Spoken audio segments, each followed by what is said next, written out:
Chapter 98, Capturing the Ancient Spirits. Not far away on a mountain path, Misty looked anxiously in the direction of Ash.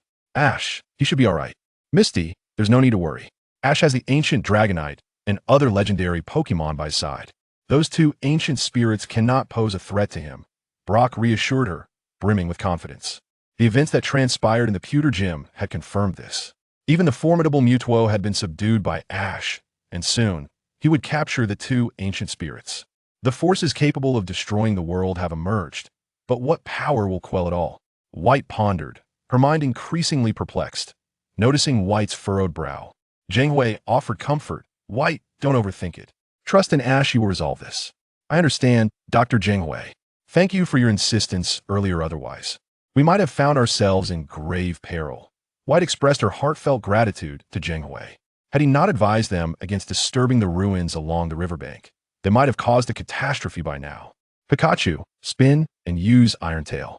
The two near-champion-level Pokémon, aside from the damage inflicted by Sinnoh, Dragonite, and Mewtwo, primarily focused on providing cover Pikachu, Zapdos, and Moltres.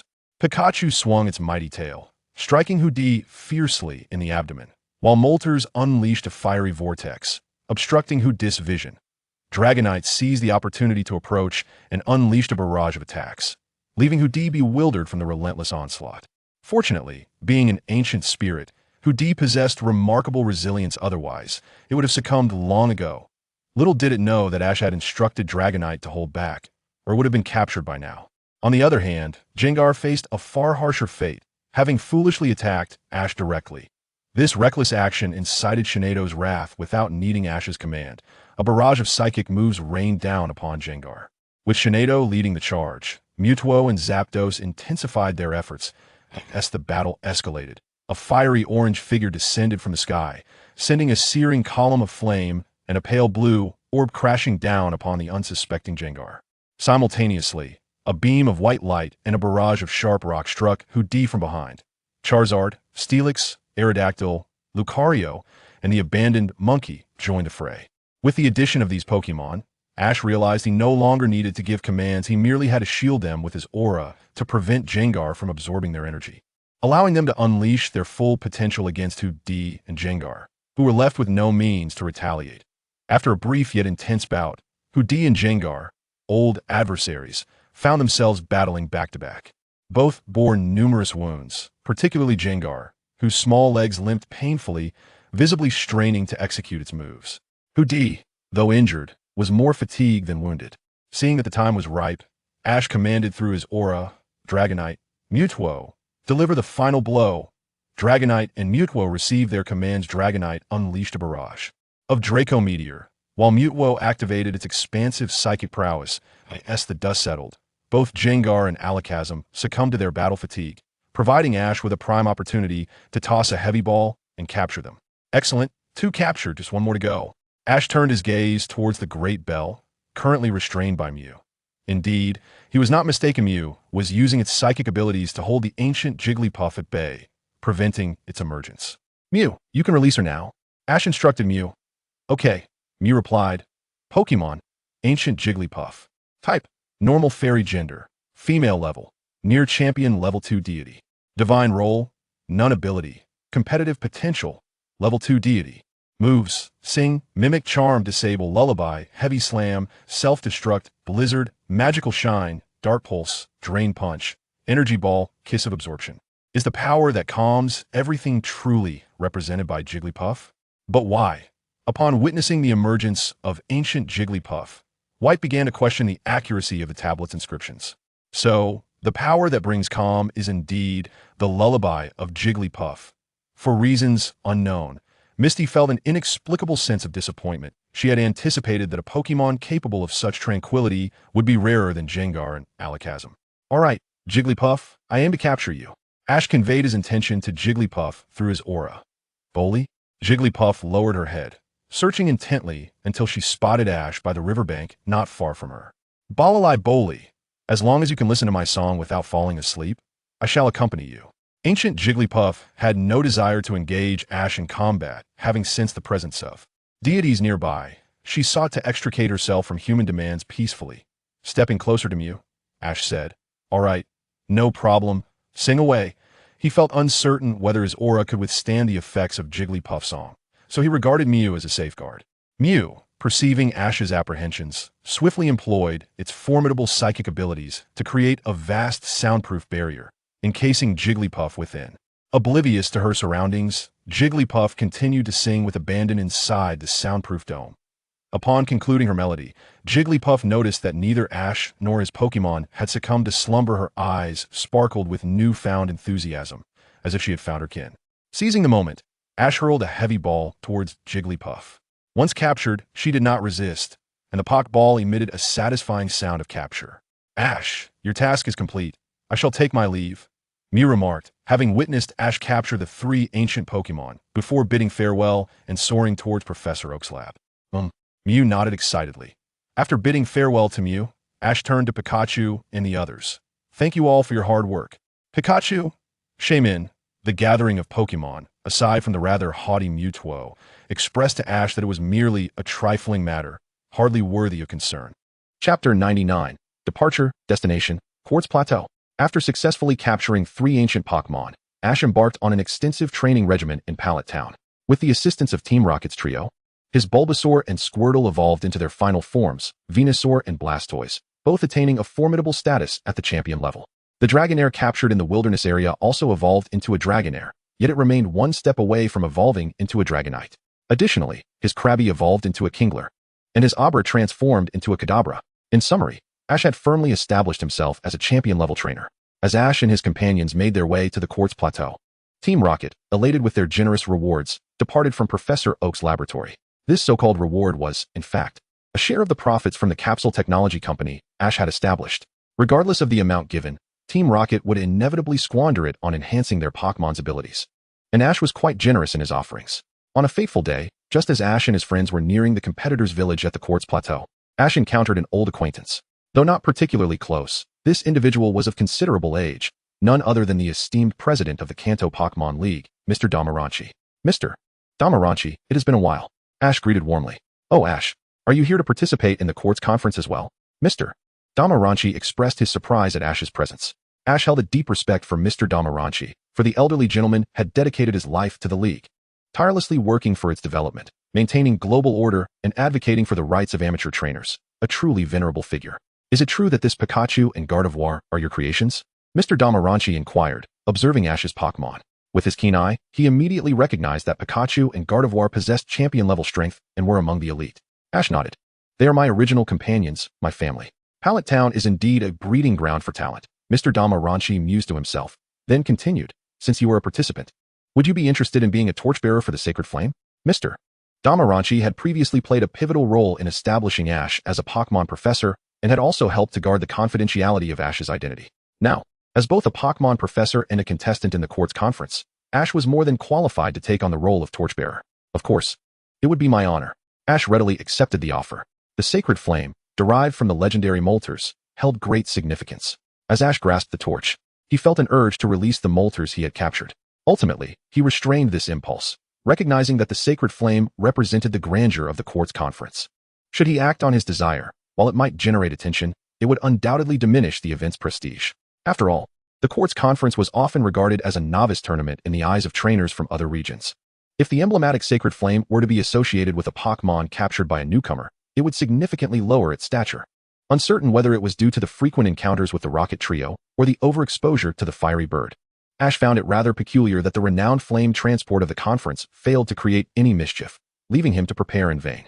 After the sacred fire was passed, Ash completed his registration and settled down in the athletes' village with Misty and Brock. The Johto Plateau lacked any cities, yet due to its proximity to the headquarters of the Kanto League, several structures surrounded the venue. The grand arena for the event was expansive, and with several days remaining until the opening, Ash intended to familiarize himself with the surroundings to avoid any unforeseen incidents that might hinder the competition. He recalled the original story where the Rocket Trio's antics nearly delayed the event and drained the stamina of the participating Pokémon. As time progressed, the throngs of people in the Johto Plateau began to increase with the imminent commencement of the event. 2 days prior to the opening, Ash, adhering to tradition, visited the Pokémon Center to restore his Pokémon's vitality. Upon entering, he heard someone call his name. Turning around, he saw Shizuka Yutaka surrounded by a group of students. Yutaka, it has been a while, Ash greeted. Did you also arrive today to register for the competition? Are you staying at the hotel or the athletes' village? We've been here for several days, residing in the athletes' village arranged by the league. If conditions allow, you could opt for the hotel, she replied. Ash, keen to take advantage of the league's provisions, had no intention of spending money, even managing to mooch off the Rocket Trio for meals during these past few days. As for Misty and Brock, being local gym trainers, they were assured to be well taken care of by the league. Thus, Ash and his companions were enjoying the benefits without cost. Yutaka appeared somewhat disheartened. Oh, how unfortunate. She had hoped to find a place nearby Ash, but was surprised he arrived so early. Please don't misunderstand. My main intention is to discuss Pokémon training with Ash, she clarified, though her other motives remained ambiguous. By the way, the athletes' village this year seems to have fewer residents. Miss Yutaka, perhaps you could inquire with Nurse Joy, Brock suggested. Historically, every iteration of the Johto conference faced criticism regarding the athletes' village, whether for poor soundproofing or subpar meals. However, this year showed improvements. While those who fancied themselves clever chose to stay in hotels instead. Are all of you from your academy here to compete this year? Ash inquired. Indeed, we are. Though there are over 10 fewer participants compared to previous years, all thanks to that unfortunate fellow, Yutaka replied, irritation evident in her tone. Unfortunate fellow? Who might that be? Misty asked, intrigued. That would be the one who barged into Ash's match with the instructor at the assessment center. If it weren't for him, our academy would have nearly 40 participants this year, Yutaka grumbled. What kind of misfortune did he bring about? Ash asked, equally curious about this individual's notorious reputation. That fellow is nothing short of a walking disaster. Anyone associated with him is bound to experience bad luck, Yutaka lamented. Ever since Ash had inadvertently cast a pall of misfortune upon Xiao for half a year, the young man's notoriety had skyrocketed, and those associated with him found themselves in dire straits as well, much to the chagrin of the school Xiao attended. This unfortunate cycle persisted, and within a mere fortnight, it had drawn the ire of every wild Pokémon in the surrounding forest, culminating in a catastrophic stampede. The teaching building of Sheng Dai's academy suffered significant damage, with half of it collapsing, while the dormitories were entirely obliterated, and the experimental building had its very foundation uprooted, not to mention the exorbitantly priced research equipment that was lost. Upon learning the full extent of the situation, Sheng Dai's grandfather took decisive action. While Xiao was recuperating in the hospital, he issued a notice of expulsion, severing Xiao's ties with the school. Consequently, Xiao's name became infamous, with all major leagues blacklisting him. And the gyms, research facilities, and Pokémon centers in and around the Withered Leaf City hastily affixed signs prohibiting his entry. Upon hearing this news, his parents placed all their hopes on his newly established alternate identity, leaving Xiao to fend for himself. In the realm of Pokémon, being unable to possess or even approach Pokémon was akin to being ostracized by the world itself. Upon receiving this devastating news, Xiao succumbed to despair and chose to run away from home on a dark night. Such individuals exist. After hearing Sheng Dai's explanation, Misty was utterly taken aback. Had I known that boy was of such character, we should have expelled him during your visit to our academy. Ash, it's truly unfortunate. Sheng Dai's frustration mounted, and her classmates behind her displayed similar expressions of indignation. It was evident that Xiao was indeed not well regarded. After a brief discussion, Sheng Dai, having completed her roll call, inquired about Miss Joy, who was fortunate enough to find an available residence near where Ash and his companions were staying. Thus, she promptly chose the one closest to Ash. Before long, the day of the Quartz Conference arrived, heralded by the igniting of the sacred flame. Before 9 o'clock in the morning, Ash and his companions were roused by Sheng Dai's enthusiastic knocking, urging them to witness the final relay of the sacred flame. A throng of people lined the roadside, cheering fervently. Observing the tightly packed crowd, Sheng Dai lamented, "We've arrived too late. There are so many people. Honestly, there's not much to see. We'll be able to witness the sacred flame during the opening ceremony tonight anyway," Ash replied nonchalantly. "Come on, that flame is derived from the legendary Moltres. My grandfather told me that it symbolizes the bond of friendship between Pokémon and humans, forged in an ancient pact with the Kanto League. It's a mythical beast, and that flame is rigorously protected by the League. Only the flame bearer and those involved in the relay can observe it up close," Sheng Dai exclaimed, her eyes filled with yearning. Indeed, as a representative of the academic world, Sheng Dai had only ever encountered the cold words of textbooks. The opportunity to observe a piece of legendary Pokémon lore up close was understandably thrilling. As Ash and his companions listened to the words of Sheng Dai, their expressions became rather peculiar, especially Ash, who felt that Sheng Dai's face was emblazoned with the words country bumpkin. The mere sight of a firebird was enough to elicit such a reaction from her. One could only imagine her fainting with excitement if informed that he had captured a firebird. Alongside Sheng Dai were the onlookers lining the road, who, upon witnessing the sacred fire's imminent passage, emitted sharp gasps of astonishment. "Why aren't you all the least bit excited?" Sheng Dai questioned, her confusion evident as she observed the calm demeanor of Ash and his friends. The legendary 3 sacred birds were well known in Kanto and the Orange Islands. Yet Ash's group exhibited a dispassionate response, their gaze upon the sacred fire akin to that of observing a mere stone by the roadside. Wow, Ash, you're truly remarkable to be able to get so close to the sacred fire, Shindai exclaimed, her face lighting up with surprise and envy. She then transformed into an inquisitive child, inquiring, Ash, is the temperature of the sacred fire very high? Is its color a vivid crimson? And listening to Shindai's barrage of questions, Ash and his friends felt a sudden headache. Thus, Ash concocted an excuse to feed Togepi and discreetly slipped away. Academics can be quite bothersome, Misty remarked with a sigh. Brock, on the other hand, expressed his relief, saying, thankfully, Ash doesn't have such tendencies. After witnessing Shindai's relentless questioning, Misty and Brock comprehended why Ash sometimes appeared indifferent towards Professor Oak. In any case, it was best not to mention the matters concerning Zapdos and Moltres to her, Ash advised. He feared that Misty and Brock might inadvertently reveal his capture of both Zapdos and Moltres. Rest assured, Ash, we will keep our lips sealed, Misty assured him. As night fell, at precisely 7 o'clock, Ash, along with the other competitors, entered the venue. After all, this was a regional tournament, and certain formalities were to be observed. Standing within the hall, Ash listened to a series of speeches delivered by the league officials. Finally, after the sacred fire was ignited, the highlight of the opening ceremony commenced, the drawing of lots for the matches. Ash drew the aquatic arena for his first match, facing Dumu from Jiangila, scheduled for the following afternoon at 2 o'clock. As the opening ceremony concluded, Ash noticed Shindai approaching him. Ash, when is your match? She asked curiously. The aquatic arena. At 2 in the afternoon. What about you? The Rocky Arena is scheduled for the morning. Oh, the Rocky Arena suits your Galarian Darmanitan quite well? Ash replied with a smile. Darmanitan is my trump card. This is the knockout stage. I won't let it take the field lightly, Shindai declared. Just as her words faded, a familiar voice echoed. Well, if it isn't Ash. Have you changed partners again? Gary, I thought you might have withdrawn from the competition. But here you are, Ash responded, having been inquiring about Gary's participation over the past few days, assuming he had absconded under the guise of special training. I am the one destined to defeat you and claim the championship. How could I possibly withdraw? Gary retorted. Huh, to defeat me, you still have eons to go, Ash scoffed. Chapter 101, Complete Domination. After a brief exchange, Ash learned that Green's first battle would take place in the Ice Arena, around the same time as his own. The following day, after witnessing the battle at the Rock Arena, Ash began to prepare for his own confrontation. Ash, who do you intend to send into battle in the Water Arena? Misty inquired with curiosity. Milotic, Kingler, and Dragonair, Ash replied. He had not devised any particular strategies, as his prowess was sufficient to overwhelm the majority of ordinary opponents. Those with extraordinary abilities were a different story altogether. Soon, it was Ash's turn to compete. And his opponent was a flamboyant young man with shoulder-length green hair, clad in a pink outfit. On his way to the battlefield, Ash encountered this individual. Hello. I hope we can have a great match, Ash said amiably, extending his hand. However, Doru did not reciprocate the handshake. Instead, he conjured a red and white Pokeball, as if performing magic, and smugly stated, I'm sorry, but I never make physical contact with others when using Pokemon. What a jerk. Misty exclaimed, somewhat irked that Ash had offered his friendliness. Although the outcome seemed evident, declaring a winner too early would be unfair to the audience. Well, do your best, she added, conceding.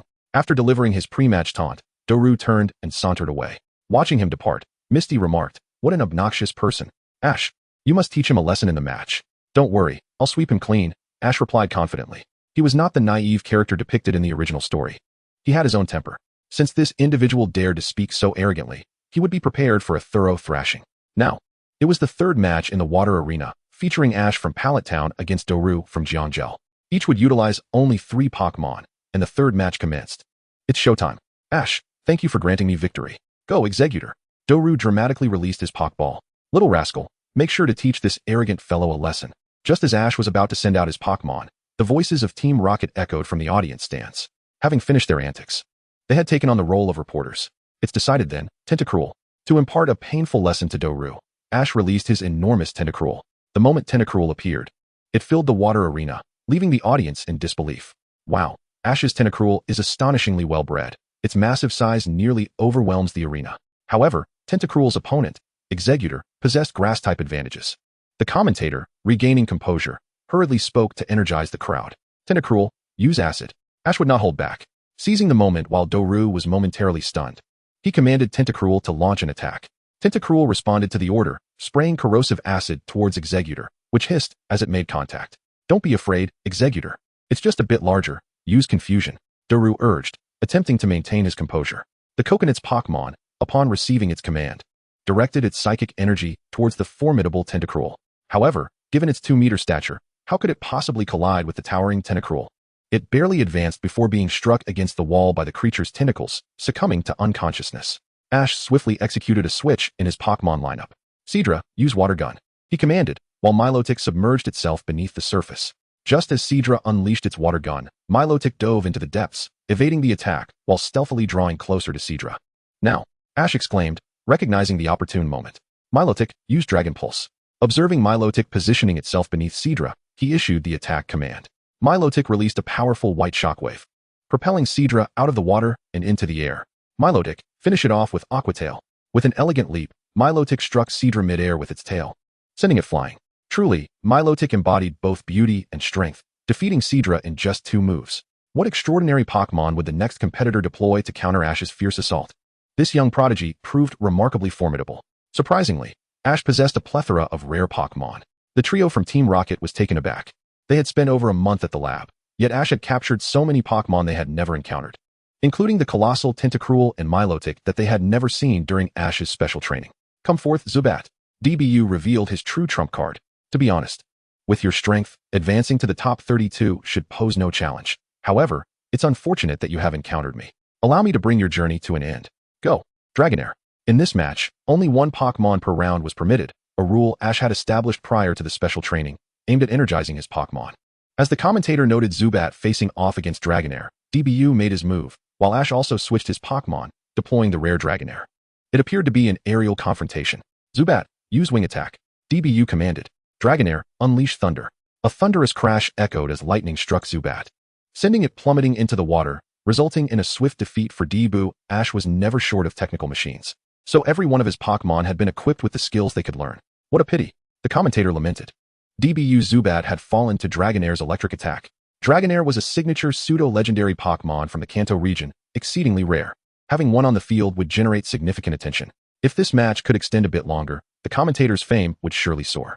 Chapter 102, the 3rd round of matches. Just as in the 1st round, Ash dominated his opponent in the 2nd round, successfully advancing to the 3rd. Both Gary and SH Ta were equally determined, also making their way to the 3rd round. In this round, following the venue rotation sequence, Ash entered the icy arena, facing an opponent named SH. Pokémon, Shelter. Type, Water Ice.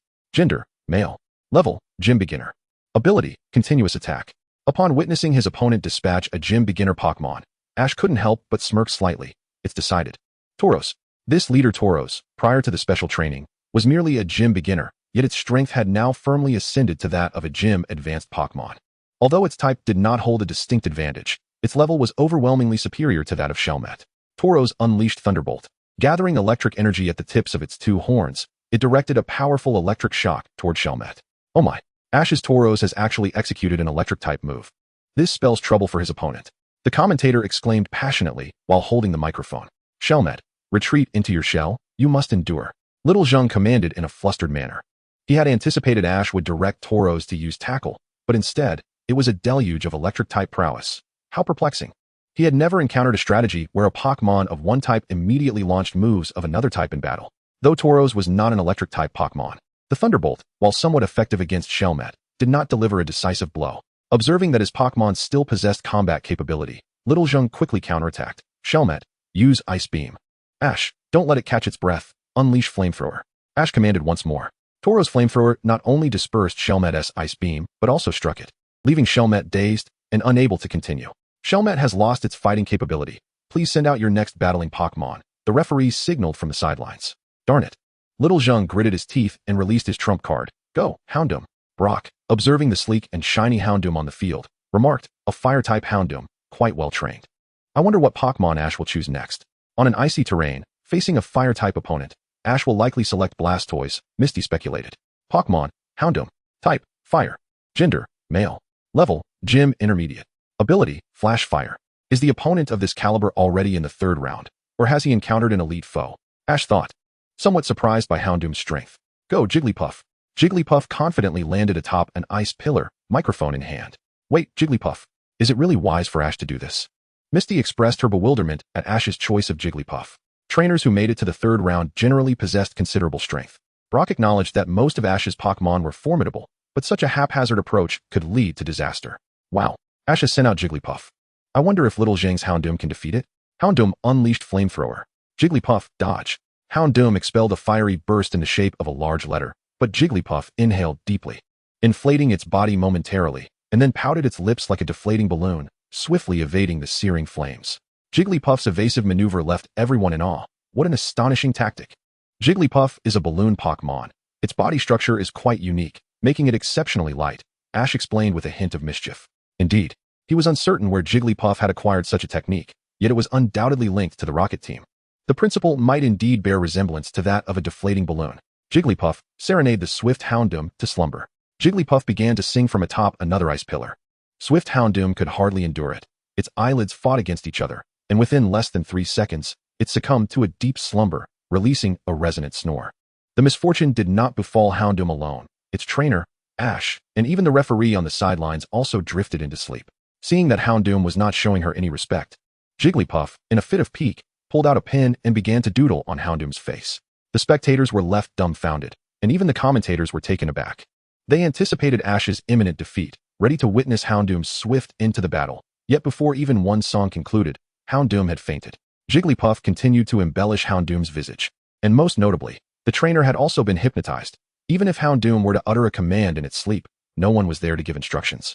The outcome of the match was clear, and ultimately, under the announcement of the temporary referee, Ash triumphed in the 3rd round, advancing to the next stage, which would take place in a grassy arena.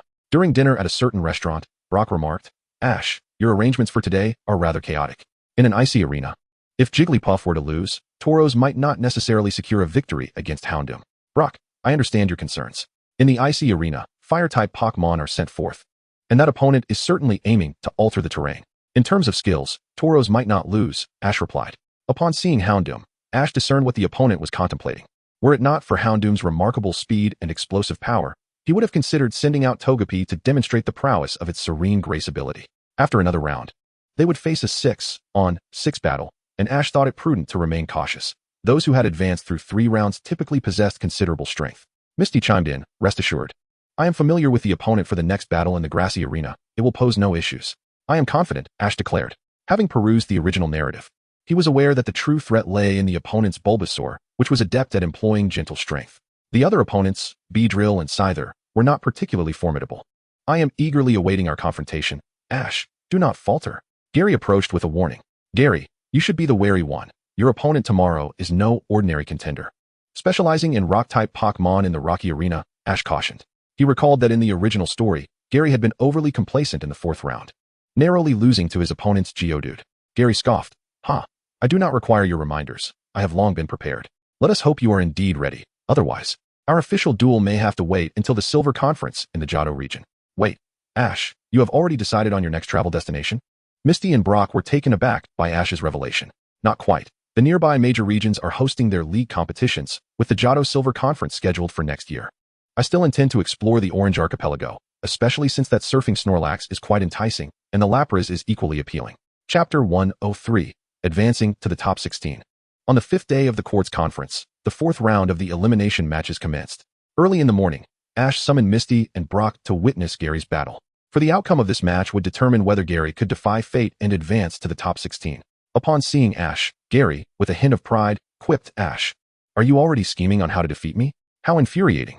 Hearing Ash's remarks ignited a flame of determination within Gary. He vowed that he could not afford to lose this match. Soon, the battle began. Gary engaged in a fierce contest with his opponent for 2 rounds, with both sides evenly matched, deploying Pokémon of gym-level strength. However, Ash discerned that Gary was holding back, as the first 2 Pokémon he sent out were not his strongest. As the duel progressed to the final Pokémon, Gary's adversary unleashed their last combatant, a high-level Geodude. "Let's go, my darling." To ensure victory, Gary unleashed his true ace, Blastoise. Pokémon, Blastoise, Gary. Type, Water. Gender, Male. Level, Intermediate. Champion. Ability, Rain Dish. Blastoise, use Rain Dance. Gary commanded, seizing control of the weather and activating its ability. Geodude, use Tackle to interrupt it.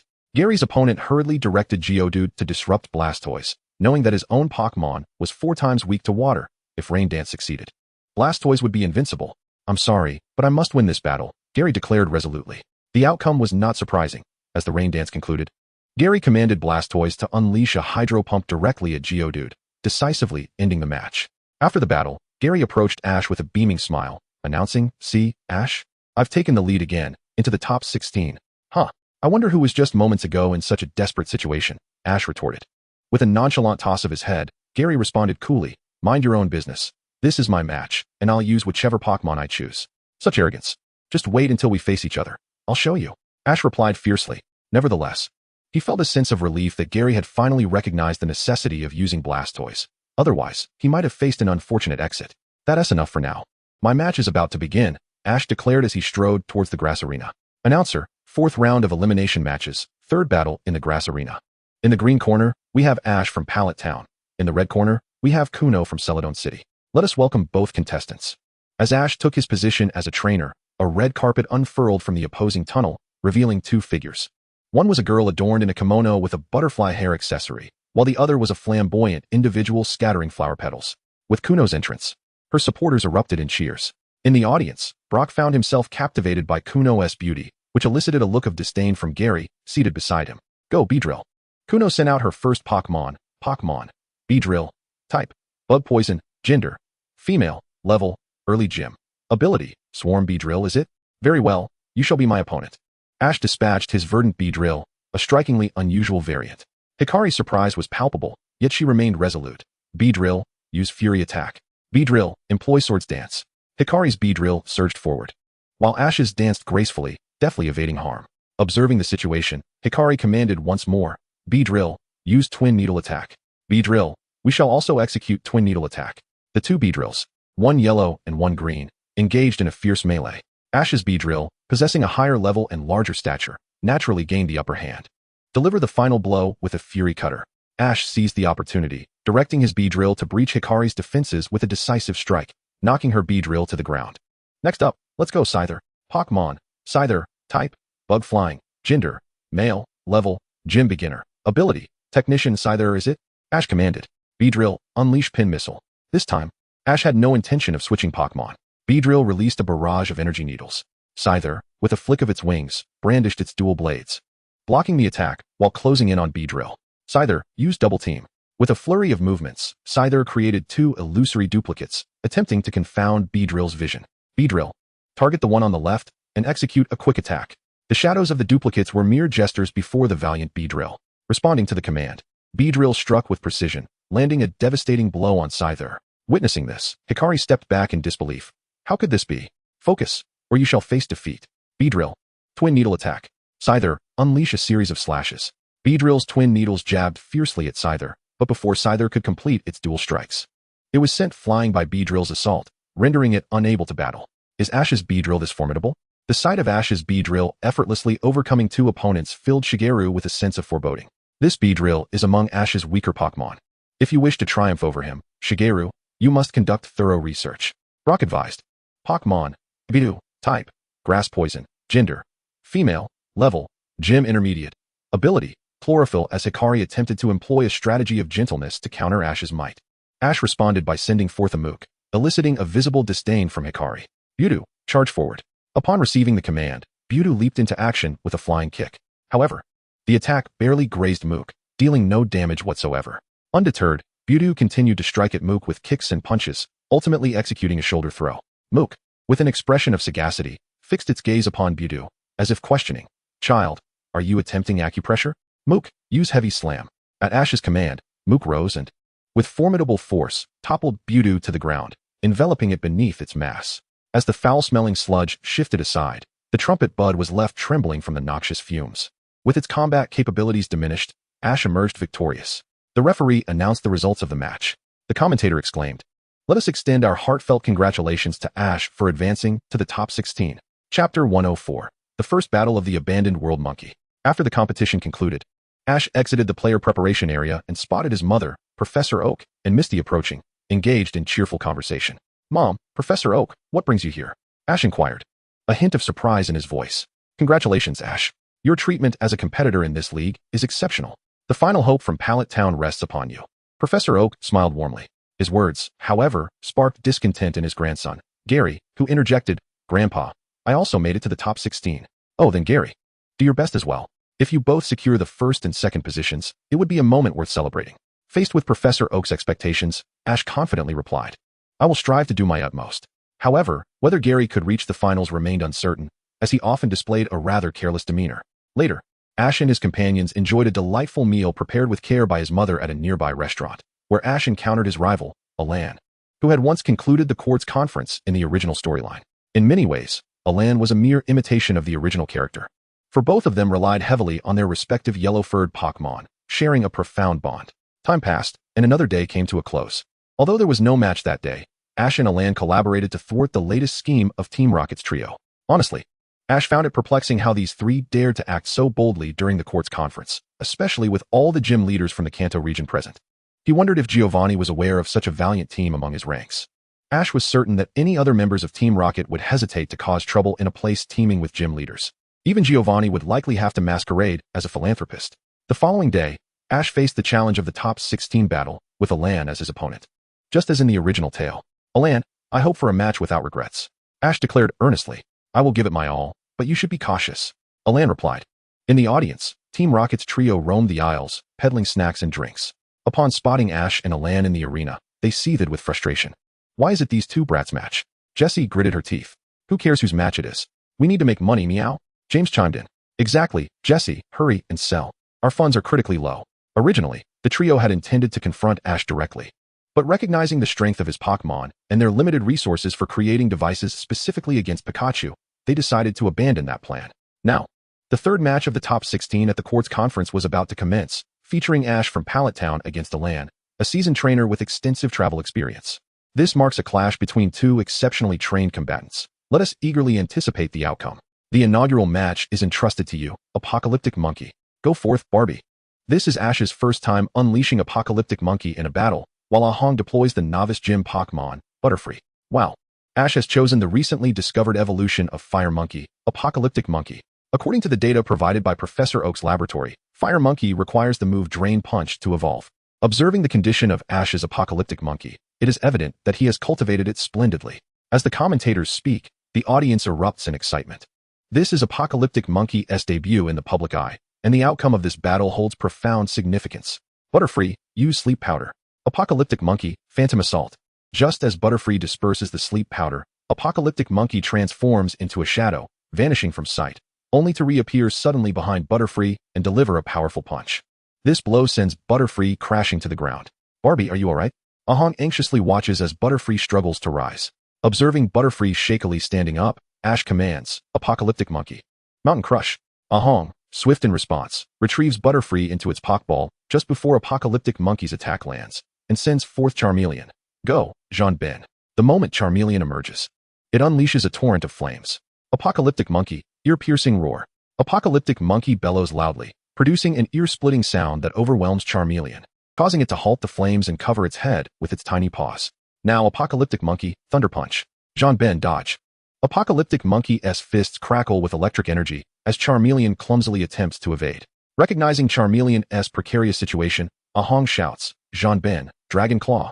Charmeleon's short arms extend into gray energy blades, ready to confront Apocalyptic Monkey head-on. The moves I taught you can be employed in battle, Ash reminds.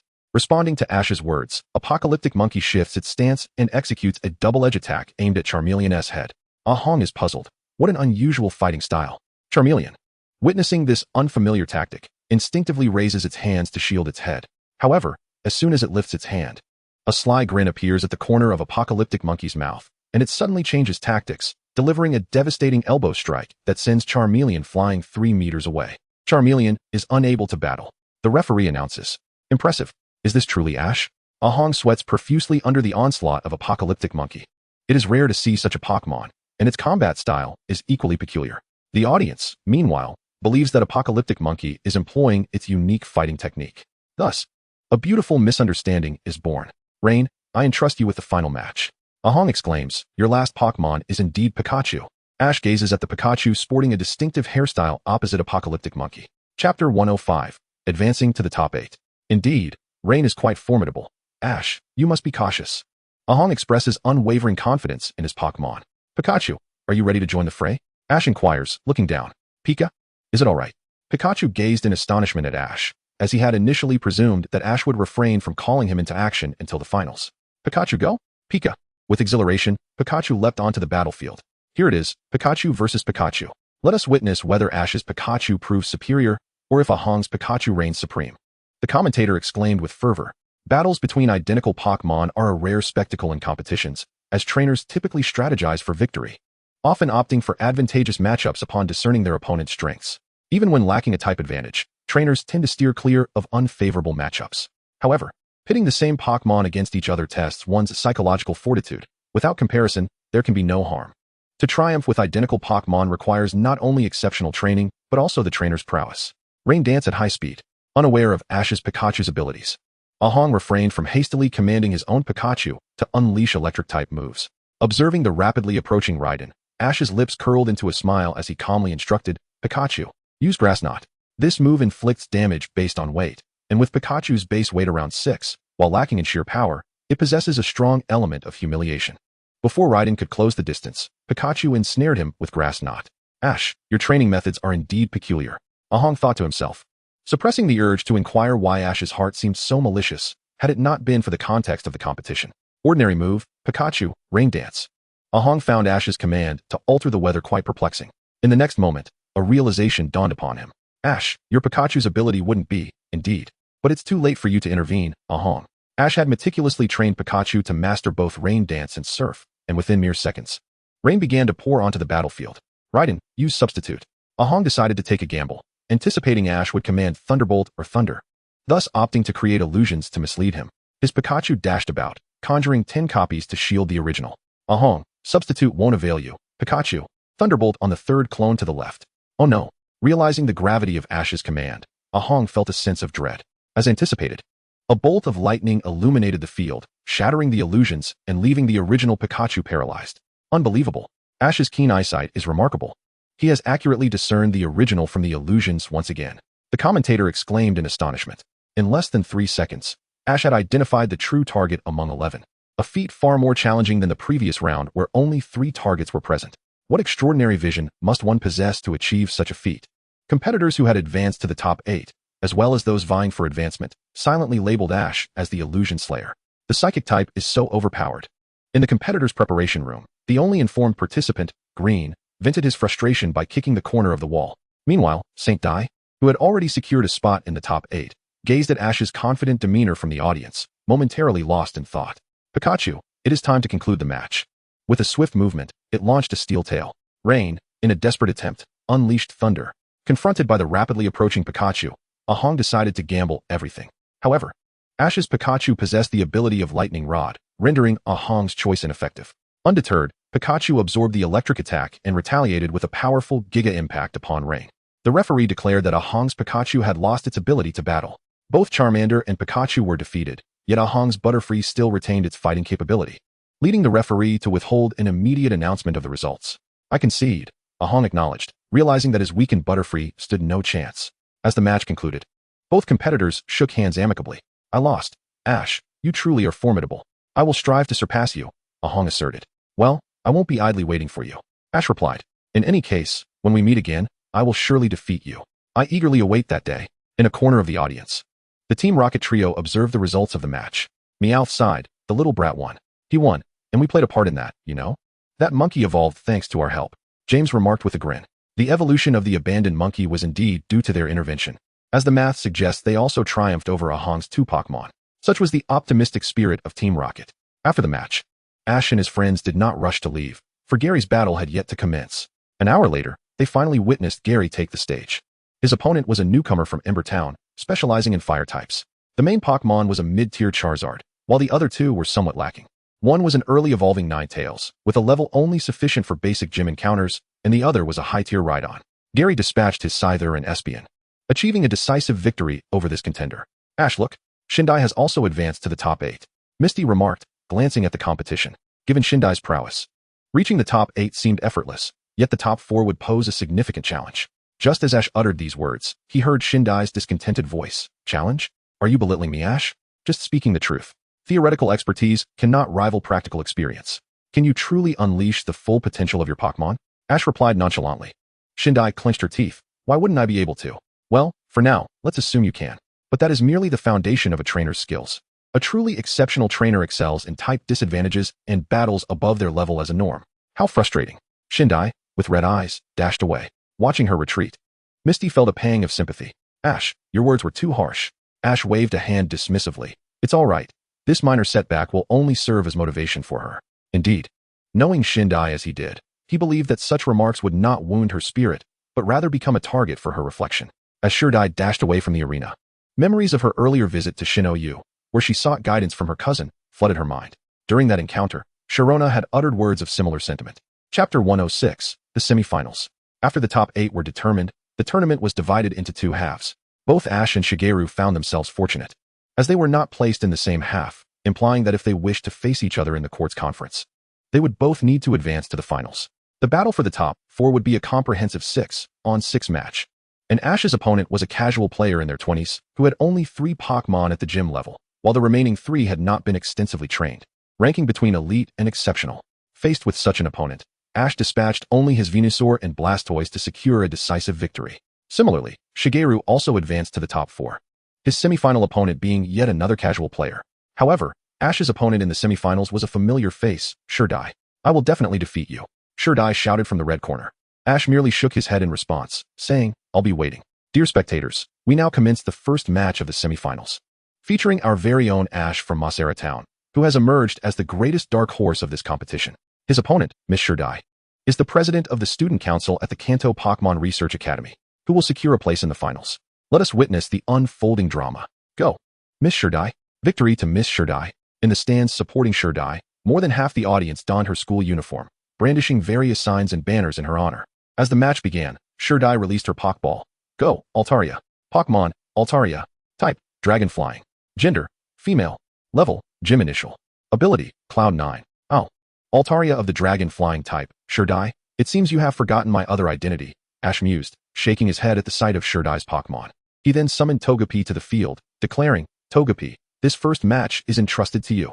Togepi, with its little legs, joyfully waddled to face Altaria. Observing Ash's seemingly harmless choice, Shindai furrowed her brow. Ash, do you think so little of me that you would send out this little creature? Just watch. And you shall see, Ash replied, exuding confidence in Togepi. In the audience, Misty expressed her concern. Is it really okay for Ash to send out Togepi? Shouldn't he be a problem?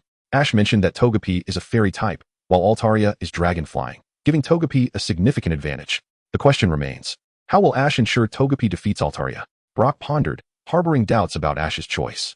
Believing Ash underestimated her, Shindai declared, since you view me with such disdain, I shall not hold back. Altaria, use Dragon Dance. Togepi, prepare to strike. Ice Beam. Shindai quickly commanded, Altaria, evade. However, it was of no avail. As Altaria attempted to dodge, it was struck directly. Due to the quadruple weakness to ice, the Qixi was swiftly incapacitated after a mere Dragon Dance. Alas, the Pokémon sent forth by Ash, known as Porygon, fortuitously executed a move that countered Qixi, leading me to suspect that this Porygon might be Ash's hidden trump card. There remains a possibility that Ash could achieve an unprecedented victory of 1 against 6 in this match. The commentator expressed with fervor. Next up is you, Ninetales. Shindai summoned his next Pokémon, Ninetales. Type, Fire. Gender, Male. Level, Exceptional Advanced. Ability, Flash Fire. Ash opted to switch his Pokémon. Shanae. The elegant shiny Gardevoir gracefully entered the arena. Wow, Ash has finally unleashed his shiny Gardevoir that has been by his side. Just look at her. She is far more exquisite than her ordinary counterparts, indicating that this Gardevoir is indeed Ash's ace. The commentator, overwhelmed with excitement, rose from his seat. The audience was captivated by Gardevoir, as this species is a rare sight in the Kanto region, and Ash's shiny variant is even more uncommon. Shindai was once more switching to a Pokémon that possessed a type advantage. Gengar. Pokémon, Gengar. Type, Ghost Poison. Gender, Male. Level, Exceptional Advanced. Ability, Levitate. With a wicked grin, Gengar emerged onto the field. Shindai, one must also consider strength alongside type advantage. Gardevoir, Magical Shine. Shanae. Gardevoir unleashed a dazzling burst of multicolored light. An exceptional advanced ghost-type Pokémon, in the context of the Quartz Conference, certainly holds power comparable to many gym leaders. However, it was evident that even an exceptional Gengar would struggle against a champion-level Gardevoir. Type advantage alone would not suffice without a means to initiate an attack. Gengar has lost its ability to battle. Please send out your next Pokémon, Shindai. The referee declared, raising his flag. So powerful. Shindai felt as if Ash's Gardevoir was an insurmountable mountain. She had only Gengar, a Pokémon with type superiority, at her disposal. Nevertheless, she yearned to gauge the extent of her gap compared to Ash. Go Blastoise. Pokémon, Blastoise. Type, Water. Gender, Male. Level, Early Gym. Ability, Rain Dish. With a mighty roar, Shung Dai's Blastoise emerged and promptly blasted 2 jets of water into the sky, causing a gentle rain to fall upon the battlefield. Rain Dish ability. Are you aiming for a protracted battle? I shall not allow that. Gardevoir, Thunder Punch. Gardevoir's right hand crackled with electricity as she teleported in front of Blastoise and delivered a powerful punch to its abdomen. With a sizzling sound, Blastoise was left smoking and incapacitated. Another one. Shung Dai felt despondent. Acknowledging that her Blastoise's attempt to summon rain to activate its ability was somewhat of a crafty maneuver. Yet how could it be defeated in a single blow even with that advantage? Is this Gardevoir truly invincible? It is imperative to replace one of Ash's Pokémon, regardless of the circumstances. Shinda's objective has subtly shifted from defeating Ash to striving to exchange one of his Pokémon. Go Roserade. Pokémon, Roserade. Type, Grass Poison. Gender, Female. Level, Superior. Ability, Poison Point. Chapter 107. Advancing to the finals. Roserade, use Magical Leaf. Shinda commanded.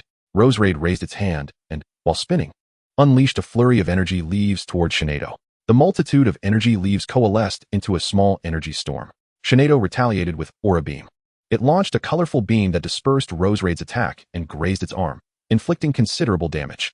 Noticing that Roserade had not been defeated in one blow, Shinda's brow relaxed slightly as he instructed, Roserade, use Toxic.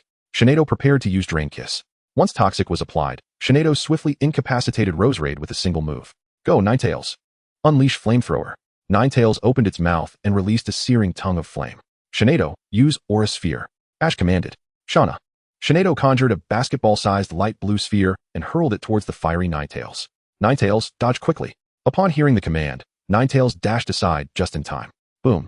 The Aura Sphere struck the ground, creating a small crater. Seeing that Ninetales was unharmed, Shinda continued to direct. Ninetales, use Fire Spin. Shinado, finish it with Moonblast. Shinado gathered energy in both hands, and a lunar projection appeared above Ninetales, followed by a pale beam of light that enveloped the fox. Ninetales lost its fighting capability, prompting the referee to declare, please, Shinda, select your final Pokémon. Galar, it's up to you. Shinda sent forth his true ace Pokémon, Galar. Type, Ground. Gender, Male. Level, Gym Elite. Ability, Battle Armor. Ash once again opted to switch Pokémon. A vibrant, muscular yellow Lucario materialized on the battlefield.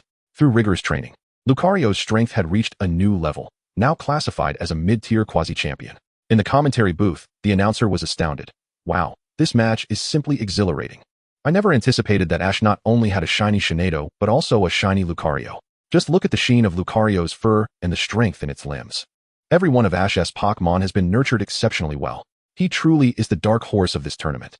Galar, charge up. Lucario, use Swords Dance. Both competitors issued commands to enhance their Pokémon states. Once the statuses were stacked, Ash seized the initiative to attack. Lucario, engage in close combat. Lucario closed the distance swiftly, launching an assault on Galar. Galar, counter with Bone Club. Shinda opted for a direct confrontation. Lucario forsook defense, delivering a flurry of punches and kicks towards Galar, who struggled to fend off the attacks with its Bone Club. In the realm of close combat, Ash's Lucario and Infernape possessed the remarkable ability to eliminate the vast majority of similarly ranked Pokémon.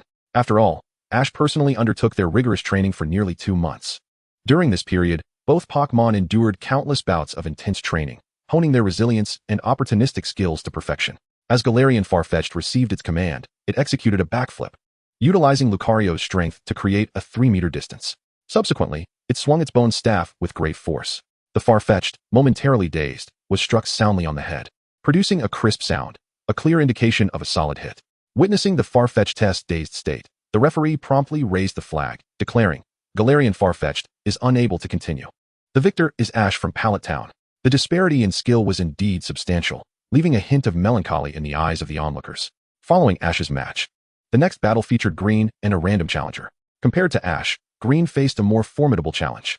The reason was simple. He, like Ash, deployed baby-level Pokémon. Had it not been for his Blastoise and Scyther as backup, he might have been swept away by a novice Monarch-level Rampardos from his opponent. After the match, Ash approached Green and teased, you really haven't learned your lesson, have you? You almost missed the finals. With a scoff, he added, while I may not be one to cherish delicate feelings, your opponent was a male, Green. I hope you aren't lacking in that department. Upon hearing Ash's words, Green became defensive, retorting, you're the one lacking. That was merely social etiquette. Social etiquette, you say? Fine, seeing as we are fellow townsmen. I shall let you witness what true social etiquette entails in tomorrow's finals, Ash replied with a slight smile. Gazing at Ash's expression, Green felt an unsettling premonition. After their exchange, Ash departed the arena with Misty and Brock. Misty inquired, Ash, which Pokémon do you plan to use against Green tomorrow? I'll go with Charizard and the others. The rest have already participated. Only Charizard remains untested. Green is likely to utilize Mega Evolution, Ash speculated. He was certain that Green would opt for the Mega Evolution of Scyther. So, you intend to use only your starter trio against Green? Misty asked. Let's see how it goes. Green has trained his key Pokémon quite well. I will definitely include my starters, with Gardevoir as my trump card. As for Pikachu, perhaps I should refrain. Its ability can be a double-edged sword. If I inadvertently overdo it and lose, I fear it would shatter the hard-earned reputation of Pikachu as the elder statesman, Ash pondered. Chapter 108, The League Inspector? At the Pokémon League office building in the Kanto region, within the president's office, Ash had just emerged from the Pokémon Center when Professor Oak summoned him. Oh, Ash, you have finally arrived. Professor Rowan exclaimed warmly upon seeing Ash and his companions. President, why the urgency for Professor Oak to summon me? What is going on? Ash inquired, perplexed. He was certain he hadn't done anything out of the ordinary recently to warrant such attention from Rowan. Ash, I have observed your matches and inquired with Professor Oak about your background. Your prowess has already surpassed that of the vast majority of gym leaders. Today, I asked Professor Oak to bring you here to inquire whether you have any aspirations to become a gym leader. The trainers in the Kanto region, as you know, are comparatively lacking in overall strength, and recently, due to the troubles caused by Team Rocket, many of the 18 gyms in Kanto have been affected by members like Damalanki lamenting their plight to you. I apologize, President, but my ambition is to become a Pokémon master, which necessitates my continued travels. I cannot remain in the Kanto region for an extended period, especially since I have received word that Kanto and Johto are set to merge regions, which will reform the league structure and the establishment of gyms as well. Until I achieve my goal, I cannot linger in one area for too long. I must venture to other regions. And the role of a gym leader would be a constraint for me. Upon hearing Ash's words, Professor Oak smiled with a sense of relief and remarked to Damalanki, I told you, Ash is uninterested in becoming a gym leader, yet you did not believe me. Enough of that. This predicament is due to your negligence, Oak. Since you are unwilling to take on the role of gym leader, you must accept this. Damalanki then produced a small red booklet and handed it to Ash. What is this? Ash asked, gazing questioningly at Damalanki, slightly apprehensive that it might be a burdensome responsibility. This is the credential of a league inspector. Since you plan to travel to other locations, you will inevitably encounter unresolved issues along the way. Your identity as a professor, due to the capsule technology, is too conspicuous. This credential is universally recognized, and all regional leagues have it on file. With this in hand, many troubles can be avoided. Consider it an advance investment from the Kanto region in you, Damalanki explained. A league inspector? Isn't that the same position held by Miss Joy, who possesses a Latias? Ash was taken aback. Oh, you have met Inspector Joy? The credential you hold differs slightly from hers. She is tasked with executing missions assigned by the league, while yours allows you to choose your own tasks and even refuse those mandated by the league. In essence, with this, you will have the privileges of this position in any Pokémon League region you visit. After listening to Damalanki, Ash gratefully accepted the credential, saying, Thank you, President. With no obligations to work, yet enjoying the privileges, he relished the opportunity. Ash lingered for a while longer before bidding farewell to the two and departing. The following day, at the main venue of the Indigo Conference, Ash and Gary's championship battle was scheduled to be the highlight, with the preliminary match for third place proving equally intense. Shanda and a random contender battled fiercely until the last Pokémon, but alas, Shanda's Pokémon fell short in strength. The random contestant, utilizing a near-elite level Rampardos, narrowly claimed victory, securing third place in the league. The fourth place achievement, within the context of the academy where Shindai resides, is considered one of the best results in the past decade. Announcer, next, we will proceed to the finals of this Quartz Conference, featuring competitors hailing from Viridian City. On the red team, we have Shigeru, the grandson of the illustrious Professor Oak, while on the green team is Satoshi, the strongest underdog of this tournament, who has yet to experience defeat aside from voluntarily switching Pokémon. It is said that these two have been friends since childhood. It remains to be seen who will seize the championship title this time. Let us await the outcome with bated breath. How infuriating. Why does the announcer introduce Satoshi by his battle record, while I am merely referred to by my grandfather's name? This is blatant discrimination, and I protest. Shigeru feels deeply dissatisfied with the announcer's deliberate emphasis on his lineage, which implies that he has relied on his elder's reputation to achieve his current standing, completely overlooking his own efforts. However, Shigeru's solitary voice is no match for the cheers of over 50,000 spectators, and his protest is swiftly drowned out by the overwhelming support from the crowd. Let us complete the duel that was left unfinished. If a battle is what you seek, then so be it. Do you truly believe I would fear you? Shigeru stands resolute, having long since prepared himself for a challenging encounter. This match will adhere to the rules of a full battle, where the contest concludes once either side has 3 Pokémon rendered incapable of fighting. A 20-minute intermission will follow if that occurs. Now, the battle commences. The referee raised his flags with a decisive flourish, signaling the official start of the match. Go, Pidgeotto. Pokémon, Pidgeotto. Type, normal flying. Gender, male. Level, gym beginner. Ability, keen eye. I choose you, Venusaur. With a resounding thud, the formidable Venusaur entered the arena, stunning all present. Shigeru managed to suppress his inner astonishment and commanded, Pidgeotto, use Peck. Following the directive, Pidgeotto shot forth like an arrow, aiming for the colossal Venusaur on the ground. Venusaur countered with Vine Whip, blocking the attack. 2 robust vines emerged from either side of the flower structure on Venusaur's back, striking toward Pidgeotto. With remarkable speed, Pidgeotto evaded the assault. Shigeru issued another command. Pidgeotto surged forward, its speed escalating dramatically, breaking through Venusaur's vine defense, and delivered a light bump to Venusaur's head. However, such an attack was inconsequential against the resilient Venusaur. Satoshi calmly instructed, Venusaur, use Leech Seed. Venusaur targeted Pidgeotto and launched a small brown seed, which struck Pidgeotto's beak and instantaneously extended vines that ensnared it like a tightly wrapped dumpling. Bound by the vines, Pidgeotto plummeted to the ground like a kite severed from its string as the tendrils began to siphon its strength. Pidgeotto has lost its ability to battle. Please send out your next Pokémon, Shigeru, announced the referee, raising his flag. Satoshi noticed that Shigeru's Houndoom had significantly improved since their last encounter. He recalled that during their prior meeting, it was merely at the intermediate gym level, yet it had now ascended to the initial stages of the quasi-elite tier. Chapter 109. Restoring dignity is not a favor. Houndoom unleashed a torrent of flames. Under Shigeru's command, Houndoom exhaled a fiery breath directed at Milotic. Minas unleashed a water pulse. Its strength was comparable to that of the Furfrou, with the 2 skills effectively neutralizing each other. However, as the water pulse collided with the Furfrou's flamethrower, a significant amount of steam was generated, severely obscuring visibility. Unable to discern the situation in the arena, Shigeru thought to himself, this is not good. Indeed, as he anticipated, Ash, upon witnessing the billowing steam, communicated with Minas through the aura, instructing her to stealthily approach and deliver a powerful attack on the Furfrou. The plan was flawless. Yet the battleground was rather ordinary. On land, Minas' speed was no match for the Furfrou. After granting a 5-second reaction time, Minas still struggled to close the gap. With no other options, Minas resorted to launching a water gun at the Furfrou. The torrent of water, as thick as a barrel, struck the Furfrou, inflicting considerable damage, though it was far from fatal. Clearly, Shigeru had trained the Furfrou for resistance. Pokémon, Nidoking. Type, Poison Ground. Gender, male. Level, late gym stage. Ability, Poison Point. Nidoking charged forward like a runaway truck, aiming to ram into Minas with its horn attack. Minas retaliated with Dragon Tail. The impact echoed as Minas stood firm against Nidoking's assault, though it sustained significant damage, prompting Ash to make a Pokémon switch. It's you, Lucario. Pokémon, Umbreon. Type, Dark. Gender, male. Level, Junior Champion level. Ability, Synchronize. Umbreon unleashed Dark Pulse, emanating an aura of malevolence. Lucario, use Aura Sphere. Ash commanded, and Lucario began to gather energy. Umbreon dashed away to evade the attack. With unprecedented speed, Umbreon distanced itself from Lucario, who aimed at Umbreon's left flank and released the Aura Sphere. Once the attack was launched, Lucario became a blur, rapidly closing in on Umbreon. However, as Umbreon attempted to dodge the Aura Sphere, its footing faltered, offering Lucario an opportunity. Closing the distance, Lucario executed the sweeping kick Ash had taught him, toppling Umbreon with a single strike. With Lucario now in close quarters, Umbreon found itself defenseless. Referee, Umbreon is unable to battle. Wow! Exclaimed the crowd. Following the colossal Tentacruel and the massive Venusaur, Ash brought forth an enormous Blastoise, standing nearly 4 meters tall. The appearance of this behemoth Blastoise sparked curiosity among the audience.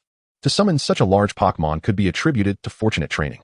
Yet Ash's consecutive reveals led many to wonder if he had mastered the art of cultivating oversized Pokémon. Your Pokémon really breaks the rules, Ash. Its size is just too much. Observing Ash's giant turtle, Shigeru abandoned any thoughts of releasing his own turtle. The encounter with the Pokémon is not to be feared. Rather, it is the one of smaller stature who ought to feel embarrassed. Should one of diminutive size be swiftly defeated, the embarrassment would only intensify. It's now up to you, Speed Dog. I had thought, Shigeru, that you would resort to Mega Evolution. Ash remarked nonchalantly. Ash, aren't you also capable of Mega Evolution? Are you afraid that my Scyther could defeat you in an instant? Shigeru retorted. The Pokémon Ash had just deployed, aside from Milotic, all bore Megastones. Even the colossal Blastoise before them was adorned with one. Shigeru gazed upon it with envy. Indeed, each of my Pokémon holding a Mega Stone can undergo Mega Evolution. But I shall not employ that tactic in this match. Instead, Shigeru, allow me to witness the extent of your prowess. Blastoise, unleash Hydro Pump. Kami. The two massive cannons atop Blastoise directed their force towards Speed Dog, releasing powerful torrents of water. Speed Dog, counter with Flamethrower. Boom. The strength of Blastoise far surpassed that of Speed Dog, rendering the Hydro Pump's might beyond the latter's capacity to withstand, even at its peak performance. Speed Dog has lost its combat ability. The referee declared. How infuriating. Is the disparity truly this vast? Shigeru mused, beginning to doubt whether Ash had ascended to the level of a champion trainer, for how else could he exhibit such a lack of counterattack capability? Ash, having refrained from deploying his well-trained Pikachu and Gardevoir, had dispatched his 4 Pokémon in rapid succession, only managing to inflict meaningful damage upon Milotic while the harm dealt to the others was negligible. Scyther, I entrust this to you. Pokémon, Scyther. Type, Bug Steel. Gender, male. Level, intermediate near champion. Ability, technician. Damn it, you scoundrel Ash, is this what you call a chance for redemption? Shigeru found himself stunned, gazing at the fierce Charizard that seemed even more imposing than Blastoise had been. While Ash spoke, he had wondered if Ash would be lenient. Yet the result was an even stronger opponent taking the field. Moreover, the abundance of Mega Stones adorning Charizard's neck was astonishing. How vexing it was that both forms of Mega Stones were at his disposal. Shigeru felt as if Ash were flaunting his wealth. Yet he could find no evidence to substantiate such a claim. Redemption does not mean going easy on you. I merely present you with the opportunity to challenge a stronger foe. Come now, utilize your Mega Evolution, and let me see if your Scyther can defeat my Charizard. Shigeru activated the Keystone, causing the Mega Stone worn by Scyther to resonate. A brilliant light enveloped Scyther, and soon a more fearsome crimson metal mantis emerged onto the battlefield. It evolved again. The sight of Scyther undergoing yet another evolution was utterly astounding. It appeared Shigeru had employed some special item that enabled the normally unevolvable Scyther to evolve once more. Truly, the grandson of Professor Oak possessed a depth of prowess that surpassed that of ordinary individuals. This was nothing short of extraordinary. Chapter 110, The Championship. Within a minute of the announcement regarding Mega Evolution's debut at the Kanto Quartz Conference, influential figures across various regions were already aware of this unique power. Many were keenly observing this extraordinary phenomenon. In the Johto region, at a certain secret base of Team Rocket, as Saki's voice faded, a bespectacled girl entered. Boss, gather all pertinent information regarding Mega Evolution with utmost urgency. Secure the 2 items associated with it. If they cannot be procured, seize them. Saki commanded coldly. Understood. Jin Yao replied, nodding earnestly. Gazing at the fleeting images of 3 figures on the television screen, Saki continued, it seems those 3 imbeciles, Musashi and her companions, have some connection to that old coot, Okido. Infiltrate his research facility and gather intelligence on that giant Scyther. Yes, boss. Jun Yao comprehended Saki's intent and exited the office to relay the orders. Many faction strategies were akin to that of Team Rocket. Meanwhile, Dr. Bretano, who was primarily focused on Mega Evolution research, was busily directing his assistant to record data. The competition raged on. Charizard, unleash your flames. The giant Scyther darted swiftly. The Mega Scyther transformed into a blur, skillfully evading Charizard's assaults. With a quadruple weakness to fire and an incredibly fragile physique, Mega Scyther took each step with utmost caution, fearful of being struck by Charizard's fiery onslaught. Charizard, on the other hand, displayed a much more casual demeanor. After all, he held the advantage in level, type, and durability over Mega Scyther. Observing that Mega Scyther was unable to close the distance, Shigeru reluctantly commanded, Mega Scyther, use Hyper Beam. Upon receiving the command, Mega Scyther brought its pincers together, and a brilliant light emanated from them, followed by a powerful laser beam. Charizard now, use Flame Charge. Hearing the command, Charizard enveloped himself in flames and spiraled forward, charging through the oncoming attack from Mega Scyther. Flame Charge with Counter Shield. Oh no! Shigeru exclaimed as he saw Charizard rapidly approaching Mega Scyther. Mega Scyther quickly increased the distance. It was too late. Charizard's speed surpassed that of Mega Scyther, and he delivered a fiery embrace that left Mega Scyther incapacitated. The referee raised his flag, declaring, Mega Scyther is unable to continue. Thank you for your efforts, Mega Scyther. Shigeru did not blame his Pokémon. He recognized it was his own impatience that had led to this outcome. Blastoise, I entrust the battle to you now. Kami.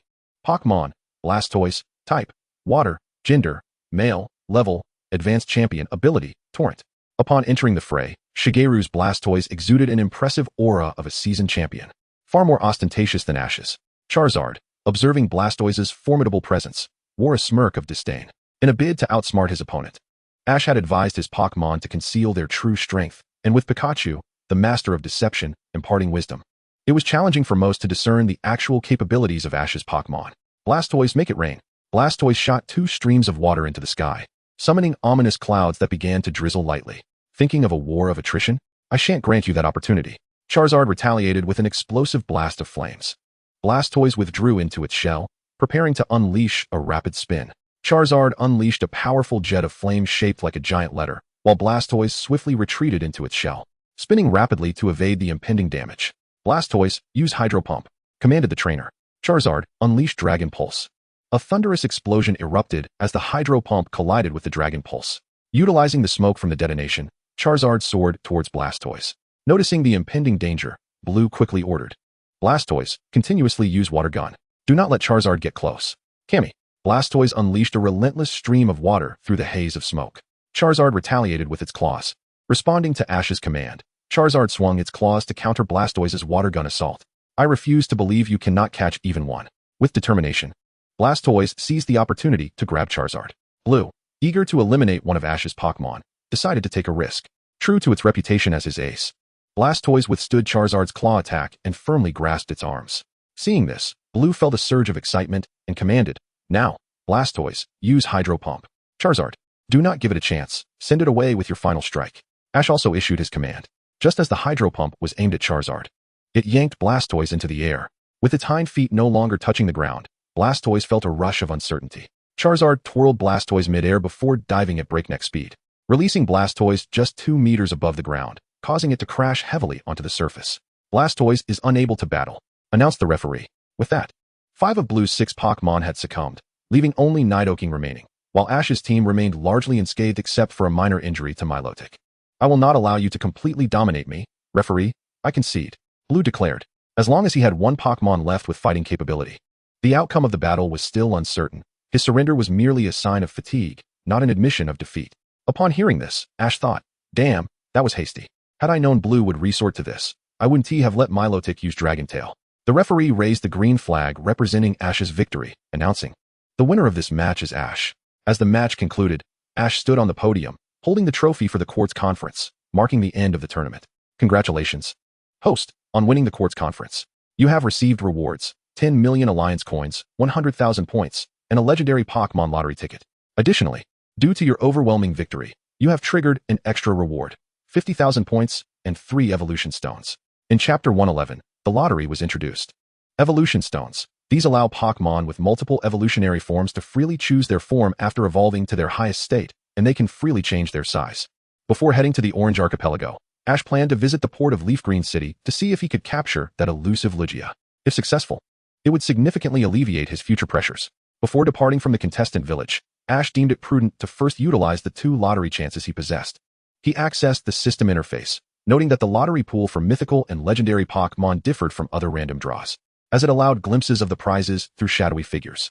Observing intently, Ash discerned that the pool had yet to reveal the presence of an alpaca. It is noteworthy that the Pokémon acquired from this lottery would emerge in their initial state, aside from automatically possessing species-specific skills and basic abilities. All others would necessitate relearning. The Pokémon drawn would be akin to a blank slate, requiring meticulous nurturing from the ground up. With a decisive press of the lottery button, the shadows representing the Pokémon swiftly scrolled through images. Soon enough, the outcome of the first draw was unveiled. It was a bipedal creature resembling an extraterrestrial being. Deoxys? A commendable reward indeed. Ash's face lit up at the sight of the initial result. Deoxys, a Pokémon mutated from a cosmic virus, boasted the ability to shift forms and possessed formidable self-healing capabilities. Most significantly, this Pokémon appeared to be an effective means of ensnaring the ultimate green caterpillar residing within the ozone layer. Once he procured the essential move learning machine, Ash planned to initiate the capture of the ultimate green caterpillar. However, should a green caterpillar present itself voluntarily, provided it bore no divine attributes, he would not be choosy, merely subduing it for capture. The system's generosity was evident. The Pokeball containing Deoxys was a Master Ball, sparing Ash the hassle of switching balls.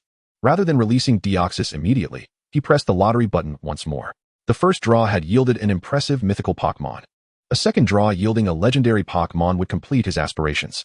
Ash fantasized about drawing a first-tier legendary Pokémon, as this would enable him to present it during travels, particularly when encountering second-tier legendaries or other mythical beings, thus providing opportunities for subterfuge.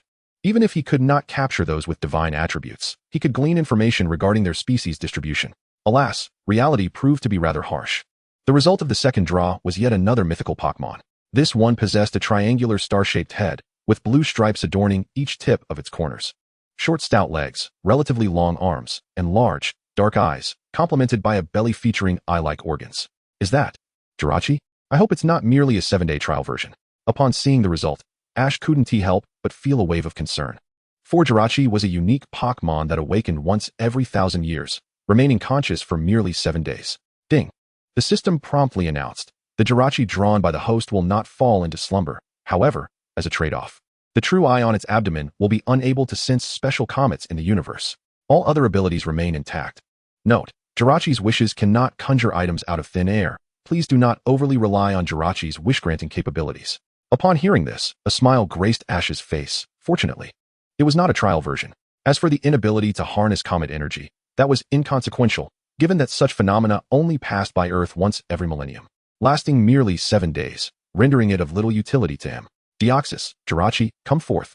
Acquiring 2 Master Balls containing ethereal Pokémon, Ash eagerly exited the system interface, hastily releasing the creatures without a second thought for Pikachu and Galade, who observed him curiously. Pika! Exclaimed Pikachu, while Galade tilted its head in bewilderment. Both were utterly flabbergasted as Ash summoned 2 Pokémon they had never encountered before. Pikachu, who prided himself on always being by Ash's side, was particularly perplexed, having no clue how Ash had managed to capture these unfamiliar beings. Pokémon, Deoxys. Type, Psychic. Gender, genderless. Level, 1. Ability, Pressure. Potential, Legendary. Moves, Titan, Glare, Nightshade. Teleport. Pokémon, Jirachi. Type, Steel Psychic. Gender, genderless. Level, 1. Ability, Serene Grace. Potential, Legendary. Moves, Confusion, Wish, Play Nice, Rest, Cosmic Power. Deoxys, Jirachi, greetings. I am Ash, your trainer, Ash proclaimed, suppressing Jirachi's initial reservations and greeting them with a warm smile. Jirachi beamed at Ash, its adorable visage lighting up as it floated beside him to nuzzle against his cheek. Deoxys extended a hand, its countenance equally amiable. Ash reciprocated the gesture, grasping Deoxys's hand before cradling Jirachi in his arms, eliciting a fit of giggles. Ash, that tickles. Jirachi communicated through psychic resonance, reveling in the moment. Observing Ash's affectionate interaction with the enigmatic Pokémon, Pikachu felt a mixture of envy and admiration. Pikachu, Galade, allow me to introduce our new companions, Ash announced. The 4 Pokémon exchanged glances, and Galade, utilizing Psychic, retrieved a shimmering energy cube from Ash's backpack. Galade, it declared, offering the treat to its newfound friends. Deoxys and Jirachi graciously consumed several cubes, their bond strengthening in the process, leaving Pikachu bewildered. What did this mean? Was he being sidelined? Noticing Pikachu's dazed state, Ash gently reminded him, Pikachu, as the elder brother of our team, you must look after our new friends. Pika, responded Pikachu, acknowledging his responsibility. Witnessing the camaraderie among the 4 Pokémon, Ash's expression softened with satisfaction as he began to organize his belongings. Have you finished packing? Just as Ash was nearly done, his friends, Gary, Misty, and Brock, burst into the room. Huh, these 2 Pokémon, they exclaimed, taken aback by the presence of the unfamiliar creatures. Misty, momentarily entranced, became an instant admirer of Jirachi. What an adorable little one. What is its name, Ash? Did you capture it? Jirachi, Ash replied. Isn't it a lovely name? I would love to catch one too. Misty expressed, her eyes sparkling with excitement. Karaki and Deoxys are both extraordinary mythical Pokémon. In the Hoenn region, there are traces of other Deoxys in activity. As for Karaki, it is rather unique. The only other one I am aware of is still in slumber, bound by a special mission, awakening only once every millennium. Ash's words instantly extinguished Misty's desire to capture Karaki. It was astonishing to discover such marvelous Pokémon existed in the world. Brock's eyes widened in wonder. However, Gary wore an expression of discontent. The fact that Ash had previously captured a legendary Pokémon was one thing, but now he had quietly acquired 2 mythical Pokémon, which left him feeling quite vexed. Chapter 112, Lugia. The 2 newly acquired Pokémon sparked a determination in Gary, who declared, Ash, I've made up my mind. I shall also venture to the port of Leaf Green City to seek out Lugia. The gap between him and Ash had already widened considerably. If he didn't exert himself to capture some rarer Pokémon, he would surely be left utterly behind. Huh, Gary, are you feeling alright? Ash questioned, puzzled that the mere acquisition of 2 level 1 mythical Pokémon could prompt such a serious declaration from Gary. I'm serious, Gary insisted. Very well. Let us make a bet on who can capture Lugia first. After departing from the Quartz Plateau, Gary eagerly rented a luxury vehicle, whisking Ash and the others directly to Leaf Green City. In his haste to compete with Ash, he even contacted Professor Oak to procure a few Master Balls. Isn't that a bit excessive, Gary? Ash remarked, somewhat bemused. Who's being hasty? Unlike you, who takes your time. I must be proactive when it comes to legendary Pokémon. Gary retorted. Haha, I hope you don't end up in tears when you witness me capturing Lugia. Ash had little concern. Even without its legendary status, Lugia's power was beyond that of a typical ace trainer. Especially given that Gary's Pokémon did not hold a type advantage. As dusk fell, the group finally arrived at the Pokémon Center in Leaf Green City. After a sleepless night, dawn broke anew. Ash gathered his Pokémon and set off towards the Leaf Green port alongside Misty and the others. Naturally, Gary trailed behind Ash. Lacking Ash's aura sensing ability, it would be nearly impossible for him to locate Lugia on his own. Just as when Ash had traveled through previously, the Leaf Green port bustled with activity, ships coming and going. With so many vessels here, is it truly possible for the ocean deity Lugia to appear in such a place? Misty pondered. Logically, if there were signs of Lugia, the Pokémon League would have dispatched someone to investigate long ago. Though Lugia is often referred to as the deity of the sea, it actually governs ocean currents. The waters near Leaf Green Port are the confluence of two distinct currents, and Lugia species is known to traverse these waters. Thus, it is likely that a nest of Lugia resides deep beneath the sea nearby. After gathering intelligence from Gary's research with Professor Sakuragi, Ash conducted a brief investigation into the maritime conditions surrounding Leaf Green City. Ash, you really possess a wealth of knowledge. Misty praised, giving him a thumbs up. Ash, if Lugia truly resides in the depths of the ocean, how do you intend to summon it to the surface? Brock inquired. Gary, too, was intrigued, pondering how Ash would coax Lugia forth. Let's locate it first. This expanse of sea is vast. Gary, where's the boat you mentioned? Over there. Gary pointed towards a solitary, luxurious yacht anchored nearby. Wow, it truly befits the son of a wealthy family. Renting that vessel for a day must cost a fortune. Ash felt a twinge of disdain towards the affluent. Rent? This yacht was a gift from my family for my 12th birthday, Gary proclaimed proudly. Ash sensed a hint of ostentation in Gary's tone, yet he found himself lacking evidence to substantiate his feelings. The wretched capitalists, how detestable. In his envy of the wealthy, Ash momentarily forgot his own status as a top-tier millionaire. Indeed, capsule technology is the pinnacle of innovation in any technological realm. Otherwise, Bulma's family in the Dragon Ball universe would not be the wealthiest in the world. Thus, the group set sail aboard the yacht. Ash, seated at the bow with his aura fully activated, delved into the mysteries beneath the ocean's surface. The others remained in the cabin, monitoring the navigation radar. With a dual approach to exploration, they spent 2 days investigating, during which Ash identified 3 potential locations of significant Pokémon activity, while the yacht's radar detected only 1. After 2 days, they had explored merely 1/10 of the entire sea. Gary, feeling somewhat disheartened, asked, Ash, is your psychic ability truly effective?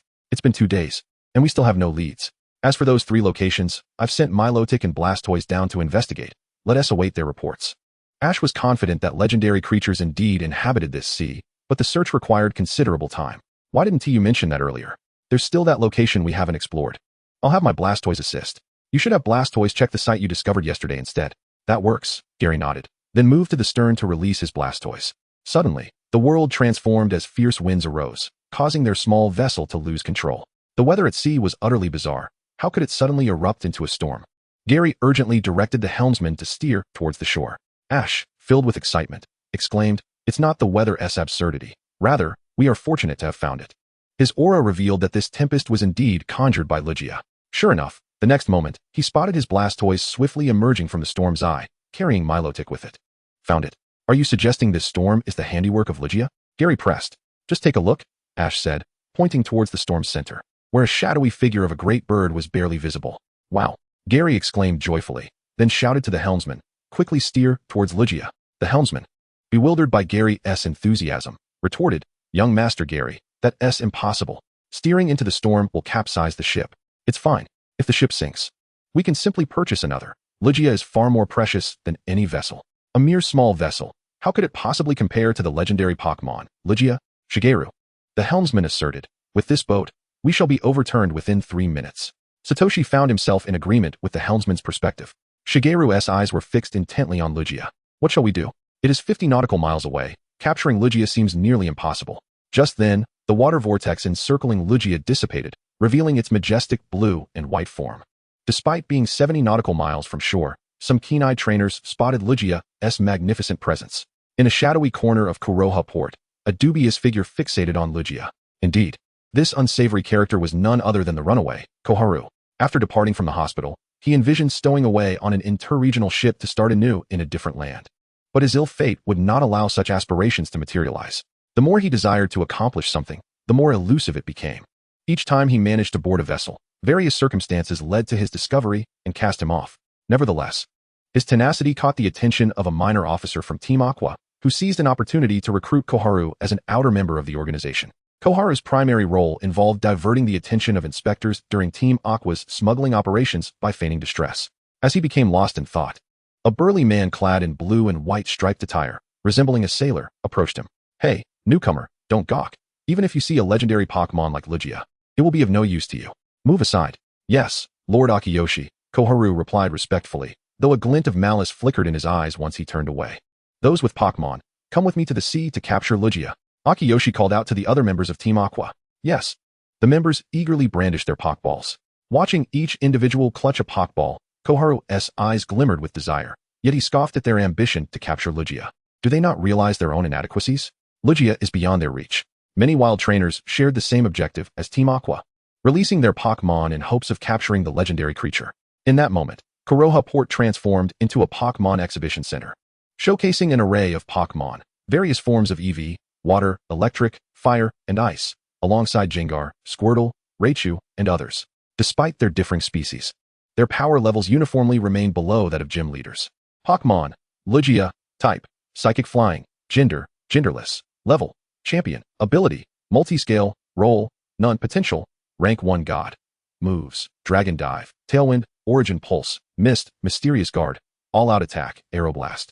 Future Sight, Hydro Pump, Ice Beam, Water Pulse, Psychic, Power Swap, Scale Shot. A champion-level Lugia indeed. It is decided, you shall be the one, Mutwo, Satoshi proclaimed as he released Mutwo's Pokeball. Mutwo cast a glance at the distant Lugia, devoid of any desire to engage. Under Ash's watchful gaze, he pressed the button on the Pokeball and entered. Mutwo's defiance left Ash feeling rather embarrassed. "Just watch me," he said, instructing his Blastoise to draw Lugia's attention. Shigeru commanded his turtle to attract the foe. Subsequently, he unleashed his Scyther, which promptly mega-evolved. Blastoise did not disappoint, unleashing 2 humiliating water cannons that firmly secured Lugia's ire. "Shigeru, I'll grant you the opportunity to battle Lugia first." Although Mutwo was reluctant to intervene, Ash remained confident in his ability to capture Lugia. However, he was curious to see the extent of Shigeru's capabilities first. "Then I shall not hold back. Scyther, use Night Slash, and Blastoise, unleash Ice Beam." Shigeru, having conducted some research on Lugia's attributes, intended to exploit its weaknesses with his moves. Scyther's Night Slash, a hereditary skill, struck Lugia's chest with considerable force, while Blastoise's Ice Beam also found its mark. At the port, wild trainers witnessing the confrontation began to command their Pokémon to join the fray, resulting in a chaotic scene. Miss Junsha, tasked with maintaining order, found herself powerless to intervene and could only attempt to dissuade them. Meanwhile, some individuals from the water fleet quietly set sail towards Lugia in small boats. Lugia, under the assault from Shigeru's Pokémon, merely flapped its wings, summoning a fierce gale that generated towering waves, capsizing several approaching boats, and dispersing numerous Pokémon attacks. As for Ash's yacht, protected by aura and bolstered by his own extraordinary constitution, he remained unshaken by the tempest conjured by Lugia. "Pikachu, Thunderbolt," Ash commanded. Pikachu, activating its passive ability, unleashed a stunning bolt of lightning. Enveloped in electricity, Lugia momentarily succumbed to paralysis. Seizing the opportunity, several high-ranking trainers concealed along the port released their strongest Pokémon, including the likes of Bisharp, Garchomp, Skarmory, and Dragonite, all boasting power ranging from gym leader to quasi-champion levels. However, before their attacks could connect, Lugia conjured another gust of wind, sending various Pokémon and their moves flying. Many trainers' Pokeballs were also caught in the tempest, shattering upon impact. Misty, observing the increasingly frenzied wild trainers along the shore, sighed, "Ah, these individuals truly lack awareness of their limitations." Their reaction, though understandable given Lugia's legendary status, left Brock sympathetic yet disapproving of their recklessness. "Shinai, it's futile. Lugia's strength is overwhelming. Neither my Blastoise nor Scyther holds any advantage." After several rounds of attacks, Shigeru ultimately conceded. His damage output paled in comparison to that inflicted by Pikachu's singular Thunderbolt, rendering any further efforts pointless. Chapter 114, When Divine Beings Clash, Mortals Suffer. Xiao Mao nodded, and before leaving, he suddenly addressed Xiao Zhi. "Xiao Zhi, one day I will defeat you. Until then, do not perish." "Rest assured, my dreams remain unfulfilled," Xiao Zhi replied, producing a black garment from seemingly nowhere, enveloping himself securely before soaring into the air, accompanied by Pikachu and Sinnoh, to confront Lugia. Lugia, I shall capture you, Xiao Zhi declared earnestly to the legendary creature. With a roar, Lugia responded with a fierce cry, then opened its mouth, harnessing the power of water elements and unleashing a torrent towards Xiao Zhi and his companions. The water cannon attack surged forth with extraordinary ferocity. As the deluge rushed towards them, Xiao Zhi swiftly activated the aura barrier and commanded, Pikachu, Thunderbolt. Sinnoh Mega Evolve. Pikachu's Thunderbolt clashed with Lugia's water cannon in a spectacular display of power. Sinnoh, use Shadow Ball. Upon completing her Mega Evolution, Sinnoh teleported behind Lugia at Xiao Zhi's command, gathering ghostly energy in her hands and launching a sphere of darkness at the legendary beast. Though Sinnoh's level paled in comparison to Lugia's, and Shadow Ball was not her primary skill, it still served to weaken Lugia's special defense. Seizing the moment, Xiao Zhi released Zapdos and Moltres. Zapdos, Electric Terrain. Moltres, Air Slash. Faced with the two avian creatures, Lugia momentarily appeared bewildered. Nevertheless, it did not relent. Flapping its wings, it conjured a tempestuous wind. The gale knocked Pikachu and Zapdos off balance, causing Moltres' attack to veer wildly. Coincidentally, one of Moltres' air slashes was swept toward the harbor, where wild trainers were instantly thrown into chaos upon the appearance of 3 legendary Pokémon. Some frantically sought small boats to venture out to sea, while others, more audacious, grabbed planks of wood and released water-type Pokémon, urging them to swim towards Lugia's location. The air slash that had been blown away seemed to navigate on its own, landing in a corner of the harbor. Boom. Ouch. Xiao let out a lamenting cry before losing consciousness. It was indeed true what the leader had said. This fellow was a real jinx. Even from dozens of nautical miles away, he was still caught in the aftermath of the battle. The ordinary members of the water team merely observed Xiaohao's plight without offering assistance, some even recording the event.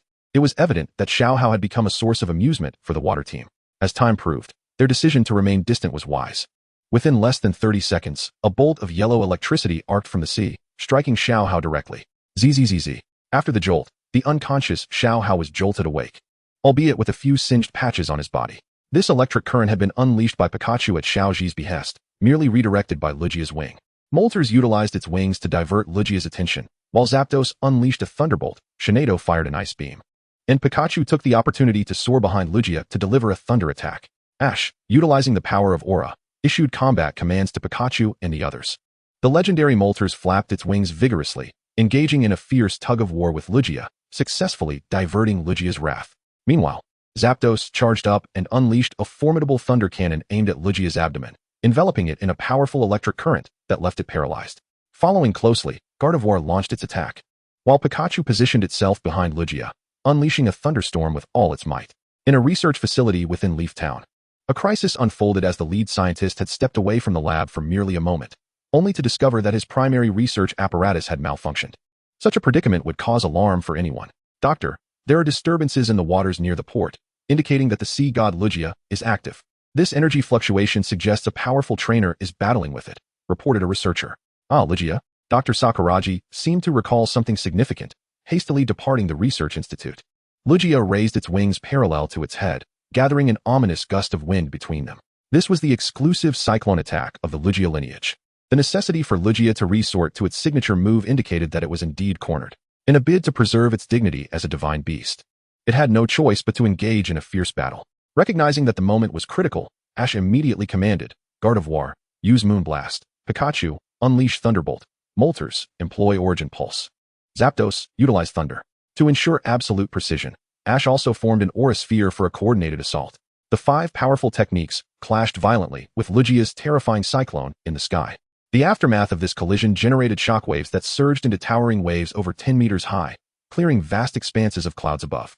The force of the residual waves affected the entirety of Leaf Port, causing vessels moored along the shore to sway perilously, while bystanders shielded their eyes from the onslaught, with many young women in skirts desperately clutching their garments.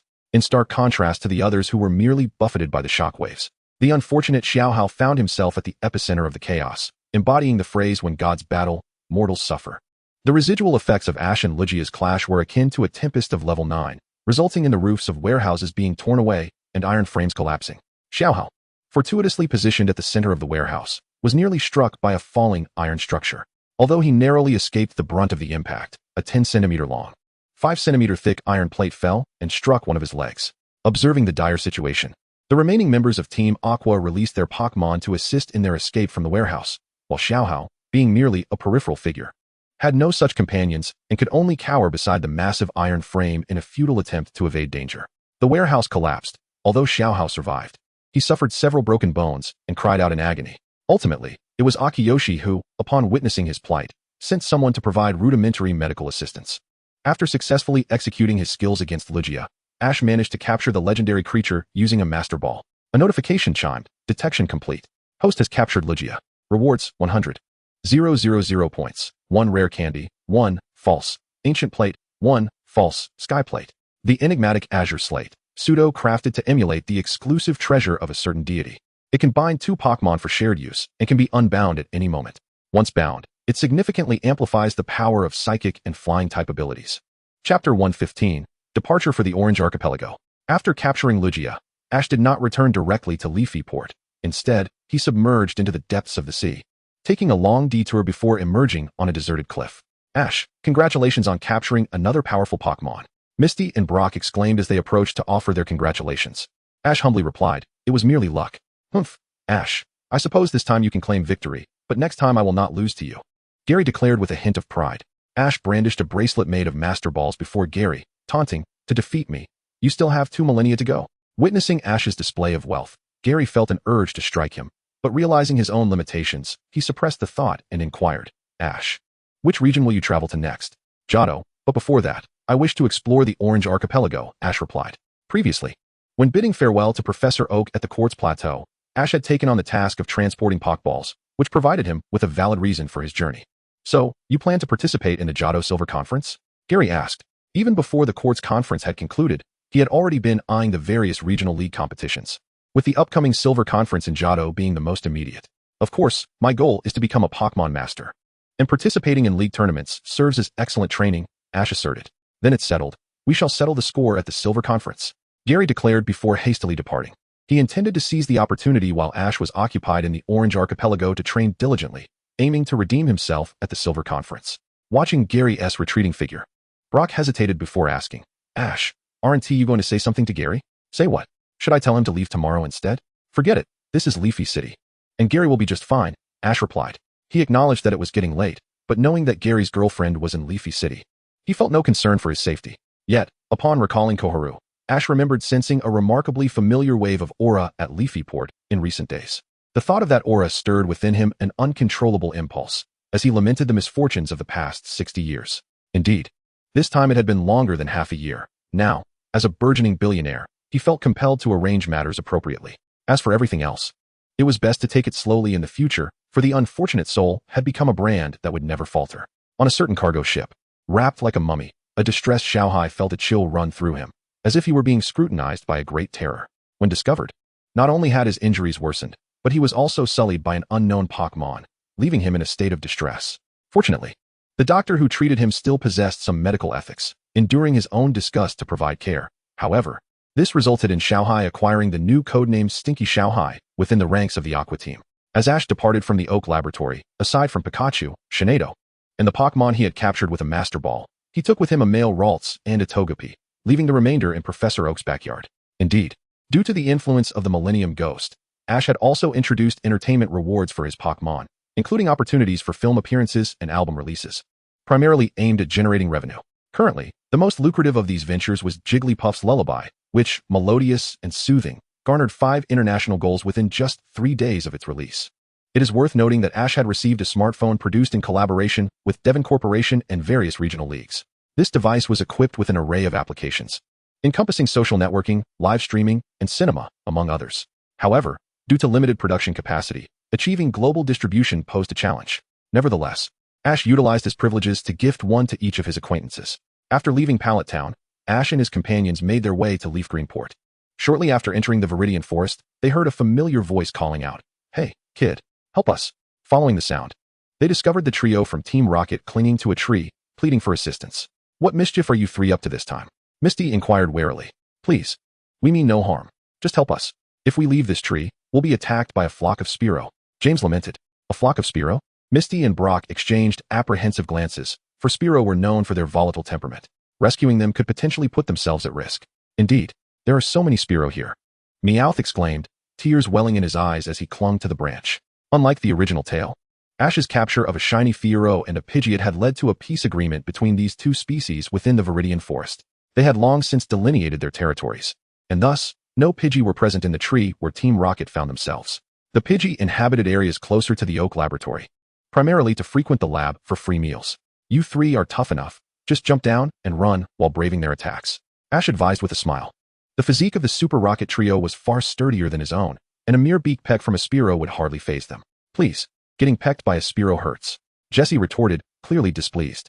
While she understood that running was a viable option, the fear of pain was a natural instinct. Very well. We shall show you mercy and assist you, Ash declared. On the count of 3, just run headlong in that direction without looking back. When you hear a buzzing sound, hide in the bushes and slowly crawl out. He pointed them toward a direction that was anything but safe, for it led into Beedrill territory. 1. Ash began. But before he could continue, Jessie interjected, wait. Give us a moment to prepare. After the trio had stretched their limbs and readied themselves, Ash called out 3. And Pikachu, who had been poised for action, unleashed a powerful bolt of electricity. The trio from Team Rocket indeed reacted swiftly, dashing in the direction indicated by Ash. After executing their plan, Ash, accompanied by Misty and Brock, made a hasty retreat. This was because a fierce showdown was imminent between the two prominent species, the Spearow and the Beedrill. In Chapter 116, titled The Team Rocket Trio Who Were Sold Yet Helped Count the Money, Ash and his companions prepared for their journey through the Orange Archipelago, known for its numerous uninhabited islands. Before setting off, they made a stop in Celadon City to replenish their supplies, purchasing a variety of items, most notably Pokémon food. Misty noticed several shiny golden tickets at the top of their haul and remarked, these seem to be lottery tickets, don't they? Lotto tickets? Those are hardly worth anything. Likely just a few packs of tissues or soy sauce, Ash replied nonchalantly. Indeed, such items are not to be trusted.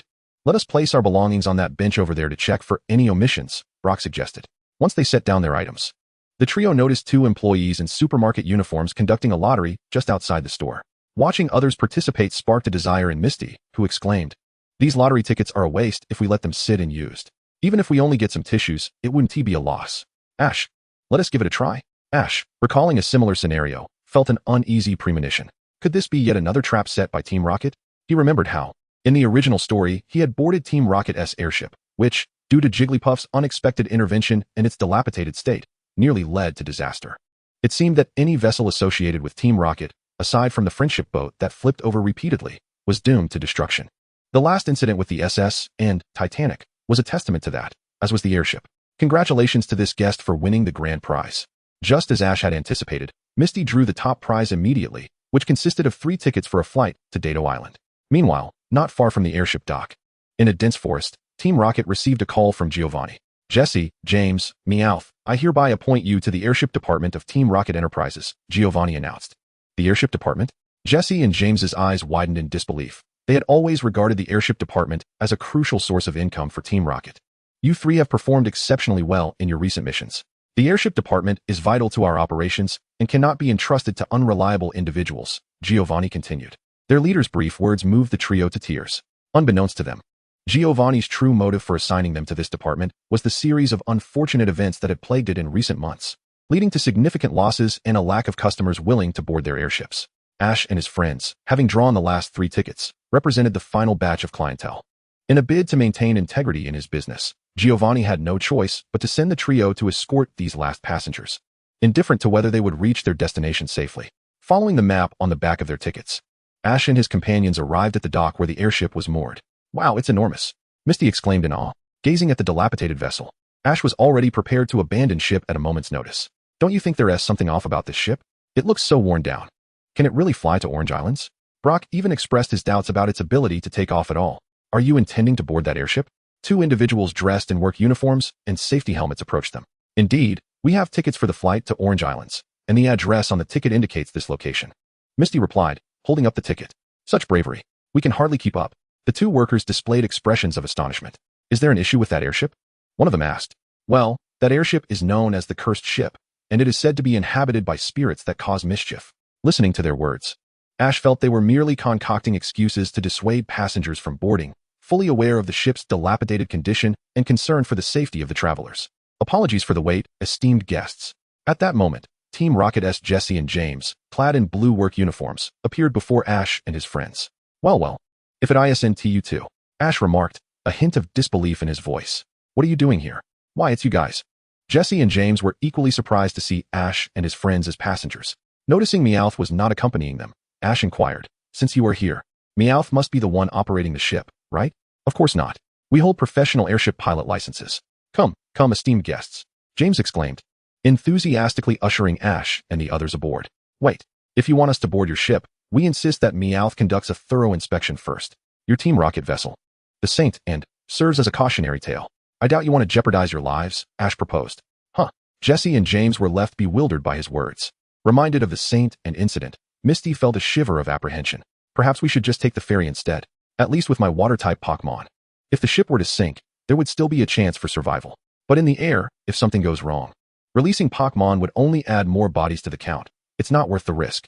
Brock agreed. "Indeed, let us opt for the ferry. Please, please.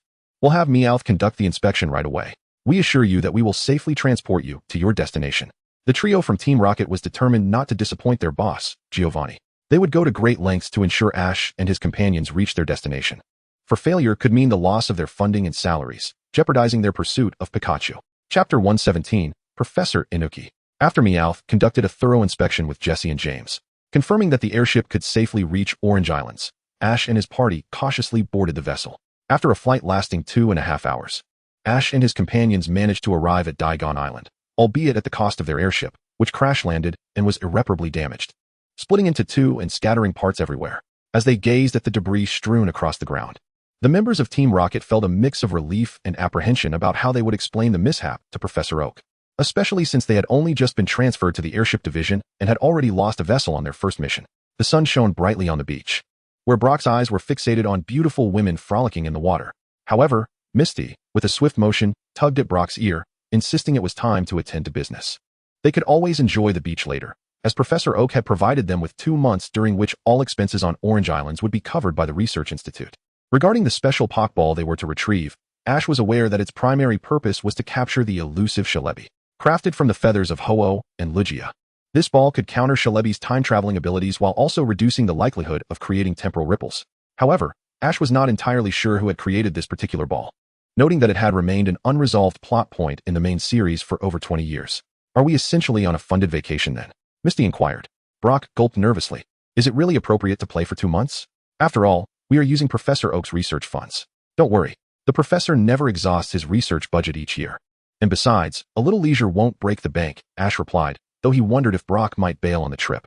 He had already prepared himself to enjoy the next 2 months, relishing the opportunity for a free adventure. "Do you know where Professor Namaki's research facility is?" Misty asked eagerly, ready to embrace the travel spirit. Ash pointed towards a quaint 2-story white villa at the end of a path. "That detached villa over there, is it?" Misty and Brock marveled at the luxurious building, exclaiming, "It's no surprise that someone engaged in academic pursuits would reside in such opulence." Moments later, the group entered the Namaki Research Institute. The entrance was wide open, yet no one was in sight. Misty called out, "Excuse us, is anyone here?" Suddenly, the floor beneath Pikachu gave way, and the unsuspecting creature tumbled down. 3 girls, resembling the neighbor Nobita Nobi, popped their heads up from below and asked, "Are you guests? How may we assist you?" "I'm sorry for the interruption. Could you tell us where Professor Namaki is?" "We're here to collect something," Ash replied. "Oh, you must be the ones Professor Oak sent. She's at the bay tending to some Pokémon. Allow us to guide you," the girls offered enthusiastically. Under their guidance, Ash and his friends soon found Professor Namaki caring for a Gyarados. "Oh, Ash, you've finally come to visit my research institute," Professor Namaki exclaimed as she stepped onto the shore. Dr. Inuki, clad in an alluring swimsuit, rendered Xiaojiang's face crimson and set his heart racing. "Dr. Inuki, I am here on behalf of Professor Okido to retrieve something," he stammered. Although the research directions of Xiaoji and Dr. Inuki diverged significantly, their rapport was commendable, as both were renowned young scholars within the league, brimming with potential. Additionally, the collaboration between Okido Laboratory and Inuki Institute, facilitated by Professor Okido, further strengthened their ties. Dr. Inuki harbored aspirations of recruiting Xiaoji to her institute. Thus, she had extended invitations for him to visit multiple times, yet Xiaoji consistently declined. "We can discuss the items later. It would be a shame not to extend proper hospitality since you've made the effort to visit," she insisted, leading Xiaoji on a tour of her institute. This gesture left Xiaoxia and Xiaojiang feeling somewhat displaced, a sentiment echoed by Dr. Inuki's 3 assistants, who wore expressions of shared discontent. 2 hours later, a weary Xiaoji followed Dr. Inuki to a device housing Pokeballs. "Wow, special Pokeballs crafted from gold and silver," Xiaoxia exclaimed, having never encountered such exquisite specimens. which appeared even more refined than the Master Ball in Xiaoji's possession. Xiaojing shared in the astonishment, feeling as though he was witnessing a revelation. Xiaoji sensed the presence of Lugia and Ho-Oh emanating from the balls. Incredible, isn't it? I retrieved these from an underwater ruin with a history spanning at least a millennium, Dr. Inuki explained. A millennium? That seems implausible. I recall that true Pokeballs date back less than 50 years, and the craftsmanship of this ball appears comparable to contemporary designs, Xiaojing mused, stroking his chin. The most rudimentary Pokeballs have only existed for 30 years, while the earliest required manual mechanisms for operation. Matters pertaining to Pokémon cannot be analyzed through conventional lenses. The world teems with creatures whose abilities defy comprehension, and it is conceivable that some possess the power to traverse time. Xiaoji divulged a fragment of this insight. Time travel? Are you suggesting that this mysterious Pokeball might have been brought from the future by some Pokémon? Dr. Inuki speculated. Perhaps, Xiaoji replied. As for time travel, Professor Okido is the foremost authority on that subject. Regardless, I have conducted all the experiments I can. I will hand this ball over to Professor Okido for further examination, as he has previously participated in the enhancement of Pokeballs. Despite Xiaoji's hints, Dr. Inuki chose not to persist with the ball, acknowledging that it lay outside her area of expertise. She retrieved the ball from the device and presented it to Xiaoji, saying, Xiaoji, I entrust this to you. Understood. I will endeavor to deliver it to Professor Okido promptly, Xiaoji affirmed as he accepted the ball, acknowledging the challenge ahead, given that he still had 2 months of vacation remaining. Chapter 118. Departure of Brock. Much like the backyard of Professor Oak's research facility, the forest behind the Inamori Institute serves as a sanctuary for the study of Pokémon. Misty, cradling her Togepi, approached a Venusaur nestled among the wildflowers, exclaiming, Truly, this southern island is a paradise, even the flowers are so vibrant. She leaned in to inhale their fragrance, only for the Venusaur to stir. Misty, that's a Venusaur, not a wildflower. Ash reminded her. Venusaur, but why does its appearance and color differ from the usual ones? Brock inquired, intrigued. The climate of the Orange Archipelago differs from that of the mainland. Hence the Pokémon here may exhibit slight variations in their physical forms compared to those in the Pokédex, Ash elucidated. As mealtime approached, the assistants of Professor Inamori wheeled in a food cart, and the hidden Pokémon in the forest, upon hearing the commotion, scampered toward the cart, eagerly awaiting their meal. All the Pokémon Ash and his friends observed had 1 or 2 physical traits that set them apart from their usual counterparts. Isn't it fascinating? Why don't you stay and research their differences with me? Professor Inamori, revealing her true intentions, expressed her desire. The majority of Pokémon in the Orange Archipelago exhibit variations in their forms compared to those on the mainland, and Professor Inamori's primary research goal is to uncover the underlying reasons. However, the sheer number of Pokémon makes it a daunting task for her alone. Ash, being young yet equally capable, naturally became the person she most wished to involve in her research. Perhaps not. I still aspire to become a Pokémon master, and I wish to travel to other regions, Ash replied. Hearing this, Professor Inamori's expression turned regretful. Oh dear, what a pity. I was looking forward to working alongside you one day. Later, Brock showcased what it truly means to be a meticulous caretaker. With a mere flick of his wrist, he managed to subdue a Butterfree, disregarding the carefully prepared food by Professor Inamori and her team. As night fell, Professor Inamori guided Ash and his companions to their living quarters. Upon entering the lounge, Ash and his friends were rendered speechless. The chaos and disarray starkly contrasted with the pristine research areas they had visited earlier. We tend to focus solely on our research, and aside from the research area, we are rather lax about our surroundings, Professor Inamori admitted, a hint of embarrassment in her voice. Had she known that Professor Oak had sent Ash, she would have made an effort to tidy up, but Oak had not specified whom he was sending, and she had paid little mind to the state of their living space. Unable to contain himself, Brock erupted in frustration, instantly transforming into his caretaker mode, and not only cleaned the room meticulously, but also prepared a sumptuous dinner. In the end, Brock remained at the Inamori Institute, taking on the role of a free, full-time caretaker, just as he did in the original narrative. Ash knew that this arrangement would only last a couple of months before Brock would grow disheartened and rejoin their traveling party, so he refrained from further persuasion. Little did he expect that he would bid farewell to Brock on such a small island. Xiaoxia found it somewhat difficult to accept Xiaojing's departure. She was skeptical of Ash's claims, especially considering that the entire Nemu Research Institute comprised only a handful of individuals, predominantly women, and that doctor. Nima happened to fit Xiaojing's type perfectly. It was hard for her to fathom any reason for Xiaojing to flee. Soon enough, they would come to understand, though it remained uncertain whether he would secretly lament missing out on 2 months of a subsidized journey. The two of them strolled leisurely, engaging in casual conversation as they made their way toward the port of Daigon Island. Meanwhile, the trio of Team Rocket, having painstakingly crafted a brand new airship, nearly crushed their binoculars in disbelief upon spotting Ash and his companions boarding a ferry. They had indeed set traps aboard the freshly minted airship to capture Pikachu and Shinedo. How infuriating. That little rascal would rather take a ferry than utilize a perfectly good airship. Musashi exclaimed in frustration. Have you two noticed that the little rascal is missing someone? Nyarth inquired. Indeed. They've left behind that squinty-eyed brute. They can't possibly be on a date or honeymoon. Can they? Kojiro speculated. That's quite likely. Nyarth chimed in. Stop your idle conjecturing. Having one less person is precisely what we need to make our move against that little rascal. We mustn't disappoint the boss any further. Musashi chastised her companions with an angry fist. Thus, the trio boarded the freshly crafted airship, tailing Ash and his group as they traveled on the ferry. After a lengthy 2.5-hour voyage, Ash and Xiaoxia arrived at Pungon Island. Shortly after disembarking, they spotted 3 delinquent youths harassing a beached Lapras on a nearby beach. One of the miscreants wielded a metal rod, mercilessly striking the shell of the Lapras. That rare water ice-type Pokémon was indeed a Lapras. Xiaoxia's eyes sparkled with excitement at the sight of her dream Pokémon, aspiring to be a water-type Pokémon master. She was well-versed in the water types of the Kanto region, with Lapras being one of her most coveted captures, largely due to the fact that her idol, the ice-type champion Kona, had a Lapras as her signature Pokémon. How dare they bully such a delightful Lapras? Xiaoxia exclaimed, retrieving her Milotic Pokeball, intent on teaching those delinquents a lesson. Ash also felt a surge of indignation at their actions.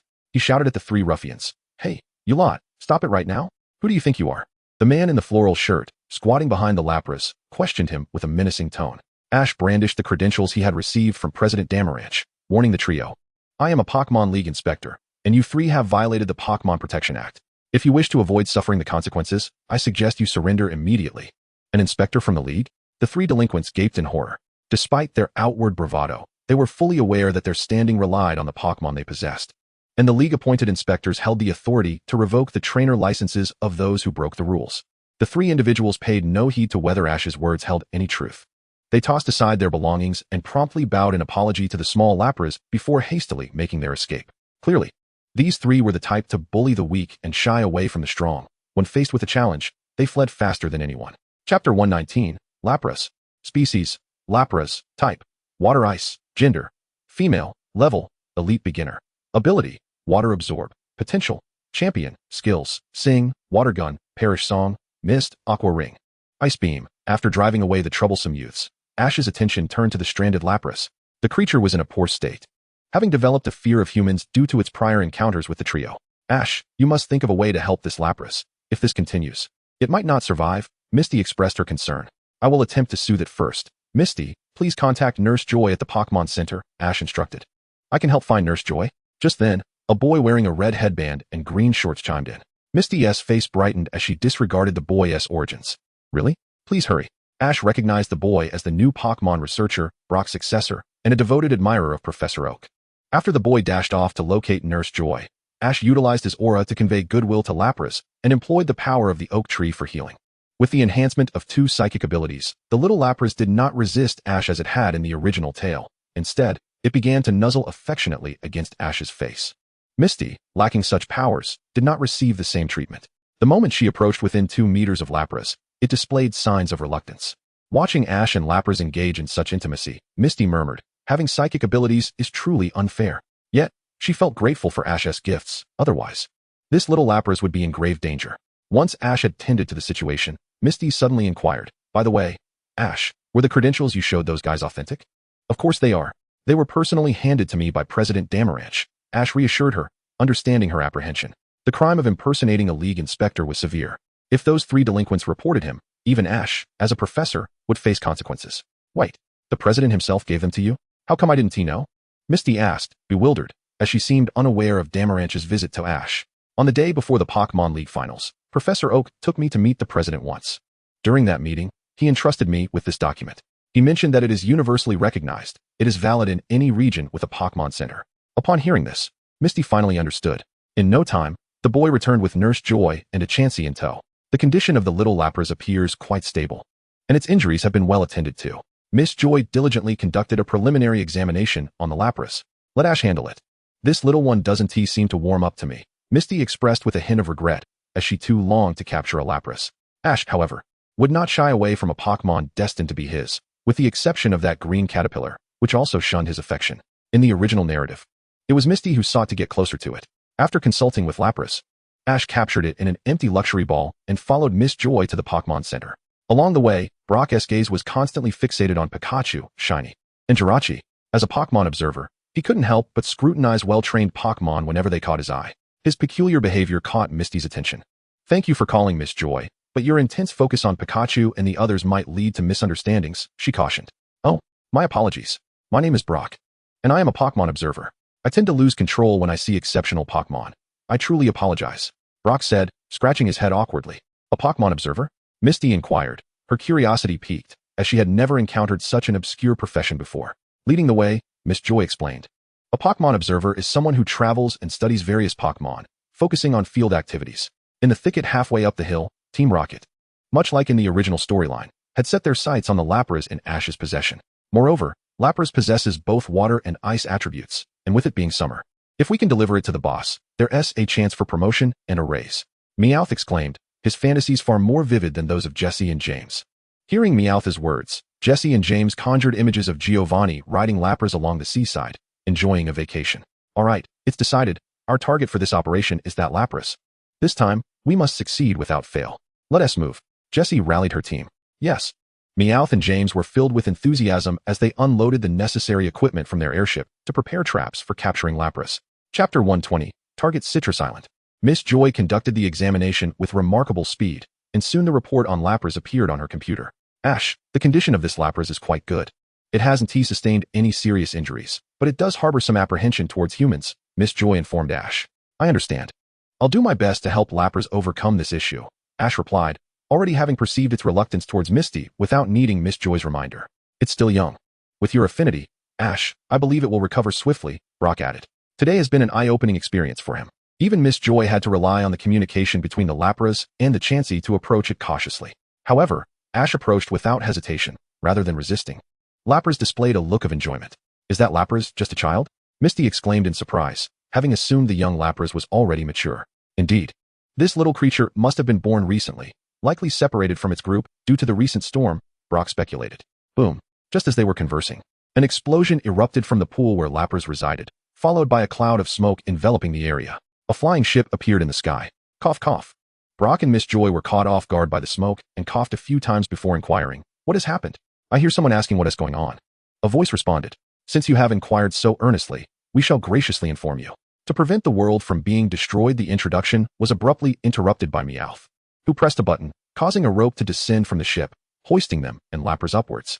"You three really haven't learned at all," Ash lamented, bewildered by how these miscreants managed to track them from Dyson Island to this location. He retrieved a Master Ball, summoning Dialga, and teleported to sever the rope.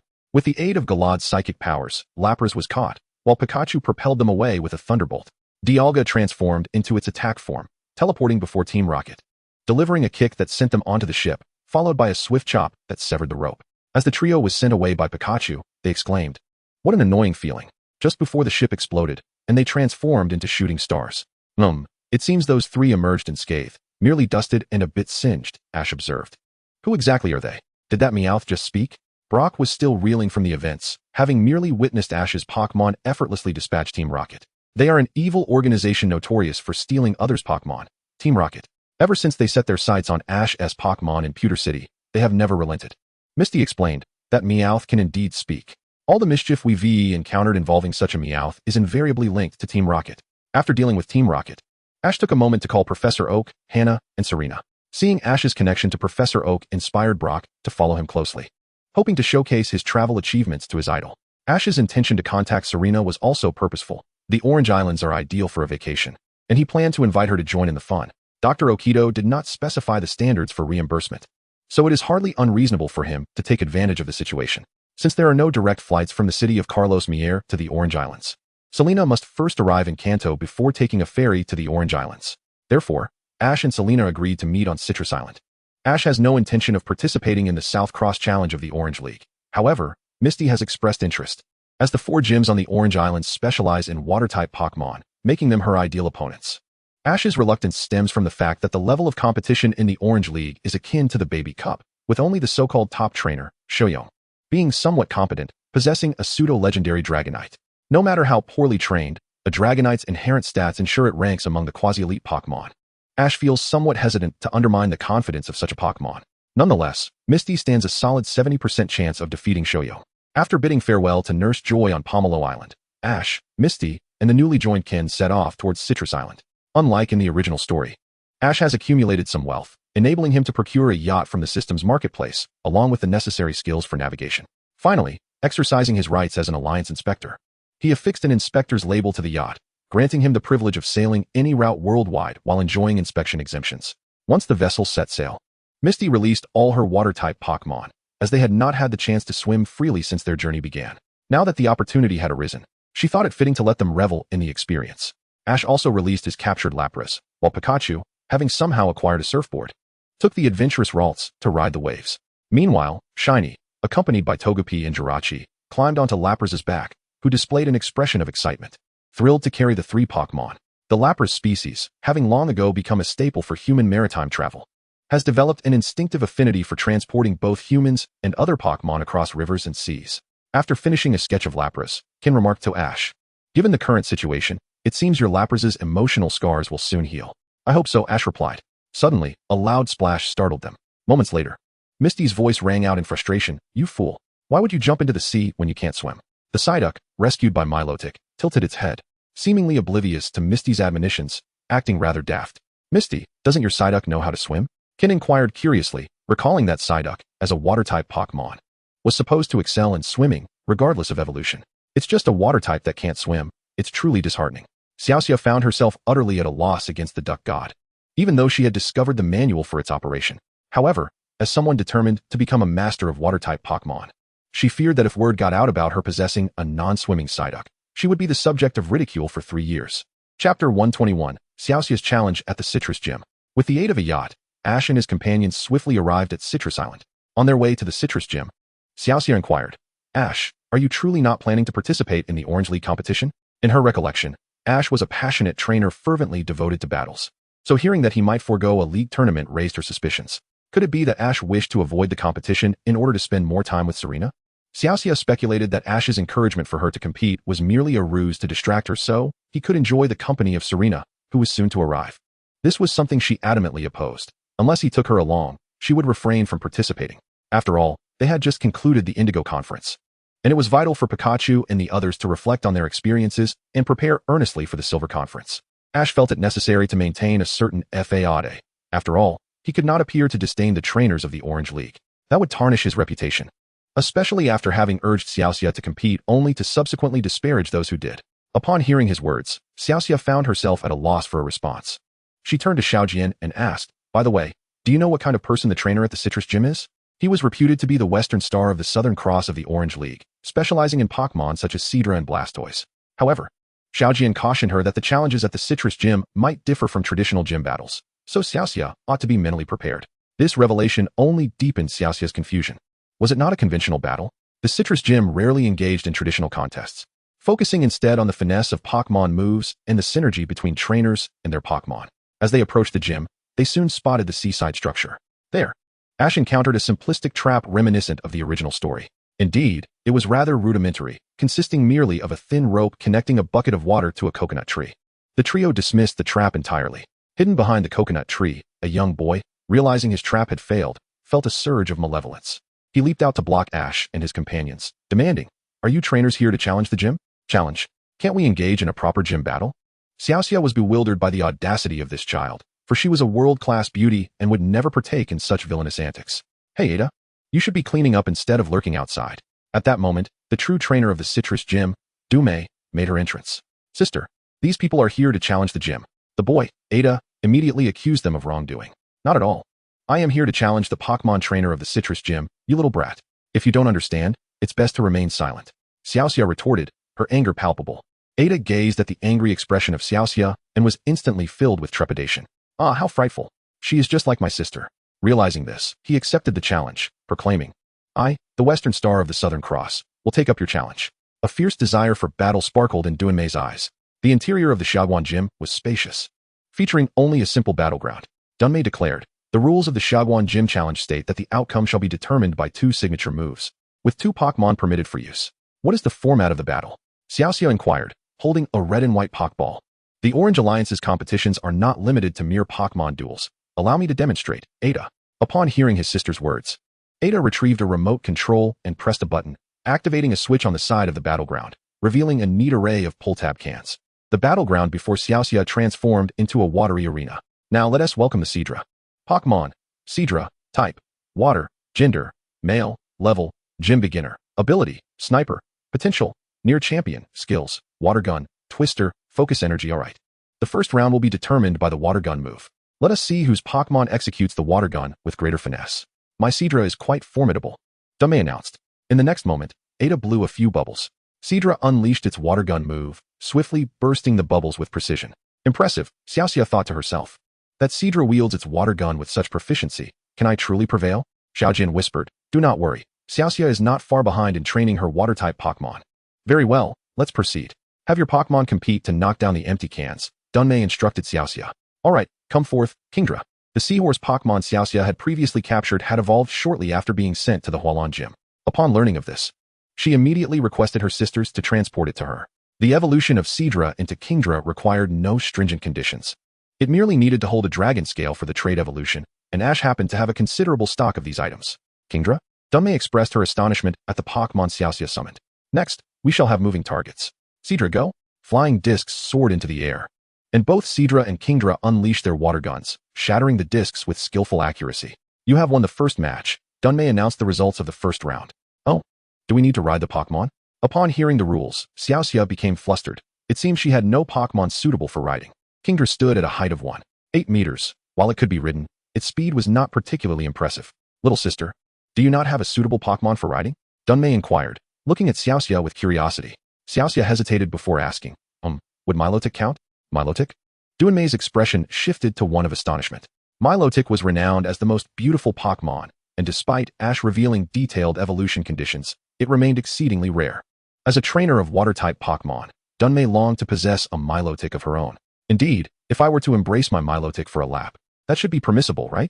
As a fellow gym leader, Misty is well aware that gym challenges typically do not impose overly rigid conditions.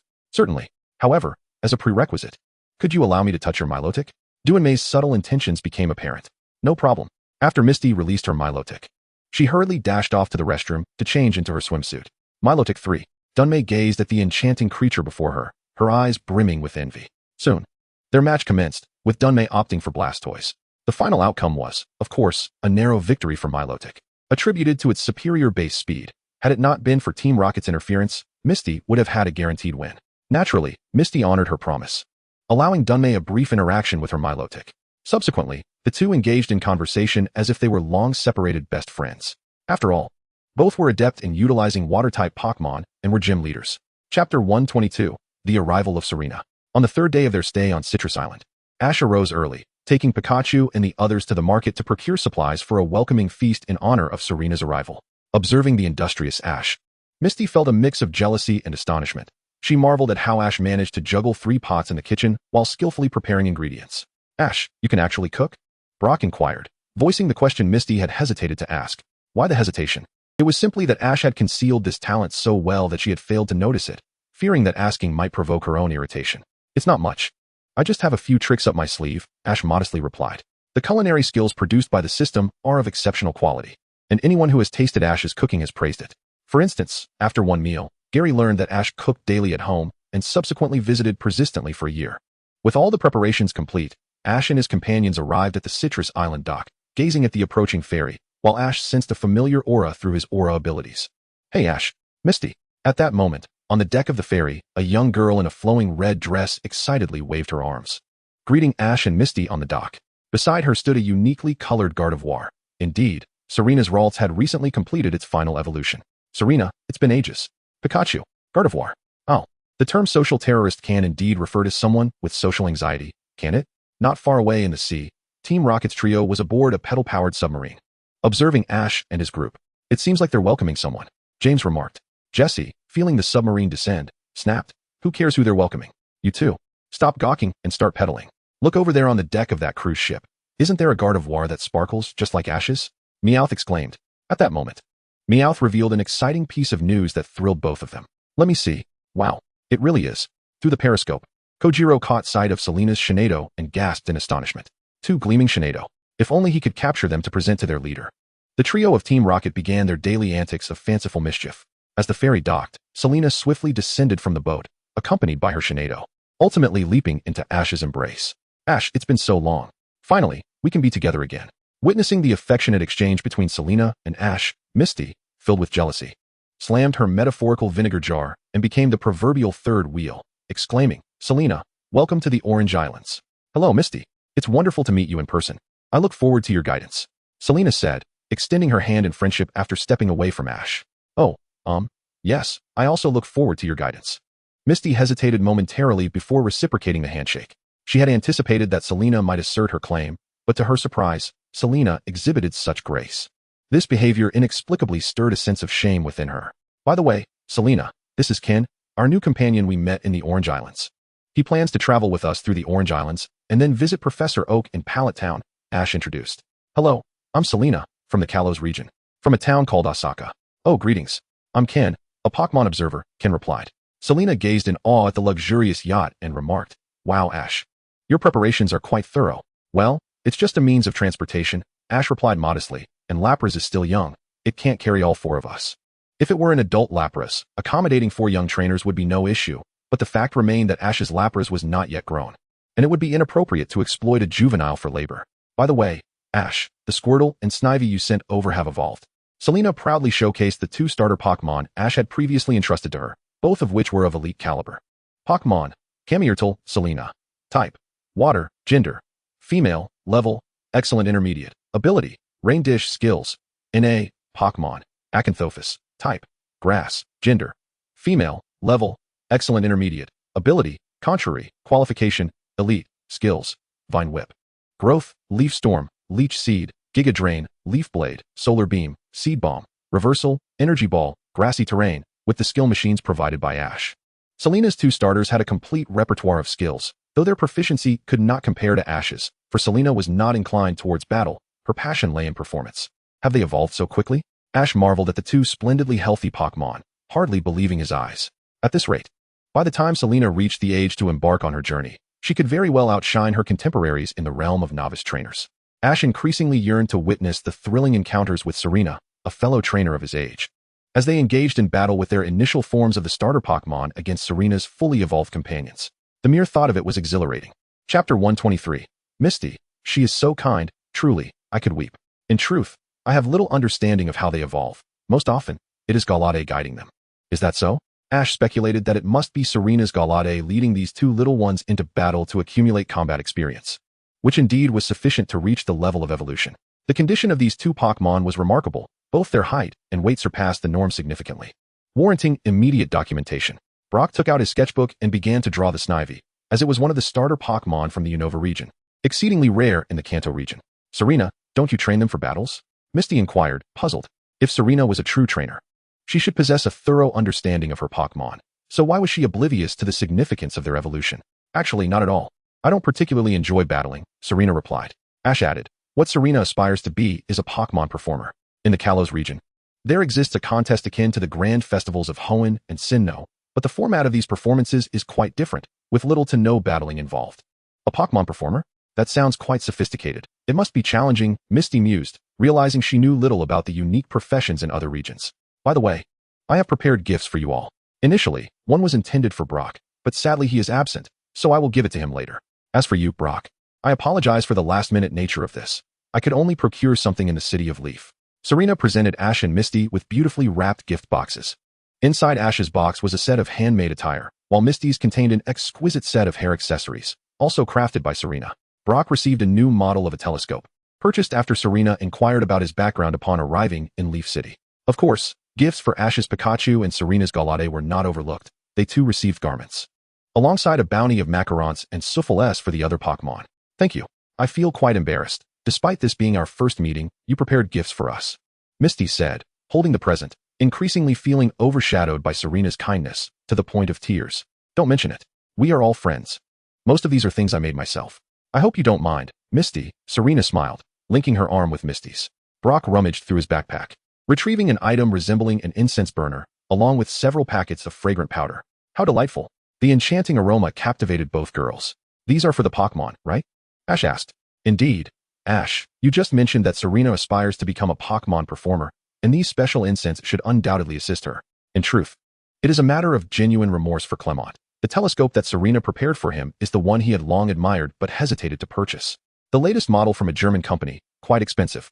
The two ladies, engrossed in their musings about the incense, soon found themselves discussing perfumes, which ultimately led to a conversation on skincare.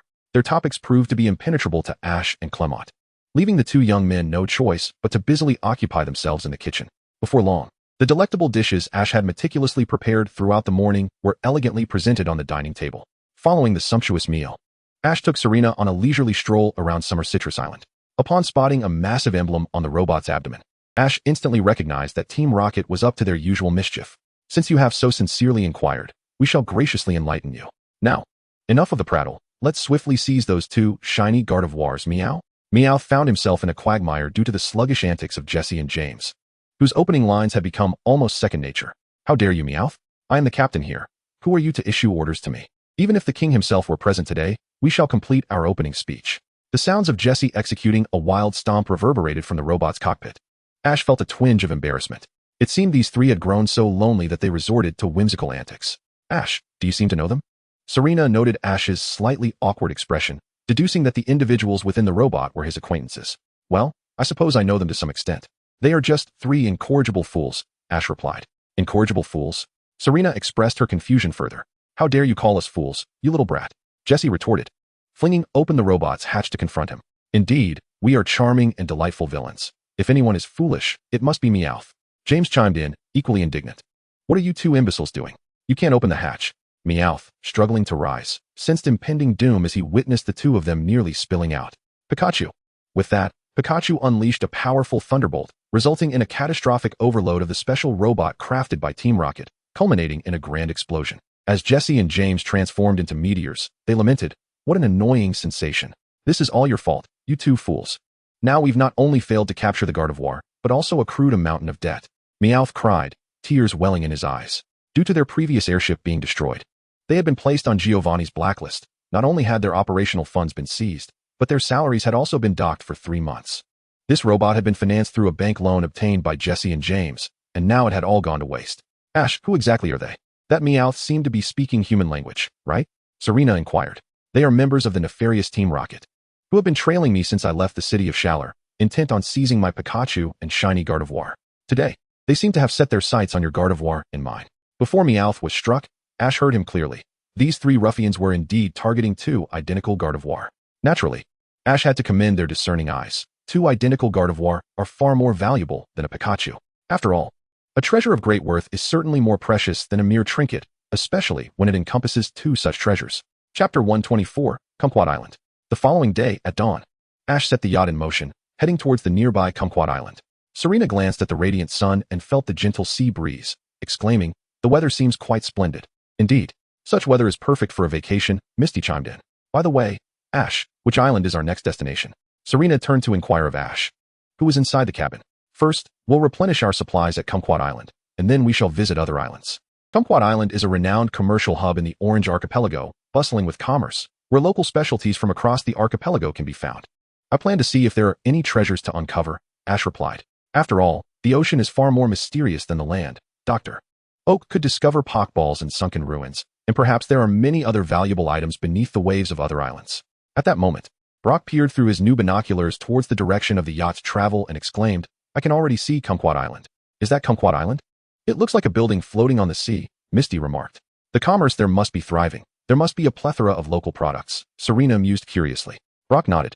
Yes, that is the most famous commercial city of the Orange Archipelago. While it may not rival the likes of Lumio City in the Kalos region, it certainly attracts merchants from all over the archipelago and beyond. Is something the matter, Ash? Serena asked. Ash furrowed his brow and explained, well, there is a peculiar aura on the island that can influence Pokemon's will. I recall part of the storyline. This must also be the work of Team Rocket, but it is unlikely to be the handiwork of the trio.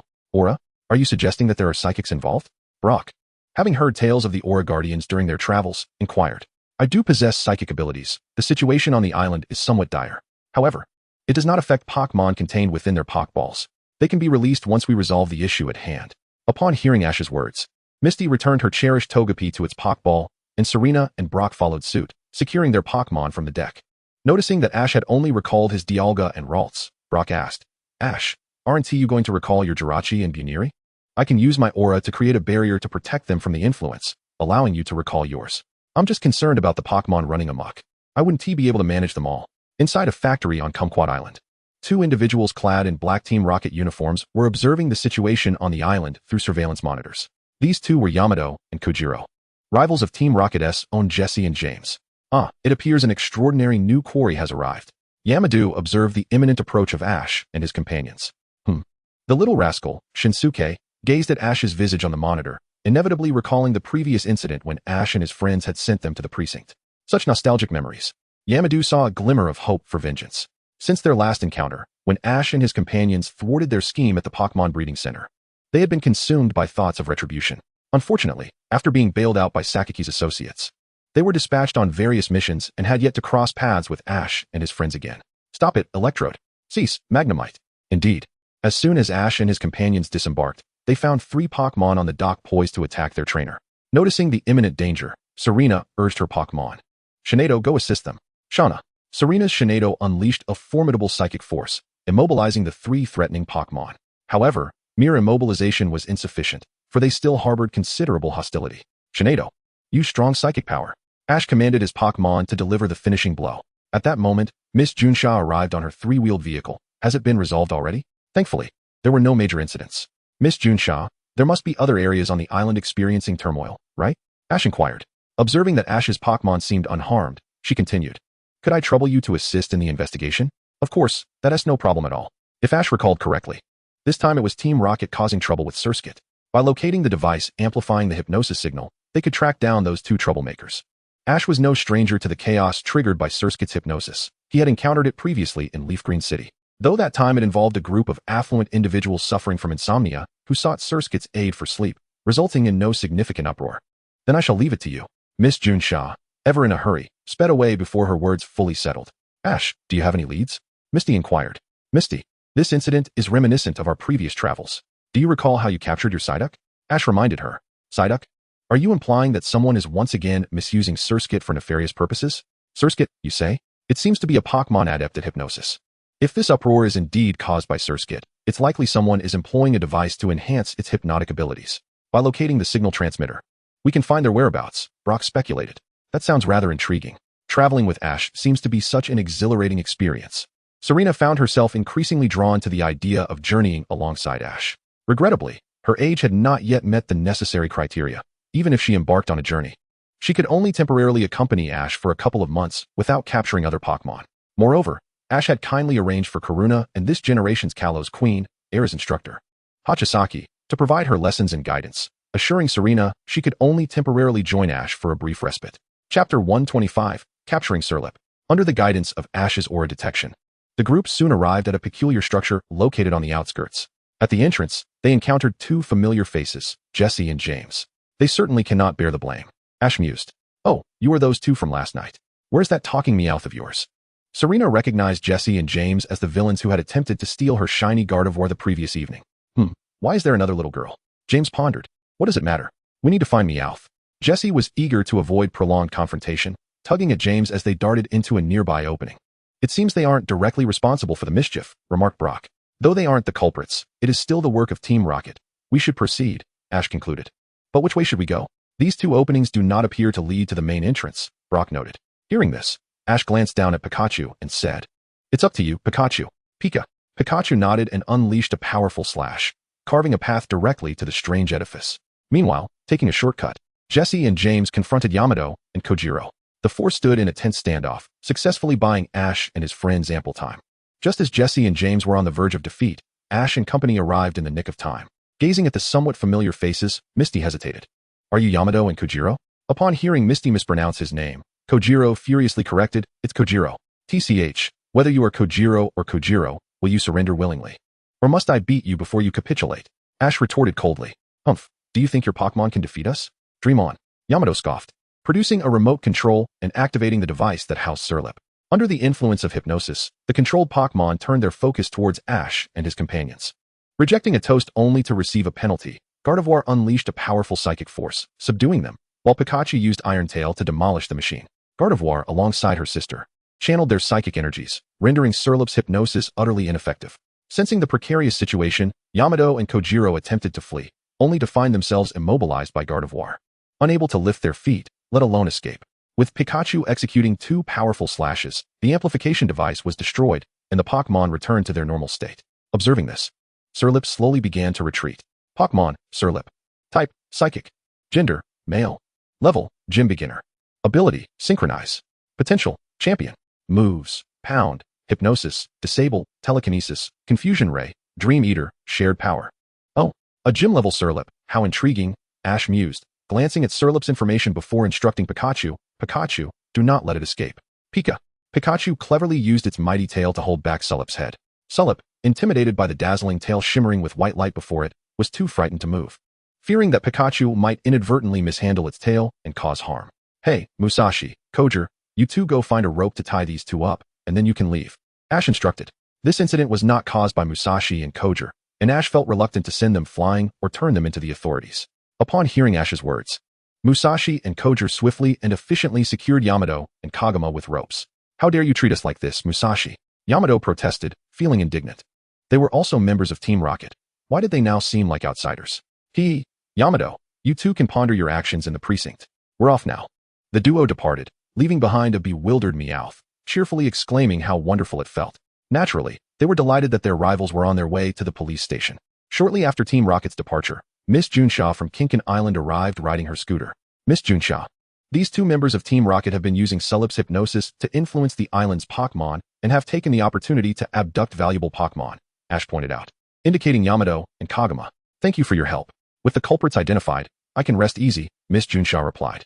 By the way, Miss Junsha, that Surlip has been exploited by the villains, so I would like to take it for proper rehabilitation.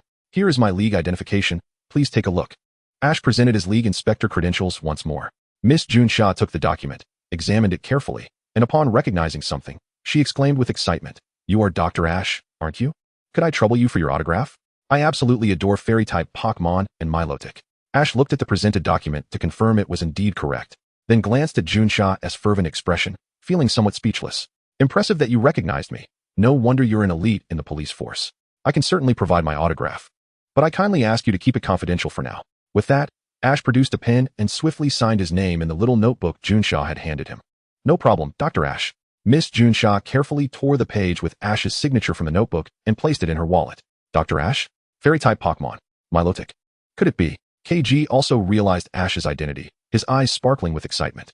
Noticing Serena's calm demeanor, Misty inquired, Serena, didn't Ash tell you he was a Pokémon doctor quite some time ago? Yes, when Ash first received his doctorate, he mentioned it to me, and at that time, I could hardly believe it. After obtaining Ash's autograph, Miss Junsha refrained from further inquiries regarding Surlip. Chapter 126, The Pokémon Breeding Facility on Kinkin Island. After resolving the Surlip incident, Ash and his companions finally had the opportunity to leisurely explore Kinkin Island. On the way to the Pokémon Center on Kinkin Island, Xiaojian excitedly inquired, Ash, you are the mysterious genius doctor who defined the fairy type and published research papers on Eevee's evolutionary forms, Magikarp, and the abandoned monkey, correct? Indeed. Ash nodded. That's fantastic. I have read all your papers. Traveling with the legendary father of fairy types is truly remarkable, Xiaojian exclaimed, overwhelmed with excitement. Listening to Xiaojian, Ash felt a shiver run down his spine.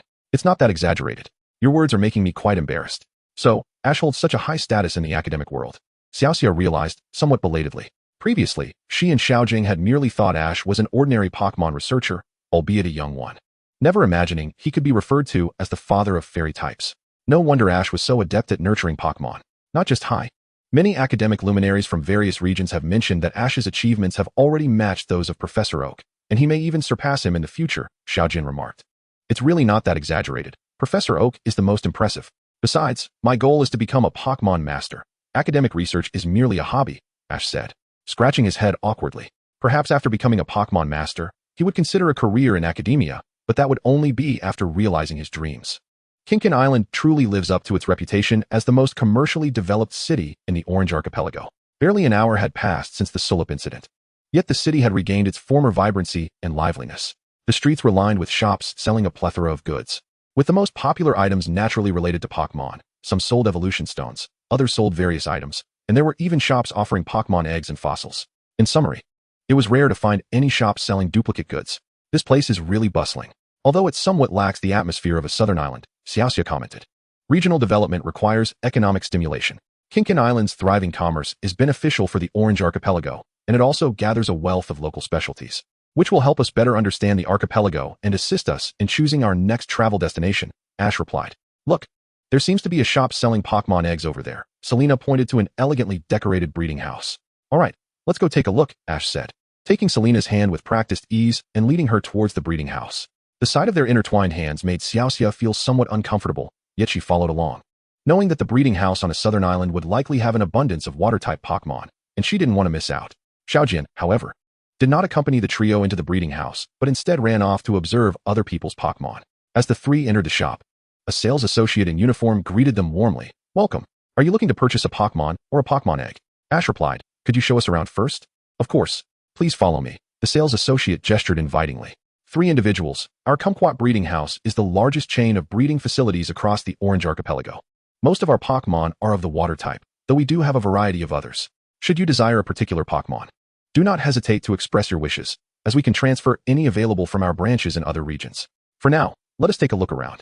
As Ash gazed at the neatly arranged shelves within the shop, lined with rows of Pokémon eggs awaiting hatching, he felt a stir of excitement. So many eggs. Serena was witnessing the diverse patterns and colors of the Pokémon eggs for the first time. Misty inquired, are all these water-type Pokémon? The most popular in our shop are Squirtle, Lotad, Exeggutor, and Skarmory. Squirtle too? Misty exclaimed, a hint of surprise in her voice. The water-type starter, Squirtle, is a prized find for many novice trainers. She never expected to see them here. Indeed, Squirtle is one of the water-type starters from the Kanto region, and we have a considerable number of them in our breeding facility, all boasting excellent potential. If you require assistance, madam, I would be glad to show you. While Misty engaged in conversation with the sales assistant, Ash explored the system, observing the orderly rows of Pokémon eggs. Pokémon, Skarmory, unhatched. Gender, male. Type, steel flying. Ability, keen eye. Potential, gym leader. Skills, NA. Pokémon, Wingull, unhatched. Ability, hydration. Potential, Elite 4. An Elite 4 potential Wingull, and with hydration ability. If it evolves into Pelipper, it would be an excellent weather setter for rainy teams, Ash mused. While he found the prospect enticing, he had no immediate plans to build a rainy team unless he managed to catch a Wishawashi, the true master of precipitation. Though he wouldn't acquire it for himself, he knew Misty, an adept trainer of water-type Pokémon, would benefit from it. Ash, can you tell what kind of eggs these are? Serena whispered, her curiosity piqued. Nodding silently, Ash responded, yes. Then please help me check these. Serena pointed to a few eggs on the lower shelf, haphazardly placed. Among them, one bore a brown and cream pattern, another showcased a blue and white design, while the last was a deep blue. A common trait among these eggs was their faint life signals, as if they could perish at any moment. Pokémon, partner Eevee, unhatched. Type, normal. Gender, female. Level 0. Ability, adaptability. Potential, champion. Skills, NA. Description, this is a genetically deficient special Eevee egg, which can be revitalized through nutrient-rich vitality solutions. Pokémon, Spritzy. Type, fairy. Gender, male. Level, 0. Ability, healer. Potential, pseudo-champion. Skills, NA. Description, this is an elfin egg that has lost a significant portion of its life essence due to external interference. It can replenish its deficiencies with life essence liquid. Note, the life essence liquid has a slight probability of enhancing the elf's potential. Elf, Fiona. Attribute, water. Gender, genderless. Level, 0. Ability, moist body. Potential, champion. Skills, water gun. Cuddle. Description, this is an elfin egg that has lost a significant portion of its life essence due to external interference. It can replenish its deficiencies with life essence liquid. Note, the life essence liquid has a slight probability of enhancing the elf's potential. Partner Eevee, Mighty Lurel, refugee from the Azure Sea. Ash was astonished. Did this breeding house have such a profound background? Even a refugee from the Azure Sea and partner Eevee were present? However, it seemed that this shop was not particularly reputable, and these few eggs appeared to be undervalued. What kind of elves are these 3 eggs? Ash wondered aloud. Serena whispered in inquiry. This one and that one. I feel they are calling to me. Serena pointed to the blue-white and deep blue elfin eggs. This one is Lurel, and this one is Fiona. Since they are calling to you, we shall purchase them. But remember, Serena, do not disclose their information to the staff before buying, Ash cautioned. Understood, Ash, Serena replied. Chapter 127, Fossils. Just then, the salesgirl approached with Misty and asked, have you two decided on which elfin egg you prefer? We are still browsing. By the way, these eggs below are also your merchandise, correct? Ash feigned curiosity. These are all flawed products due to bumps during transport and are to be placed in the Gamble Egg section. If you are interested, you can acquire them at the Gamble Egg section's price, which is 50,000 Alliance coins each, along with a hatching device and a can of nutrient solution. The salesgirl replied with a smile. She dreaded the possibility of Ash and Serena not selecting any after such a long examination. Upon hearing this, Ash was certain that the breeding house had no awareness of the true value of these 3 elfin eggs, and he spoke up, 50,000? The price seems reasonable. Please wrap up these 3 eggs, as well as this one. We'll take a look at the others and settle the bill later. The additional egg was naturally that of Wingull. Ash, the condition of these 3 eggs looks quite dire. They are likely to become dead eggs. Misty couldn't help but interject with a warning. Dead eggs. Upon hearing Misty's words, Serena was taken aback and then expressed regret, saying, Ash, perhaps you should reconsider? It's fine, they might only become dead eggs. There is still a chance of hatching. By the way, Misty, did you spot any elf you liked just now? Ash shifted the topic. Well, Misty hesitated. I did find a Squirtle appealing, but it's too expensive. I think I'll pass and see if I can catch a wild one instead. If you like it, just buy it. If you lack funds, I can cover the difference, Ash offered. Indeed, Misty, Ash is quite affluent now. Serena chimed in supportively. Is that really appropriate? Xiaoxia felt a tinge of embarrassment. Since embarking on her journey with Ash, she had scarcely spent her own money, as Ash had covered all expenses. Now, the prospect of accepting another starter Pokémon left her with the unsettling sensation that she would be indebted to Ash indefinitely. It's perfectly fine, we are all friends here. Please include the Squirtle she has her eye on, Ash declared decisively to the sales assistant. Upon hearing this, the assistant's heart soared with joy, and she hurried to the front desk to process their request. Let us continue our exploration. If we find something suitable, we can purchase it without concern for finances. Ash turned to Serena and Xiaoxia, who both nodded eagerly like chicks pecking at grains. The trio proceeded to scour the entire breeding house, discovering 2 noteworthy Pokémon eggs in the lottery section. One was a Lapras with championship potential, while the other was a Kingler with the ability to accelerate. Ash also found several eggs of royal caliber. Overall, the breeding house did not disappoint its reputation as the largest in the Orange Archipelago. The quality of the Pokémon was commendable, with over 25 of the eggs possessing gym-level potential, while the majority fell within the elite and extraordinary categories, with ordinary specimens being scarce. Although potential does not guarantee ultimate strength, Pokémon with superior potential tend to exhibit rapid early growth, swiftly developing combat capabilities. Ash chose the Kingler primarily due to its evolved form, Gyarados, which could mega-evolve, with the system enabling targeted wishes for Megastones. Nurturing one in advance seemed a clever strategy. Once outside the breeding house, Serena couldn't help but inquire, Ash, do you truly have confidence in hatching those eggs? Rest assured, as long as they are provided with sufficient vitality, they will hatch normally, Ash replied, unperturbed by the thought of the eggs failing to hatch with the system at his side. Xiaoxia, the Wingull and Lapras eggs are meant for you, Ash announced. I think I'll pass. I already have a Squirtle, Xiaoxia responded. Aren't you aspiring to be a water-type Pokémon master? The Wingull's ability complements that perfectly. And didn't you also express a desire to capture a Lapras? Serena encouraged. Take them, Xiaoxia. Having a few more Pokémon brings you closer to your dream. Which is wonderful. Recognizing Serena's sincerity, Xiaoxia nodded. All right then. After wandering a bit longer, they finally encountered Xiaojian, who was haggling at a stall selling fossils. Xiaojian, what do you intend to do with those fossils? Ash asked curiously. Isn't it puzzling? The esteemed Pokémon observer has taken an interest in fossils. Xiaojian chuckled. Hey Ash, I'm planning to accompany you to Pallet Town to meet Professor Oak, so I thought I would buy a couple of unique fossils to present as gifts upon our meeting. Besides, these 2 fossils are quite extraordinary. They seem to belong to ancient Pokémon species I've never encountered before. Just look at the patterns on this fish fossil and this dragon skull. Xiaojian presented 2 fossils to Xiaoji. Are these the fossils of the Ammonite sea beast and the Thunderbird dragon? Xiaoji replied with uncertainty. He recalled that these 2 relics could be combined to resurrect into the Ammonite dragon. But it seemed it was due to the oversight of those brilliant researchers that this peculiar Pokémon came into existence. Xiaoji, do you recognize what Pokémon these 2 fossils belong to? A glimmer of reverence appeared in Xiaojian's eyes once more. Despite having scrutinized the fragments for quite some time, he could not deduce their identity, yet Xiaoji discerned it at a glance, leaving Xiaojian in awe of his vast knowledge. He did not doubt Xiaoji's ability to recognize them, as the shapes of the fossils bore a resemblance to the Ammonite sea beast and the Thunderbird dragon. However, a definitive answer required further examination. He thought that if they were presented to Professor Oak, it would surely bring him great joy.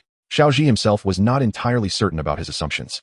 He merely noted that the fossil shapes bore a striking similarity to those he had observed in the series during his previous life. All right, it's settled then. These 2 fossils shall be gifted to Professor Oak. Xiaojian carefully placed the fossils into his backpack. Once the group reconvened, Xiaoji maximized his aura power and led them on a tour of shops related to stone trading. Indeed, he was in search of Mega Evolution stones. However, it was evident that his efforts were futile, as there was not a single Mega Evolution stone to be found on Golden Orange Island, let alone any key stones.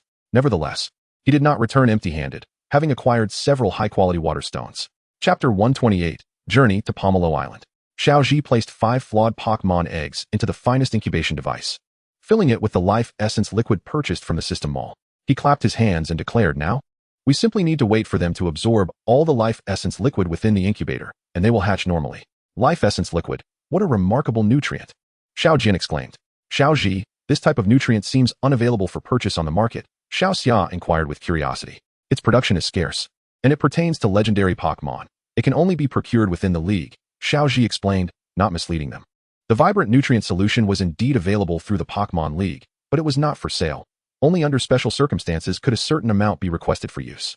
Fauna was, in fact, a special Pokémon born from the combination of the mythical creature Manaph and Ditto, known as the Prince of the Azure Sea. Due to Manaph being a unique mythical species, Fauna could not evolve into Manaph, yet they bore a striking resemblance, both being adorably charming. Indeed, Fauna is undeniably cute. That is its sole commendable trait. The distribution of its base stats totals 80. It cannot evolve, nor does it possess a signature move, making it quite accurate to refer to it as a refugee of the Azure Sea. However, since Serena is not fond of battling, owning a cute Fauna can attract quite a following, which constitutes its value. Manaph, the Prince of the Azure Sea, a mythical creature? Then does that mean Fauna is akin to Jirachi and the others? The three of them displayed expressions of excitement. Ash shook his head and remarked, Manaphy is indeed a mythical creature, but Fiona is not. What a pity, Misty lamented, as she had hoped to witness the birth of a water-type mythical being.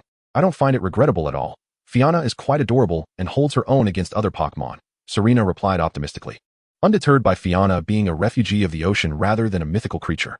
Is it glowing? The group and their Pokémon displayed expressions of astonishment. However, there was no further reaction from Fiona's egg. The following day, Ash and his companions departed from Tangerine Island, setting sail towards their next destination. Their next stop was Pomelo Island, home to the Crystal Onyx. Due to their yacht, Ash did not foolishly pick up a drifting bottle discarded by a girl named Masumi. As in the original story. Of course, that bottle did not go to waste. It fell into the hands of Team Rocket, who were secretly trailing Ash and his friends. Inside Team Rocket's submarine, a foot-pedal-controlled Gyarados, Jessie held the bottle, shaking it curiously without any intention of examining the note inside. James eyed the bottle's cork, hesitating before saying, "It seems to be a message in a bottle? A message in a bottle? What is that?" Jessie asked, perplexed at James's comment. "Why not just open it and find out?" "What a fool." Meowth snatched the bottle, roughly uncorked it, and carelessly tossed the cap aside. Pulling out the note to read it, he paid no heed to the annoyance of Jessie and James at his actions. "Oh, so that's it. A gigantic onyx entirely composed of crystal is indeed quite valuable," Meowth critiqued while holding the note. Jessie snatched the letter from Meowth's hands and confronted him. "Meowth, who is the leader here, you or me?" Seeing Jessie's fury, Meowth quickly admitted, You are the leader." "Yes, you are." "Humph." Upon hearing Meowth's words, Jessie's anger subsided considerably, and she began to read the content of the letter. Moments later, she exclaimed, "Destination Pomelo Island, full speed ahead. We must arrive before that brat and capture the Crystal Onyx." Jessie shouted the rallying cry, while James and Meowth hurriedly pedaled, nearly smoking from exertion. "There it is. Pomelo Island," Ash declared, eyeing the island that lay ahead. "That must be Pomelo Island. It seems so bustling with tourists." Serena marveled at the sight of boats coming and going at the island's dock. Pomelo Island is renowned for its glass craftsmanship, attracting visitors from all corners of the globe each year, making its tourism industry quite prosperous. The legends surrounding the crystalline onyx also drew numerous trainers eager to seek it out, as explained by Brock. While strolling through Tangerine Island, Ash and his friends had heard tales of the crystalline onyx on Pomelo Island. Knowing that such a creature truly existed, Ash intended to introduce Serena and Misty to the spectacle. He had no intention of capturing the crystalline onyx, as it was akin to the colossal onyx of Mt. Miacha, both being products of unique environmental conditions. The attributes of the crystal onyx have undergone a mutation. From an aesthetic perspective, it may possess characteristics of either rock ice or ground ice types, though one cannot entirely dismiss the possibility of a unique steel water type. After all, the mega evolution of Steelix showcases a mineral structure reminiscent of diamonds, and this crystal onyx shows no aversion to water, even demonstrating the ability to immerse itself within it. Most significantly, it appears that the crystal onyx is regarded as a deity by the inhabitants of Pongan Island, particularly by the glass artisan, and its removal would have a profound impact on the entire island. Chapter 129, The Search for the Crystal Onyx. Upon landing on Pongan Island, the first sight that greets the eye is a myriad of shops selling exquisite glass products. "Wow, Selena, look at these enchanting sculptures of Pokémon crafted from glass," Misty exclaimed, tugging at Selena's shoulder and pointing towards a shop's display. "Indeed, they are quite beautiful, though regrettably too large. Otherwise, I would consider purchasing one as a gift," Selena replied, her tone tinged with wistfulness. As the group meandered through the marketplace, admiring the glassware, they happened upon a rather desolate shop. The conversation between a young man and a little girl caught their attention. What is going on? Why isn't your shop closed yet? The man asked. But the little girl began to cry, causing the man to panic. All right, please don't cry. Hey, how can you bully a child? Misty scolded. Who are you? Are you her friends? The man inquired. Without the habit of introducing herself, Misty replied coldly. Who we are is of no consequence. What matters is how a grown man like you can intimidate a child. Do you not have any sense of shame? If you're not involved, then mind your own business. With a shop like this nearby, customers won't come at all, the man retorted, wishing to disengage and turning to enter a neighboring store. The absence of customers is not necessarily someone else's fault. Your indiscriminate blame directed at others is indeed your own misstep. You should reflect upon your own establishment. Quality products garner attention, and shifting the blame onto others will never attract clientele. Serena interjected. The man who had just entered the adjacent shop felt an acute sense of embarrassment, as if he could dig his toes into the ground. Serena, there is no need to entangle yourself with such uncouth individuals, Ash reassured her. Serena nodded, then turned to the little girl and inquired, Are you all right, little one? Wiping her tears, the girl replied earnestly, I'm fine, thank you, big brother and big sister.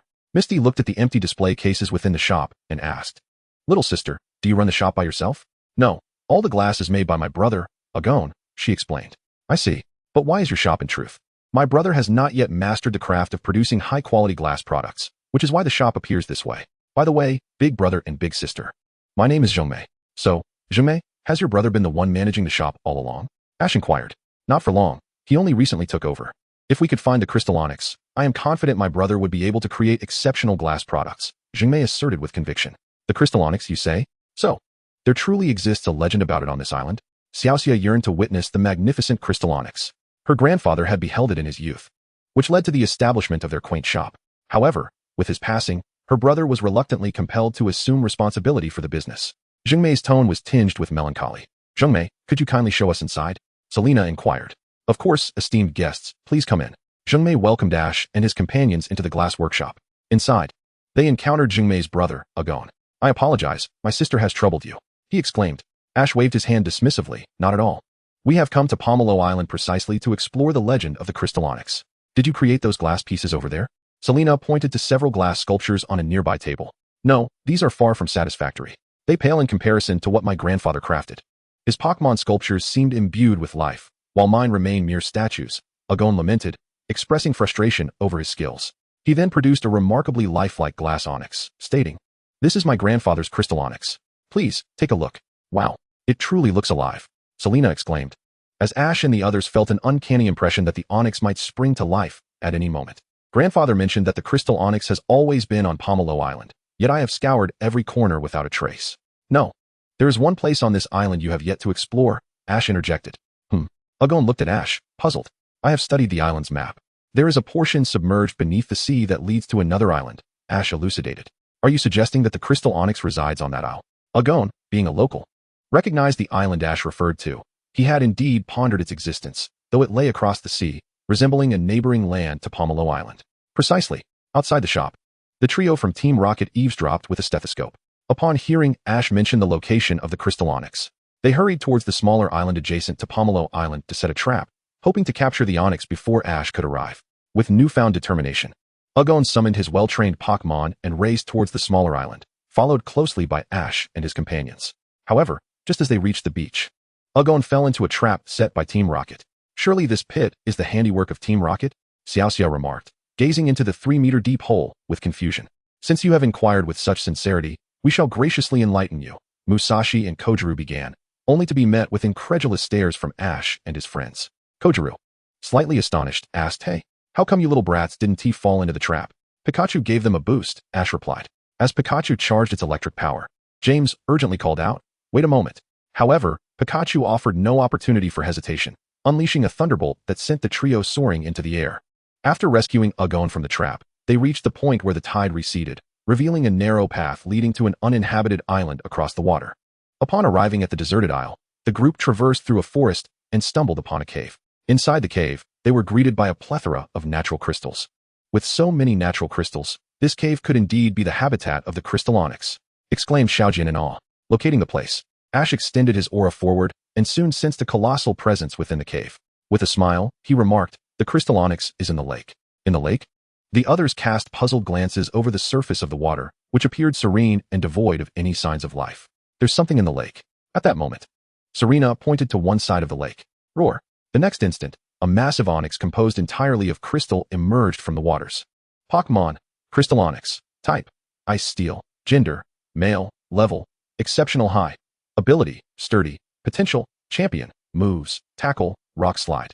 Description, this is a special mutation of a normal onyx, adapted to high temperature, high pressure environments, akin to the process of diamond formation.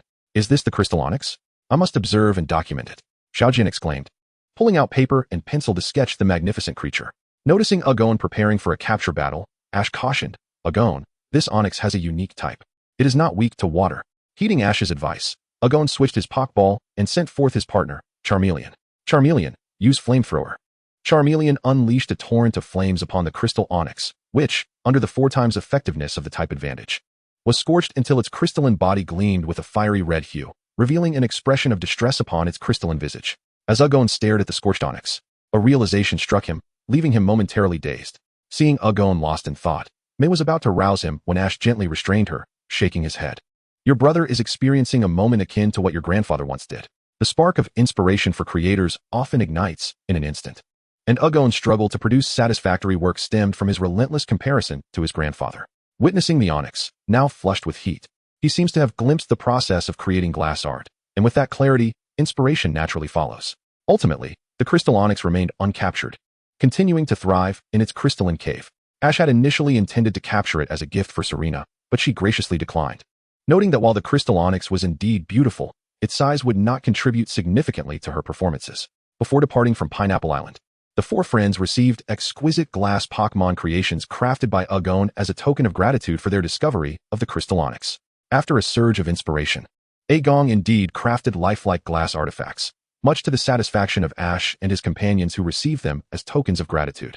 Upon departing from Tangerine Island, Ash and his group continued their journey, eventually arriving at Pink Grapefruit Island where they encountered Pokémon that had turned a rosy hue due to their prolonged consumption of the pink grapefruit fruit. Later, they experienced the Fossil Helmet Island incident at the next island, followed by Misty meeting a young lady skilled in water-type Pokémon due to the presence of a wild Psyduck. Subsequently, the group encountered a bronze-skinned island Officer Joy. One day, Ash and his companions reached Napru Island, home to the second gym in the Orange Archipelago. I am so looking forward to your gym challenge, Misty, exclaimed Serena with excitement. Observing Serena's eager expression, Misty felt a bit shy, replying, actually, Ash's gym challenge is far more interesting. My skills are still too lacking compared to his. It's a pity Ash doesn't want to participate in the Orange League. I've watched Ash compete in the Quartz Conference on television, but this will be my first time witnessing a real gym challenge. So Misty, you absolutely must win. Serena gazed at Misty with hopeful eyes. Misty, lacking confidence, replied, I'll do my best. Ash smiled encouragingly, saying, Misty, I believe you will win for sure. Upon landing on the island, they found the town eerily quiet. What is going on with this island? Why isn't there a single soul around? Did everyone go out to play? Misty wondered. Where is the Napru gym? This town seems to consist solely of residences. She began to question whether they had come to the right place. Do you think the Napru gym could be on the mountain? Serena suggested, pointing towards the towering peak at the center of the island. Surely not. Misty's face displayed her reluctance. The mountain of Napru Island resembled a chimney from a distance, its height almost vertical. The thought of climbing it made Misty feel her legs would surely give way. Just then, a small sailboat approached from the direction they had landed. The captain was a tall man dressed in beach attire. Hi, are you here to challenge the Napru gym? He inquired as he disembarked. Do you know where the gym is? Misty asked. Indeed, my name is Dan, pleased to meet you. He introduced himself. After Ash and the others introduced themselves, Ash bluntly revealed Dan's identity. Mr. Dan, you must be the gym leader of Napru, correct? Ahaha, you've seen through me. Dan chuckled awkwardly. How did you figure it out, Ash? Serena curiously looked at him. There isn't a soul on the island. And your little sailboat clearly isn't capable of crossing the ocean, so you must have come from the other side of the island, pretending to stumble upon us. Someone with such intentions is either a villain seeking to steal Pokémon or a gym leader testing challengers to observe their character up close. Clearly, you belong to the latter category, as islands with gyms seldom harbor ill-intentioned individuals, Ash analyzed. In a town where Pokémon gyms are located, trainers are generally expected to uphold the peace and security. Those who dare to cause trouble in such towns are either reckless fools akin to the infamous trio of Team Rocket or overly confident members of malevolent organizations, like Team Galaxy. Thus, Ash, you are the challenger this time, right? Dawn inquired with a look of appreciation. Ash shook his head and replied, I'm sorry. But the one challenging the gym today is Misty. Oh, so it is Misty who will be challenging the gym. Dawn exclaimed. In that case, please follow me. Upon learning that Ash was not the opponent, Dawn felt a twinge of disappointment. After all, it is quite rare to encounter someone who can instantly recognize him as a gym trainer. Moreover, the Pokémon Ash had trained were exceptionally well prepared. Under Dawn's guidance, the group took a cable car straight to the mountain summit. Due to Misty's gender, Dawn felt hesitant to make her climb such a high mountain without the aid of Pokémon, which would have been a bit too demanding. Thus, he decided to temporarily modify the challenge's restrictions. Hot water? Are you referring to the geyser over there? Misty asked, glancing at the geyser a few meters away. Dawn nodded. Indeed. Freezing hot water, what an intriguing battle format. Serena remarked with a smile. This is a match to showcase ice-type moves, and it is indeed quite captivating, Ash added. Misty, you seem to have a Milotic, right? Serena suddenly inquired. Yes, would you like to capture a Milotic? Ash asked. Let us discuss that later. I wish to capture a Feebas through my own efforts and evolve it, Misty responded. Chapter 131, The Fruit of Seven Islands. I'm counting on you, Nidoqueen. It's your turn, Milotic. Both Dawn and Misty sent forth their Pokémon. Use Ice Beam. They commanded in unison. This battle is a test of the Pokémon's teamwork and skill proficiency. The Orange Archipelago contests are, to be honest, rather enjoyable, Ash mused. For this type of competition, had his Pokémon still been at the gym level, it would have been worthwhile to participate. However, regrettably, his skills had long surpassed that level, rendering such contests less impactful for him. Upon hearing the nature of the competition, Misty furrowed her brow. It seemed her Pokémon were not particularly adept at such delicate maneuvers. After careful consideration, Misty sent out the Pokémon she believed would suffice. Seeking, Psyduck, and Swablu. Meanwhile, Dawn deployed her Pokémon, Machoke, Scyther, and Nidoqueen. Starfish, shield the ice block in accordance with this diagram. Seeking, your task is to slice through with Water Gun. Swablu, utilize Ember, Misty commanded. Listening to Misty's instructions, Serena curiously asked, Ash, why does Misty always refer to Psyduck as Starfish? Brock also appeared intrigued. He had wanted to ask when they encountered a wild Psyduck recently, but had hesitated. That Psyduck possesses far superior qualities compared to the average one, so its headaches are also more severe. Perhaps due to its constant discomfort, it has come to believe that Misty named it Starfish or Starmie. It only responds to those two names, Ash explained. Under the powerful telekinetic assurance of Psyduck, the Dragon King was diligently honing an ice pillar with a high-frequency water jet, while the fiery creature, Charmander, unleashed flames to bake it. In terms of speed, Misty was slightly lagging behind, as this type of competition was something that Dawn's Pokémon had practiced countless times.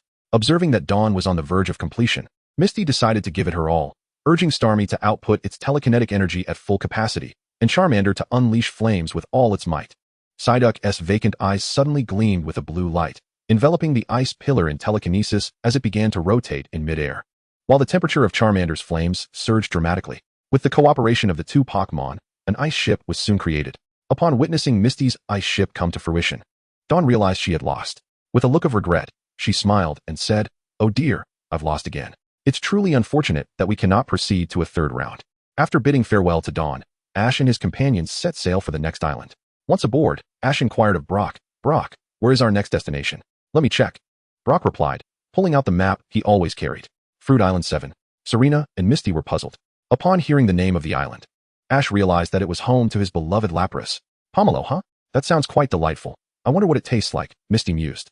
The Napru Gym was not far from Fruit Island 7. Within 4 hours, Ash and his group landed on one of the islands. Serena gazed at the island, where pomelo trees were laden with fruit, exclaiming, Wow, the mountains are filled with pomelos. I wonder what unique flavors they would yield when made into macarons and soufflés. Anything made by Serena is bound to be delicious, Ash replied with a smile. These pomelos are enormous.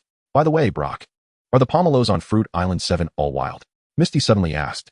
Indeed, these fruit trees require proper management, so it's best to inquire before taking anything. Otherwise, one might be mistaken for a thief, Ash concurred. Taking without asking is considered theft. Basic morality dictates this, Ash reflected, noting that while his character in the original story often acted impulsively, leading to forgiveness from others, he felt it unnecessary to invite avoidable troubles. Sure enough, shortly after they landed on the island, a girl with short hair clad in a pink shirt approached, wielding a stick. Hello, we are passing tourists. May I ask if you cultivate these pomelos? Ash inquired of the girl. Chapter 132, Capturing Lapras. Upon hearing Ash's words, the girl sighed in relief. Oh, you are tourists. I thought you were pomelo thieves. I apologize for nearly misunderstanding you. Since the island is filled with pomelos, thieves often come during harvest time. And I noticed that you didn't arrive from the dock, so I genuinely apologize. We also have our faults. We shouldn't have trespassed, Ash smiled slightly. However, would it be possible for us to purchase some of these pomelos? Certainly. By the way, you can call me Nana. Every year, numerous visitors come to the island to purchase pomelos, and Ms. Nai has long since grown accustomed to this. Ms. Nai, the pomelos you cultivate on your island are remarkably large. They are even bigger than those we saw a few days ago at the Kumquat Island Market. How do you manage to grow them so big? Selena inquired with curiosity. To ensure these trees bear such large fruit is indeed a laborious task. During the cold season, we must wrap the pomelo trees in straw, regularly eliminate pests, and borrow pollinating butterflies from nearby islands when the trees bloom. Each fruit on these trees is the result of prolonged effort, which is why I harbor a particular disdain for those who steal pomelos, Nai explained. Now I understand. Xiao Zhi and the others remarked, enlightened. Ms. Nai, trouble is afoot. The pomelo thief has arrived. At that moment, a man clad in a light blue work uniform dashed over. Understood. I will head over immediately, Nai exclaimed, rising swiftly to her feet. Seeing this, Xiao Zhi stood up and said to the trio, let us go and take a look as well. By the time Xiao Zhi and the others arrived, many branches of the fruit trees had been broken. Ms. Nai, the thief is right here. A staff member pointed toward a mound of flesh. Is that a Snorlax? As they focused their gaze, they saw a Snorlax happily indulging in a buffet of pomelos. Pokémon, Snorlax, type, normal, gender, male, level, gym beginner, ability, thick fat, qualification, near champion, skills, tackle, body slam, charge, lick, sleep, dream talk, bite, heavy slam, giga impact, hammer arm, final impact, belch. This Snorlax was not picky. While plucking the pomelos, it carelessly broke branches and stuffed them into its mouth. Quickly stop it, Nai shouted at the male staff members. The men, however, were rather headstrong. Rather than releasing their Pokémon, they attempted to intervene barehanded, only to be toppled by the Snorlax in a single blow. Xiao Jian, holding a set of observation tools, remarked. A normal Snorlax can consume about 400 kilograms of food in a day. This one appears slightly larger than usual, likely able to eat even more. At this rate, the entire island's pomelos will be devoured. As Xiao Xia observed the adult male staff members being effortlessly subdued, she noted not only the Snorlax's voracious appetite, but also its astonishing strength.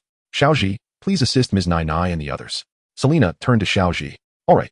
Xiao Zhi nodded in agreement. He then retrieved a capsule from his pocket.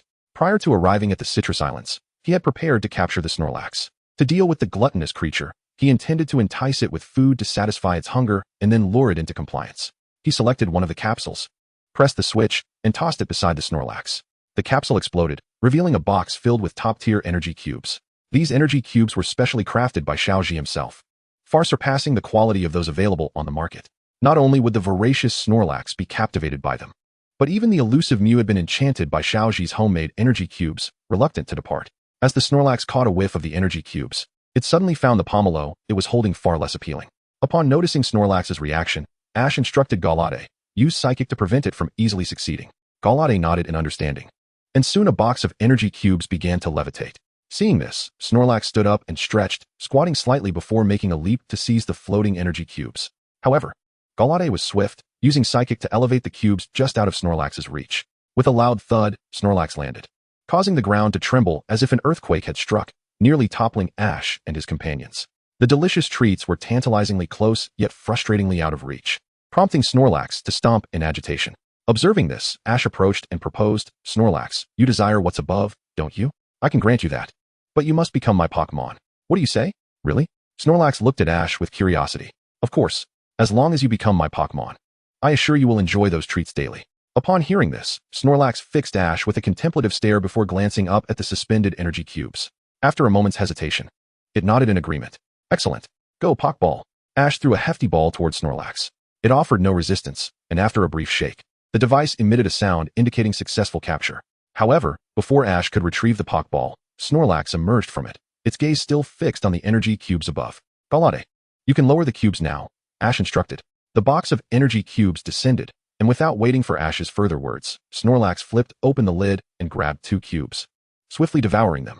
With a few satisfying chews, Snorlax's round face lit up with a contented smile. Seeing Snorlax's eagerness to continue feasting, Ash quickly interjected, that's enough. 2 cubes are plenty. Eating more would be excessive. Typically, a single energy cube could sustain an adult Pokémon for an entire day, and Ash's premium cubes were even more potent. 2 were Snorlax's maximum limit. Consuming more could lead to discomfort. Snorlax patted its belly, pondering Ash's advice. It then displayed the characteristic behavior of a young Pokémon, collapsing into a deep slumber. I truly appreciate your assistance in resolving the Snorlax situation. Nene expressed her gratitude as she approached Ash. Ash waved dismissively. It was a mere trifle. By the way, How did a wild Snorlax end up on this island? Misty inquired, puzzled. The Fruit 7 Islands are quite distant from others, and Snorlax cannot fly. It must possess a unique skill that distinguishes it from other Snorlax. Allowing it to venture to this island, Ash explained. He was aware that Snorlax could swim, but it had not demonstrated this ability before being captured. He doubted anyone would believe him, except perhaps Serena. Regardless of that, Miss Nene, although Snorlax has damaged quite a few berries, it has also made amends. Just look.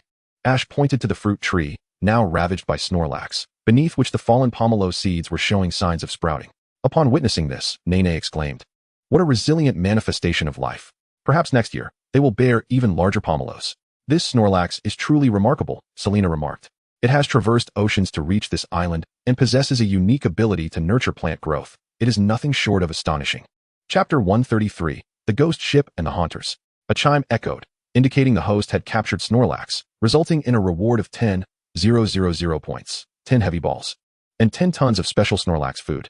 After successfully capturing Snorlax, Nene, in gratitude to Ash, generously offered him and his companions a bounty of pomelos and snacks made from the fruit.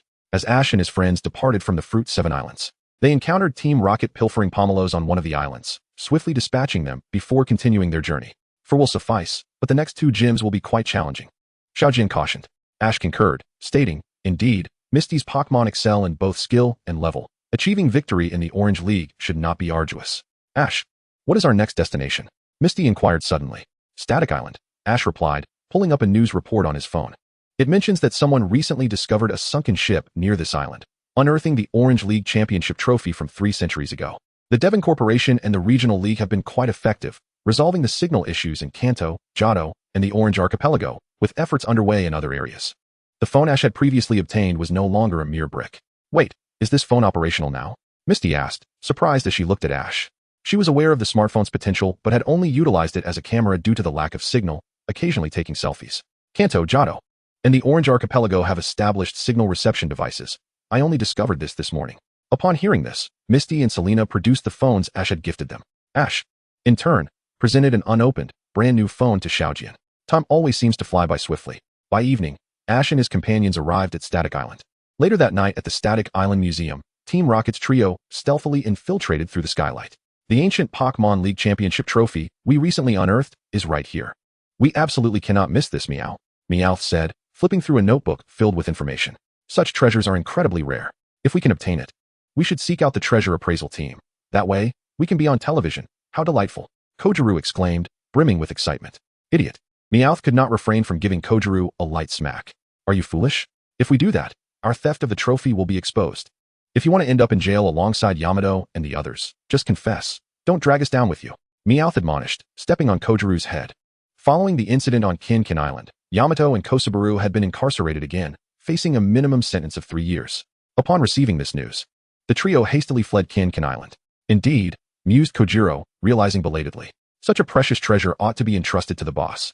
This course of action not only redeems their previous failures but, with a stroke of luck, might also yield a handsome reward," Meowth declared with confidence. If Saki were to discover that these 3 miscreants intended to pilfer a trivial trophy under the guise of Team Rocket, not only would they forfeit the prize money, but their very salaries for the coming year would be in jeopardy. At the mention of reward, both Musashi and Kojiro's eyes sparkled with excitement, and they dashed forward with unrestrained glee. Before long, the trio located the trophy prominently displayed at the heart of the museum. A revelation struck them. It was indeed a prize. Kojiro eagerly prepared to seize it. However, Meowth swiftly halted him, exclaiming, "Wait a moment, you fool. Such a significant object is bound to be heavily guarded." Subsequently, Meowth produced a pair of specialized glasses, revealing a labyrinth of infrared security beams surrounding the trophy, ultimately discovering a weak point in the ceiling's defenses. In the next instant, Kojiro found himself suspended and lowered through the ceiling's opening. With the trophy in hand, the trio wasted no time in making their escape. Though a slight misfortune befell them, Kojiro left a trail of evidence in the soft earth as he clutched the trophy. The following day, news of the trophy's theft reverberated across the entire island. "What a pity. I had hoped to see the trophy from 3 centuries ago, only to discover it has been stolen," lamented Kasumi. "Hey, did anyone notice that the thief left behind traces that resemble someone we know?" asked Serena. Satoshi revealed the answer. "The only ones capable of such a feat are those 3 fools." Initially, Serena was uncertain, but upon hearing Satoshi's words, she recognized the unmistakable resemblance to Kojiro. "Satoshi, have you already deduced that Team Rocket is behind this mischief?" "Yes, they are likely still on the island. But it seems that the trophy is connected to two ghost-type Pokémon, Satoshi recalled, pondering the trophy's history. The trophy indeed belonged to a captain who triumphed in the Orange League centuries ago, and the Pokémon he utilized were Gastly and Gengar, both of which held a particular reverence for the trophy. Ghosts, shivered Kasumi at the mention. It's just Gastly and Gengar, there's nothing to fear. Let us find those three miscreants from Team Rocket, Satoshi suggested. Absolutely. Serena and Takashi readily agreed. Can I sit this one out? Ghost-type Pokémon genuinely terrify me, Kasumi expressed with evident reluctance. Although she had managed to overcome her fear of bugs due to Butterfree, the fear of ghostly entities remained insurmountable for her. Ultimately, Kasumi succumbed to Serena's persistent coaxing and was dragged along. The group soon found themselves near the dock, where they discovered Team Rocket's 3 hapless members. It was quite audacious of them, having stolen the trophy only the night prior, yet they remained on the island, soundly asleep, treating the ground as their bed, blissfully unaware. Upon awakening and encountering Ash and his companions, the tension among them manifested in what could only be described as an unintentional confession. They divulged everything without hesitation, ultimately fleeing in haste. Of course, Ash had no intention of commanding his Pokémon to intercept them. Rather, he felt compelled to engage the 2 ghost-type Pokémon. Their remarkable abilities, capable of raising a sunken ship from the ocean depths and exerting control over Meowth's mind, ultimately lifting the vessel skyward, were indicative of their formidable potential. Ash held little hope for the millennium-old Gastly he had previously captured. That creature was disinclined towards battle, and Ash had no desire to force it. As long as it could earn him some money, he was satisfied. Chapter 134. Jessie's foolish scheme. The group trailed behind Team Rocket's trio as they navigated the sea on their small vessel, soon entering a fog-laden maritime region. Brock, puzzled, inquired, why has the fog suddenly rolled in? He had traveled extensively and had never encountered such peculiar weather. Misty, her mind racing, quickly deduced the cause. Ash, could this be the ghost-type Pokémon you mentioned causing mischief? Indeed, they are aboard the sunken ship ahead. Lapras, steer to the left, Ash instructed. On the sunken ship, Jessie exclaimed, it seems we may have stumbled upon something valuable. James surveyed the derelict vessel, remarking, perhaps our so-called luck refers to us. This ship could serve as an excellent hideout. Meowth agreed, clearly pleased with the idea of such an ideal refuge. Indeed, a drifting ghost ship is likely the only type that could remain afloat in these waters. James broached a taboo subject. Instantly, panic enveloped them, their group huddled together. Their movements stiff, eyes betraying a palpable fear, evidently spooked by the mere mention of a ghost ship. As if sensing something, they turned to look behind them, only to behold a white apparition hovering in the air, gazing intently at them. A ghost has appeared, the trio screamed, sprinting forward without a moment's thought to the gaping hole ahead. Before long, they found themselves halted beside the rope ladder of the sunken ship. Serena, eyeing the vessel's design, hesitated and remarked, this ship couldn't possibly be the one from the trophy discovery, could it? Misty felt a chill run down her spine. Hey, Serena, don't scare me. This ship has been submerged for centuries. How could it resurface? Yet, its design closely resembles the photographs from the reports, Serena affirmed. Ash confirmed her assertion. Serena is correct. This is indeed that sunken ship, raised from the depths by Gastly and Haunter using their abilities. Lapras approached. We are boarding now. Moments later, Ash and his companions ascended the rope ladder onto the sunken ship. It seems this vessel has only recently been retrieved from the ocean floor. Brock observed. Do you all feel as though something is watching us? Misty suddenly inquired. Oh, it's nothing, just a Gastly and Haunter playing tricks, Ash reassured.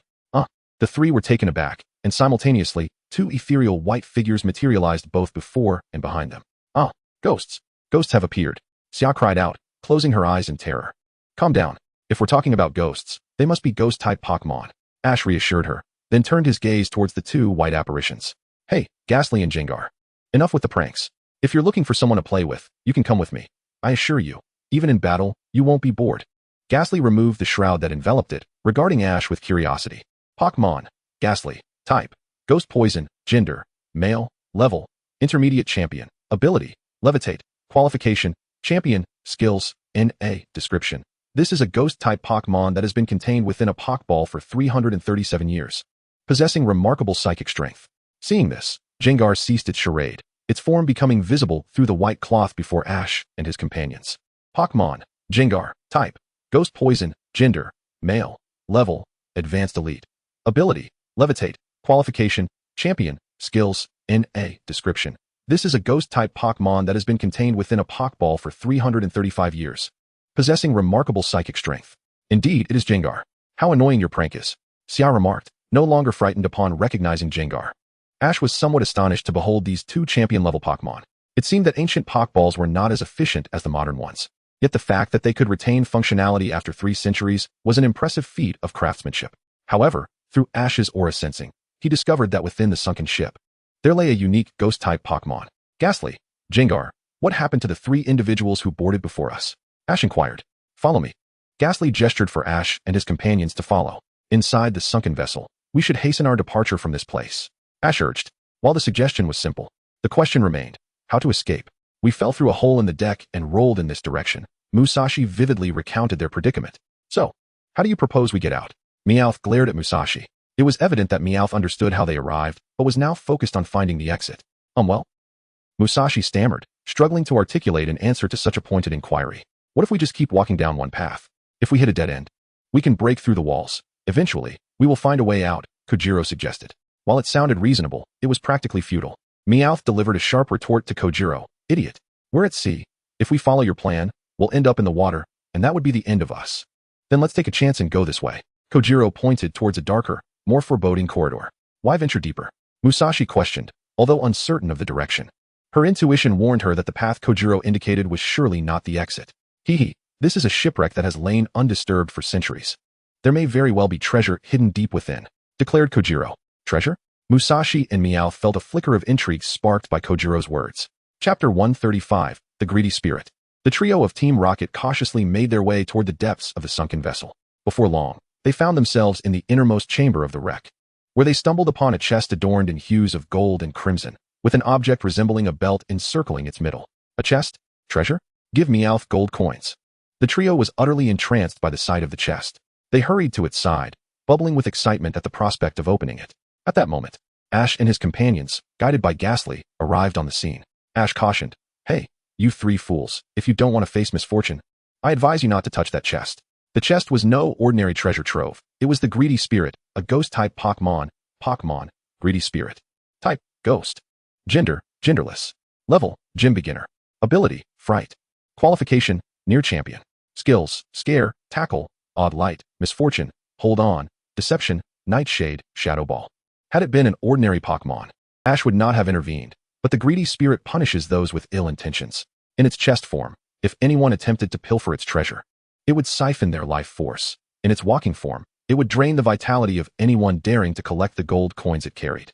Yet, Team Rocket were not true villains. Their inadvertent contributions often surpassed those of Ash, the main protagonist. Therefore, Ash did not wish for them to encounter grave misfortune. Hey, this chest was discovered by us, so it belongs to us. You cannot take it. The trio insisted, guarding the chest fiercely. Ash shook his head and replied, It may not necessarily belong to you, but if you open that chest, I can assure you that calamity will befall you. What do you mean by that? Musashi asked. Puzzled. Do you 3 still not comprehend?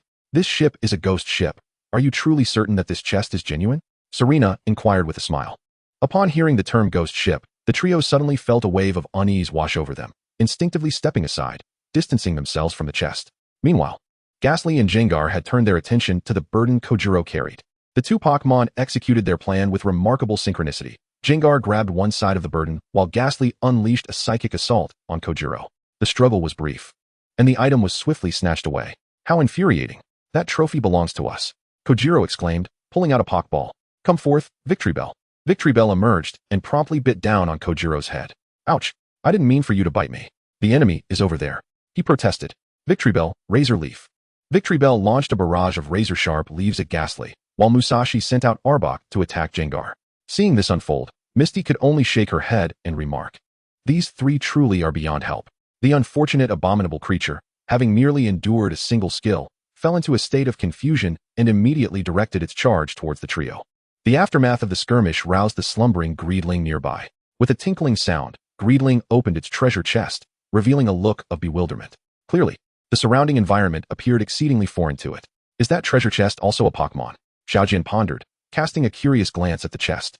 Oh, that little fellow is known as Greedling, a unique Pokémon native to the Paldea region. It is a special treasure chest Pokémon, and information about it in Paldea is quite limited. What is known is that it emerged from a chest 1,500 years ago. It possesses 2 forms, the treasure chest form we observe now, and a bipedal form adorned with coins. Both forms share a common trait, a fierce protectiveness over their treasures. Should anyone attempt to pilfer their hoard, they will find their life force siphoned away, Ash elucidated. Given the current circumstances, It is highly probable that this greedling was brought aboard the ship during its slumber by an unknown Pokémon. Otherwise, its confusion regarding the unfamiliar surroundings would not be so pronounced. Of course, it is also plausible that it simply drifted here on the sea, lost. So Ash, your intervention with those three fools was, in fact, an act of salvation? Serena inquired. Pika Pika. The sociable Pikachu approached Greedling to greet it. It seems rather timid, doesn't he? Misty remarked. That is its inherent nature. Greedling possesses only the ability timid. However, it may act differently upon encountering certain stimuli, Ash explained, producing several unique coins and stepping closer to Greedling. Little one, do not be afraid. Allow me to show you something wondrous. Upon hearing the clinking sound of the coins in Ash's hand, Greedling cautiously opened a small gap in its chest. Upon glimpsing the coins, its eyes sparkled with fervor. Indeed, the coins Ash held were Greedling coins, the sole item required for Greedling's evolution into a Goldingo, though one must collect 999 of them for this transformation to occur. The coins in Ash's possession were purchased from the system's marketplace, each costing a staggering 50,000 league coins. He had exchanged for 3, totaling 150,000 coins, meaning he would require at least half of his small goal to facilitate Greedling's evolution into Goldingo. However, investing half of his small goal for a Steel Ghost-type Goldingo is indeed quite worthwhile, as it boasts immunity to normal, fighting, and poison types in the game, along with formidable resistances to 9 other types, particularly against bug-type moves. While Ash currently inhabits the genuine Pokémon world, it cannot be claimed that he is entirely immune to the damage from these 3 types. Nevertheless, the harm they can inflict is considerably limited. The only drawback is that Goldingo carries 2 additional weaknesses, ground and fire types. Are you yearning for these coins? Ash tantalizingly asked. Greedling peeked out, nodding eagerly, its gaze fixated on the coins in Ash's hand.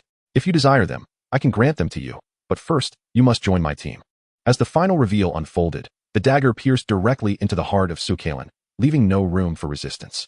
Upon receiving Suicune's acquiescence, Ash presented a handful of gold coins to Suicune, subsequently retrieving a Pokeball. With a gentle touch, he captured Suicune. A notification chimed, detection complete. Host has captured Suicune.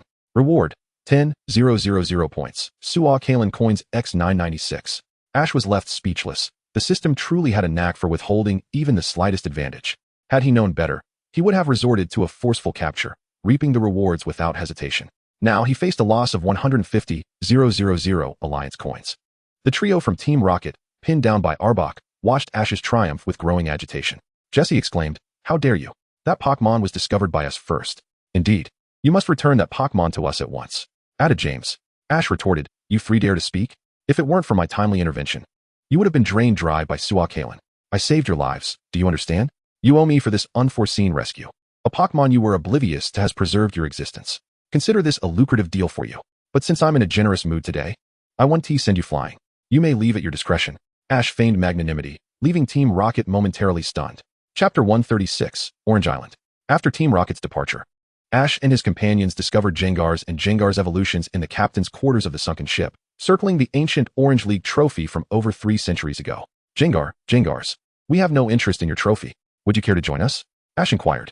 Jengar, human, we understand your intent, but this ship is our entirety.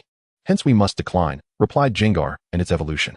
They had once belonged to trainers, and those centuries had passed. It felt as though it had transpired only yesterday. Very well, your original location has been compromised. You must find a new suitable haven. Allow me to assist you this once, Ash offered. After capturing Suicune, his desire to capture these 2 spirits diminished significantly. Since they were unwilling to accompany him, he would not press the matter, for he knew he would encounter ghost-type Pokémon in the future, including his own Jengar. Jengar, human, how do you intend to assist us? Jengar and its evolution looked at Ash with curiosity. With a mysterious smile, Ash led his companions away from the wreck and summoned the previously captured Lugia.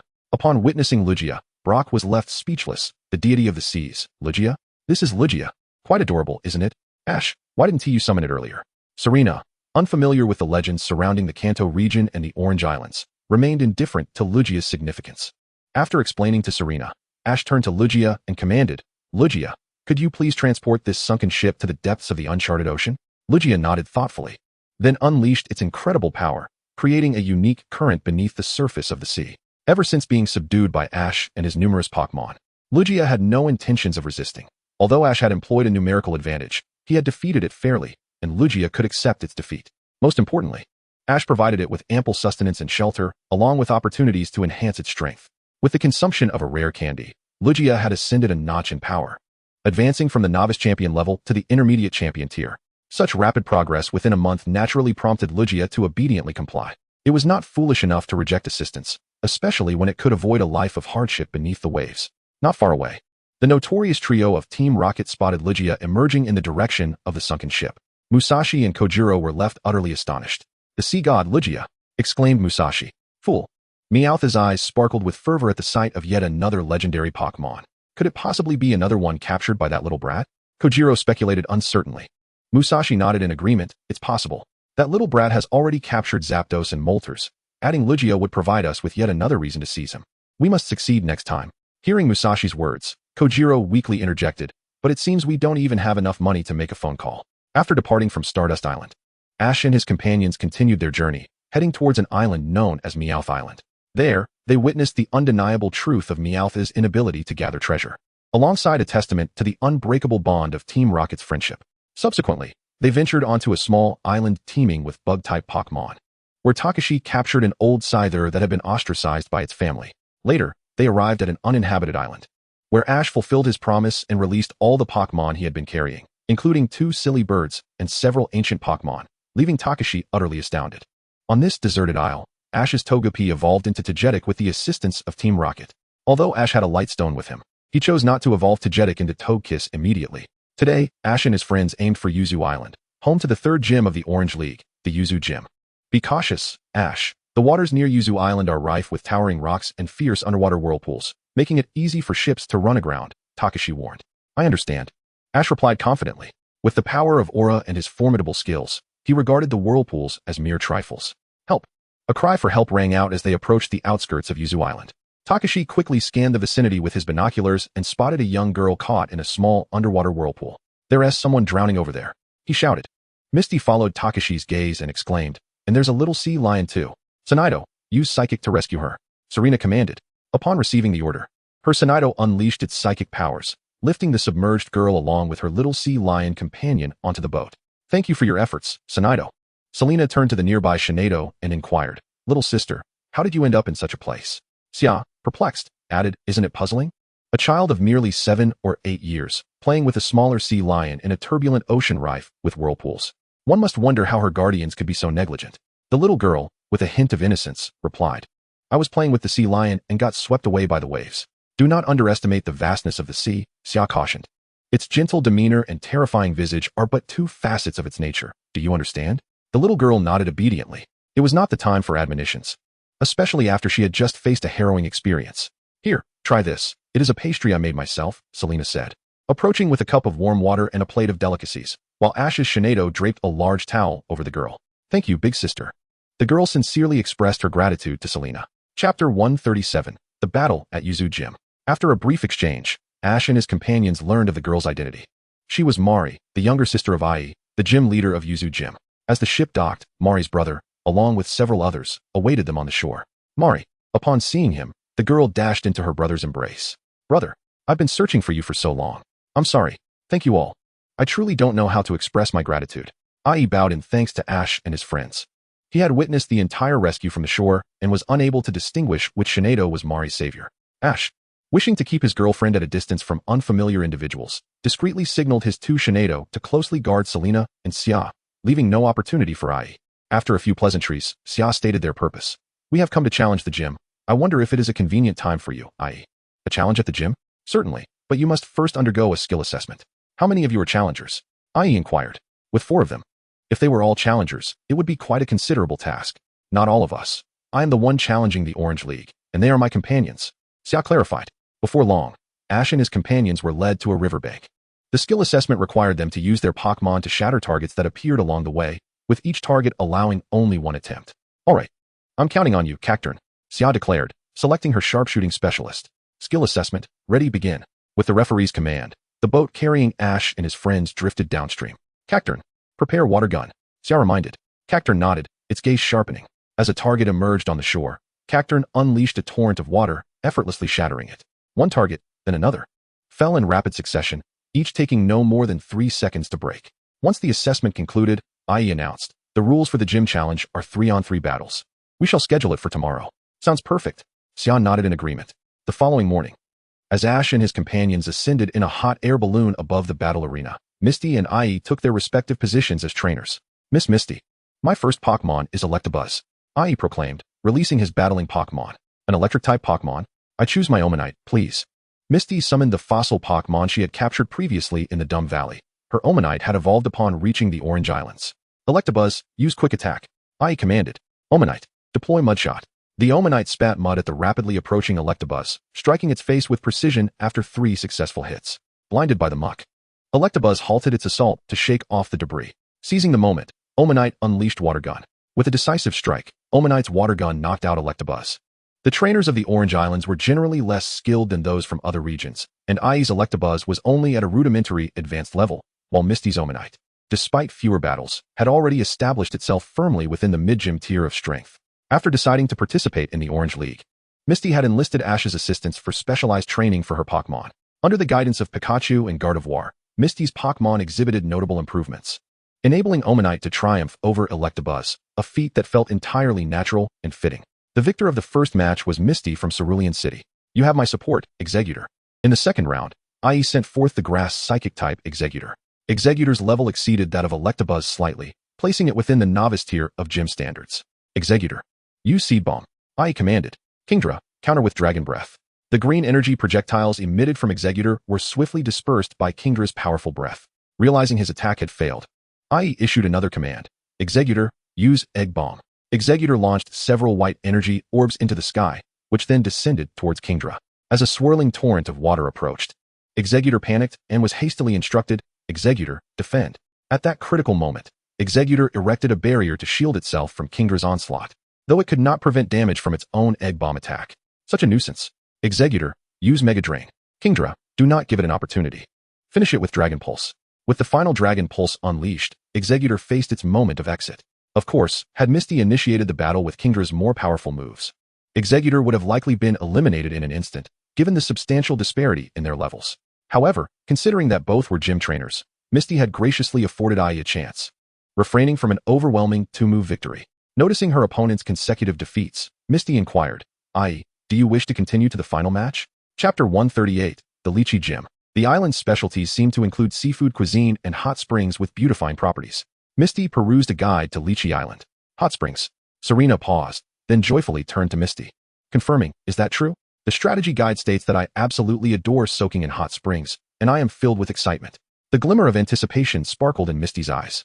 Serena also exhibited a similar sense of eagerness, exclaiming, Me too, Misty. Ash glanced at the bustling port and remarked, the crowd here is quite substantial. It will take a while for the boats to dock. Let us take Lapras to the shore. As the group disembarked onto the island, a colossal mechanical Tyrannosaurus Rex emerged from the beach. This mechanical beast was, of course, the handiwork of Team Rocket's trio. Observing the destruction wrought by the mechanical dinosaur, Misty sighed. That contraption must have been created by those 3 fools, right? Their perseverance is remarkable, and their craftsmanship is surprisingly adept to construct such a machine. Serena was astounded by Team Rocket's ability to produce a mechanical Tyrannosaurus.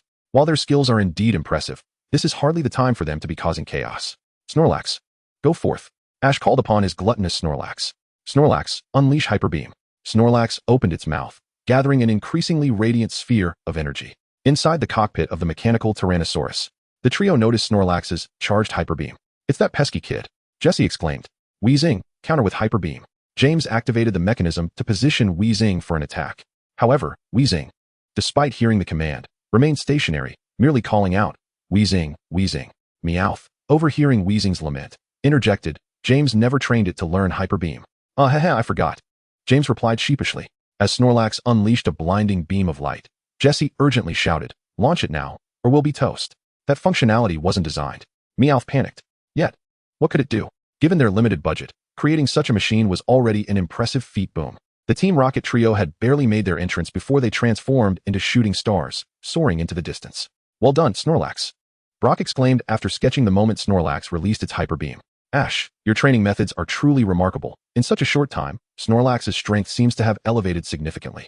Just average, Ash chuckled, then turned to Serena and Misty, asking, by the way, have you decided which hotel to stay in? Not yet, Serena shook her head. The multitude of hotels vying for business along the shore left them both feeling overwhelmed. Young folks, why not choose our Dragon God Hotel? At that moment, a lady with short pink hair approached them. Dragon God Hotel? I feel like I've heard of it before. Misty rummaged through the guidebook she had previously consulted and, after flipping through the pages, excitedly inquired, "Ma'am, is the Dragon God Hotel the one associated with the Durian Gym? Then I accept your challenge. Please, this way." Lily gestured invitingly. Initially, she thought Ash and Pikachu bore a striking resemblance to her son, but upon closer inspection, she realized she had mistaken them for someone else. As the rockets caused a commotion, she contemplated joining the fray, but age had dulled her reflexes, rendering her slower than Ash. Most importantly, she discerned that the Snorlax possessed extraordinary strength. Under Lioli's guidance, Ash and his companions effortlessly checked into the Dragon God Hotel. Concurrently, Lioli informed Misty about the rules of the Lychee Gym's challenge, a double battle where the first Pokémon from either side to lose its fighting capability would result in an immediate defeat. Early the next morning, Ash and his friends, escorted by a hotel staff member, arrived at the floor housing the Lychee Gym. This match, adhering to the gym's regulations, would be a relay duel, with victory determined in a single bout. As the professional referee presided over the event, the two contestants took their positions on the battlefield. What Pokémon would Misty choose for the double battle? The anticipation was palpable as Serena glanced excitedly at the arena. Traditional battles seldom featured double matches. Yet Serena understood that such formats were clearly defined in the Grand Festival, an event she aspired to participate in, thus she intended to seize this opportunity to learn diligently. Perhaps it will be Milotic and Kingdra, though Psyduck is also a possibility, Ash speculated.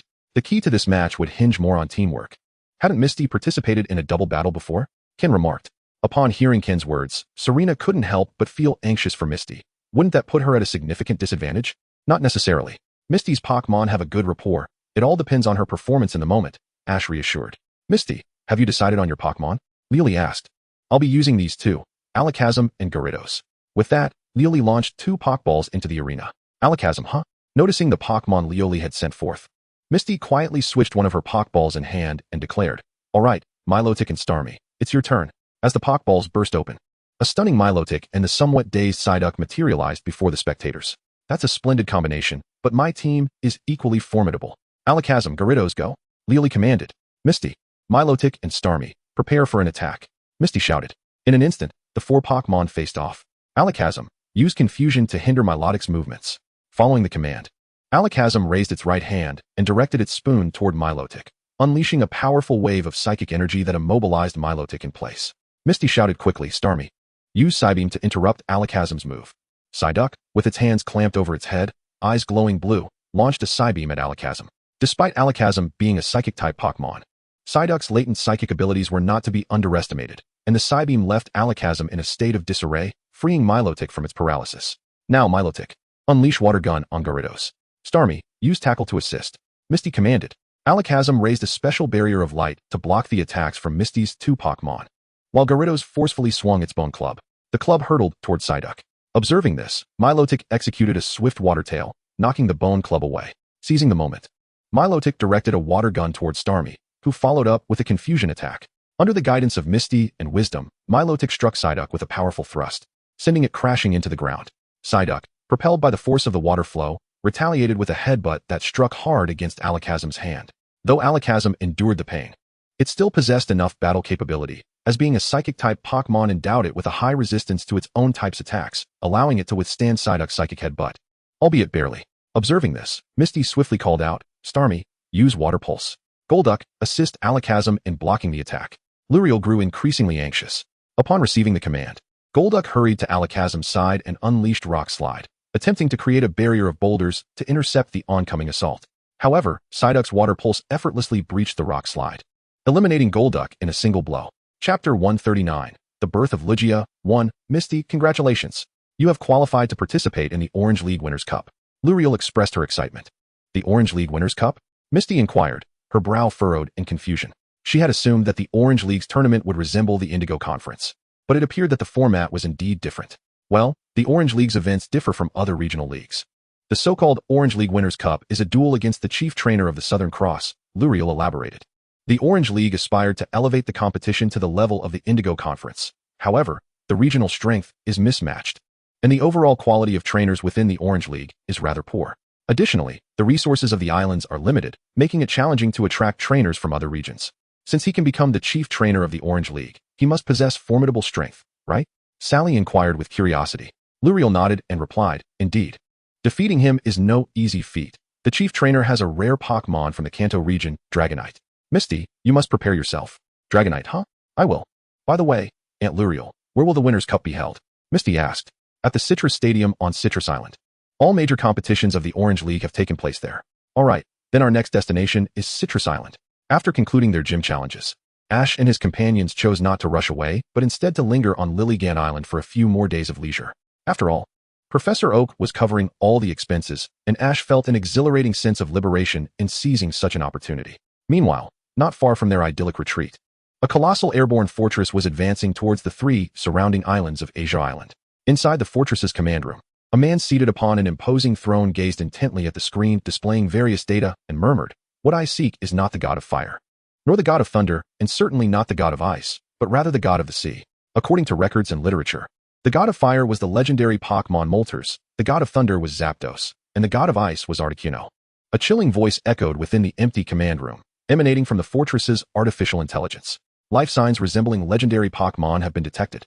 The AI displayed the findings on the radar scan. Upon hearing this, a glimmer of excitement appeared on the man's face. "What is the nearest discovery?" he inquired eagerly. The chair upon which the man sat ascended swiftly, and he soon found himself before the control panel of the fortress. As he pressed a button, the fortress launched several frozen bombs toward the island where the flame bird resided. The bombs exploded upon impact, encasing everything within their blast radius in ice. As the number of bombs multiplied, the entire island gradually transformed into an icy expanse. Within a cave on the island, a sudden red glow emerged, melting the thick ice that sealed the cave's entrance. A piercing bird call echoed through the sky, and in the next moment, a fiery bird soared from the cave, ascending into the heavens. Upon witnessing the emergence of the flame bird, the flying fortress ejected several electrified metal rings. The flame bird had no time to retaliate against the fortress before being ensnared by the rings and brought within. "The legendary flame bird, my collection has grown once more," the man remarked with an indifferent tone, as if the flame bird were merely an ordinary sprite to him. Next, the lightning bird, followed by the frost bird, and ultimately, the fabled sea god. With the flame bird's capture, the climate began to falter, and the reactions beneath the sea grew more tumultuous. The once gentle currents exhibited signs of losing control, and the myriad of extraordinary creatures dwelling in the ocean simultaneously displayed signs of agitation. At the bottom of a current not far from the Orange Archipelago, a colossal figure sensed the disturbance and began to make its way toward Asia Island. On Asia Island, within an ancient relic, a hippo king stood atop an altar, gazing toward the island where the flame bird resided. The gods of fire, thunder, and ice are sacred and inviolable.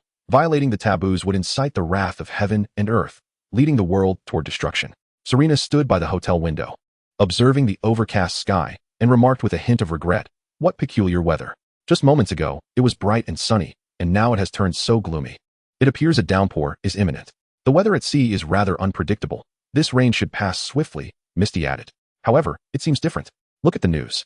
Not only has the weather dramatically changed in the Orange Archipelago, but other areas are experiencing similar phenomena. It's snowing in summer. This weather is highly abnormal," Brock said, showing them several recent news articles on his phone. "That place. Let me think. That seems to be Asia Island, which is surrounded by 3 special uninhabited islands. I've heard tales of relics pertaining to the sea god Lugia being found there," he continued. "Indeed," Ash confirmed. "Isn't this precisely the storyline of the special episode featuring Lugia's birth?" "What is it, Ash?" Serena inquired, her brow furrowed in confusion. "Aren't you carrying 2 of the legendary birds with you? And you also possess Lugia," Misty remarked. "What I mean is, if you wish to encounter those legendary beings up close, you should purchase some warm clothing at the island's shop. I will await you at the dock," Ash concluded, hurriedly dialing Professor Oak while making his way to the Pokémon Center on Grape Island. "It seems Ash knows something is about to unfold," Brock mused thoughtfully. However, by the time he realized it, Selena and Xiaoxia had already followed Ash's footsteps and left the hotel. Their destination was clear. They headed straight to the shopping center on the island to purchase several warm garments before making their way to the dock. Chapter 140. The Birth of Lugia 2. After exchanging for the Pokémon he needed at the Pokémon Center, Ash hurried to the dock. Upon his arrival, he spotted Selena and the others engaged in casual conversation with a young girl who was about to set sail. Ash recognized that the girl was none other than May, the one who would guide them to Asia Island in the storyline. "Ash, you finally made it. This is May. She is also heading to Asia Island. Why don't we travel together?" Selena said, draping her arm over Ash's shoulder. "I wouldn't mind traveling together. But I wonder if Miss May is willing to take us along," Ash replied, glancing at May. "Not a problem at all. Please, hop on board quickly, otherwise, if the weather changes again, we might not be able to set sail," May said with a smile. Once Ash and his companions boarded the boat, May skillfully navigated the vessel into the open sea, her sailing expertise evident in her swift departure. Everyone, Please be cautious. The weather is unpredictable today, so do not release your Pokémon. It would be troublesome if any fell into the sea. Mei cautioned. In truth, even without Mei's warning, the presence of 2 Shinado ensured that any Pokémon that fell overboard could be rescued. Grapefruit Island was not far from Asia Island, only a short journey away. As they drew closer to Asia Island, the pace of the changing weather intensified, and the wild Pokémon became increasingly agitated, with numerous Magikarp forming long lines for migration. Even the Magikarp submarine piloted by Team Rocket, following Ash and his group, was lifted by the throngs of wild Magikarp. Pika Pika, Pikachu. Ash, I sense that something significant is about to happen. Pikachu exclaimed to Ash.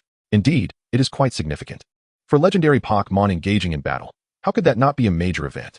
Ash, do you know something we don't? Serena inquired. There are those who intend to capture Lugia, and it's likely that 1 or 2 of the legendary birds have already fallen into his grasp, Ash replied nonchalantly. What? The 3 exclaimed in astonishment. Capturing a legendary Pokémon? Could it be Team Rocket again? Xiaoxia asked. That is unclear. But one thing is certain. The individual in question is targeting 3 legendary Pokémon.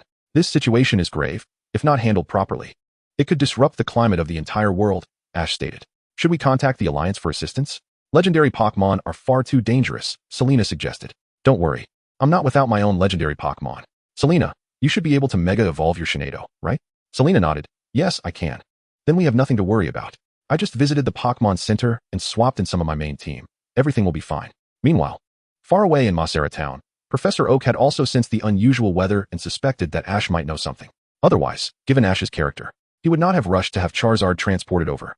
This is serious. I need to go and see for myself. Professor Oak hurried to his Pokémon storage, casually selecting 2 Pokeballs to pocket before summoning a helicopter. Perhaps sensing her father's concern for her son, Hanako inexplicably brought her Sucker Punch Pokémon to Professor Oak's research facility and even boarded the helicopter with him, directing their course towards the Orange Archipelago. After a lengthy journey, Ash and his companions safely landed on Asia Island. Upon disembarking, they were confronted by a group of individuals donning bird-headed masks. The sight of these masks evoked a sense of nostalgia in Ash, reminiscent of the island deity family from the Alola region. Ah, is that you, Mei? Long time no see. One of the masked figures removed their mask to greet Mei aboard the boat. It was none other than Dawn. It's been years. Are you all preparing for a celebration? Mei inquired. Indeed. Will you be attending? Dawn replied. No, you're still the same spirited festival priestess. Are you in charge of playing the flute this time? I wish I could, but alas, I am no longer a child and have retired. Dawn confessed with a hint of regret. She then added, now, my sister has taken on the role of flute player. Where is she, by the way? Don't call me your sister.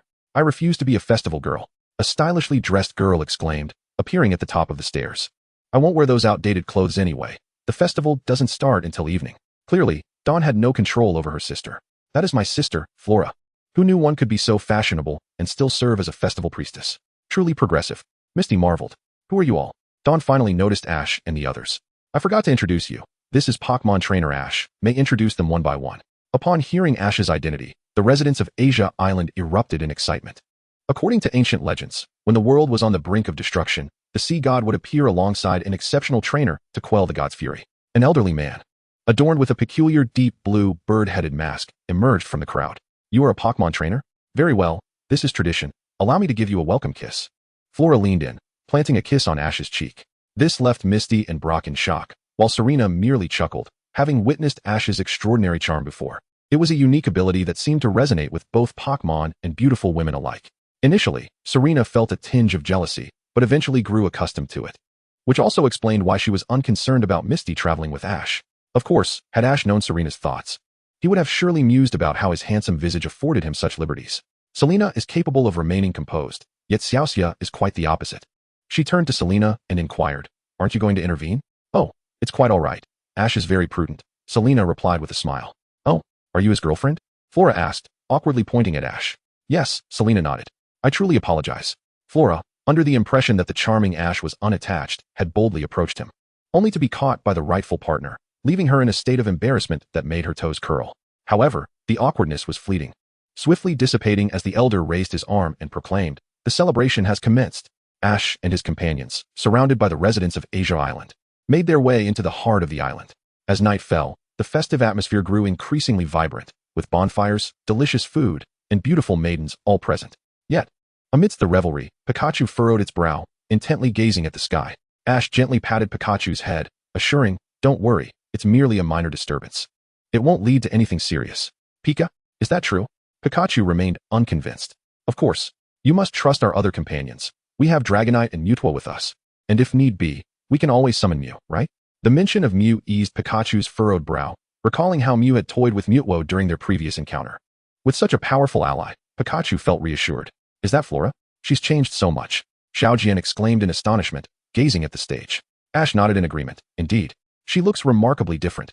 Her current attire is like that of another person entirely. The flute music is quite lovely as well. I wonder if I could inquire about it. Selena remarked with a smile. Xiaoxia's eyes widened in disbelief. What is going on here? You all are praising her. Doesn't that make me seem out of place?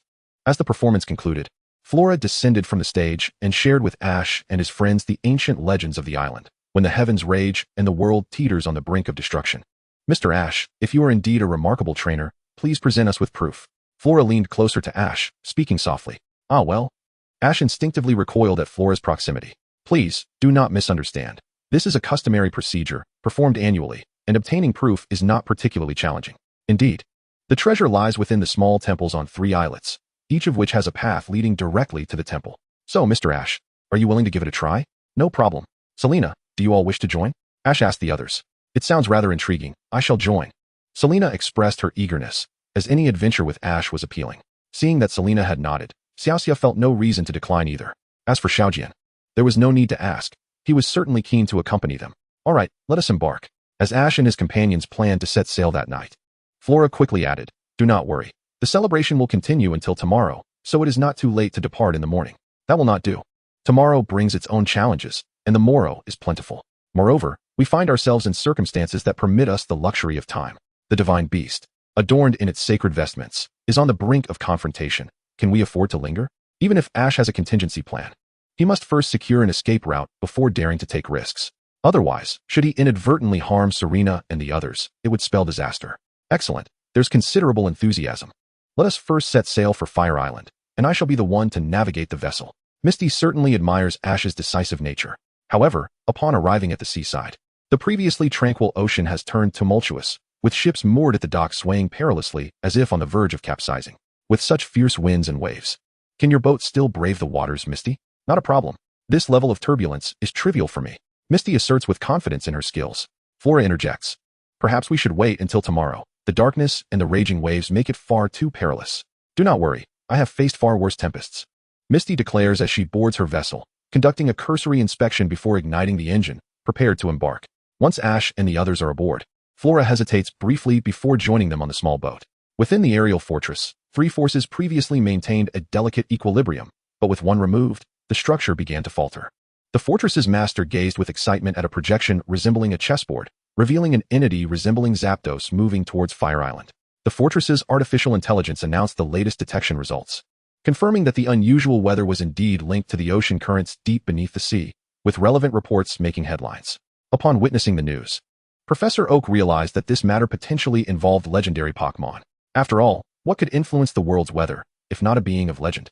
Particularly with Ash currently entangled in this event, having previously observed Ash's uncanny ability to attract divine beasts, Professor Oak had pieced together the events in his mind. Ash. Upon seeing the news report deducing that the source of the weather anomaly was the Orange Archipelago, Hannah could not help but worry for her son's safety. Misty, observing the increasingly tumultuous sea, cautioned, everyone, hold on tight. The waves have changed again. What on earth is happening? Why has it suddenly shifted? Flora, a native of the region, found herself bewildered by the ocean's transformation. I don't know. Just hold on tight. We are about to land. Misty reminded them. In the next moment, the small boat soared onto the shore, and then Pikachu charged ahead up the steps. Chapter 142, The Birth of Lugia. Ash and his companions followed closely behind Pikachu, soon arriving at the ruins associated with Moltres.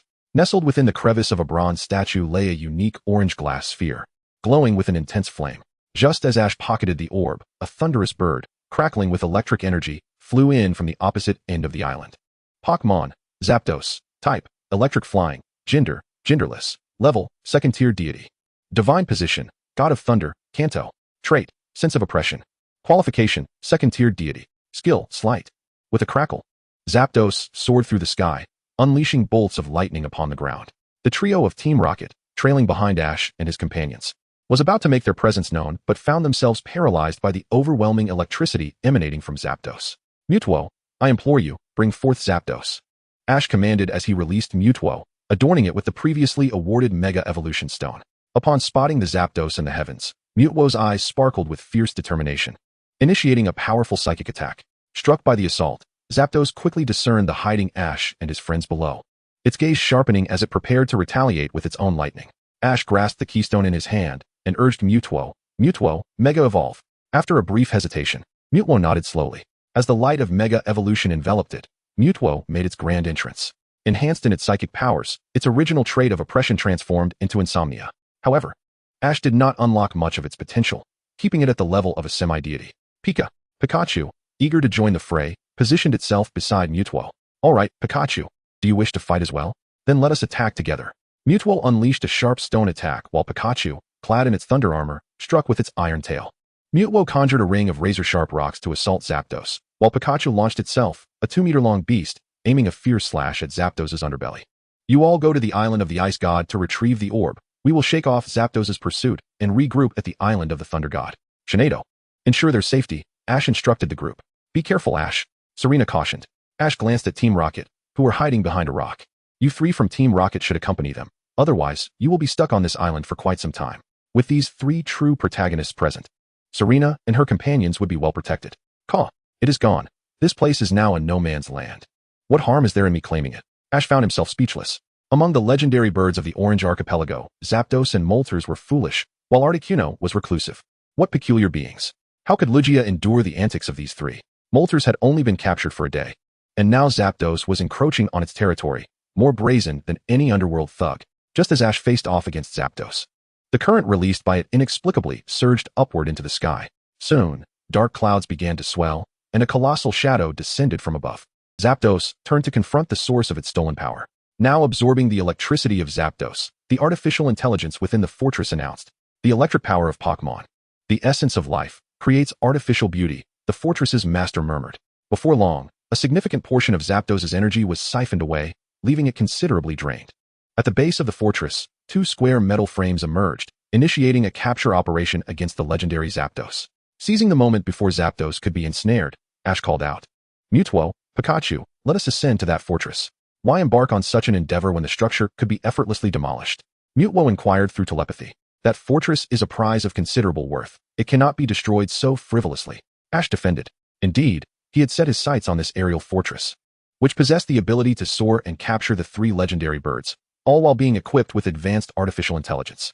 If it were to be destroyed, what a monumental loss that would be. Mutwo scoffed, his disdain palpable, yet he complied with Ash's command, utilizing telekinesis to lift Ash and Pikachu toward the fortress. As soon as they set foot within, Zapdos was ensnared, whisked away by the 2 metallic frames into the sky. If we can capture Articuno next, the final bird will surely reveal itself. The owner of the fortress eagerly anticipated the moment when Lugia would emerge. I regret to inform you that, during the capture of Zapdos, an intruder has infiltrated, the artificial intelligence announced. Intruder? The owner of the fortress was perplexed. In the lower levels of the fortress, Ash and Pikachu encountered Moltres and Zapdos confined within cages. Pokémon, Moltres, type, fire flying, gender, genderless, level 2 deity, role, god of fire, Kanto. Ability, pressure, qualification, level 2 deity, skills, various, observing the 2 caged birds. Ash remarked, such foolish birds, captured so effortlessly. You are among the first who arrived here without an invitation. What are your thoughts? The god of fire, Moltres, and the god of thunder, Zapdos, are now part of my collection. A staircase descended rapidly from above, revealing the former owner of the fortress before Ash, the new master.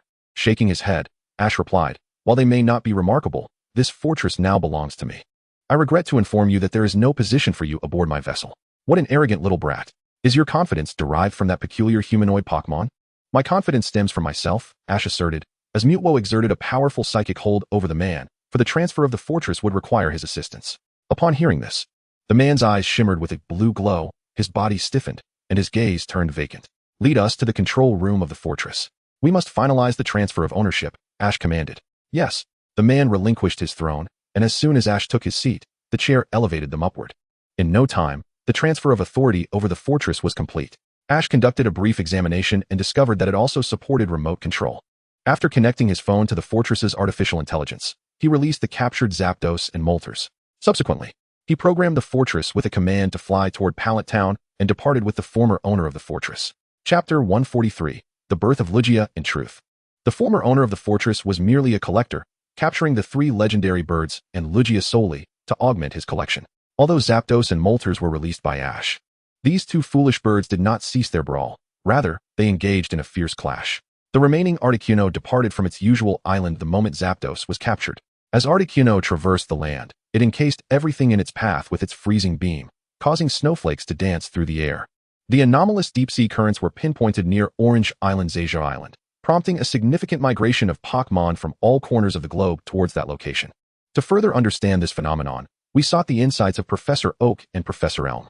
Inside a helicopter, a television reporter, Professor Oak, and Professor Elm gathered to discuss the matter. According to legend, the vicinity of Asia Island is home to the deities of fire, lightning, and ice. From a scientific standpoint, the equilibrium of these 3 forces has been disrupted due to unexplained circumstances, resulting in the ocean currents gradually spiraling out of control and a shift in atmospheric conditions. Professor Oak elucidated the reasons behind this climatic anomaly with pen and paper for the assembled audience. Pokémon sensed the changes occurring on this planet. Although they were powerless to intervene, their intrinsic connection to nature compelled them to gather. Professor Elm also shared his perspective. The fluctuations in weather were undeniably linked to the convergence of the 3 legendary birds. Hippowdon shook off the snow atop its head, lamenting, "This is quite perplexing." On the icy island of the ice god, Flora gazed solemnly at the vast, white expanse, stating, "The fire god, ice god, and thunder god are sacred and inviolable, otherwise the realms of heaven and earth may transform into reality." She could only hope that Ash was indeed the prophesied controller capable of quelling the impending disaster alongside Lugia. With the sea now frozen, ships were rendered temporarily useless. "What a pity," Misty remarked. "With Team Rocket around, those 3 must have a solution," Kasumi said, directing her gaze toward the trio of Team Rocket, who were idly munching on snacks. The others, unaware of Team Rocket's capabilities, looked on with curiosity. Feeling the weight of their stares, James trembled and stuttered, "What do you want?"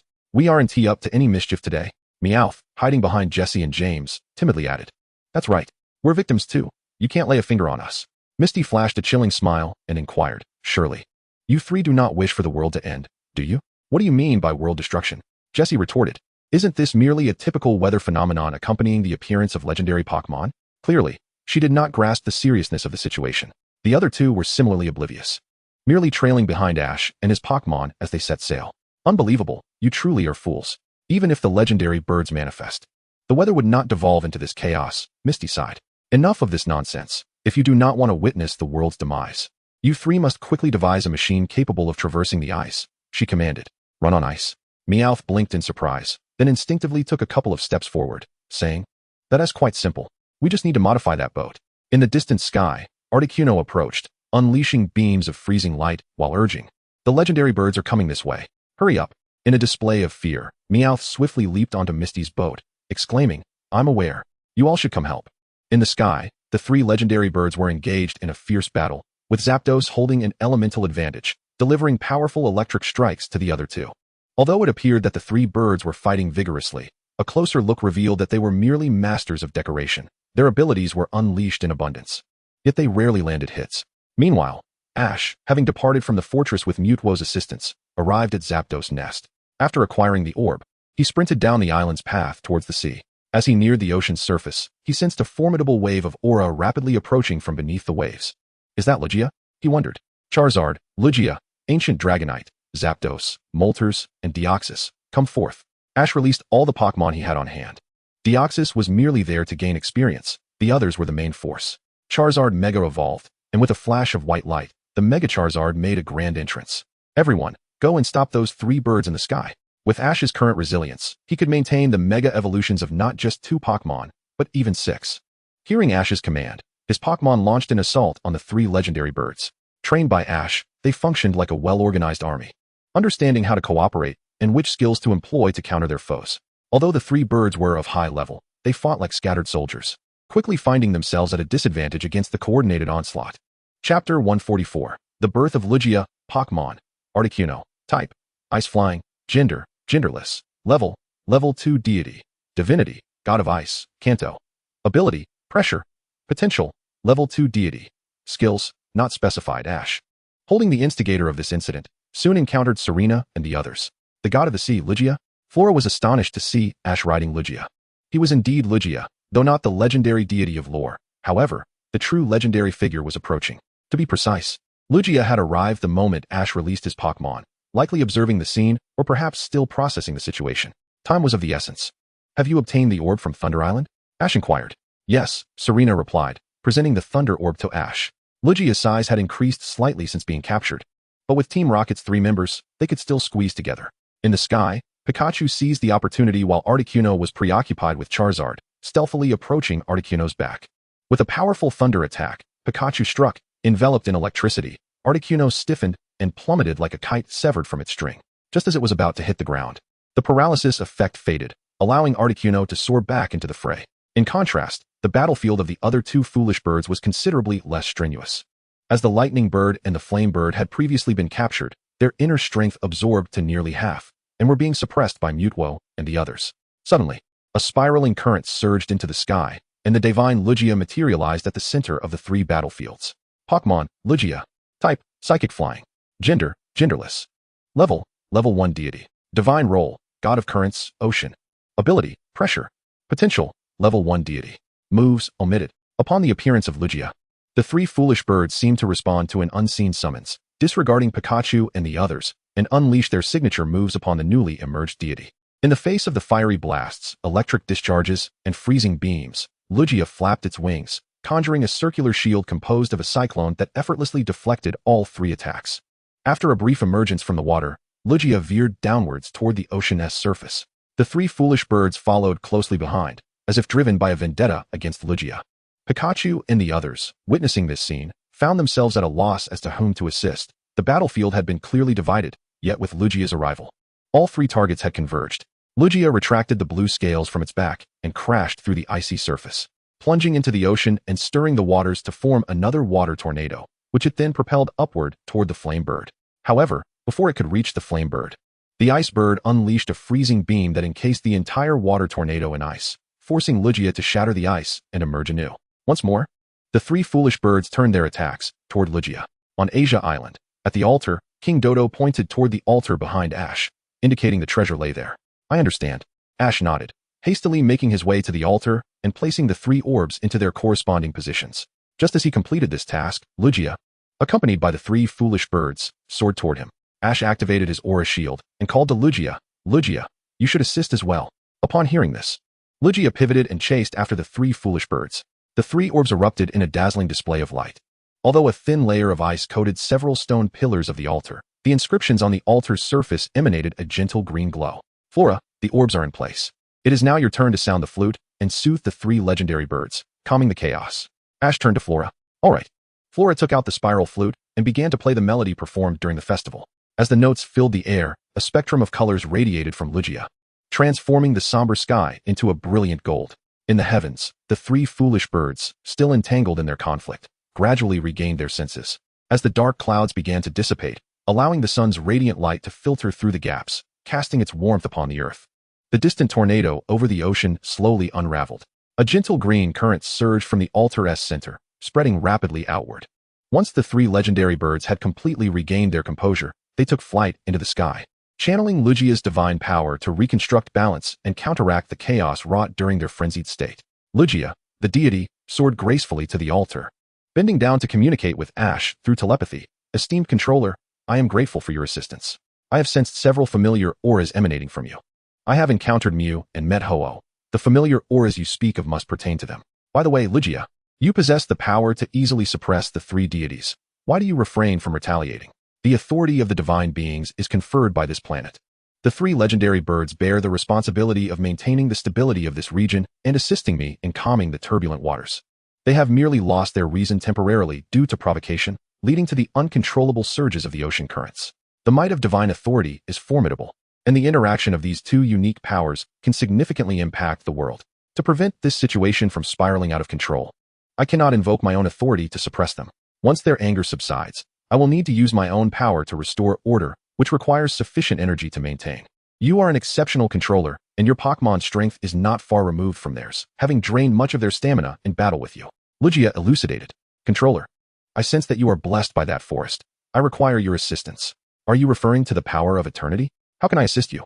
Bring your 2 Psychic-type Pokémon onto my back. I will establish a connection with you through your Pokémon. You must fully channel the blessing of the forest. Very well.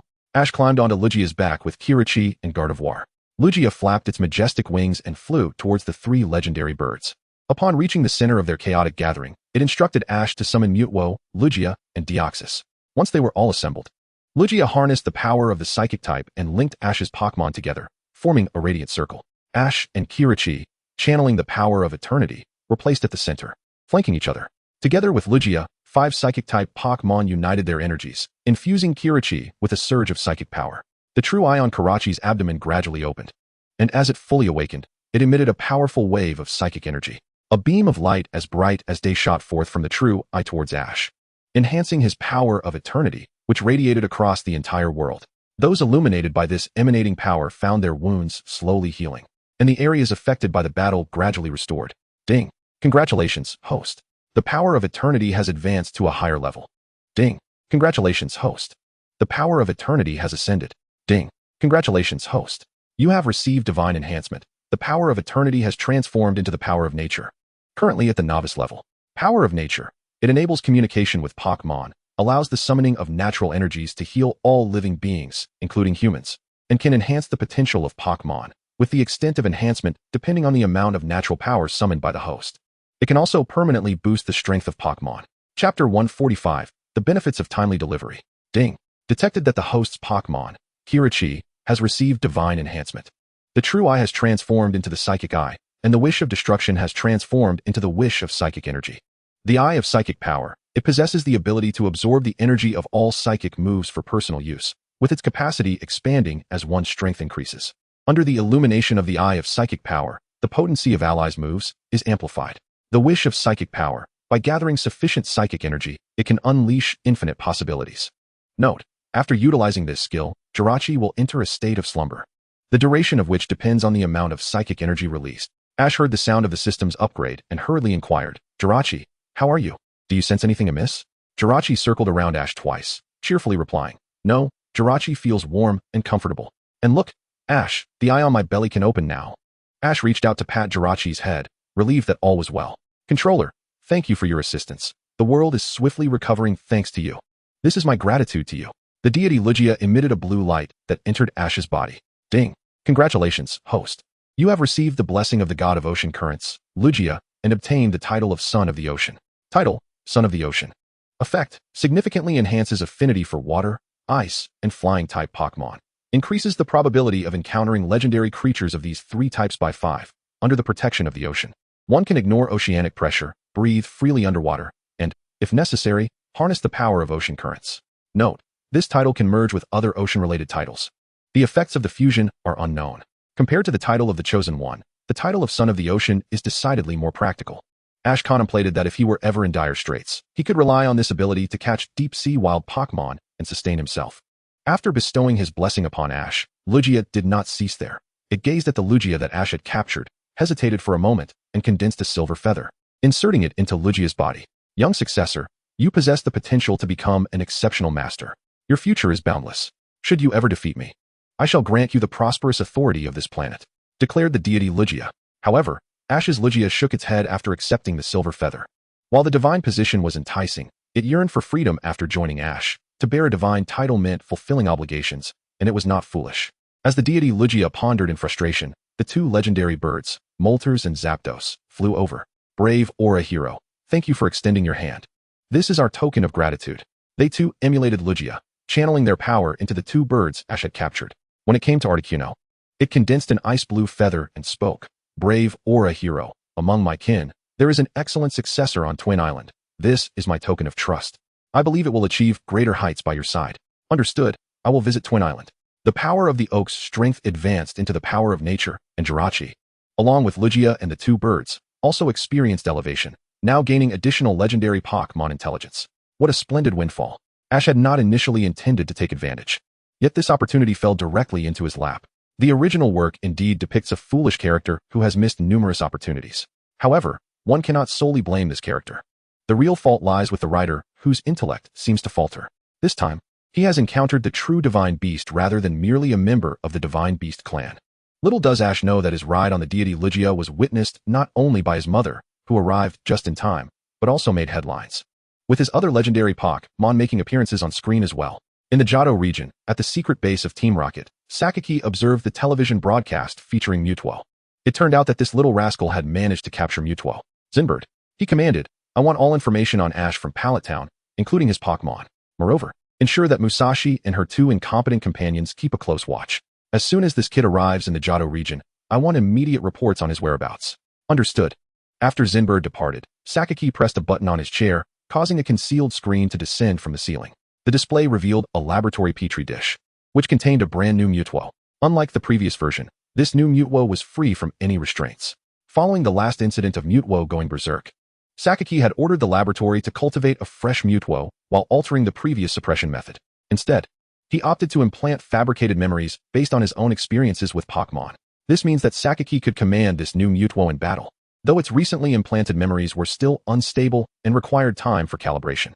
If I can achieve happiness this week, I hope to exist as a legendary being forever. Ash. Hanako descended from the mountaintop of the Orange Islands and quickly ran to Ash's side.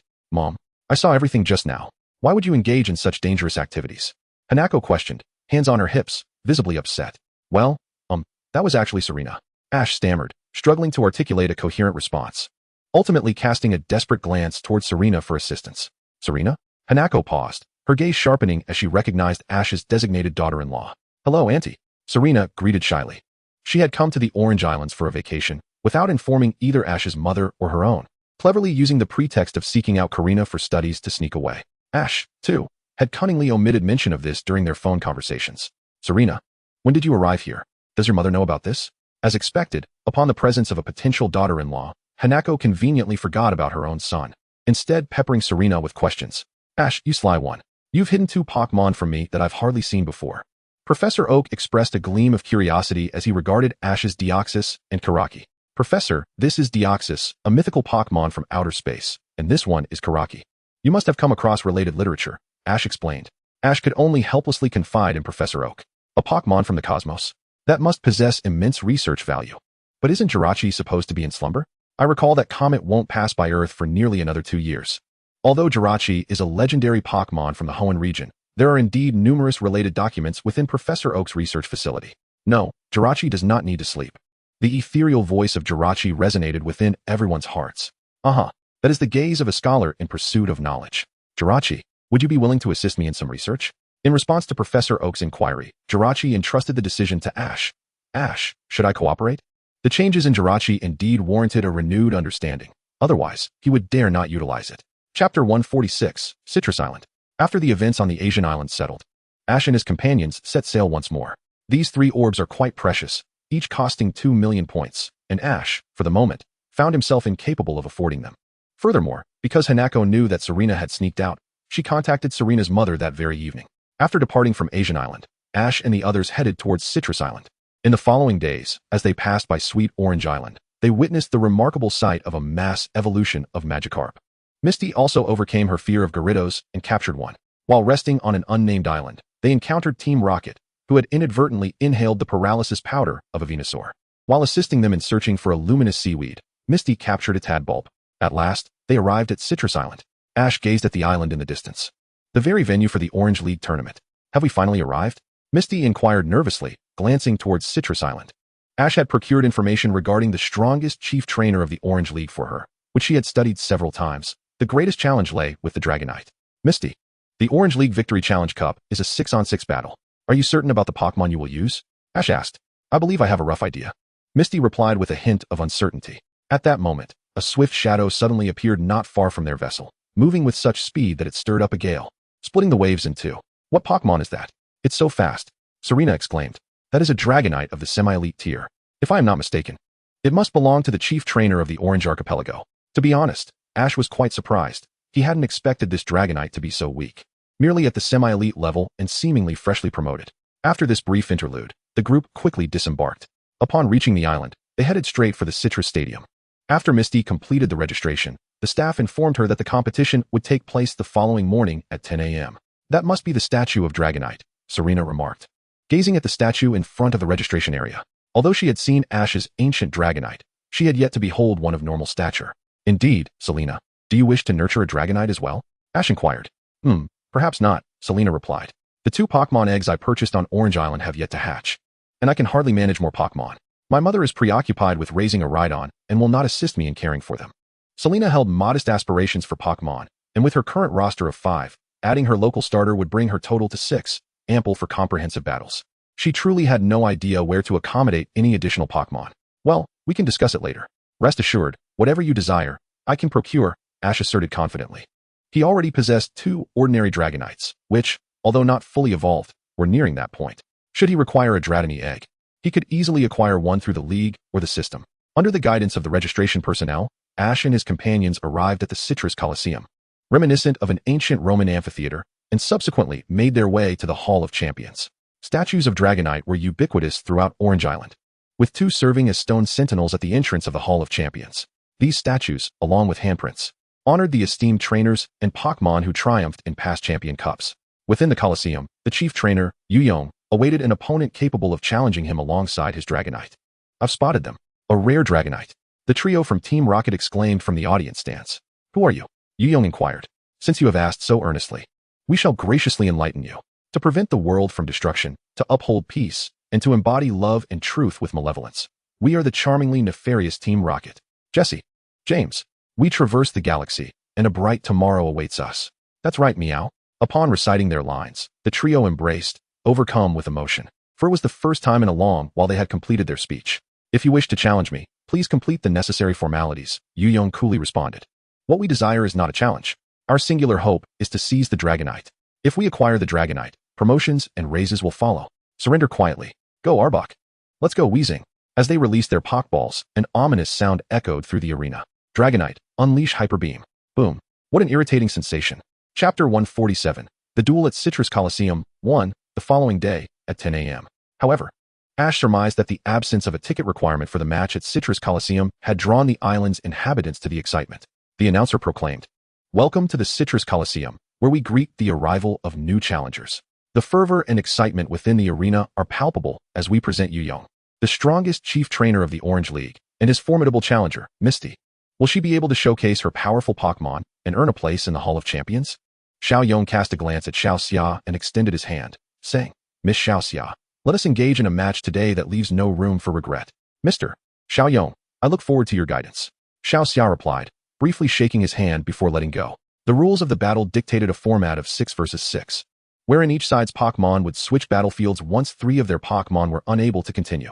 During the contest, the Pokémon of the chief trainer would remain unchanged, while the challenger could freely substitute theirs. As the referee announced the rules, the initial battlefield of rock and water gradually ascended. This battle will test the judgment of the Pokémon trainers, the referee added. Subsequently, both competitors took their positions. My first contender is none other than Ditto, Xiao Yuan proclaimed as he tossed out his first Pokeball. Pokémon, Ditto. Type, normal. Level, Gym Intermediate. Ability, transform, mimics the Pokémon it faces. The chief trainer deployed Ditto, which, despite possessing only a single extraordinary move, its transformation ability, was a formidable foe, capable of outmaneuvering its opponents with its ever-changing prowess. The host enthusiastically stirred the atmosphere in the arena. Ash, is Ditto truly that strong? Serena queried, gazing at Ash in confusion. Ditto's transformation ability indeed showcases impressive performance against the vast majority of Pokémon, but there are distinctions in skill moves and their proficiency. Xiao Xia will manage just fine, Ash explained. For Xiao Xia, Ditto at the Gym Intermediate level posed little challenge, while Ditto's transformation was troublesome. The differences in move attributes and mastery were significant. To counter Ditto, we must employ fighting-type moves. Now it's your turn, Starmie, Xiao Xia declared, releasing Psyduck's Pokeball.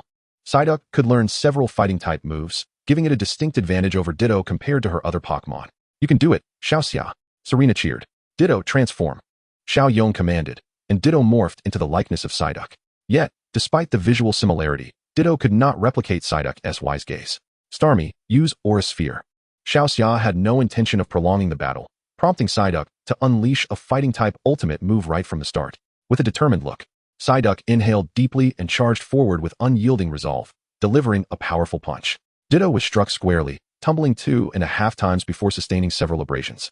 Though the injuries were severe, it did not immediately lose its fighting capability. Incredible! Psyduck unleashed a fighting-type Aura Sphere move. Xiao Xia has trained Psyduck exceptionally well. Using a fighting-type skill against the normal-type Ditto proves highly effective. Xiao Yuan was taken aback by Xiao Xia's Psyduck employing moves from other types. But Ditto clearly did not comprehend this tactic. With a resigned expression, he instructed, Ditto, use Water Gun. Ditto, now resembling Psyduck, opened its mouth and unleashed a stream of water towards its counterpart. Unfortunately, as Psyduck was inherently a water-type Pokémon, the water-type move felt akin to a gentle massage. Starmie, use Final Psychic Punch to finish it.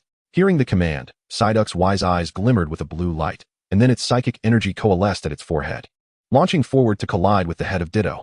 The victor of the first match is none other than contestant Misty. Miss Misty, your Psyduck has been trained exceptionally well, but how will you handle the next challenge? Go forth, Electrode. Yung dispatched his second Pokémon, Electrode. Type, Electric. Level, Gym Intermediate. Ability, Static. Possessing static electricity, it may occasionally paralyze opponents upon contact. An electric-type Pokémon, you say? Psyduck can handle it. Misty chose not to switch Pokémon. The majority of her Pokémon were water types, which would be at a disadvantage against electric types. Star Piece, take cover behind the rocks and use Mud Shot. Braving the electric-type moves directly would be detrimental, so Misty devised a strategy to utilize the terrain to evade Electrode's attacks as much as possible. If Mud Shot could splatter on Electrode's face, it would impair both its speed and accuracy. Thinking of using the environment? A commendable tactic. But my Electrode is no ordinary foe. Electrode executed a quick attack. The electric type darted swiftly, dodging Psyduck's assault while closing in on it. If this continues, it would soon be within striking distance. She could not allow that to happen. Star Piece, use Confusion. Electrode found itself immobilized within 3 meters of Psyduck. While Quick Attack was rendered ineffective by the Confusion's effect, having spent so much time with Ash, Misty had certainly grown.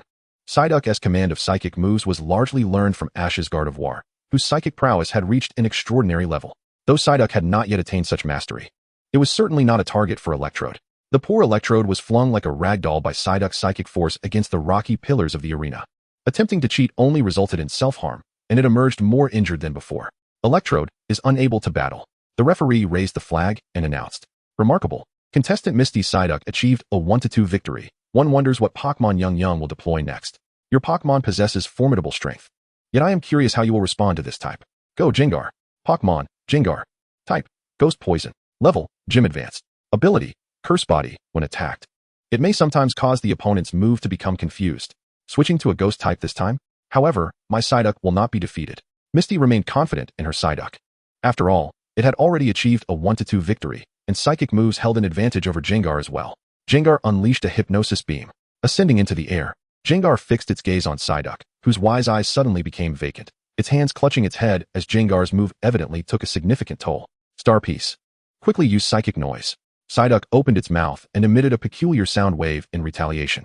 The moment the Ghost-type Pokémon Gengar was interrupted in its spellcasting, it instinctively covered its head with both hands. Seizing the opportunity, Starmie unleashed a psychic attack.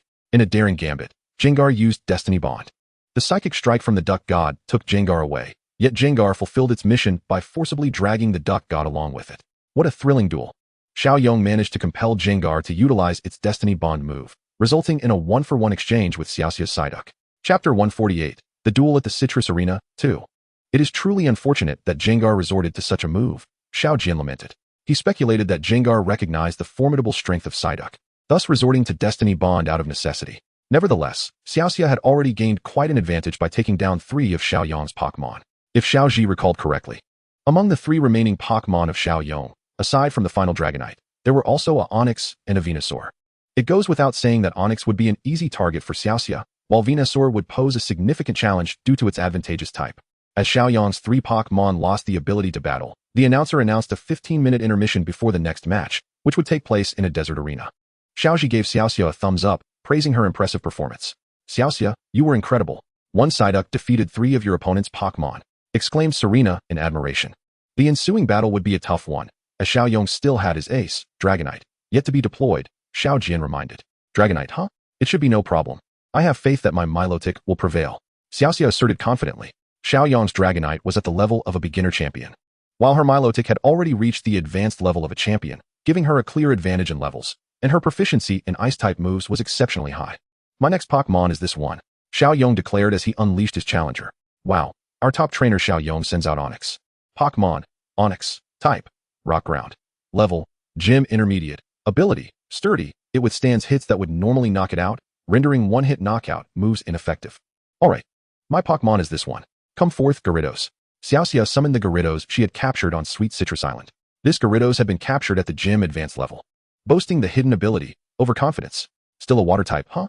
Xiaoyang pondered, somewhat perplexed. Could she possibly be a water-type specialist? Had he known earlier that Xiao specialized in water types, he would have reconsidered his Pokémon lineup. Gyarados initiated Rain Dance. It twisted its body as water-type energy surged wildly, completing the rain dance in mere seconds. The arena was soon graced with a gentle drizzle, soaking the desert ground and causing discomfort to Onyx as raindrops fell upon it. Onyx retaliated with Stealth Rock. Unable to switch out Pokémon, Xiaoyong had no choice but to command Onyx to attack despite its discomfort. However, the rain diminished Onyx's attack power, and the sharp rocks it launched were effortlessly dispersed by Gyarados' water gun. Gyarados then performed Dragon Dance. The rain has ceased, and Misty has no intention of swapping her Pokémon, seeking to leverage the current advantage. She plans to stack her moves and unleash her Dragonite in one swift motion. The Gyarados rides and performs an intense, enigmatic dance. Meanwhile, the Onyx prepares to unleash its heavy slam. With a furious roar, Onyx raises its head and lunges towards Gyarados. Use Hydro Pump, Misty urgently commands.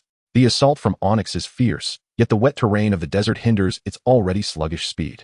Before it can even make contact with Gyarados, it is overwhelmed by the torrent of water, rendered unconscious. Onyx is unable to continue the battle. Pokémon, Venusaur, type, Grass Poison, level, Elite Gym Leader. Ability, Chlorophyll, increases Grass-type move power in sunny weather. Will he switch to Grass-type now? It seems that this top trainer's team is quite well-balanced, remarked Brock. Indeed, it is well-balanced, combined with his Dragonite. It is no wonder he has dominated the Orange Archipelago for so long. However, it is merely the Orange Archipelago. If he were to venture to other regions, he would merely be an average trainer.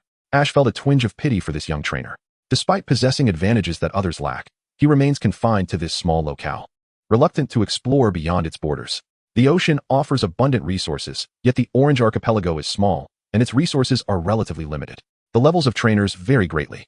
With only 2 of the 4 gyms genuinely enhancing practical combat skills, the other 2 focus more on technique, offering only marginal improvements. Thus, to hide away in such a small place while being the top trainer is truly a waste of innate talent. Better to be a head of a chicken than a tail of a phoenix. In terms of the Pokémon he possesses, this young trainer could achieve great success elsewhere. At the very least, becoming a gym leader. Venusaur employs Vine Whip. Gyarados retaliates with Dragon Pulse. Gyarados close in now. Misty issues a daring command. With the type advantage favoring Venusaur, should Gyarados become ensnared by the Vine Whip, the match could turn perilous. Are you delivering yourself to me? Then I shan't hold back. Venusaur, use Seed Bomb. A brown seed coalesces from the flower on Venusaur's back. Gyarados, unleash Flamethrower. Misty directs Gyarados to approach, aiming to execute the Fire-type move at close range, as rainy weather significantly diminishes the potency of fire attacks at a distance. A scorching flame erupts, instantly incinerating Venusaur's Seed Bomb, singeing the flower on its back considerably. Feeling the intense heat, Venusaur succumbs to panic, its limbs struggling desperately before becoming entrenched in the ground. Gyarados, now use Ice Beam to immobilize its limbs. Gyarados fires a pristine beam of light, encasing Venusaur's legs in solid ice. Hurry and break free, Venusaur. The young trainer urges anxiously. Given Venusaur's considerable size, he had not trained it as a mere mobile artillery. This situation of becoming a living target is exceedingly perilous. Xiaoyong's training of his Pokémon and battle habits could easily rival those of Ash, as both share a penchant for swift defensive strategies. Even his Onyx has been rigorously trained for speed. Upon hearing her trainer's command, Venusaur exerted all its might to free one of its hind legs. I'm truly sorry, but you have no opportunity here, Gyarados. Unleash Hyper Beam. Boom. Venusaur has lost its ability to battle. Wow. Contestant Misty has managed to push our chief trainer Xiaoyong into a corner with just 2 Pokémon. Let us see if Xiaoyong will deploy his Dragonite in this dire situation, the host declared loudly. Chapter 149, The Battle at Orange Stadium, End. He then removed the Pokeball from around his neck, which he had been using as a pendant. Alright, it's your moment to shine, Dragonite. He excitedly released Dragonite. Pokémon, Dragonite. Type, Dragon Flying. Level, Intermediate Champion. Ability, Inner Focus, trained to maintain composure against opponents' attacks. Now, Dragonite has entered the fray. How will our contestant Misty respond? Let us wait and see. Xiaoyong's Dragonite is immensely popular at Orange Island, and its entrance was met with thunderous applause. Upon spotting the fiercely determined Gyarados, Dragonite's gaze sharpened. Gyarados, use Ice Fang. Misty opted for a preemptive strike. Hearing the command, Gyarados concentrated icy energy in its fangs and lunged at Dragonite. Dragonite, unleash Thunderbolt. The 2 antennae atop Dragonite's head emitted a formidable surge of electricity. Caught off guard, Gyarados was enveloped in a storm of lightning, its eyes squeezed shut and body trembling. Hang in there, Gyarados, Misty shouted. The damage inflicted by Thunderbolt was considerable, but as it was not a move of Dragonite's primary type, it did not suffice to incapacitate Gyarados in a single blow. Gyarados, use Ice Beam. Dragonite evaded the attack with Dragon Dance. Soaring through the air, Dragonite deftly avoided all of Gyarados' strikes. Dragonite, now deliver a Dragon Claw. In the moment of Gyarados' confusion, Xiaoyong issued the command to conclude the battle, and Dragonite surged forth with blinding speed, striking Gyarados on the back of its head. Gyarados has lost its ability to battle. The challenger may now send forth their next Pokémon. The referee announced. Another water type? Miss Misty. You wouldn't happen to be a specialist in water types, would you? Xiaoyong inquired with an insatiable curiosity. He had never anticipated encountering a pure water-type trainer who could navigate through 4 gyms to face him here. It was not that he looked down upon trainers specializing in a single type. Rather, in certain scenarios, monotype teams can be easily constrained. If faced with an opponent wielding a type advantage, victory often hinges solely on level, and without that advantage, the odds of defeat are significantly heightened. The 4 gyms of the Orange Islands, while markedly less challenging than those of other regions, still astonished him that a team consisting solely of water types had made it this far. I may specialize in water types, but that does not imply weakness, Mr. Xiaoyong. You should tread carefully, Misty declared with a hint of pride. Kingdra, utilize water gun attack. The Dragon King transformed into a cannon, rapidly firing water jets. With an astonishing speed, the water jets struck the Dragonite multiple times in under 3 seconds. Young Yong furrowed his brow and commanded, Dragonite, take to the skies. The Dragonite soared forward, executing a sharp 90-degree ascent, leaving the Dragon King's water attacks unable to keep pace. How swift! Xiaoxia exclaimed, somewhat flustered. Dragonite, unleash Thunderbolt. As Dragonite flew through the air, its antennae crackled with electricity. Dragon King, use Water Pulse. The 2 formidable moves collided, resulting in a violent explosion that sent Dragonite crashing to the ground while the Dragon King was flung back several meters. Xiaoxia frowned and shouted, Dragon King, use Dragon Pulse. Dragonite, we shall also employ Dragon Pulse. Boom. Once again, the 2 powerful techniques clashed. As the dust settled, Dragonite bore several visible wounds, while the Dragon King lay defeated on the ground. The Dragon King is unable to continue. Wow. Young Yong has managed to secure 2 consecutive victories with his signature Dragonite. What Pokémon will Xiaoxia send out next? Go, Milotic. Xiaoxia dispatched her ace Pokémon. The ethereal Milotic, renowned for its beauty, emerged, stunning the audience with its vibrant hues. A remarkable specimen indeed. The host was ecstatic, and the crowd followed suit, many with cameras trained on the stunning Milotic. After all, Citrus Island, being a coastal paradise, found such aesthetically pleasing, pure water-type Pokémon perfectly aligned with the locals' tastes.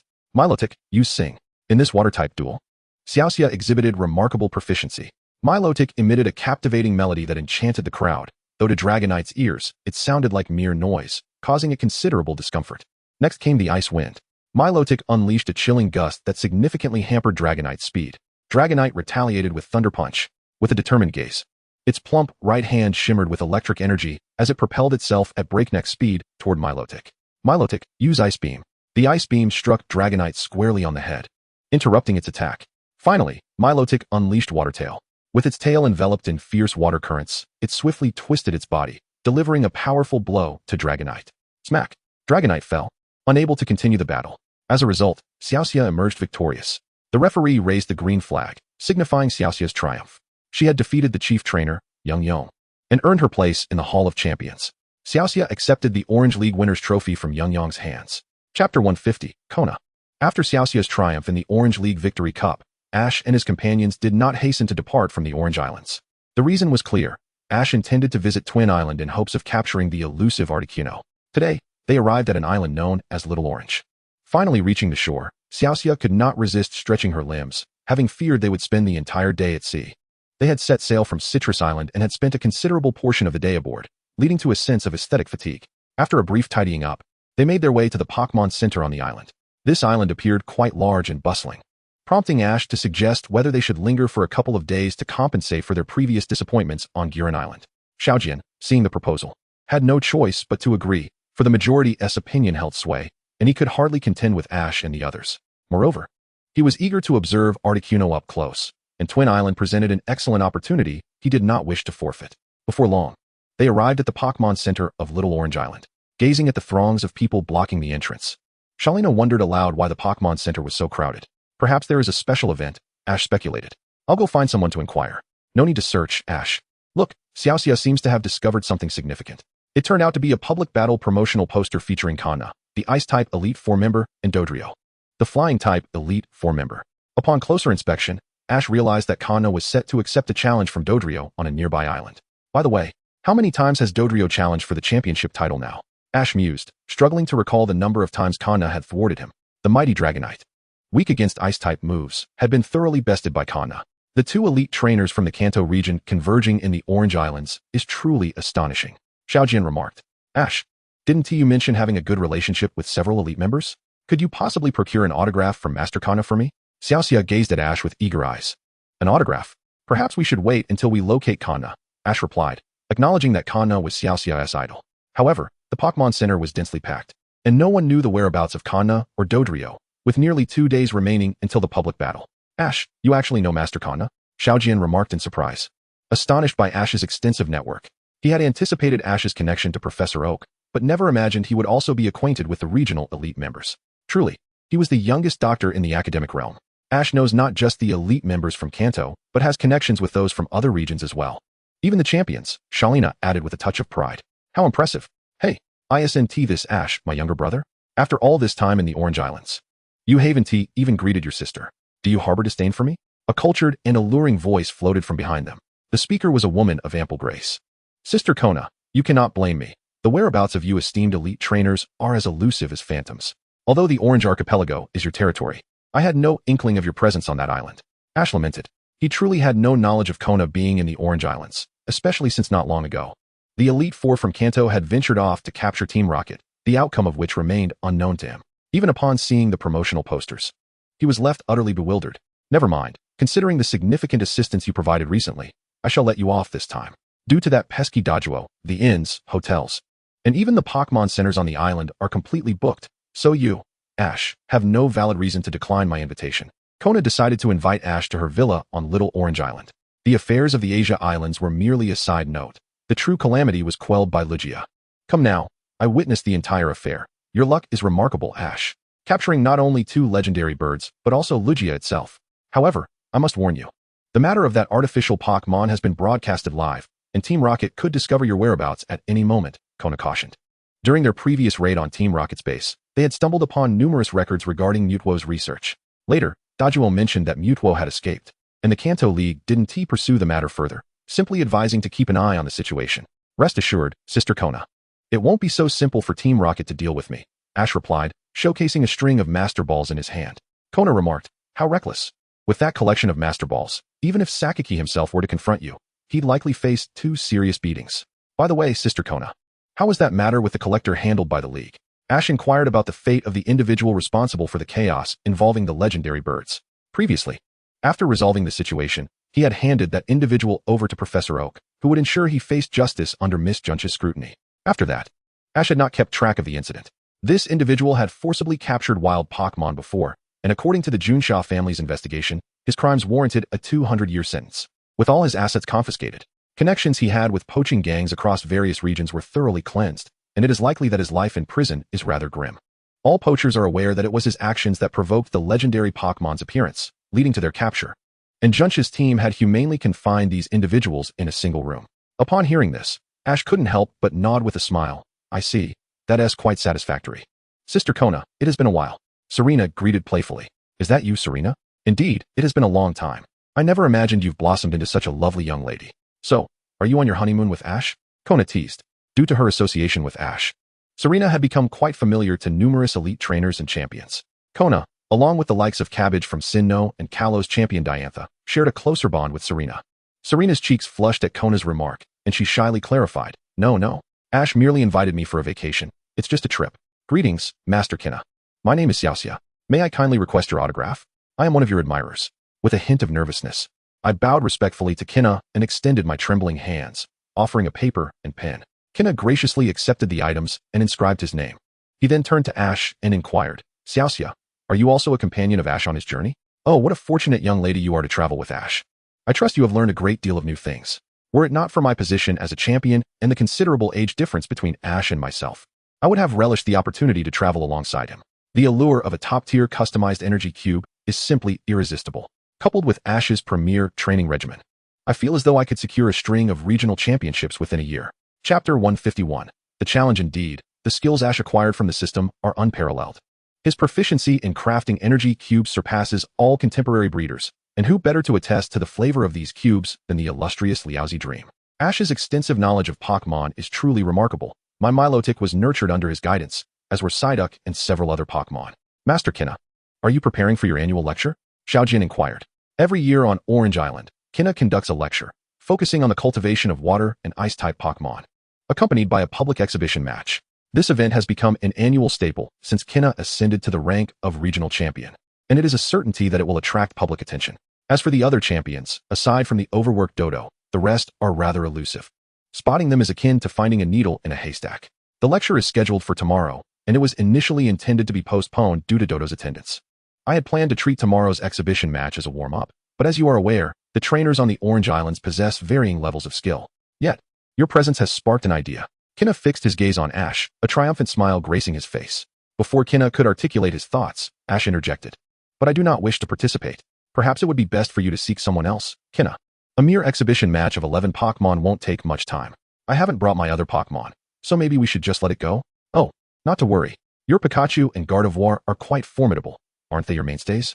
Kinna could easily discern the strength of Pikachu and Gardevoir, both of which are at the champion level. If Ash were to summon a legendary Pokémon, she would find it challenging to contend. Yet she felt confident in her ability to perform well against his other Pokémon in this warm-up match. Kinna, aren't you eager to best Dodo? Why not face Xiaoxia instead? Xiaoxia has a Gyarados, which aligns perfectly with Dodo's main team. Ash was reluctant to engage in such a thankless task, especially considering that Gardevoir was like a daughter to him. He did not wish to tarnish her reputation on such a modest stage. As for Pikachu, he is indeed an old master of the stage, fully aware that this match isn't a serious one, and surely he would hold back. The previous scene of Pikachu and Charizard teaming up to deliver a relentless beating to the legendary Articuno was broadcast live. And if Kona were to discover that her Pikachu was taking it easy, it would be quite difficult to explain. After all, not long ago, Pikachu could electrify Articuno into a frenzy, and now, just a few days later, it seems to have lost its spark. That truly doesn't hold up. Most importantly, Ash relishes the sight of the Doduo being thoroughly thrashed, so the warm-up match primarily serves to bolster Kona's confidence in her Pokémon. I have a Pokeball exchange device at my villa. If you find it inconvenient to contact Professor Oak, I can assist you in that regard. Kona has long wished to challenge Ash, so she would not let this opportunity slip by. Seeing that neither of them could convince the other, Serena interjected, saying, Ash, why not just agree to Kona's challenge? I don't believe I've seen you engage in a serious battle. With his future fiancé making such a request, Ash found it impossible to refuse. All right, since Serena has said so, I will accept the match. It was thus decided. A 3-on-3 battle against Kona would take place the following day. Before Kona could finish her sentence, Ash, astonished, exclaimed, Wait, Kona, how can you be like this? Ash, just hear me out, Kona replied. In this 3-on-3, you may use one ordinary Pokémon, while the rest can be your legendary ones. I want to see just how well you've trained your Pokémon. After the conclusion of the Indigo Conference, Chairman Damalanchi informed me that you have already reached the level of an elite trainer. Upon hearing this, Ash realized that continuing the conversation would lead him into a trap, and he quickly interjected, No, I agree, but don't think I'll take over your positions. I still want to continue my journey. What a jest. How could Ash allow himself to be confined by a single region? He is destined to be a Pokémon master. I knew it would come to this, but never mind. I can find a successor later, Kona lamented. The title of regional champion is indeed the dream of countless trainers, yet for Kona and her peers, this title represents a limitation. They wish to explore other regions, but must first gain the approval of at least one champion from that area and endure the scrutiny of the regional league, which feels like a severe invasion of privacy. After all, the power of elite trainers is formidable. Their primary Pokémon are typically at the late stages of elite level, and even champion-level Pokémon are cultivated. A single elite trainer could easily lay waste to an entire city. The arrival of an elite trainer is akin to an ordinary person entering with a nuclear device, with the potential for catastrophe looming at any moment. In truth, there is no need to search slowly. Look at Misty, for instance. She would be a perfect fit. Her specialty lies in water-type Pokémon, and she has a Lapras awaiting hatching. If Kona is willing to mentor her, it would likely take no more than 2 years for her to take over. Ash put Misty forward, recognizing that her current team boasts impressive potential, including Pokémon like Milotic, Kingdra, Psyduck, and Gyarados. Upon hearing this, Misty shook her head vigorously, insisting, I can't do it. Kona crossed her arms and scrutinized Misty closely. You are the youngest among the 4 sisters of the Cerulean Gym, aren't you? The qualifications of the trainer are indeed quite impressive, especially with Ash's guidance, which aligns well with the conditions. Let us proceed to my residence, where I can observe the development of your Pokémon. Kina was genuinely intrigued. After all, anyone who could travel alongside Ash was undoubtedly exceptional. If this partnership proves suitable, she might indeed have a chance to escape successfully within 5 years. thus avoiding the persistent challenge posed by that battling enthusiast, Dajuo. In the midst of Misty's astonishment, Ash and his companions followed Kinna to her seaside villa. Serena felt the refreshing breeze and remarked on the delightful sea air, praising Kinna for her excellent choice of location. Kinna nodded in agreement, eagerly stating, "Misty, come with me." She led Ash and the others to the battle arena adjacent to the villa. "Master Kinna, should I release all my Pokémon?" Misty inquired. "Just the ones you have brought along will suffice," Kinna replied. Misty released her Pokémon, and aside from the one cradled in her arms, they were all water-type. Milotic, Gyarados, Psyduck, Kingdra, and Tadbulb. This Milotic is exceptionally well-developed, boasting remarkable beauty and excellent training. The Gyarados exhibits a glossy sheen and a commanding presence, Kinna observed. However, Misty hesitated, expressing her concerns to Kinna. "I still aspire to revitalize the Cerulean Gym and become your successor. I fear I may waste your time." "Not at all. Just because one becomes a champion doesn't preclude them from being a gym leader," Kinna reassured her. "You must be aware that Granny has temporarily taken on the role of gym leader in the Indigo Plateau. Challenges at the gym are, in essence, trivial matters that can be managed with Pokémon provided by the League. Furthermore, being stationed at a gym and battling other trainers is indeed a commendable path for growth. The majority of champions around the globe hail from gym leader backgrounds. You possess the qualifications to inherit a gym. Becoming a candidate for champion is not an issue, and the League will support you." Having finally found a promising successor, Kinna was determined not to let her slip away. "Misty, revitalizing the gym is all about demonstrating strength. Once you become the Kanto champion, your dream of revitalizing the gym will materialize, bringing you one step closer to your goal of becoming a master of water-type Pokémon.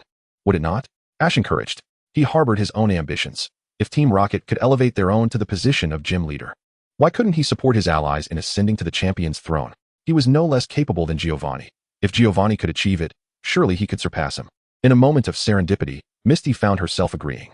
"Very well, from this day forth, you shall be my chosen successor," Kinna declared with a warm smile, gently patting Misty's shoulder twice. Ding! A notification resonated in Ash's mind, detecting a significant turning point in the relationship with a deeply bonded partner. Awarding the following: Evolution Keystone X1, Gyarados Evolution Stone X1. Note: this reward cannot be utilized by the host. Ash pondered over the system prompt echoing in his mind, filled with questions. What was the meaning of this? Another assist, perhaps?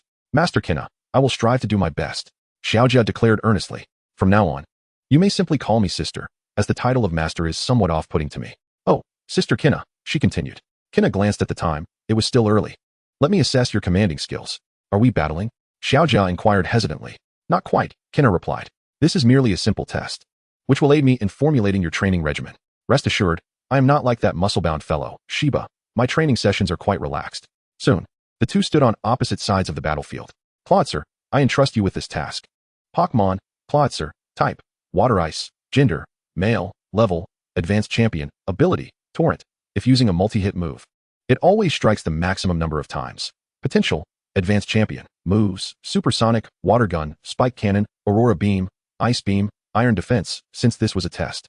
Kinna refrained from deploying her ace, Miss Lip and Lapras. "Clawitzer, huh? Then I shall." "Wait a moment, Xiaojia, this is for you."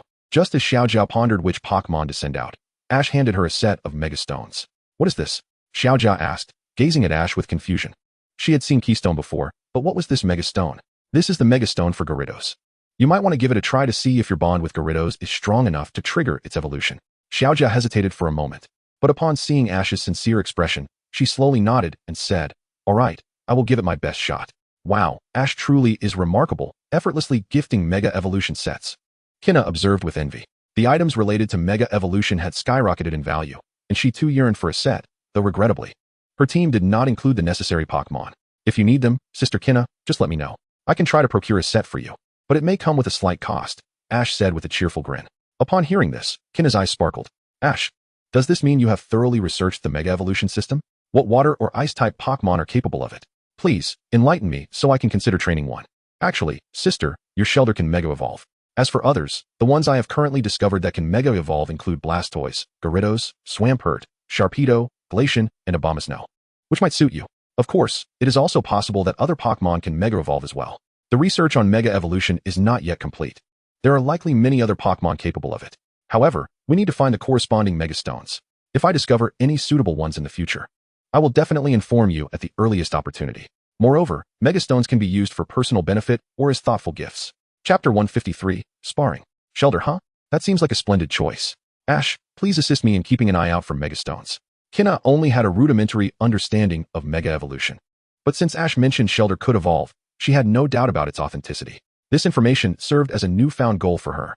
Sister, rest assured. Should I receive any news regarding the Mega Evolution Stone of the Bidoof, I will contact you immediately. Stronger, bolder, more beautiful, my Azure sweetheart, evolve. At that moment, the keystone in Xiaoxia's hand and the Mega Evolution Stone worn by the Gyarados reacted violently. After 2 seconds of radiating a brilliant white light, it transformed into a dazzling golden glow. The fish fins on either side of its head expanded dramatically, and its body grew substantially. Pokémon, Mega Gyarados. Type, Water Dark. Gender, Male. Level, Elite for level. Ability, Mold Breaker. Allows it to ignore the opponent's abilities when using moves. Potential, Near Champion. Moves, Hurricane, Aqua Tail, Ice Fong, Water Pulse. Dragon Dance, Dive, Bite, Rain Dance, Waterfall. The Mega Gyarados, originally Water Flying type, now transformed into Water Dark type, appeared even more imposing and fearsome. However, Xiaoxia's Gyarados did not exhibit a menacing demeanor. Instead, it nuzzled her affectionately. Is this the Mega Evolution of Gyarados? How formidable! Xiaoxia could hardly believe her eyes. She had achieved the Mega Evolution of Gyarados in a single attempt, and it seemed to have no inclination towards losing control. She had previously learned from Ash that insufficient bond or a trainer's inadequacy could lead to a Pokémon spiraling out of control during forced Mega Evolution. Indeed, let my Cloyster give your Mega Gyarados a try. Cloyster, use Spike Cannon. After waiting patiently, Cloyster gathered a sphere of blue energy at the tip of its horn, charging for less than 3 seconds. With a resounding crack, a beam of blue light shot towards the Mega Gyarados. Gyarados, defend yourself. A green shield illuminated, enveloping the Mega Gyarados. The blue beam struck the shield, causing ripples to spread across its surface, followed by cracks appearing. My Gyarados is no ordinary creature, Gyarados. Spin and use Aqua Tail. At the moment the shield shattered, Gyarados enveloped itself in Aqua Tail, spinning rapidly and using the surrounding water to deflect Cloyster's attack. Of course, Cloyster was holding back. A commendable move, but it is insufficient. Cloyster, Ice Beam. This is a technique learned from Ash, undoubtedly highly practical. Xiaoxia remarked with a hint of pride. She had devoted considerable effort to mastering the counter shield, which proved beneficial for her Pokémon. Just as she felt a sense of triumph, Cloyster's Ice Beam encased Gyarados in a block of ice. Xiaoxia, the battle is not over. Do not let your guard down. Kona cautioned. I understand, Sister Kona, but Gyarados has not yet lost. Gyarados, use Body Slam. Gyarados, covered in thick ice, charged fiercely toward Cloyster. Kona smiled. Cloyster, retreat into your shell. Boom. As Cloyster's hard shell closed, it transformed into a spiked fortress of steel. The ice surrounding Gyarados shattered upon contact with Cloyster's spikes, scattering into fragments. Gyarados, use Dark Pulse. Cloyster, defend yourself. The dark energy wave struck the green shield of the Shelmet, triggering the law of smoke without harm. As the dust settled, the shield remained intact, yet the health of the Gyarados had significantly declined. Shelmet, use Shellblade. Upon hearing Kinna's command, Shelmet rotated its body, transforming the spikes on its shell into sharp blades that slashed at Gyarados. Witnessing Gyarados being struck twice, Misty urgently shouted, Gyarados, use Aqua Jet to create distance and evade. With a roar, Gyarados unleashed a torrent of water, propelling itself away from Shelmet. However, the speed of Shelmet's assault was relentless. Despite Gyarados executing its move swiftly, it still sustained considerable damage. Kinna, the master, truly showcased the might of Shelmet. Brock exclaimed as he sketched Kinna's portrait. The level disparity was staggering. With 2 major realms separating them, Kinna had already held back Shelmet considerably. Indeed, a high-level Shelmet, nearing champion status, battling against a high-level Gyarados, despite lacking a type advantage, was nearly an insurmountable challenge. Ash felt as though Shelmet was merely toying with them, judging from the proficiency displayed in Shelmet's moves. If it were to unleash its full potential, Misty's Gyarados might be utterly overwhelmed in mere moments. Ultimately, the training match concluded with Misty's defeat. Nonetheless, she earned Kinna's commendation, and it was clear Kinna regarded Misty as her successor. That evening, Kinna commenced lessons with Misty, and the session was both lighthearted and enjoyable, imparting valuable knowledge to Misty. The following day at 10 a.m., the number of trainers gathered on Orange Island exceeded that of the previous day, with a steady influx of trainers arriving. Their purpose was twofold: to attend Kinna's public lecture and to watch the exhibition match, as well as to observe the upcoming Elite Four battle.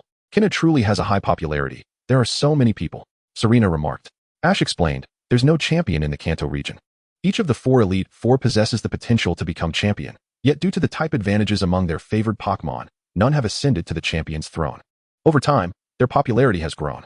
Moreover, the 4 Elite Four members, aside from the flying-type Elite Four-member Dodrio, rarely appeared in public.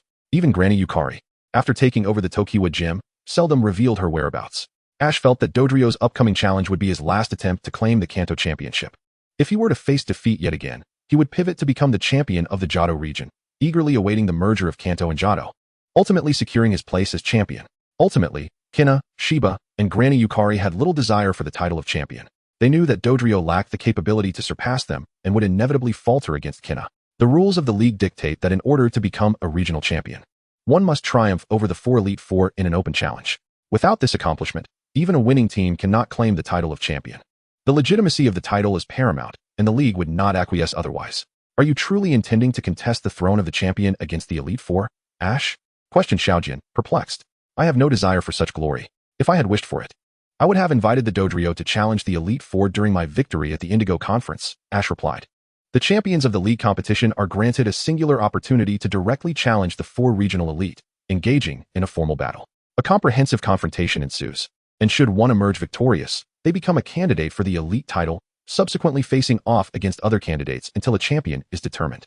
For those who do not secure the league title yet aspire to become a candidate for the elite, they must undertake a series of challenges akin to battling gym leaders, defeating the main teams of any 8 gym leaders in the region. Chapter 154, The Exhibition Match.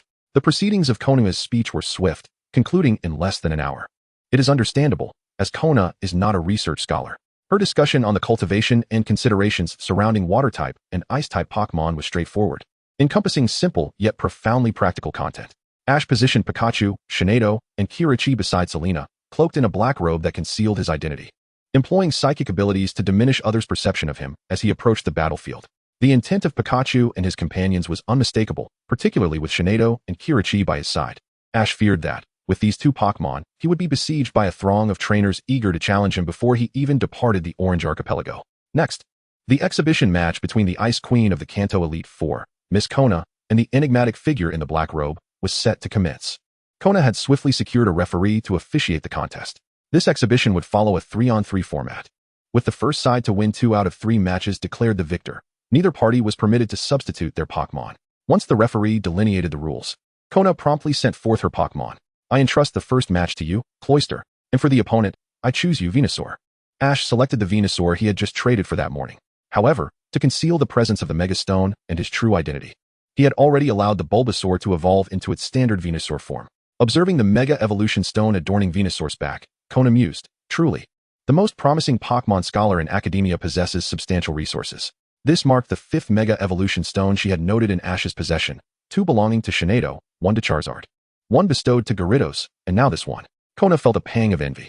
Cloyster, Ice Shard. Venusaur, use Protect. Cloyster struck the ground fiercely, sending a barrage of ice shards hurtling towards Venusaur, who erected a verdant barrier to firmly deflect the assault. Let us showcase our bond, Venusaur. Evolve. Ash activated the keystone embedded in his palm. Are we finally getting serious? Konoha's expression grew increasingly earnest. Pokémon, Mega Venusaur.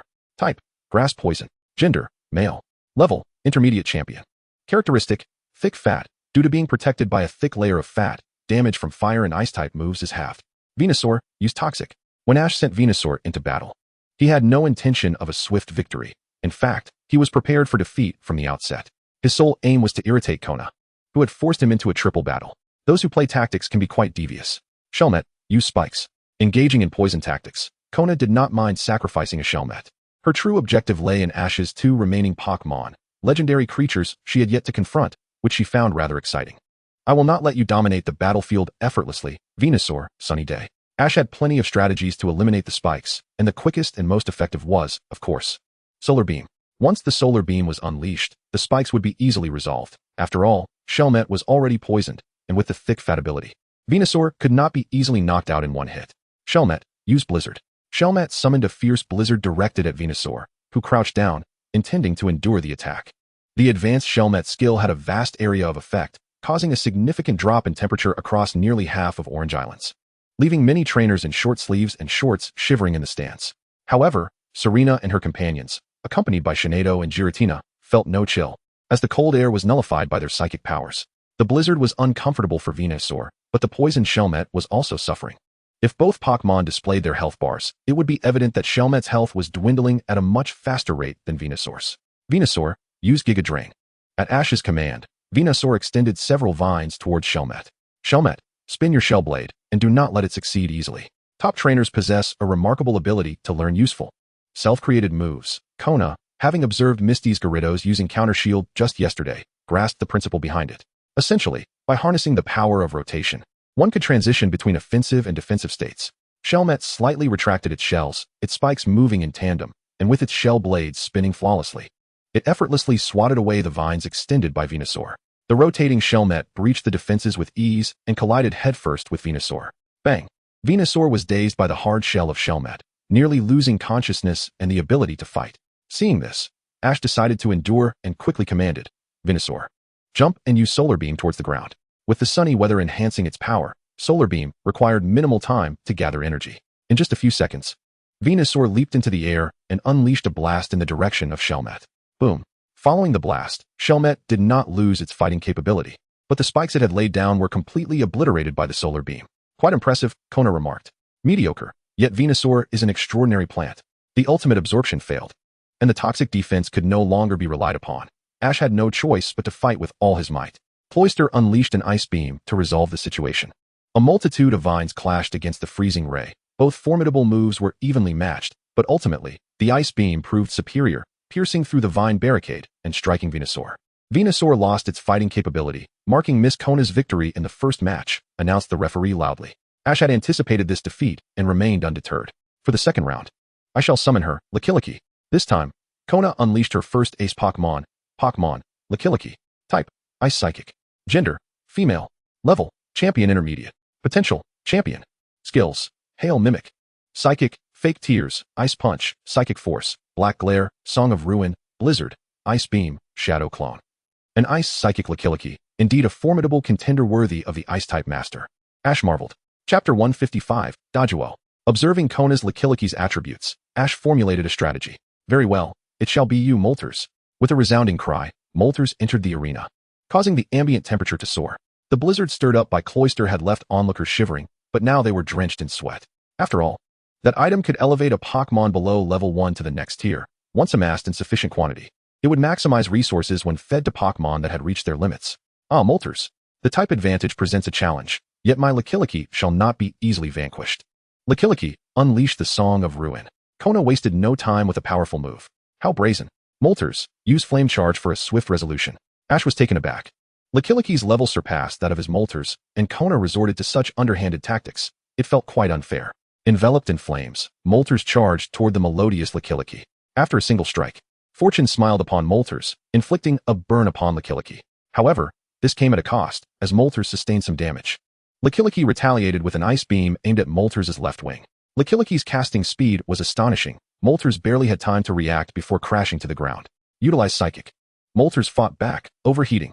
Moltres unleashed its full power, spewing forth fierce flames toward Lickilicky, who emerged charred and evidently injured. Her move interrupted. After overheating, a backlash would diminish its special attack, prompting Ash to command. All right, the final Sacred Bird Strike. Moltres soared into the sky, executing a sharp descent, harnessing gravity to accelerate tremendously before crashing down upon Lickilicky. At that moment, Kona shouted, Lickilicky, seize the opportunity, Ice Punch. Boom. Both Lickilicky and Moltres simultaneously lost their fighting capabilities, resulting in a draw for the second match. Indeed, upon the impact of the legendary Moltres, the effects of the end song were also triggered, and Ms. Lip's Frozen Punch was fortuitously activated, delivering the final blow that broke the camel's back. Kona, must you exert yourself so? You have a more significant battle the day after tomorrow, Ash reminded her. It's merely a Dodrio. Even if he were to acquire a single Pokémon, he still couldn't defeat me. Unless he were to find a Mega Stone that complements his main team, Kona replied confidently. Her self-assurance stemming from having repeatedly bested the Dodrio. Hey, isn't it a bit inappropriate to speak such words behind someone's back? At that moment, the Flying Master Dodrio appeared, soaring above the battlefield with its ample form. Oh, Dodrio, you finally decided to show yourself. I thought you might hide until the battle concluded. Kona remarked, unfazed by its appearance. Ash was even less surprised, having sensed Dodrio's presence as soon as it entered the waters of Orange Archipelago with his aura. Humph. You're fortunate. Even hiding on a small island, you managed to encounter him. Dodrio recognized Ash but, seeing him cloaked in a black robe, chose not to reveal his identity. Having observed Ash during his time at the Team Rocket base in Johto, Dodrio wished to engage in a proper duel, curious to see how his Pokémon measured against the legendary beasts. Unfortunately, by the time he arrived at Asia Island, Ash and the others had already vanished. It was only upon learning that Konoha was still in the Orange Islands that he impulsively decided to initiate this final battle for the title of Kanto champion. What about including me in this final exhibition match? I wish to witness the prowess of that Pokémon, Dodrio proposed, eyeing Ash. He had uncovered substantial information regarding Mewtwo from the Team Rocket base, all of which hinted at its formidable power. Having regretted not facing Mewtwo previously, he longed for the opportunity to engage now. Well, what's in it for me if we battle? Ash responded somewhat mercenarily, reluctant to undertake a task that could prove thankless. The crux of the matter was that he was uncertain whether Mewtwo would heed his commands, should Mewtwo refuse to fight. It would indeed be an awkward situation. Dodrio cast a bemused glance at Konoha, as if inquiring how she had managed to persuade Ash to engage in battle with her. Don't look at me. I paid an exorbitant price for this. I can divulge a base price, a rare Pokémon of champion caliber, Dodrio. Your challenge to him will certainly demand an even higher price. Konoha cooperatively helped Ash secure an advantage. Upon hearing this, Dodrio's expression darkened. After a brief moment of contemplation, he finally replied, an opportunity to enter the Dragon Valley. Chapter 156. The free-for-all with Dodrio's inclusion. Konoha resolved to relocate the battlefield to the sandy shores. In an instant, the trainers across the island were stirred into a frenzy. Two esteemed champions alongside a mysterious trainer wielding a legendary Pokémon were about to engage in a chaotic clash. A veritable visual feast.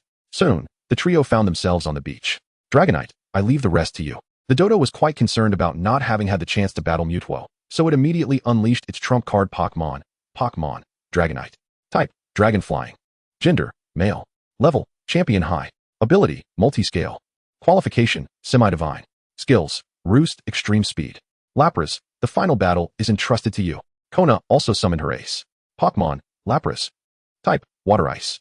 Gender, female. Level, Champion High. Ability, Hydration. Qualification, Semi-Divine. Skills, Mist, Water Pulse. Mewtwo, it's decided that you will take the stage. As Mewtwo appeared, the innate pressure emanating from the legendary Pokémon momentarily left everyone breathless. This time, Mewtwo did not exhibit any signs of resistance. Perhaps having come to terms with the fact that Ash was indeed its true trainer after the previous Mega Evolution. Impressive. A flicker of apprehension crossed the Dodo's eyes, which soon transformed into excitement. It had been a long time since its Dragonite had faced such a formidable opponent. The last encounter that had sparked such exhilaration was against Giovanni's Beedrill, as other Elite Four battles had failed to evoke the same thrill. Oh, is this the divine Pokémon created by Team Rocket? It certainly exudes a formidable presence, Konoha remarked in admiration. However, upon noticing the two Megastones adorning Mewtwo, her composure swiftly unraveled. She sensed that Ash was merely flaunting wealth, yet she could find no evidence to substantiate her suspicion. It was one thing for a legendary Pokémon to exist, but how could a creature created by Team Rocket possess Megastones? Had Team Rocket truly mastered the creation of appropriate Megastones? The Dodo also took note of the stones Mewtwo bore. Ash, could it be that Mewtwo is also equipped with? Indeed, those are Megastones. Mewtwo has two forms of Mega Evolution, enhancing either its psychic powers or its fighting prowess. The form you've seen in the news is one of them, Ash elucidated. How could this be? Isn't Mega Evolution merely a fleeting return to ancestral traits? Mewtwo was artificially created. How is it possible? The Dodo expressed its confusion. Mewtwo is a psychic-type Pokémon, and in terms of power, it ranks as a level 1 divine being. Although it lacks divine status, its psychic abilities are beyond imagination. It wouldn't be difficult for it to create a Mega Stone using its own powers. Ultimately, Mega Evolution is about unlocking the inherent strength within a Pokémon's genetic makeup. Understanding the key to this liberation makes it feasible for Mewtwo to forge a Mega Stone, Ash explained with a hint of deception. After all, Mewtwo was his Pokémon, and the League could not forcibly seize it. Regardless of any suspicions the League might harbor, what did it matter if they had no evidence? Certainly, there is a rationale behind this explanation.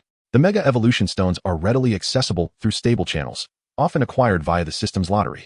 They need not be utilized by the owner. Instead, they can be sold for resources. Once sufficient resources and connections are amassed, it is not far-fetched to imagine that Ash could ascend to the presidency of local alliances, or even dominate the global Pokémon League with ease.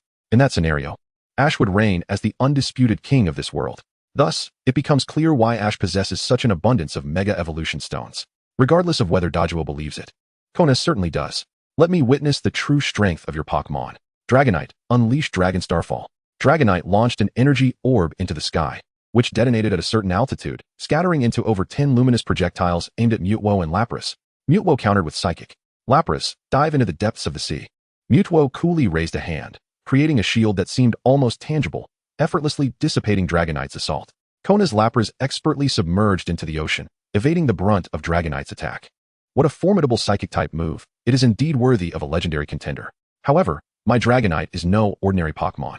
Dragon Dance. Mutwo established a psychic terrain, enveloping both Dragonite in the sky and Lapras in the sea with its potent psychic energy. Lapras utilized Confuse Ray on Mutwo.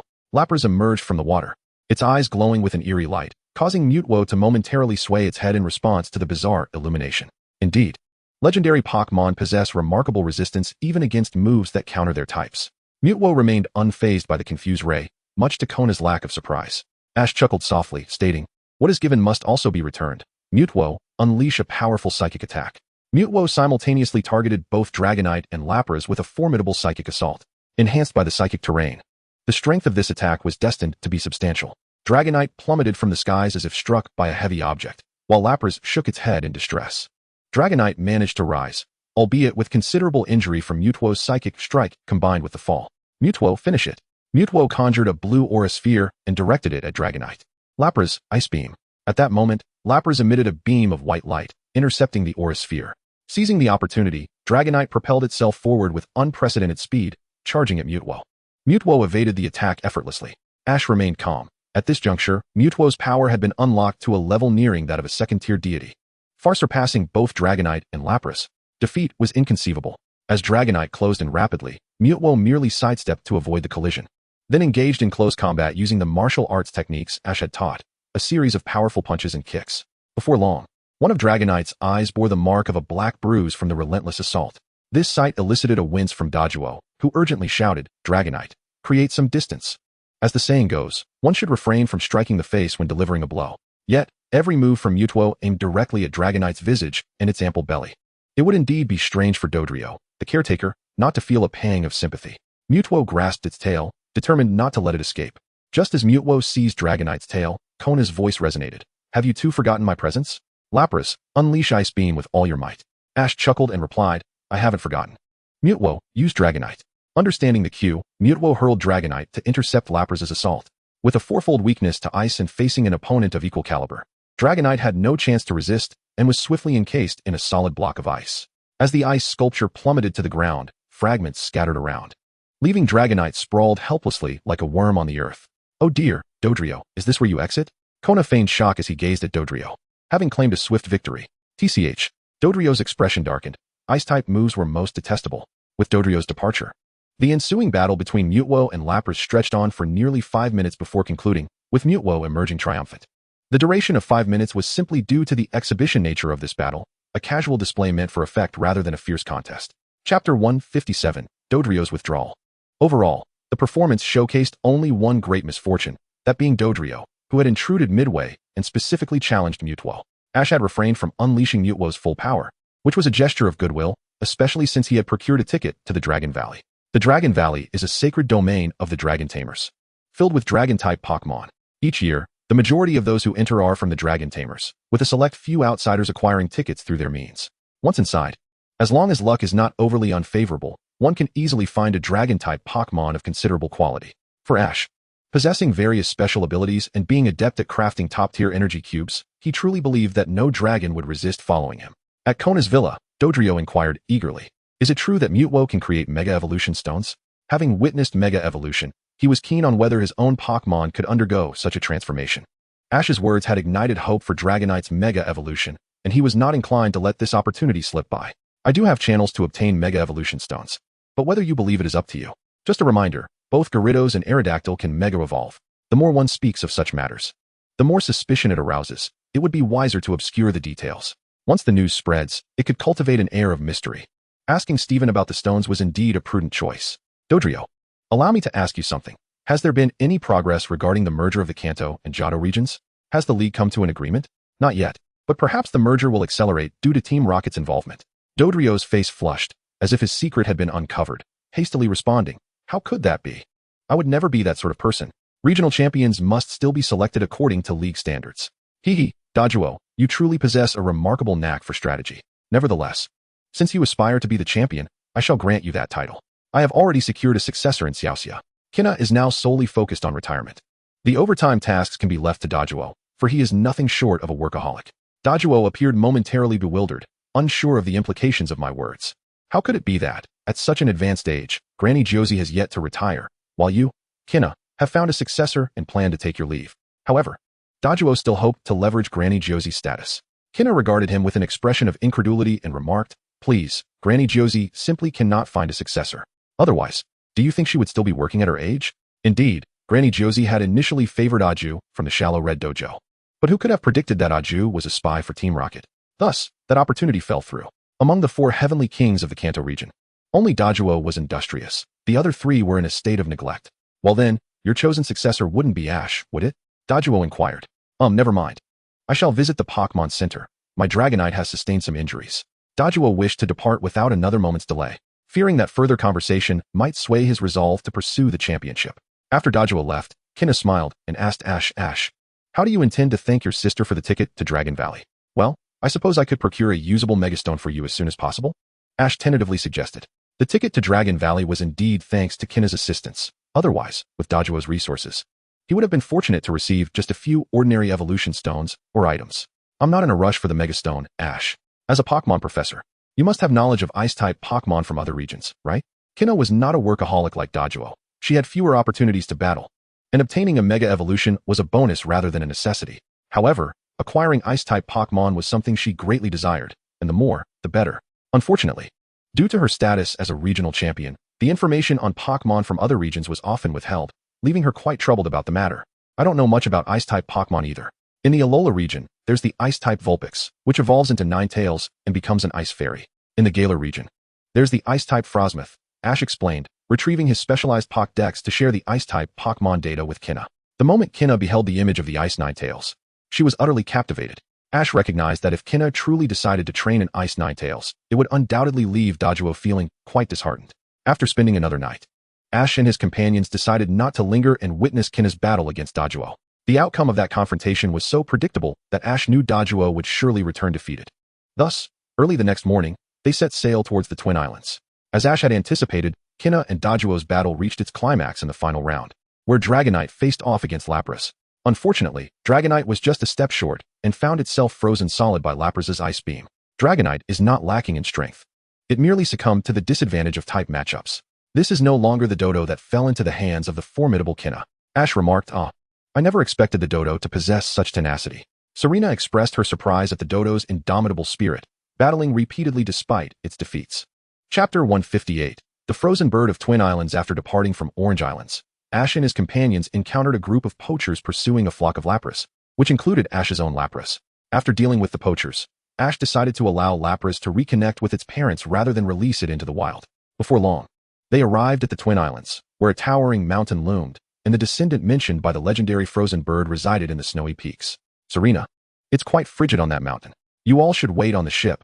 I can manage the ascent alone, Ash insisted, not wishing to expose his friends to the peril of the climb.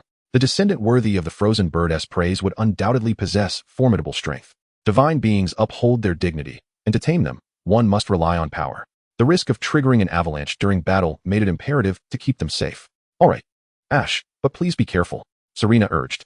Ash nodded, shouldered a bag, and, accompanied by Pikachu and Gardevoir, set off towards the mountain. The peak of the Twin Islands was lofty, blanketed in a vast expanse of snow, compelling Ash to advance cautiously, utilizing his aura to sense his surroundings. Shortly thereafter, he discovered a cave partially covered in solid ice on the mountain's flank. The cave was pitch black, obscuring any view of its interior. Come forth, Moltres. With Charizard absent, Ash summoned Moltres to serve as a mobile light source. As Moltres emerged, the ice and snow surrounding the cave melted at a visible rate. Caw! A bird's call resonated from within the cave. Upon hearing this, Ash's face lit up with excitement. It seemed he had found the right place. Let us go. The cave chosen by the frozen bird was deep and its environment intricate, with numerous winding paths. If it weren't for Ash's ability to sense the frozen bird's presence with his aura, he might have easily lost his way. Before long, guided by the glow of Moltres, Ash discovered a bird's nest. Inside, he beheld a large, ice-blue bird, quite rotund, as its belly was noticeably rounder than that of Moltres or Zapdos. However, in terms of appearance, this ice-blue creature possessed a certain charm. Pokémon, frozen bird, type, ice-flying, gender, male, level, semi-divine beginner, divine role, none ability, intimidation, potential, level 2 divine, skills, unknown indeed. It was no surprise that this creature, recognized by the legendary frozen bird, had already attained a level of semi-divine status. Upon seeing this level, Ash felt vindicated in his decision to keep Serena and the others from ascending. Caw! Human, What do you intend to do? Articuno, the leader of your kind has sent me to subdue you. Will you accompany me willingly, or must I first bestow upon you the consequences of defeat? Ash produced a feather imbued with divine energy, emanating from Articuno itself. The legendary bird, sensing the essence of the feather, displayed a look of intrigue. It was indeed the aura of divinity. Its innermost thoughts compelled it to acquire that feather, no matter the cost. If you wish to capture me, then you must defeat me. However, as a condition of our battle, you must surrender that feather to me, regardless of the outcome. That is unacceptable. I would be at a disadvantage. I can offer you the feather afterward, but all that resides in your nest shall belong to me. Unlike the lair of Moltres, Articuno's abode was adorned with numerous ice stones and a 5-meter-wide block of everlasting ice, alongside many frigid rocks, and most crucially, its own feathers. Ash, confident in his strength at the semi-divine level, had his sights set on the treasures within Articuno's lair. Without hesitation, Articuno acquiesced. The divine feather represented a means to enhance its powers. Moltres, Pikachu, and Gallade, I entrust you with the task. Pikachu enveloped itself in an electric armor, ready to unleash its fury. Moltres, employ Flamethrower. Gallade, utilize your psychic prowess. To ensure a decisive victory, Ash resolved to engage Articuno in a concerted assault. Facing this unorthodox approach, Articuno held nothing back, unleashing a fierce blizzard with a powerful flap of its wings. The chilling storm caused the temperature to plummet dramatically. Moltres' Flamethrower was equally formidable, forming a fiery shield amidst the tempest, shielding Ash and Gallade from the biting cold. Pikachu, clad in its electric armor, transformed into a streak of yellow lightning, breaking through the blizzard to confront Articuno, launching a ferocious bolt of electricity. Without Articuno's control, the blizzard dissipated within moments. Gallade teleported behind Articuno, delivering a sudden strike from its rear.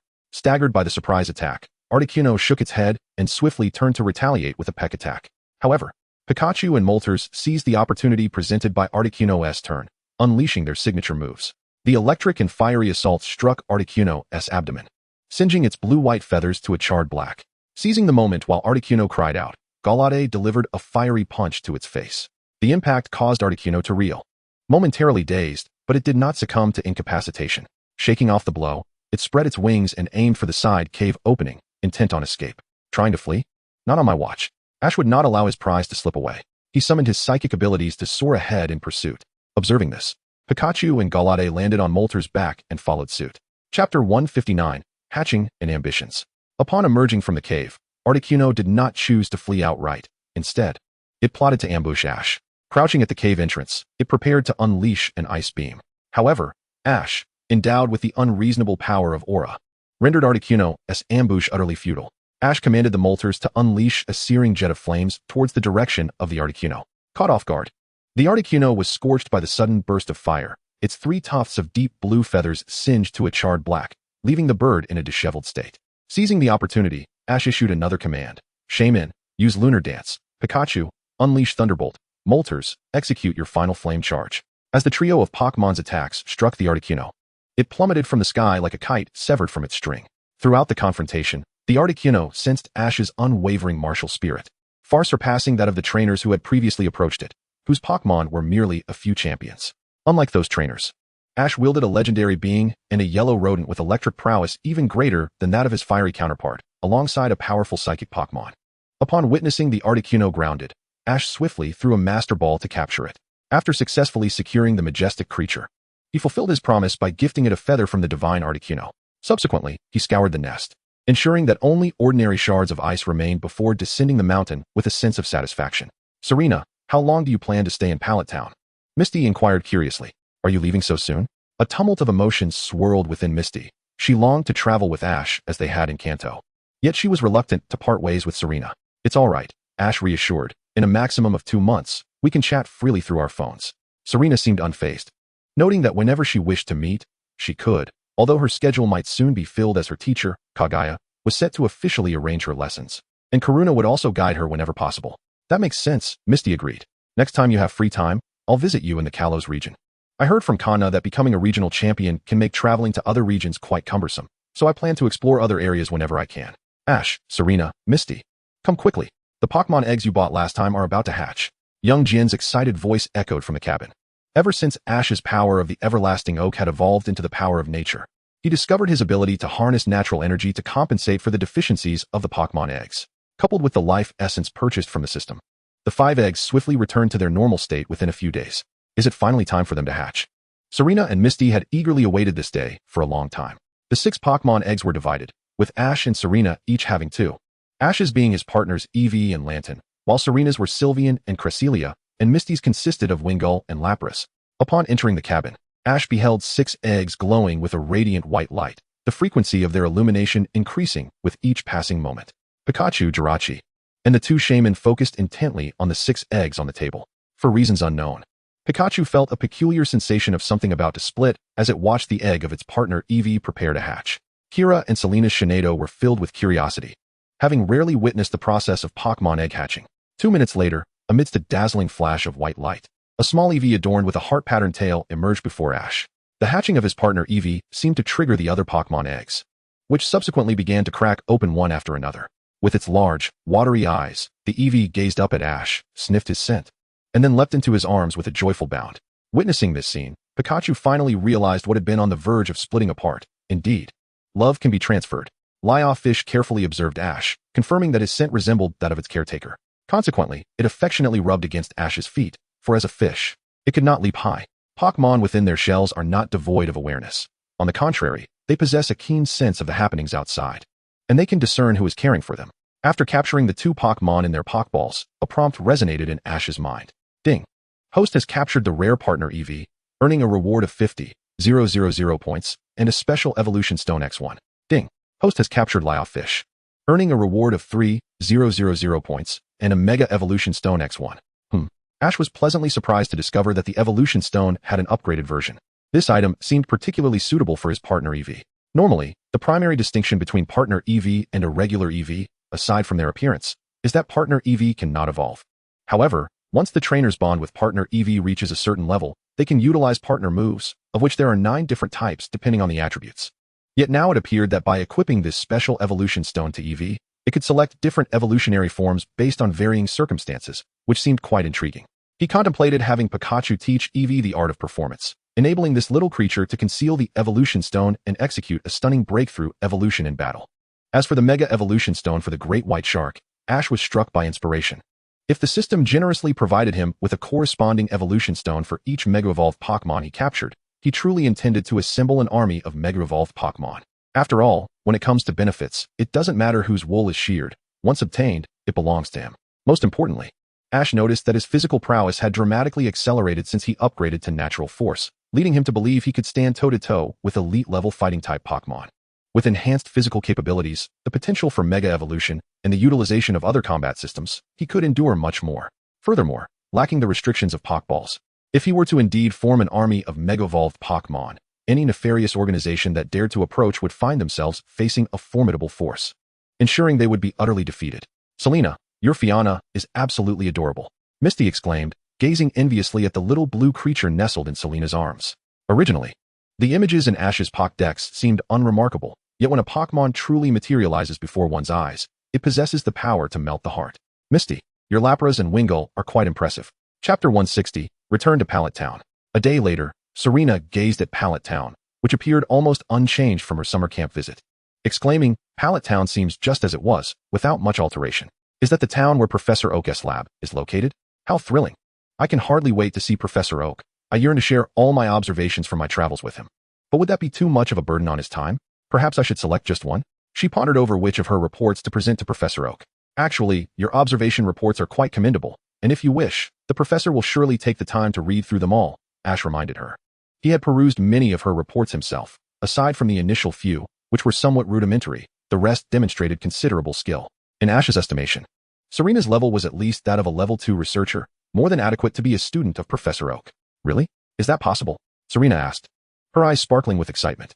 Absolutely, Professor Oak is quite approachable, Ash affirmed. Misty added, you're right. Professor Oak seems to be friendly towards everyone, especially those in the field of Pokémon studies.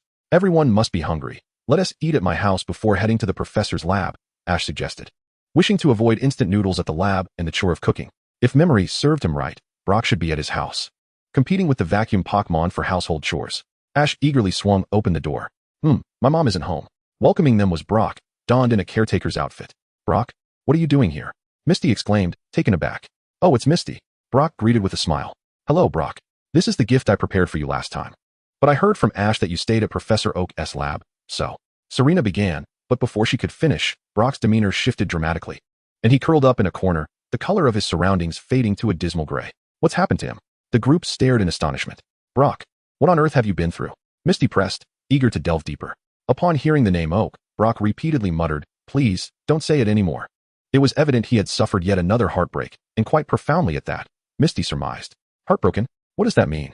Serena and Kevin were utterly perplexed. Actually, Brock has a penchant for more mature women and tends to gravitate towards them. Perhaps something transpired on Cinnabar Island. It might be best to avoid mentioning Professor Oak's name, Ash explained. He was indeed quite curious about what had transpired with Brock at the Namiki Research Institute. After all, during their time on the Asian Isle, Brock had seemed rather normal, and it was hard to believe that less than 20 days could transform him into this state. Ash recalled that Dr. Namiki appeared to be single, with only a reasonably good male friend, so one wondered what kind of emotional upheaval Brock had endured. This revelation must be quite sensational, though Brock was unlikely to divulge it willingly. Creak. Before Ash could utter a word, a voice interrupted. You must be Ken, right? I've heard about you from Ash. At that moment, Brock seemed to regain his composure. Mr. Brock, I've often heard about you from Ash and the others. They say you are an exceptional Pokémon breeder. In mere moments, Brock and Ken were engrossed in lively conversation, leaving Ash feeling like an outsider. Even his Pokémon abandoned him, gravitating towards Hanako. Auntie, why is Brock at your house? Misty inquired with curiosity. All right, since it's rare for Serena to be here today, I must prepare a lavish feast. Let's start with the Suction Cup Pokémon. After relishing the meticulously prepared meal by Hanako, Ash led the others to Professor Oak's research facility. Professor, are you home? Ash called out as he pushed open the door, finding no one in sight. Ash, won't this be a tad impolite? What if we disturb Professor Oak while he is working? Ken expressed his concern. Don't worry, Professor Oak doesn't mind such trivialities, Ash reassured him. Having spent nearly 9 years at the Institute, Ash was quite familiar with Professor Oak. It was improbable that he was engaged in research at that moment, most likely. He was entangled with some Pokémon, unable to extricate himself. Ascending to the second floor of the research facility, Ash noticed a partially open door. Grimer, don't stick to me, came the intermittent voice of Professor Oak from within. Ash pushed the door open to find Grimer clinging to the professor. Professor, so you're here. Upon catching sight of Ash, Grimer looked up, recognized its unfaithful trainer, and promptly released Professor Oak. Pretending to be unfamiliar with the old man as it turned to approach Ash. Bree, Eevee, Ash's partner perched on his shoulder, leaped down, positioning itself in front of Ash to prevent Grimer from getting too close. Oh, this little Eevee has a splendid coat. Is it a new Pokémon you've captured? Professor Oak remarked, instantly recognizing the uniqueness of Ash's Eevee. Yes, I acquired it from the breeding center on Tangerine Island, along with a few other Pokémon. I was hoping to ask you to examine them, Professor. Chapter 161, News of Shigeru. Pokémon from the breeding center, you say? It seems you've stumbled upon quite a gem, Ash, Professor Oak noted, aware that Ash's journey had undoubtedly yielded significant rewards. It's been alright. I did manage to capture a few decent Pokémon. By the way, Professor, has that Solgaleo caused any trouble? It's been quite well behaved, actually. It helped quell the chaos caused by your other Pokémon. That is good to hear. Doctor, this is the Pokeball I intended to hand over to you back on Asian Island. However, seeing you surrounded by a throng of reporters, I hesitated to interrupt and subsequently forgot, Ash revealed as he produced the ball. Is this truly the ball? It certainly appears distinct from the ordinary Pokeballs, remarked Professor Oak, examining it with curiosity. Ash, having possessed it for such a time, have you noticed any peculiarities? Indeed, Professor. The material of this ball differs from that of standard Pokeballs. I sense the presences of Ho-Oh and Lugia within it, suggesting that its creator must have acquired both the rainbow wing and the silver wing. Ash divulged some of his insights. Ho-Oh and Lugia, you say? That provides me with a clearer direction for my research, Professor Oak mused thoughtfully. Noticing several individuals trailing behind Ash, he quickly invited, do come in and take a seat. Professor Oak, I am your ardent admirer. Here are my manuscripts as a Pokémon observer. I humbly request you to review them. A nervous Gary bowed and presented his written work. Oh, you must be Gary. Your enthusiasm is commendable. Let me take a look, Professor Oak responded warmly.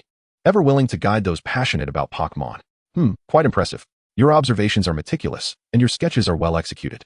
It is evident that you possess a profound understanding of Pokémon.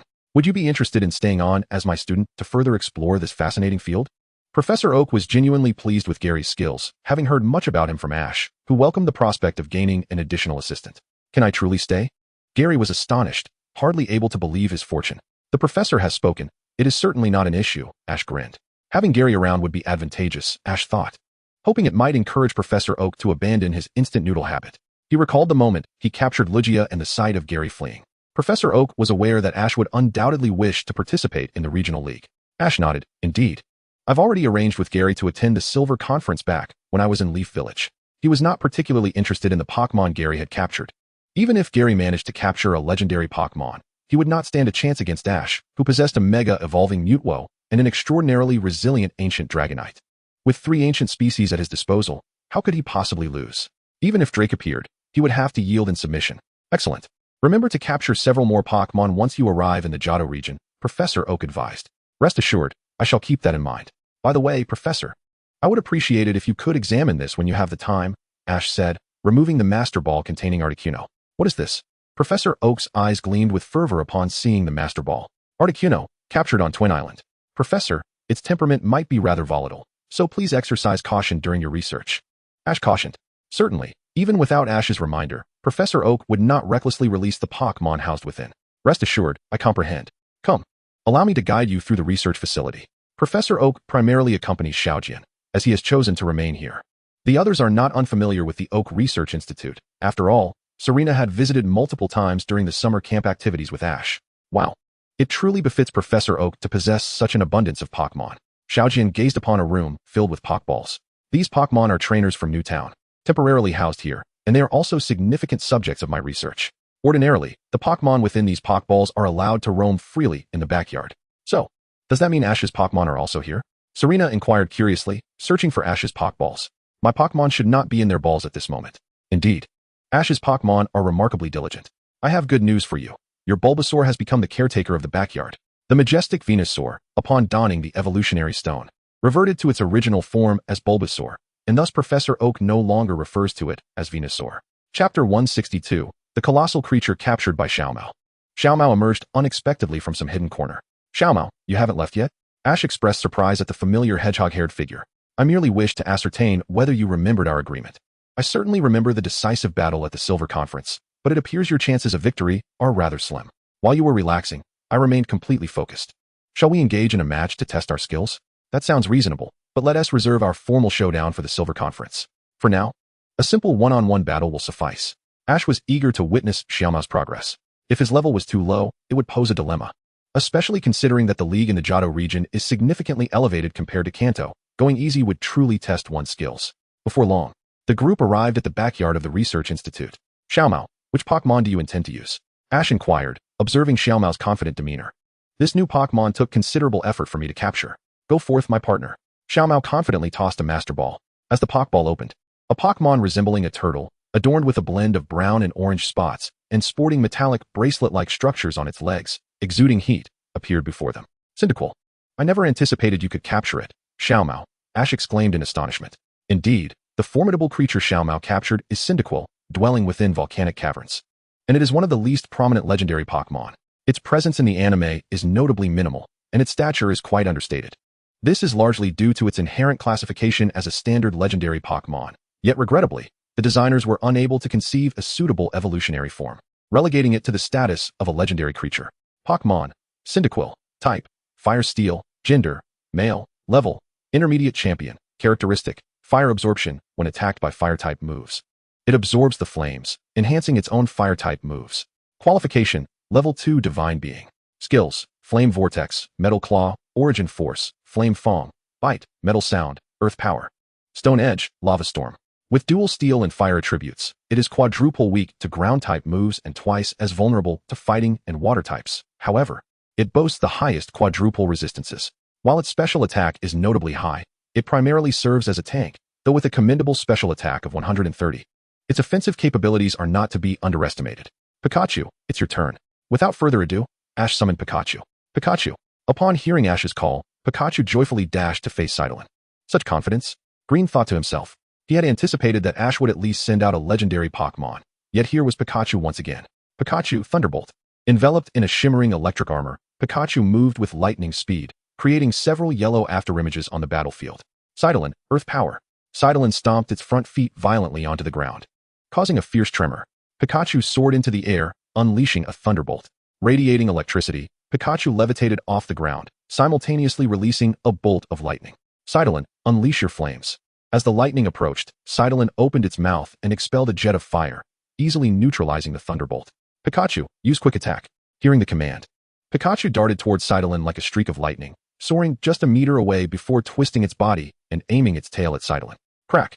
Pikachu's tail struck fiercely against Cytolin's forehead. Such incredible speed. However, my Cytolin will not be easily defeated. Cytolin crunch.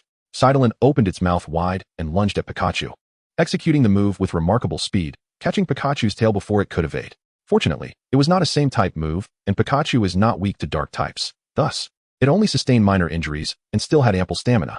Green, your Cytolin is impressive. But what will your next move be? Pikachu used Thunder. Grasping Cytolin's large head with its paws, Pikachu crackled with electricity. Cytolin, shake it off, and then use Dig. Cytolin vigorously shook its head, but Pikachu clung on, enveloped in an even more powerful lightning bolt. Cytolin, hold on.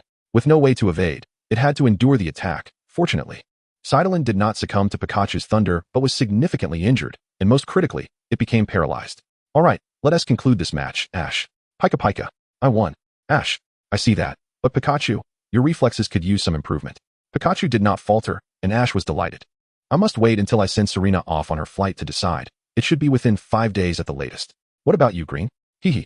I have long been prepared to embark on this journey. By the way, regarding the information I promised you, there are legends of Latios and Latias appearing in the waters of Cytopolis and nearby the Whirl Islands. Sightings of the fabled Pokémon have also been reported. Shigeru revealed information about these two legendary Pokémon, both of which Ash is already aware of, thus their value is rather diminished. He indeed intends to visit Cytopolis. And the legendary Pokémon near Silver Rock Island is actually Lugia, albeit a mother and child duo. For Ash, who has already captured a Lugia, capturing another holds little significance. Additionally, after securing the Articuno, his pressure has considerably eased. Excluding the 4 ancient Pokémon, as well as Jirachi and Deoxys, he is merely one legendary creature short of completing his team. With Articuno, Lugia, and Mewtwo already in his roster, his thoughts now revolve around how to attain the highest rewards. He possesses a distinct feeling that if he can capture the Hoenn trio and then add Mewtwo along with a couple of other rare mythical beasts, the rewards would undoubtedly be substantial. Alright, I understand. Shigeru, you wouldn't consider them targets as well, would you? Not necessarily. If you dawdle, Ash, don't blame me for getting there first. Well then, I shall take my leave. Grandfather, everyone, farewell. With a flourish, Shigeru turned and departed from Professor Oak's lab. On this journey, aside from the Pokémon contained within his Master Ball, Ash brought along Pikachu, Eevee, Sableye, Sharpedo, and a male Kirlia. The rest, apart from Shiny and Jirachi, were left at home to keep Hannah company, while the others were placed in the backyard of Professor Oak's lab for training. Ash intends for the male Kirlia to evolve into Galade, but since it has only recently evolved, he is not in a rush to use the Awakening Stone on it. Meanwhile, during his travels in the Orange Islands, the evolved Togekiss had already utilized a shiny stone for its transformation. Ash's training regimen is quite rigorous. So the Pokémon he originally kept in Professor Oak's backyard, aside from a few captured in the Orange Islands, have all reached at least intermediate strength, while his Charizard has soared to high-level status, surpassing both Pikachu and Gardevoir. In the Johto region, their first stop is Cherry Grove City, a place where the winds of adventure beckon. Just as the group is about to arrive in Cherry Grove, thick fog obscures their path. True to form, they find themselves lost once again in the forest. Pika Pika, chirped Pikachu, perched atop Ash's head, pointing ahead. Ash looked up and recognized the peculiar tree hollow. He had seen this tree just moments ago. Really? Ugh, how frustrating. Misty lamented, sitting down in dismay. The fog was so dense that distinguishing directions became a challenge. And this was supposed to be a shortcut that was not even marked on the map. Ash felt helpless. The aura he wielded is not a navigational force. And when it's time to get lost, one still gets lost. However, this time, the fog seemed unnatural. Regardless, they must find a way out, Brock stated. Eevee. Eevee leapt from Ash's shoulder and dashed down a narrow path, swiftly followed by Pikachu.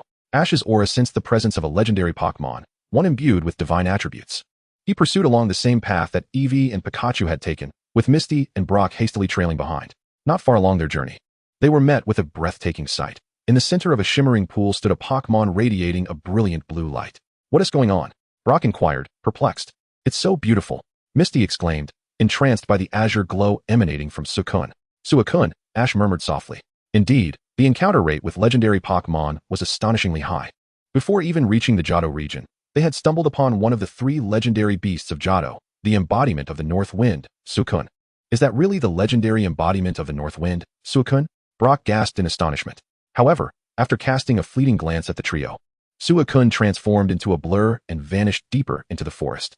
Just as Misty was about to capture the moment on her phone, she lamented, "It's gone. What a pity. Don't worry, we will encounter it again." Suicune is unlike other legendary Pokémon. It possesses a gentle temperament and is one of the more frequently seen beings among them. Ash, recognizing the responsibilities that came with legendary Pokémon, was unwilling to capture Suicune. Such beings are tasked with safeguarding peace and tranquility in their domains, and straying from their guardianship could lead to unnecessary complications. Moreover, there were numerous Suicune across various locales. Capturing one would not yield as much satisfaction as securing an Absol. After all, Suicune was a legendary Pokémon of shame. If one were unhappy with that, they could seek out the infamous Giovanni. Ash speculated that this divine Suicune had sensed the rainbow feather upon him, prompting its appearance in the forest to await him. As for its departure, it likely meant that the trial of the rainbow hero had yet to commence, and that the enigmatic Marshadao had not yet come to find Ash. With Suicune's exit, the mist enveloping the forest began to gradually dissipate. Meanwhile, the trio from Team Rocket, tasked with shadowing Ash, found themselves lost within the same forest. Why is the fog so thick?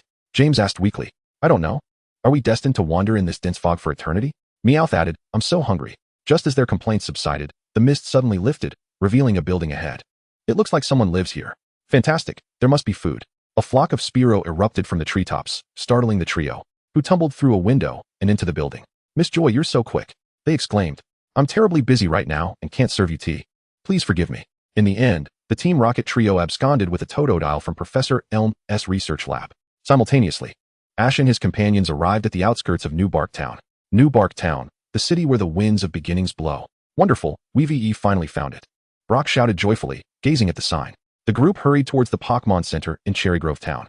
Upon mentioning the Pokémon Center, Brock immediately thought of Nurse Joy, which led his mind to the unspeakable aspects of life. Lost in his thoughts, he found himself at the front of the line. Is this really normal for you, Brock? Ash inquired with a hint of concern in his gaze. He was unsure whether Brock would behave inappropriately upon encountering Nurse Joy, and that left him uneasy. It should be fine, he reassured himself, though he secretly feared that Brock might be mistaken for a rogue. However, considering that both Nurse Joy and Officer Jenny were not the type to jump to conclusions, perhaps everything would turn out all right. Brock entered the Pokémon Center and approached the front desk, cheerfully greeting, Good afternoon. Suddenly, a pink figure popped up from behind the counter. Chansey adeptly pressed the buttons on the desk, and a screen materialized before them.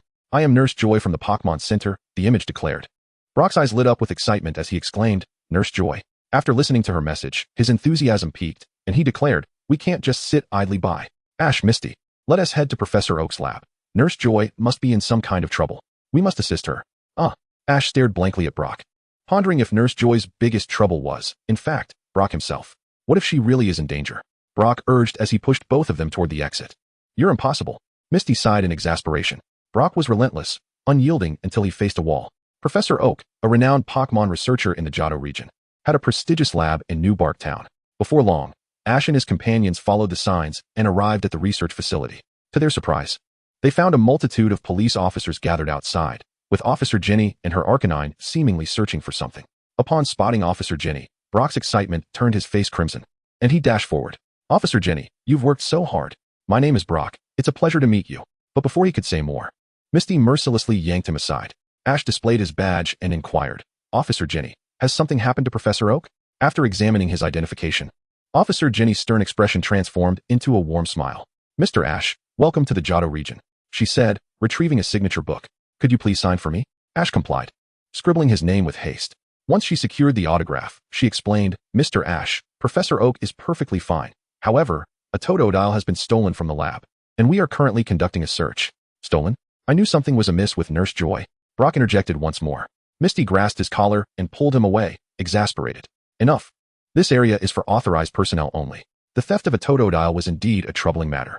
The Totodile is one of the starter Pokémon in the Johto region. Each starter Pokémon allocated to novice trainers must be registered with the Pokémon League in the region. The league distributes a fixed number of these Pokémon annually, and the theft of even one can mean that a new trainer may not receive their rightful Pokémon. This is a matter of prestige for the region. If the interests of novice trainers cannot be guaranteed, then how can the interests of trainers at other levels be assured? Furthermore, what of the trainers from other regions who come to travel? Are their interests not even less protected? Of course, it is not the case that the league cannot replenish a missing Pokémon, but doing so requires time. The starter Pokémon provided by the league are cultivated in designated breeding facilities, with some hatching earlier than others. Every trainer eligible to receive a starter Pokémon has been pre-registered, and selections are made from those that have hatched. Not every region's starter distribution is arranged in advance like Professor Oak's, nor is everyone as optimistic as some characters in the original narrative. Under the guidance of Ms. Junsha, the group entered the Oak Research Institute. Upon entering, Ash and his friends observed Nurse Joy delivering a thorough verbal reprimand to Professor Oak. Joy, are you still lecturing him? I brought you some help. Junsha exclaimed. Almost finished. This guy is just incorrigible, Joy replied. Is that Ash? Professor Oak looked at Ash with surprise. Ash greeted him with a smile. Professor Oak, it's been a while. You're just the same as ever. Nurse Joy seemed to have forgotten the earlier exchange, her excitement directed at Ash. Oh, you must be the illustrious Ash, right? Is it true? Yes, that's me. Have you found any clues? Ash attempted to shift the topic. Nurse Joy, starstruck, paid little heed to Ash's question. She remarked, you look even younger than the rumors suggest. Could you please give me your autograph? Click. The sound of a heart breaking echoed as Brock's expression turned ashen. Why? Why does everyone favor Ash? Ash, you're here. Quickly, activate your special ability to locate Pokémon and help me find the Totodile. Professor Oak clung to Ash like a lifeline. I can help you find it. But you must provide me with some clues, Ash responded. While the Aura ability can indeed detect information about Pokémon within a certain range, Ash could not guarantee it would cover the entire city, nor did he know the Aura frequency of the stolen Totodile. Ms. Junsha, we haven't found any fingerprints. But we did discover this. A police officer approached, holding a stone slab with footprints. These footprints appear to belong to Meowth, and the other two should be one male and one female. I think I have an idea of who took the Totodile, he added. The only duo Ash could think of that involved Meowth was Team Rocket. Really? That is fantastic. Finally, we have a lead. Professor Oak and the others exclaimed joyfully. With the aura fully activated, Ash quickly pinpointed the whereabouts of Team Rocket. Before long, Ash, accompanied by Miss Junsha, intercepted the trio in a park. The little Totodile clung fiercely to Jessie's hair, causing her to jump in frustration. Hey, you three fools, haven't you learned your lesson yet? Upon hearing Ash's voice, Team Rocket exchanged confused glances. That brat? And Miss Junsha? Miss Junsha brandished handcuffs, declaring, Team Rocket, you are under arrest. Hand over that Totodile immediately, since you demand it. We simply shall not comply, came the retort. Eevee, use quick attack. Before Team Rocket could finish their lines, Eevee swiftly severed Jessie's hair, causing the Totodile to tumble down. My hair. Jessie screamed, her voice filled with despair, for her luscious locks were her utmost concern. Pikachu, Thunderbolt. Pikachu leaped forward, unleashing a bolt of lightning that incapacitated the trio. Ash knew they would soon recover. After departing from New Leaf Town, Ash and his companions set their sights on the nearest gym located in Violet City. Misty, Professor Oak mentioned he could give you one. Didn't you refuse? Ash questioned, puzzled. Let the professor keep it for new trainers. There should be plenty of wild Totodiles in the Johto region, Misty replied. Ash sighed. You two must be eyeing my future Pokémon. As for that Cyndaquil, if Ash could capture it, he certainly wouldn't let the opportunity slip by. At that moment, a battle for capturing wild Pokémon by a novice trainer caught their attention. The newcomer, a girl clad in a baseball uniform adorned with yellow stripes, commanded her Chikorita. Chikorita, use Tackle. The Chikorita spun its leaf-topped head and charged at a Rattata, which skillfully sidestepped the attack. That's definitely a Chikorita, Brock remarked. Pokémon, Chikorita, type, grass, gender, female, level, intermediate, ability, overgrow, potential, gym, skills, various. Ash glanced at Chikorita's level, realizing she must be the novice trainer Professor Oak had mentioned, who set out just yesterday. The girl had tied a scarf around Chikorita's head, enhancing its cuteness. Misty's gaze was almost glued to the Chikorita. Indeed, the starter Pokémon of the Johto region were quite adorable in their initial forms. Yet their evolved forms had a way of becoming rather unsightly. While one might argue they were attractive, there was always a peculiar distortion to their appearance. Conversely, they were still more appealing than most Pokémon. The first Pokeball was a miss, but there was still a chance with the second. Chikorita, use Tackle once more. Chikorita turned and charged fiercely at the Rattata, landing a hit that rendered it unable to battle. Success. Rattata has been defeated by Chikorita's relentless assault. Now's the time to capture it. The girl produced a Pokeball and, with impeccable baseball pitching form, hurled it toward the Rattata. After successfully capturing the Rattata, the girl began to sing, with Chikorita joining in by swaying its leaf-covered head. To Ash and his friends, the entire scene seemed delightfully over the top. However, Ash could not help but exclaim that the girl was quite well suited to her Chikorita, and her training abilities were commendable. In such a short span since acquiring the Pokémon, she had already shaped it to reflect her own essence. After celebrating her success, the girl turned and was momentarily taken aback upon seeing Ash and his companions, as if something captivating had caught her attention. She rushed towards them, her fierce demeanor startling Ash and his friends. Without any preamble, she snatched Pikachu off Ash's shoulder. Pikachu? Is this the real Pikachu? Oh my, the golden texture. And the patterns on its back? I'm overwhelmed. She began to rub her face against Pikachu. Boy, with the yellow rodent gone, does this mean I can monopolize Ash? Eevee, perched on Ash's other shoulder, observed the scene and fantasized about having Ash all to herself, having harbored disdain towards Pikachu for quite some time. As the girl tightened her grip on Pikachu, the electric sacs on its cheeks began to emit faint sparks. Pikachu, wait a moment, Ash began, but before he could finish, Pikachu unleashed a surge of electricity. Oh dear. The current knocked the girl unconscious. Ash was left speechless, contemplating the eccentricity of people these days. Fortunately, Pikachu had tempered its strength. Otherwise, the girl would likely have required hospitalization rather than merely fainting. Ash discreetly used natural energy to tend to the girl.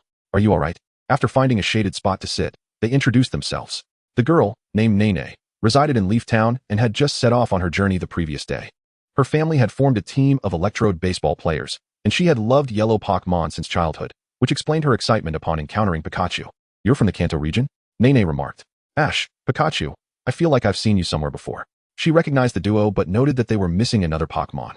Ash nodded. Indeed, I'm here to participate in the Chengdu Region Alliance Tournament. The Alliance Tournament?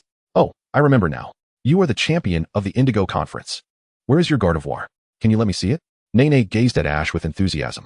The Johto and Kanto regions were neighboring areas, with minimal distance between them, and trainers from both regions typically interacted without any barriers. Consequently, many television stations in Johto broadcasted the Indigo Conference. I left Gardevoir at home to keep my mother company. I didn't bring her along, Ash replied. Compared to Pikachu, the popularity of a shiny Gardevoir was even more pronounced. What a pity. A hint of regret crossed Nene's face, and she quickly retrieved paper and a pen. Mr. Ash, could I trouble you for an autograph? Ash, seeing the admiration in Nene's eyes, resignedly signed his name. Brock quietly remarked to Misty, Ash certainly has a way with the ladies. That only indicates Ash's excellence. And Nene has good taste, Misty replied nonchalantly. After all, Nene was merely a passerby who would soon part ways with them. She had no reason to feel jealous. Mr. Ash, may I trouble you for one more thing? Nene suddenly stood up earnestly. What is it? Ash inquired, puzzled. Nana earnestly requested, Mr. Ash, may I challenge you to a battle? I aspire to become an exceptional Pokémon trainer, and as the champion of the Indigo League, I believe I could learn a great deal from facing you. Very well, Ash replied, but my current Pokémon are of a considerably higher level. I shall send forth my EV, and you are free to use any of your Pokémon. Even Ash's newly hatched Pokémon, such as Eevee and Carvania, possessed remarkable battle prowess, making it a rather one-sided affair against a novice trainer. Nonetheless, Ash had no intention of being overly harsh. He would afford Nana some leeway, as new trainers needed a modicum of confidence. Moreover, this battle served as a performance evaluation for Eevee. Eevee is simply adorable, Nana exclaimed. I've only captured 3 Pokémon thus far, and my primary fighter is this one. Go, Pidgey. She threw her first Pokeball. Pidgey, a fine choice. You may attack first, Ash encouraged, recognizing the ordinary bird as a novice's pick. Pidgey, use quick attack. Pidgey surged forward like an arrow aimed at Eevee. However, Eevee deftly evaded the oncoming attack with a simple maneuver. Reckless aggression against a formidable opponent could easily lead to downfall. Eevee countered with Swift, launching a barrage of star-shaped energy orbs at Pidgey, which succumbed to the assault and fainted.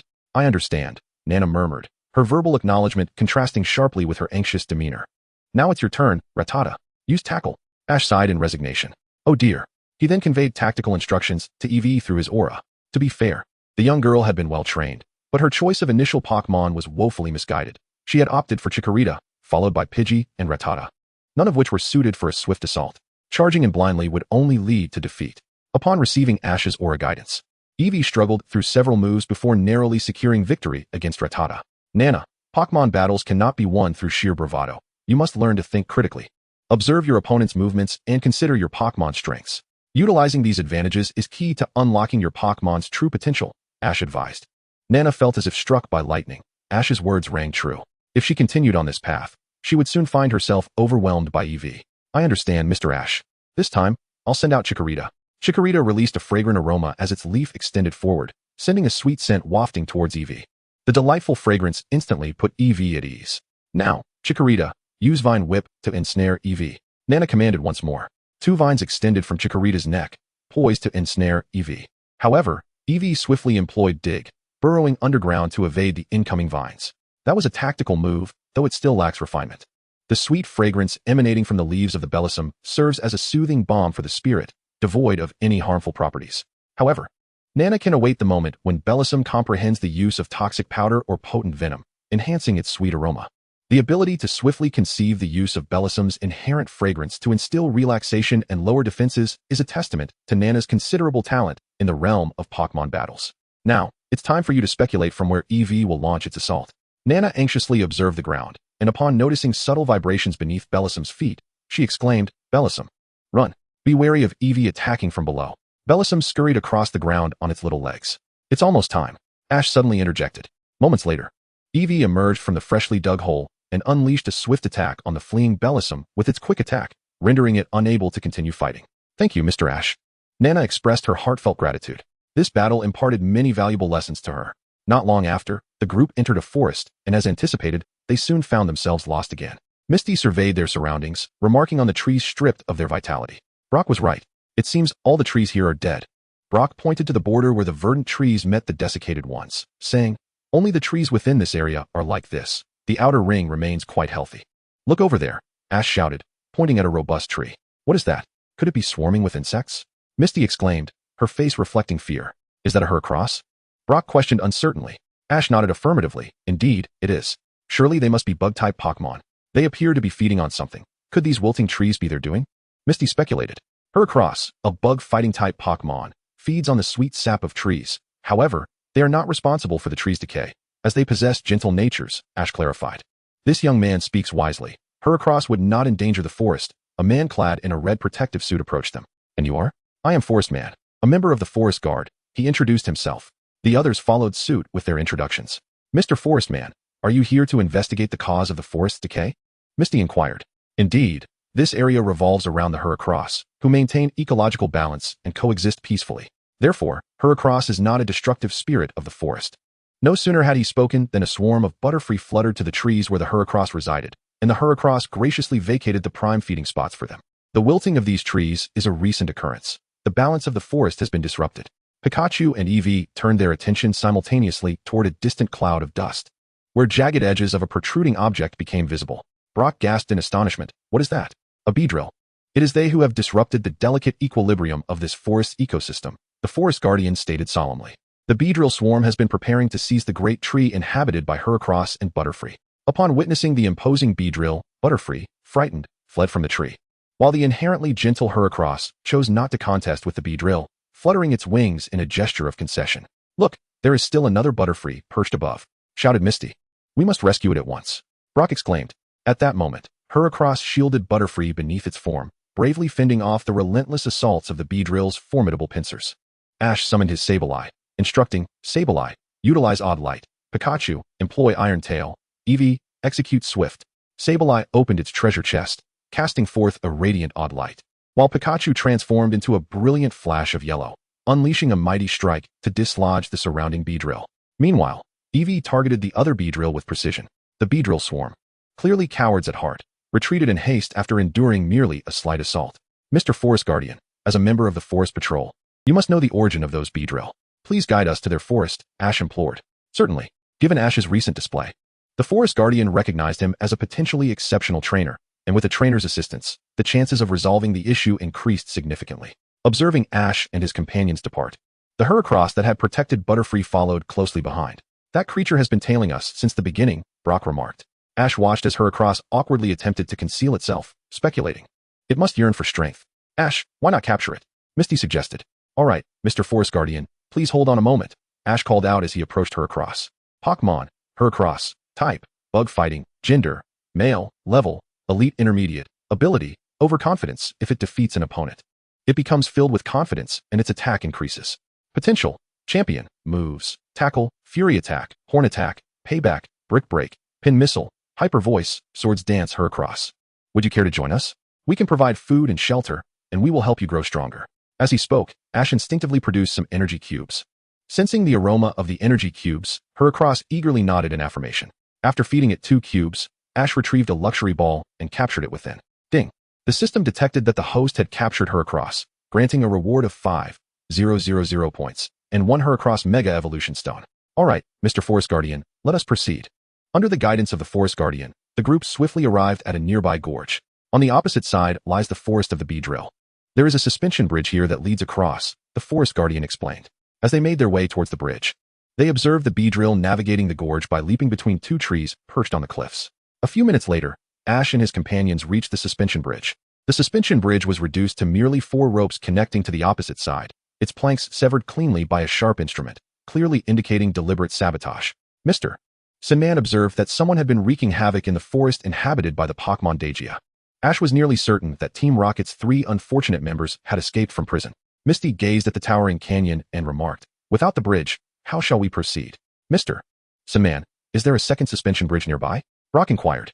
The nearest bridge is a day's walk away. With each passing day, more trees in this forest will wither, Mr. Sunman replied. Though the bridge lay in ruins, this was still a forest, and Mr. Sunman felt a pang of regret.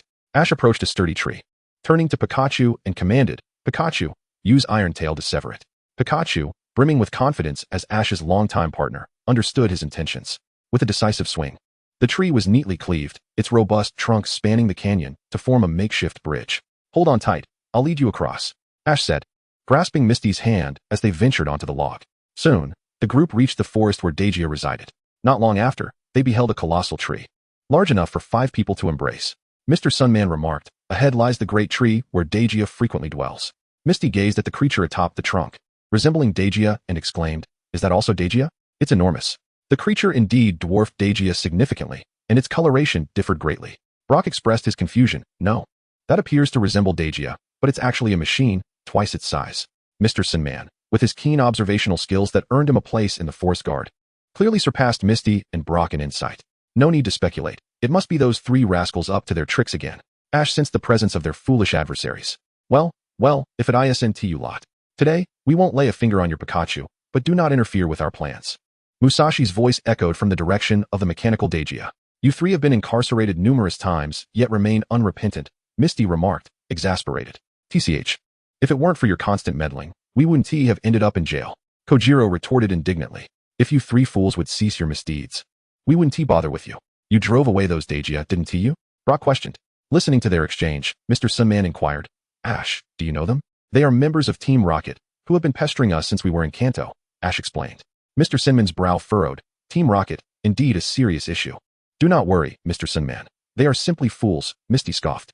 You little brat, who are you calling a fool? Meowth, deal with her, Musashi commanded. Right away. Meowth maneuvered the mechanical Daigia to leap from the tree. You 3 fools possess remarkable skills, yet choose to squander them on nefarious pursuits. Heracross, it's your turn. Ash affixed the freshly awarded Megastone onto Heracross, then produced the Keystone, prompting Heracross to evolve. After a flash of white light, the majestic Mega Heracross made its grand entrance. Wait, is this real? Didn't Ash just capture it? How could it Mega evolve so effortlessly? Misty gazed at Ash in trepidation. Having experienced Mega evolution herself, she understood that this phenomenon profoundly tests the bond between a trainer and their Pokémon. Hee, it's a secret, Ash replied. He accomplished this Mega evolution through a natural connection, a passive ability that allows him to communicate with Pokémon on a spiritual level. The essence of this bond is fundamentally about the trainer and Pokémon achieving mental harmony. That little rascal seems to have grown stronger. He can Mega evolve with ease. James stammered. But Jessie was indifferent to such matters. They were so impoverished they could only survive on tree sap. If they didn't safeguard their recent gains, they would soon be left with nothing but the bitter winds of the Northwest. Our Mecha Beedrill won't lose. Meowth, go? Go what? Meow? Meowth. Not wishing to experience the sensation of being blasted away, deftly detached the sap containers from the robot, grabbing the trio and making a hasty retreat into the depths of the forest. Those 3 have shown a bit of growth. They know when to flee, Misty remarked. Oh well, considering their prudence, I shall grant them a temporary reprieve. Before departing, Ash captured a rather appealing Beedrill and also received the Mega Evolution Stone as a system reward. After setting off again, the group traversed the forest for 2 days, arriving at the outskirts of another canyon. Brock studied the map for a moment and declared, as long as we cross the canyon ahead, we'll reach the town. It's still quite far, Misty lamented. With capsule technology, their camping in the wilderness was far more comfortable than in Kanto. Yet the prolonged outdoor survival weighed heavily on Misty's spirit. It's not too far. If all goes smoothly, we should reach the town by noon tomorrow, Ash calculated. What? Another day? Misty felt even more disheartened. Brock folded the map. This was indeed the fastest route. If they circumvented the canyon, they would require at least 2 more days to reach the town. Boom, boom. As they stepped into the canyon's periphery, the trio felt tremors akin to an earthquake. Is this an earthquake? Misty clutched Ash's arm, inquiring. It's not an earthquake. Someone must be mining something in the canyon, Ash replied, as his aura sensed that the vibrations were caused by Pokémon. Mining? But the map doesn't indicate any resources in this canyon, Brock puzzled, flipping through the map for clues.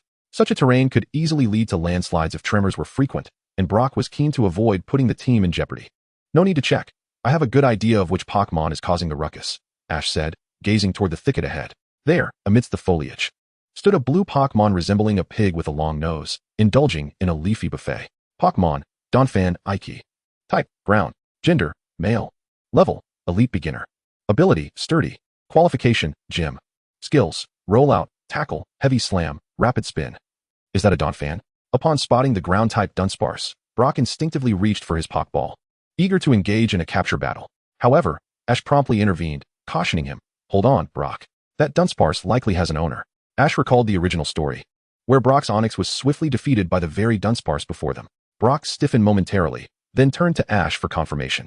"You should be able to tell that little one hasn't reached maturity yet," Ash continued. "This area is renowned as the Agate Valley, where the local inhabitants sustain themselves by mining agate. Dunsparce possess an acute sense of smell, capable of detecting agate hidden within rocks. Over time, it became customary to raise Dunsparce for agate mining, leading to this valley being affectionately dubbed Dunsparce Valley." Understanding dawned on Brock, and he promptly stowed away his Pokeball. Just as he did, a girl came sprinting towards them. "Dunsparce, I finally found you."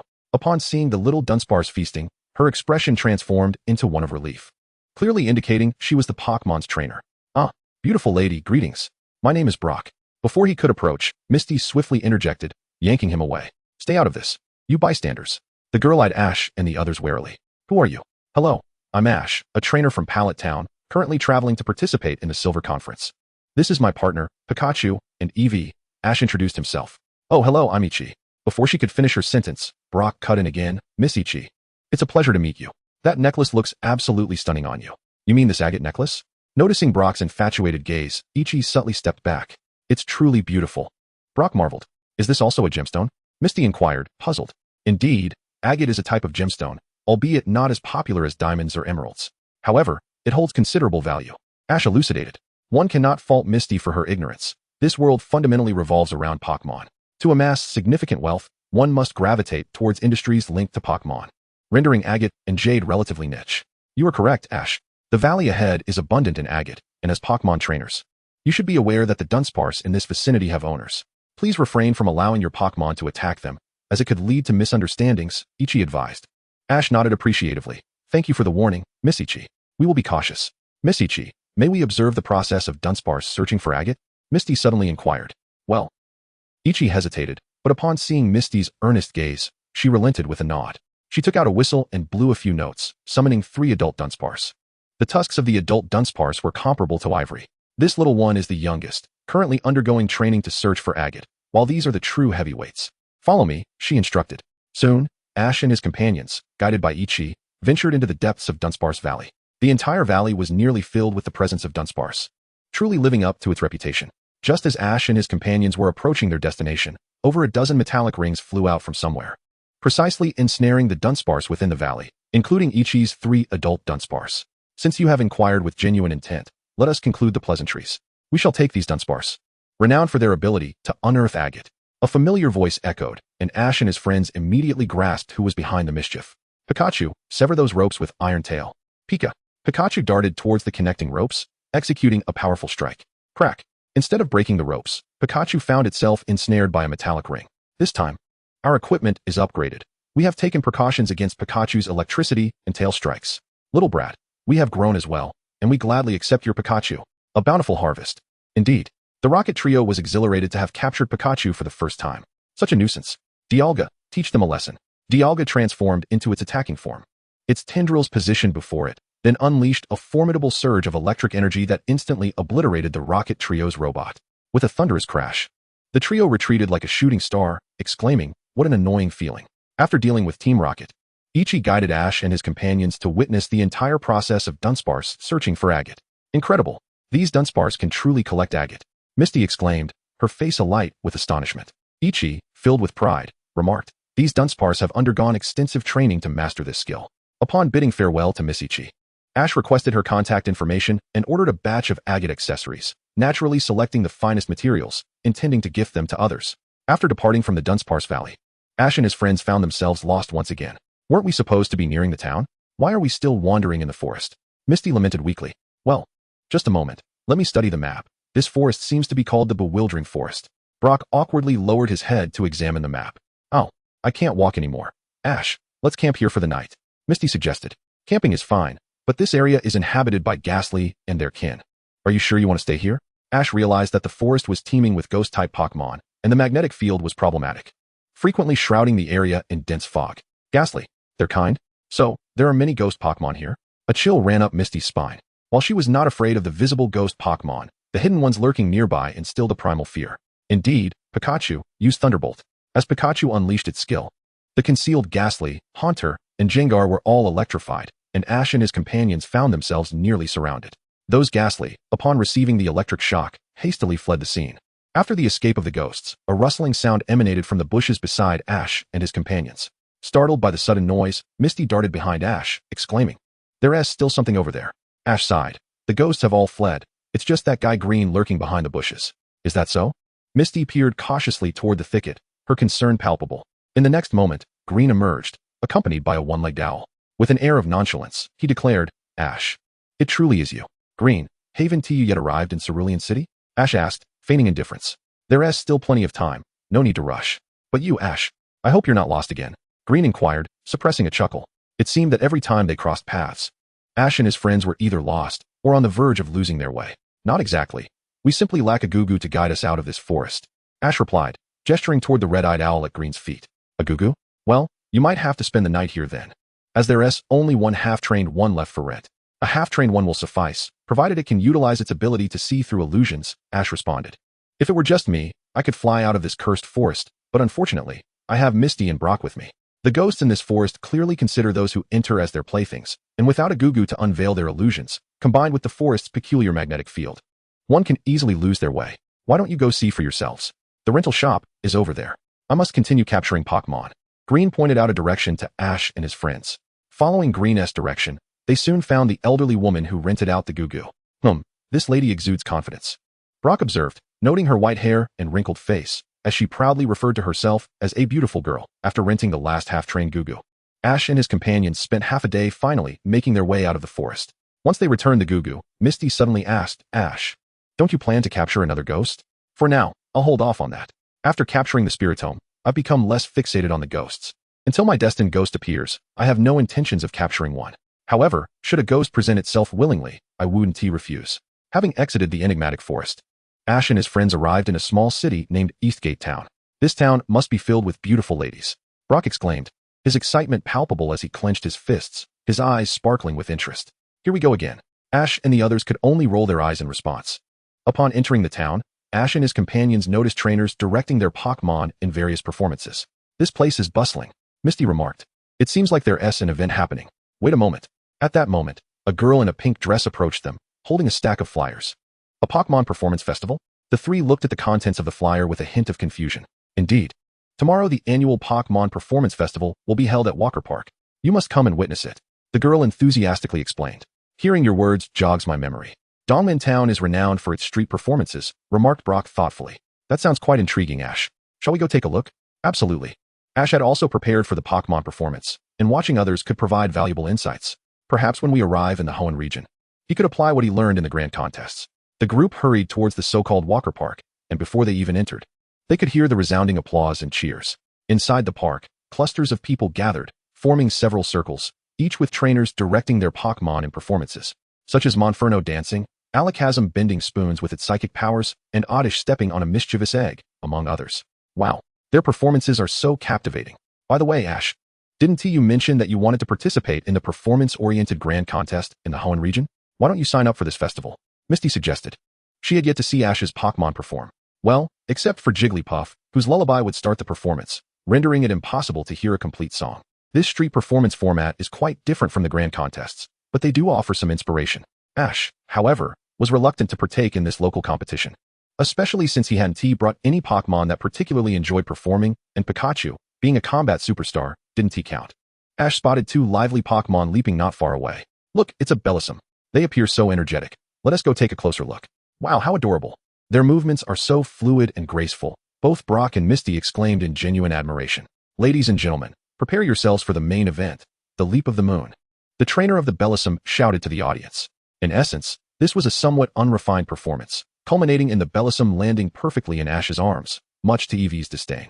Ash and his friends exchanged names with the Bellossom's trainer, who introduced herself as Ollie, while her two Bellossoms were named Mei Mei and Hua Hua. Eventually, the group found a secluded spot.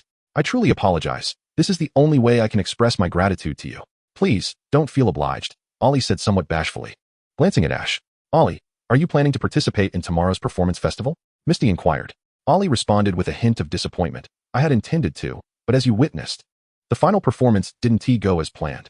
It seems that the Pokémon developed a fear after its initial failure, otherwise, it would have succeeded. Ash tentatively asked, noticing how the Bellossom hesitated during its aerial maneuver before ultimately faltering. Ollie nodded, confirming, yes, ever since its first failed jump. Huahua has struggled to control its movements in the air. The two Bellossoms lowered their heads in shame, before Ash and his friends could continue their conversation. Team Rocket's 3 unfortunate members resurfaced once again. Ash, those 3 fools are back again. I see. Perhaps those 3 imbeciles can assist your beautiful flower, Lily. Upon sighting the trio, Ash was struck by an idea, for the Team Rocket trio are indeed the finest accomplices among antagonists. What does that mean? Misty and the others looked at Ash with puzzled expressions. You'll find out shortly. Ash smiled mysteriously, then approached to intercept the Team Rocket trio. Jesse James. I presume you 3 are running low on funds? I have a business proposition for you. Would you care to hear it? Ash inquired with a grin, rubbing his hands together. Little brat? What sort of business? The trio eyed Ash with suspicion. Ever since they had been blasted off at the Valley of Dawn, they knew that without some backup, they would be utterly powerless to seize Pikachu. You needn't be so fearful. It's merely a straightforward request for you to provide specialized training for 2 Pokémon. There will be compensation afterward. The so-called compensation was merely a share of the profits that Ash intended to allocate to them, serving as a preemptive fine for their previous mischief. Special training for Pokémon? It can't be like last time, right? That's out of the question. The Arbok are our vital partners. Rest assured. This time there won't be any fighting. Haven't you both learned performance skills? If you can accomplish this task, the rewards will be substantial. When we reach the Kalos region, I might even arrange for you to have cameo roles in a couple of films. Ash tempted them, based on our previous collaborations. Of course. Besides, don't you wish to witness the spectacle of the Pokémon you trained triumphing in a performance? I recall that you, Jesse, have a particular fondness for acting. We shall consider it. Jesse, bewildered, tugged at James, and they retreated to a corner to deliberate their strategy.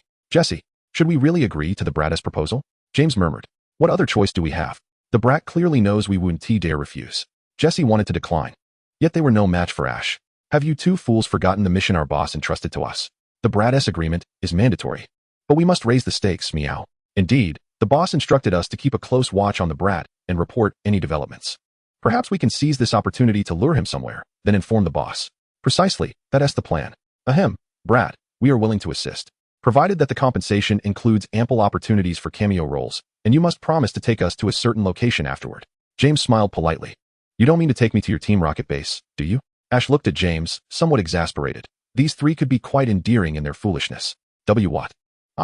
James stammered, cold sweat beading on his forehead. Never mind. I shan't be visiting your Team Rocket base. My current destination is Cerulean City. You may relay this message to your boss, Giovanni. I shall be awaiting him should he wish to settle scores. Ash was unafraid of going to the Team Rocket base, yet it would undoubtedly invite considerable trouble. Besides, let the Dojuo handle the extra shifts there. He preferred to continue relishing his journey. At last, the 3 individuals reached a consensus. Ash had also acquired numerous skills from the Performance Conference. The trio of Team Rocket, having received their remuneration, swiftly departed from the venue and made their way to a certain building in Dragon Gate Town. This structure served as a transit station for Team Rocket, equipped with a comprehensive internal communication system. Meowth adeptly dialed Giovanni's number. Before long, the screen before them illuminated with Giovanni's image. Giovanni, he began, unceremoniously disregarding their greetings. Have you any news about that brat, Ash? Celadon City? Giovanni's expression faltered momentarily, then a cold smirk crept across his lips. Boss, that little brat doesn't have many Pokémon on him. Perhaps we should make him take a permanent nap, Meowth suggested, mimicking a throat-slashing gesture. With that, Giovanni terminated the call. Within a base of Team Rocket in the Johto region, Giovanni, having concluded the call with the trio, rose and proceeded to the laboratory of Mutuo. Sensing Giovanni's arrival, Mutuo slowly opened its tightly shut eyes. After leaving Dragon Gate Town, Ash and his companions resumed their journey. Over the course of several days, they passed through 3 small towns, during which Brock captured a small Stantler. The evolution of Stantler, akin to the evolution of Monferno into Infernape, required the execution of a particular skill a specified number of times. For Stantler, the requisite skill was called Barrier Blitz, which needed to be performed 20 times. The evolved form was known as Sableye, which transitioned from a normal type to encompass a psychic type as well, making it a Pokémon with considerable potential. Today, Ash and his companions set out once more, and not long after, they arrived at the foot of a mountain. Once we cross the peak ahead, we should be able to see the town, Brock remarked. Yet why do I feel increasingly chilly? Misty questioned suspiciously, casting a doubtful glance at Brock. Trust me, we're on the right path this time. I'm just as perplexed about the weather, Brock assured them, confidently affirming that they were indeed on the correct route. Ash pointed toward the distant mountain peak. Just look at that snowy summit. It would be strange if it weren't cold. Indeed, Misty replied, by the way. Does anyone fancy a skiing adventure? What a splendid idea. Who knows, there might be lovely older sisters at the ski resort. Brock's eyes sparkled with enthusiasm. I wonder what happened to you on Orange Islands. Your imagination has certainly flourished, Misty remarked with a hint of sarcasm. We can discuss skiing later. Look over there. A delightful surprise awaits. Ash exclaimed, directing their attention to a patch of grass not far off, where a wild chikorita was basking leisurely in the sun. Pokémon, chikorita, type, grass, gender, female, level, elite intermediate, ability, overgrow, potential, champion, skills, tackle, leaf blade, vine whip, reflect. As the trio advanced a few steps, they were greeted by a faint, sweet aroma wafting through the air. What a delightful scent. It's different from the aroma of Nana's chikorita, Misty exclaimed in wonder. Ash elucidated that there exists a distinction between wild Pokémon and those nurtured in breeding facilities, remarking that the aroma emanating from this particular creature was reminiscent of the essence of nature. Upon sensing the proximity of Ash and his companions, the wild chikorita opened its eyes and rose to its feet, its large leaves rotating momentarily as it assumed a battle stance. Oh, this wild chikorita seems rather combative. Ash, are you considering capturing it? Brock inquired. After a moment of shared understanding, Ash recognized that this chikorita was akin to the jealous vine whip from the original story, which often clung to foolish beings. Eevee, go play with her, he commanded. Given the chikorita's elite status, Ash opted not to send Pikachu into battle, aware that it would likely lead to complications. Boo. Eevee met Chikorita's gaze, recognizing her as a novice, and thus did not take the encounter too seriously. Feeling underestimated, Chikorita did not wait for Eevee to initiate the attack and swiftly launched 2 leaf blades. Eevee evaded the oncoming blades with a quick agility, then pounced on Chikorita with a sudden ferocity. Eevee's level far surpassed that of Chikorita, leaving the latter unable to escape the pressure exerted by Eevee. After struggling briefly, Chikorita resorted to using Vine Whip to push Eevee away. However, Eevee's nimbleness allowed it to avoid Chikorita's attempts completely. Eevee charged again with a powerful tackle, knocking Chikorita down before executing a final move that pinned her beneath its weight. Seizing the opportunity, Ash threw a Pokeball, hoping to capture her. Regrettably, the ball wobbled only a couple of times before Chikorita escaped its confines. This Chikorita is quite tenacious, Misty exclaimed. Brock cautioned, Ash, she is already injured, so be gentle. Rest assured, Ash replied. From the very beginning of the skirmish, he had employed nature's power against Chikorita, and Eevee's strikes were measured. With one last quick attack, Eevee subdued Chikorita once more, prompting Ash to toss another Pokeball. Perhaps due to the exhaustion from her previous escape, this time the ball shook minimally before it stilled. Ding. Congratulations, you have captured Chikorita, earning 3,000 points, a Evolution Stone 1, and a Soothing Bell 1. Ash exhaled in relief. Subsequently, he released Chikorita and summoned nature's power to heal her injuries. In that moment, it was as if Chikorita had been enveloped in the embrace of nature. Her wounds healed completely within mere minutes.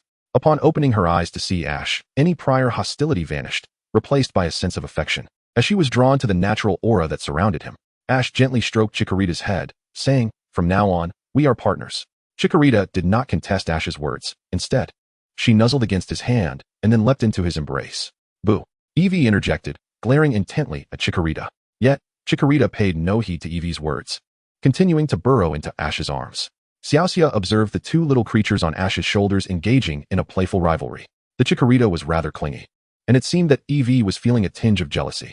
Pika Pika, we're all companions. Eevee, just bear with it. Pikachu stepped in as a mediator. Having been with Ash for quite some time, he was well aware of Ash's charmingly reckless nature and understood that Chikorita would likely only accompany Ash in this region. Once they ventured to other areas, it would be the familiar faces that remained by his side. Ash gently patted Eevee on the head, offering comfort. It's all right, Eevee. Pikachu is right. We are all partners, and we should support one another. Upon hearing Ash's words, Eevee and Chikorita ceased their antics. Ash had come to realize that they were both quite the jealous ones. He opened his system and purchased a soothing bell from the shop. After adorning Eevee with it, he placed a similar bell around Chikorita's neck. Upon seeing the bells, both Eevee and Chikorita turned away from each other, displaying an air of indifference. Pikachu felt overwhelmed, especially now that he realized following Ash felt akin to a foolhardy endeavor, unable to engage in battles, merely acting as a caretaker and mediator. Most frustratingly, despite all his efforts, he had gained not a single benefit. His little heart was weary. To prevent matters from escalating, Ash decided to return the jealous Chikorita to its Pokeball, leaving the task of pacifying the jealous Eevee to Pikachu. Indeed, it was best for the Pokémon themselves to mediate their own affairs. After capturing Chikorita, Ash and his companions continued their journey towards Celadon City. Following the incident involving the Swamp King's blessing in Viridian City, they had also witnessed the budding friendship between Musashi and Happiny. Today, they were on the verge of reaching Celadon City. Meanwhile, aboard Meowth's hot air balloon, what? Didn't that little rascal pay us quite handsomely last time? How could we run out of funds so quickly? Did you spend it behind our backs, Meowth? Don't wrongfully accuse me. It's all because a couple of days ago, we helped that happening, and now our money is all gone. This balloon ride was even funded by an advance on your wages. Meowth insisted, refusing to take the blame for the lack of operational funds. Upon hearing this, Musashi was left with no choice but to devise another plan. After a brief silence, she concluded that she would have to resort to that tactic. What tactic? Kojiro and Meowth looked at Musashi in confusion. Call the opponent to cover the expenses. With that, Musashi maneuvered the hot air balloon to a telephone booth by the roadside. Musashi, the idea may be yours, but why must I make the call? Kojiro, clutching the receiver, looked increasingly puzzled. Quit your whining. I've been blacklisted by the boss. And Meowth doesn't have a phone card, so you're our only hope. Kojiro recalled the first time Musashi had employed this method, near a theme park in Blue Purge City. That time, not only had she been blacklisted, but the losses from the theme park's equipment had also fallen upon them. All right. Kojiro reluctantly extended his trembling hand and dialed Saki's number. Boss, it's me, Kojiro. Saki inquired. What information do you have? Boss, that little rascal is almost at Celadon City. Got it, echoed Saki from the rocket team base. Upon discovering Ash's whereabouts, Saki pressed a switch on his seat, releasing Mutuo from the laboratory dish. Zhenyao. Boss. Yes. Boss. Zhenyao swiftly prepared a helicopter in under 3 minutes. Saki, accompanied by Mutuo, boarded the aircraft, heading directly towards Ash. However, his intention was not to eliminate Ash, but rather to test whether Mutuo would heed his commands, while also assessing the capabilities of the previous Mutuo. Meanwhile, Ash and his companions, blissfully unaware of the looming threat, were leisurely enjoying their lunch. Ash, are you ready to challenge the gym in Kogain City? Which Pokémon do you plan to use? Misty inquired, remembering that Ash's ordinary Pokémon typically lacked high levels. Yes, I've decided on 3, Sableye, Eevee, and Heracross. Sableye could have evolved long ago, but Ash wanted to further explore its potential, hence he had withheld the necessary evolution stone. At that moment, Mutuo emerged from its Master Ball, fixating its gaze in a specific direction. This unusual behavior puzzled Ash, who promptly asked, Mutuo, what is the matter? I sense a presence akin to my own, Mutuo replied, its eyes reflecting a hint of confusion. A presence similar to yours? Are you referring to Shalebi? No, it's not it. Mutuo distinctly sensed that the approaching entity was not Shalebi, but rather a being remarkably similar to itself. Not Shalebi? Could it be? Ash pondered, suspecting that Team Rocket had created a new Mutuo. Ash, do you know of its existence? Mutuo gazed at Ash in bewilderment, clearly attuned to the turmoil within Ash's heart. You should remember Team Rocket, right? Are you suggesting it was also cultivated by them? Yes, Mutuo. Can you sense where it is? It is making its way here. Upon hearing this, Ash's expression was filled with questions. Could it be that Team Rocket had once again miscalculated, leading to another Mutuo-S rebellion? Misty, noticing Ash's prolonged silence with Mutuo, inquired, Ash, what is going on? Nothing much, just a heads up that Team Rocket might cause some trouble soon, so please be cautious. Team Rocket? Upon hearing Ash's words, Brock immediately thought of Jessie and the others. Are you referring to those 3 fools? Not far away, nestled within the thicket, Team Rocket's trio was itching to leap out and retaliate against Brock. Curse that squinty-eyed fool.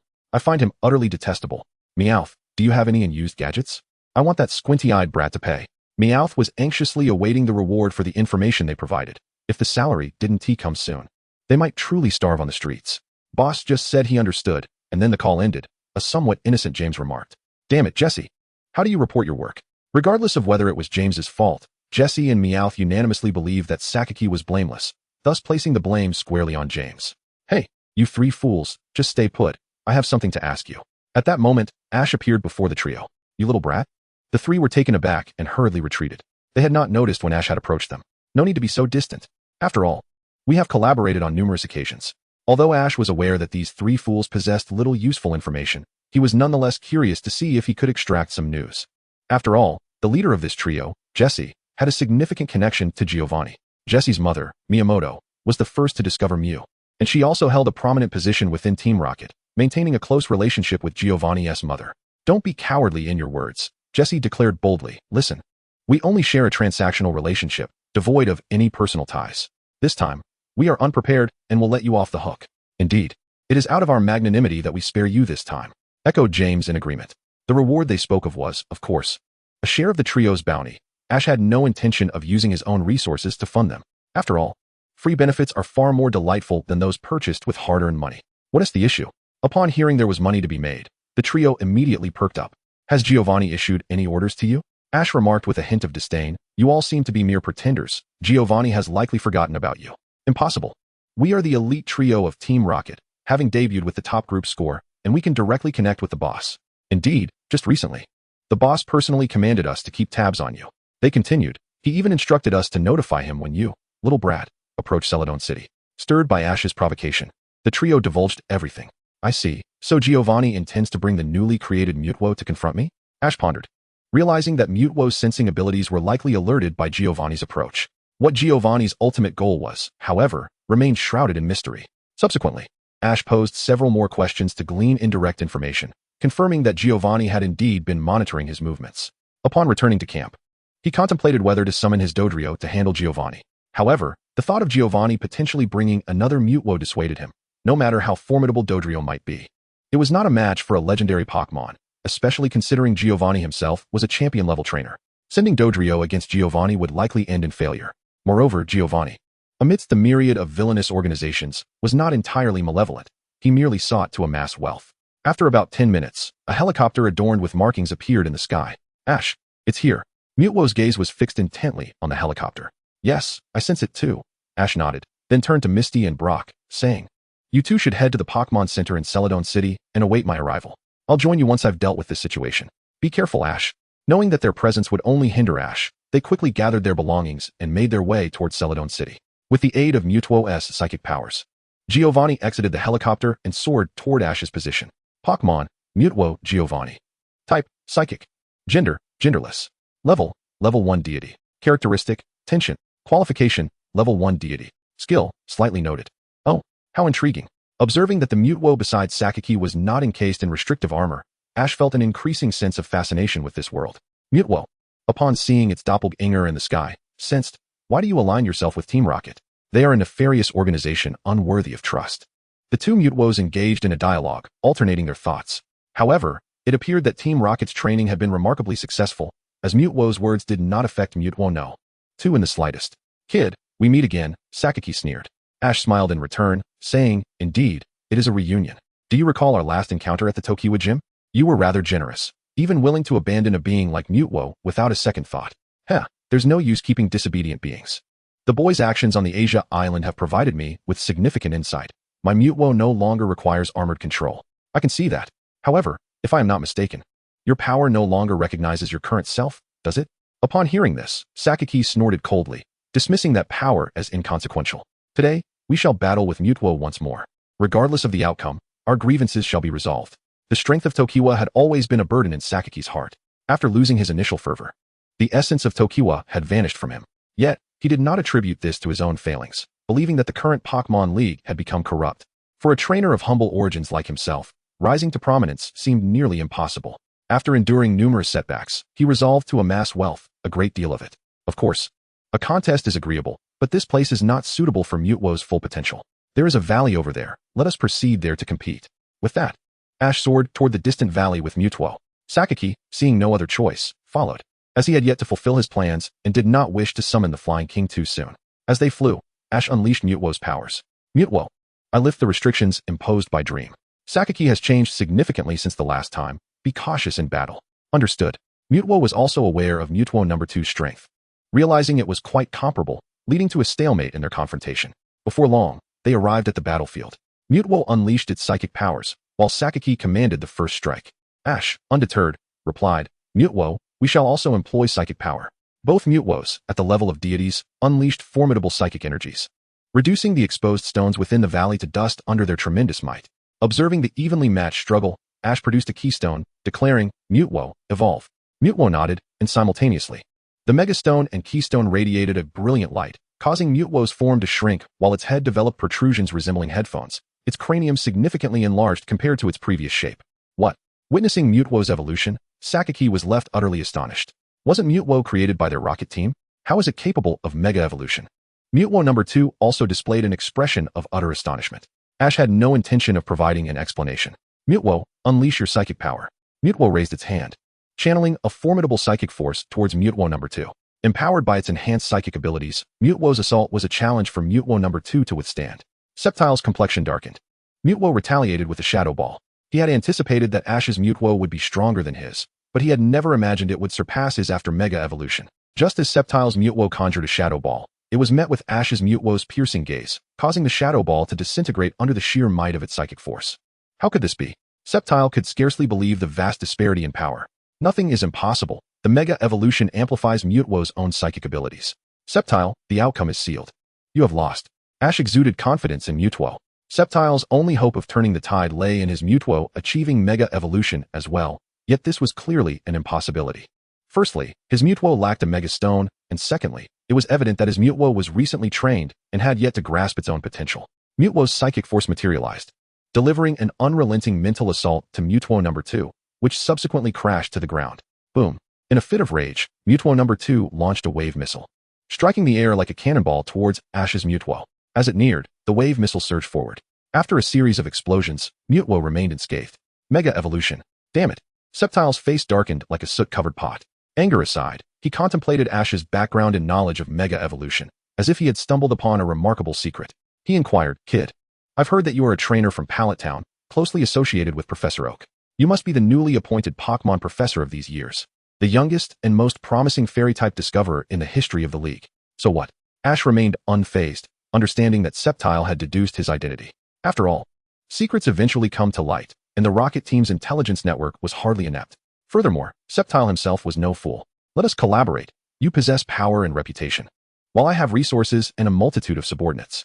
Together, we can overthrow the decaying league and establish a new order," Sceptile proposed to Ash. Ash shook his head. "This is your affair. I have no desire to entangle myself in your sordid matters." The Pokémon League of Kanto and Johto indeed faced significant issues. As Professor Oak had previously informed him, Ash was not entirely clear on the specifics, but he sensed that the professor had remained tight-lipped on the matter, likely due to conflicts between established families and newly rising factions or powers. Once embroiled, such matters could lead to a plethora of troubles. Moreover, the Rocket Team was still an evil organization, and Ash did not wish to become a pariah. Sceptile fell silent. Mutewo, with both hands, conjured a larger blue energy sphere, hurling it towards Mew with great effort before executing a rapid movement in an attempt to engage in close combat. Without a moment's hesitation, Mew raised a hand to manifest a faint blue barrier. A thunderous crash ensued. The wave orb collided with Mew's barrier, resulting in a cancellation of forces. As Mutewo drew near, just as it prepared to launch an attack, Mew revealed a peculiar smile. Mew felt a sense of frustration. This battle marked its first engagement against a trainer's Pokémon, and its opponent bore an identical visage.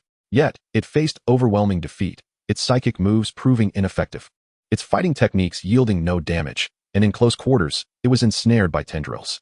Psycho Break. Ash commanded abruptly. Psycho Break, Mew's signature move, transformed its potent psychic energy into a tangible attack, enhancing its psychokinetic form capable of effortlessly demolishing a building. Upon activation, Mutewo was instantly gravely injured. Ash surveyed the condition of Giovanni's Mutewo and casually activated Natural Gift to alleviate its pain, then turned to Giovanni, stating, "This battle concludes here." "Oh, so you are the one who awakened that power," Giovanni remarked, misinterpreting Ash's healing ability as the power of the Tokiwa. After all, he had once possessed this power himself. But having witnessed the decay of the Pokémon League and subsequently embracing a life of crime, that power had abandoned him. The Tokiwa power is a unique gift bestowed upon humanity by nature.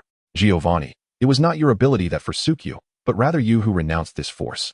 Ash did not believe that awakened special abilities could truly dissipate. The fact that Giovanni could awaken the Tokiwa power indicated that prior to ascending to the position of Team Rocket's leader, he harbored genuine passion for Pokémon. However, exposure to the darker facets led him astray. I advise you, the Pokémon League is not as simple as you presume. Do you truly believe you alone perceive the League's corruption? Chairman Demelange, Professor Oak, they too harbor discontent towards the current League, yet they refrain from voicing it, instead striving to effect change through their own means. Such extreme measures will ultimately harm innocent trainers. The internal dynamics of the Pokémon League are intricate, and advanced technologies from around the globe can be observed within its various branches. Ash did not believe that Team Rocket alone could overturn a regional league. Take, for instance, the collector who endeavored to capture Lugia. This individual was not even a trainer, yet through the use of advanced technology, he managed to ensnare 2 of the legendary birds. And even his capture device could confine Lugia.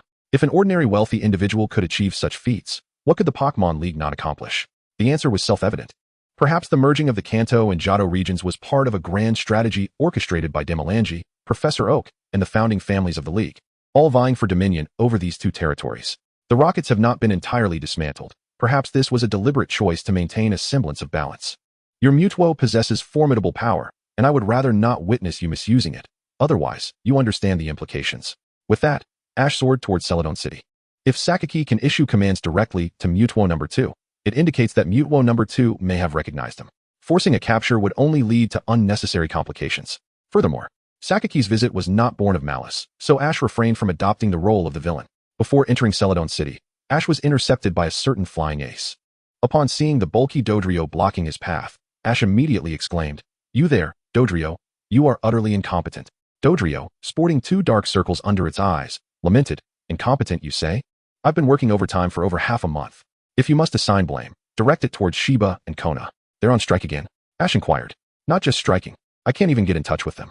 They've likely gone off on holiday somewhere," Dodrio replied. "By the way, Ash, what about Saki? Did you manage to apprehend him?" Dodrio suddenly recalled that it was there for a purpose, not idle chatter. "Come on, Dodrio, what are you thinking? Saki is a champion-level threat.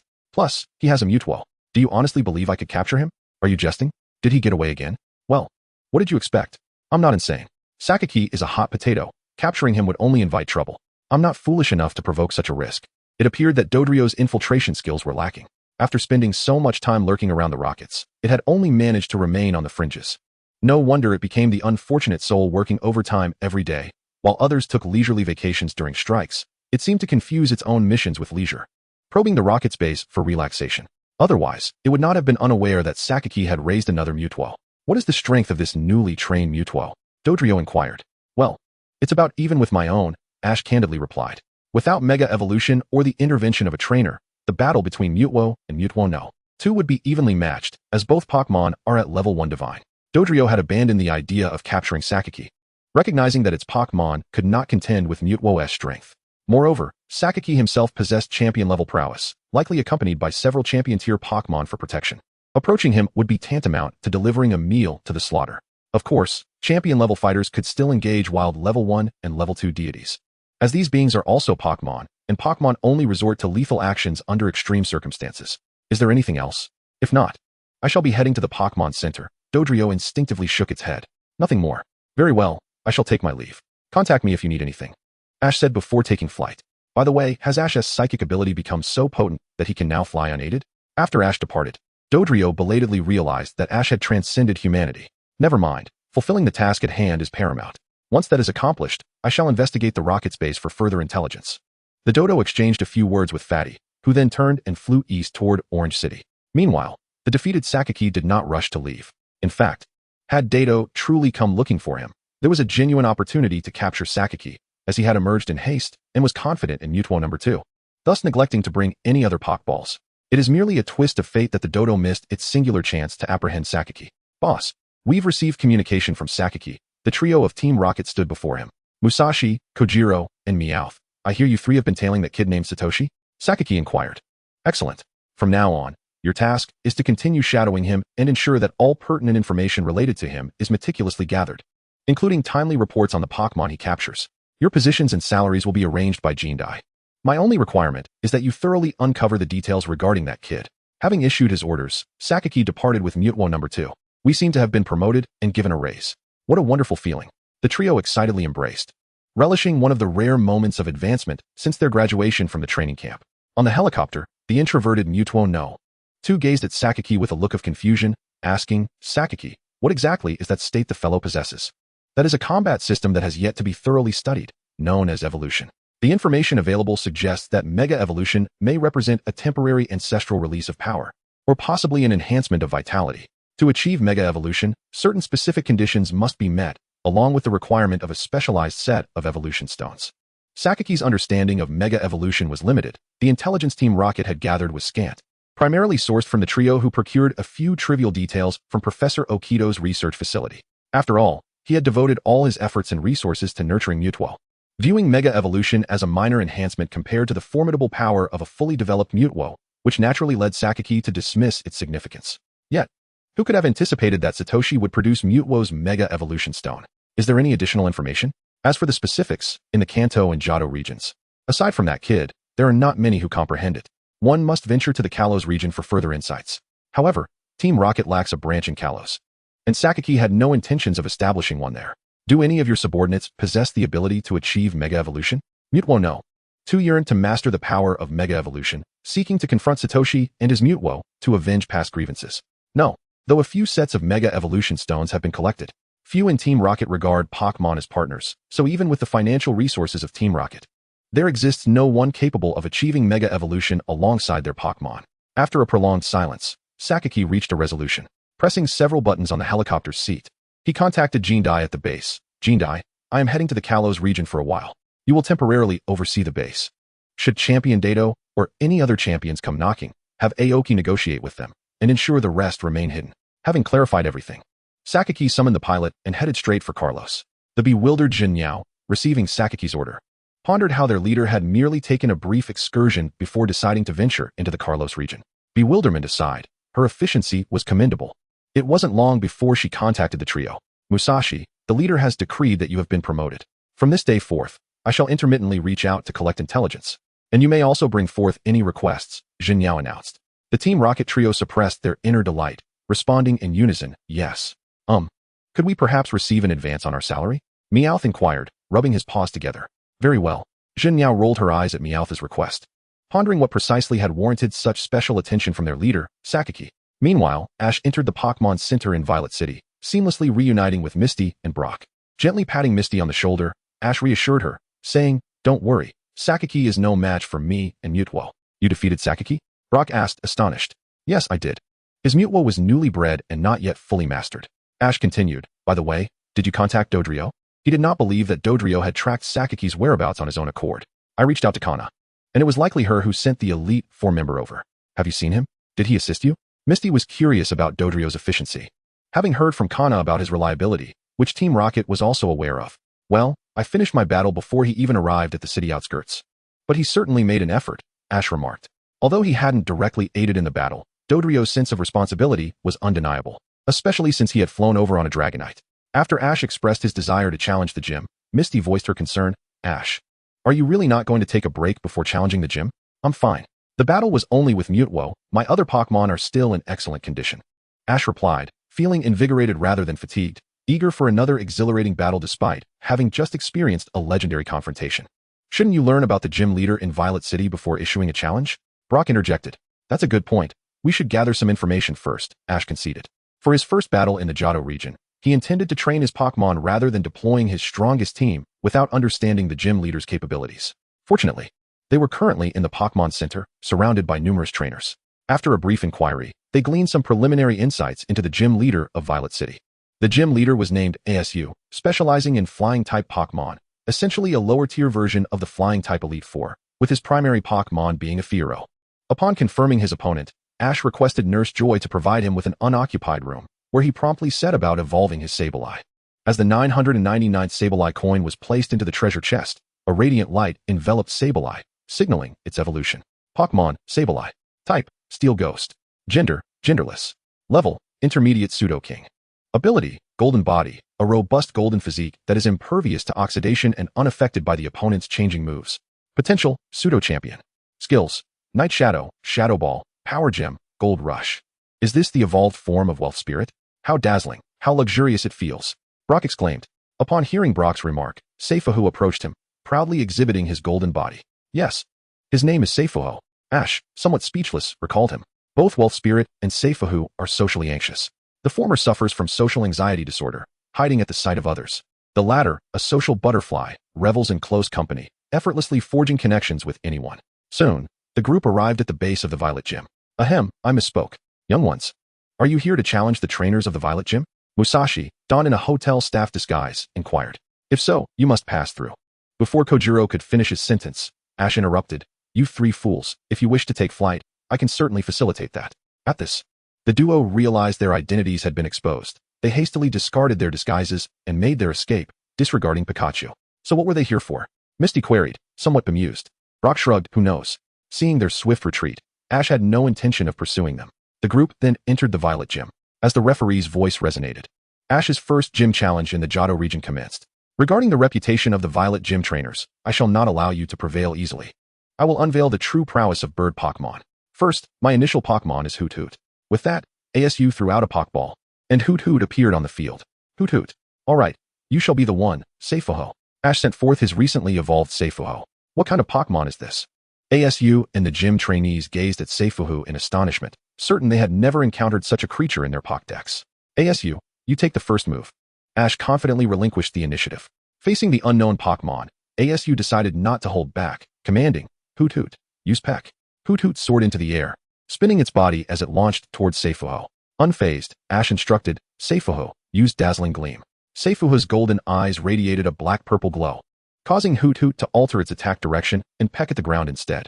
Is this a Steel Ghost type unknown Pokémon? ASU accurately deduced Seifuho's attributes from its golden form and the potency of its skills. Hoot Hoot, stay focused, use Detect. Upon hearing ASU's command, Hoot Hoot's eyes emitted a red beam of light. Useless, Seifuho, finish it with Thunder Punch. Seifuho dashed forward, his right hand shimmering with lightning, delivering a decisive blow that sent the startled Gugu crashing to the ground. With Gugu incapacitated, Seifuho emerged victorious. Ash, you are formidable, but I shall not yield easily. My next Pokémon shall prove to be a far greater challenge. Go Doduo. With a swift throw of the Pokeball, a three-headed ostrich materialized before the spectators. Oh Doduo, this may not be the wisest choice, Seifuho declared, employing Metal Sound. Upon hearing Ash's command, Seifuho began to scrape his body with both hands, producing a jarring metallic screech. The unbearable noise caused Doduo considerable distress, its three heads contorted in agony. Despite the cacophony, Doduo surged forward in a rapid assault against Seifuho, who steadfastly defended himself. Occupying a level advantage, Ash remained patient, recognizing that Seifuho, newly evolved, required combat experience to adapt to his newfound abilities. Seifuho conjured a protective barrier, effortlessly neutralizing Doduo's advance. Curiously, Ash had yet to launch an offensive, prompting Misty to question the strategy unfolding in the arena. Under normal circumstances, Ash would engage directly by now, Brock speculated. Perhaps he intends to gather insights on Seifuho's capabilities, considering the limited information available about it in his Pokédex. Yet, it was evident that ASU's Doduo must possess a counter-strategy. He appeared quite experienced in nurturing avian Pokémon. Now is the time. Fly Doduo. Upon receiving the command, Doduo bent its legs slightly and leaped into the air. Go Doduo. Attack with fervor. The three beaks of Doduo lunged simultaneously toward Seifuho. The clash produced a resonant metallic sound as Doduo's beak struck Seifuho's golden form, which was impervious to such assaults. While the beaks were sturdy, they could hardly rival the strength of metal, especially considering Seifuho's high resistance to typical attacks. Thus, Doduo's effort scarcely registered as a mere scratch. Seifuho, use Confuse Ray. Ensnared by the Confuse Ray, Doduo's heads began to peck at one another, oblivious to ASU's frantic attempts to intervene. After a few moments of chaotic pecking, Doduo swiftly exhausted its stamina. With Doduo rendered unable to continue, Seifuho triumphed once more. The referee, observing Doduo's depleted energy, promptly announced the outcome. Now it's your turn. Go Pidgeot. Ash recalled Seifuho and retrieved a luxury ball. You shall join the fray, Togekiss. The Orange Blossom Gym specialized in avian Pokémon, and Ash had prepared not only Seifuho, but also summoned Togekiss, which he had temporarily entrusted to Professor Oak for transport. Since its hatching, Togekiss had seldom had the opportunity to battle, even after its evolution. So when Ash learned of ASU's Pidgeot, he remembered that he could call upon Togekiss to participate. As Togekiss took to the sky, it joyously soared above, prompting the onlookers to exclaim, "Is that Togekiss? The final evolution of Togepi?" It appears that it has quite the fondness for flight. This is the first time Brock has witnessed Piplup soaring through the skies. While it seems to relish the experience of flying, is it truly wise for Ash to send it into battle? He has never before commanded Piplup in combat. Although Misty witnessed the evolution of Piplup into Piplup, she remains apprehensive about Ash's decision. After all, she has never seen him directed in a fight. This hesitation is not a reflection of doubt in Ash's abilities as a trainer, but rather a lack of understanding regarding Piplup's prowess. Brock, however, is far more optimistic. Yet another Pokémon he has seldom encountered. As for Asu, he begins to question whether Ash has exaggerated his Pokémon's origins. Aren't trainers from the Kanto region typically of baby cup caliber? How is it that this individual stands apart from the others, showcasing an extraordinarily rare Pokémon? This feels rather unfair. Let Pidgeot take to the skies, commanded Asu.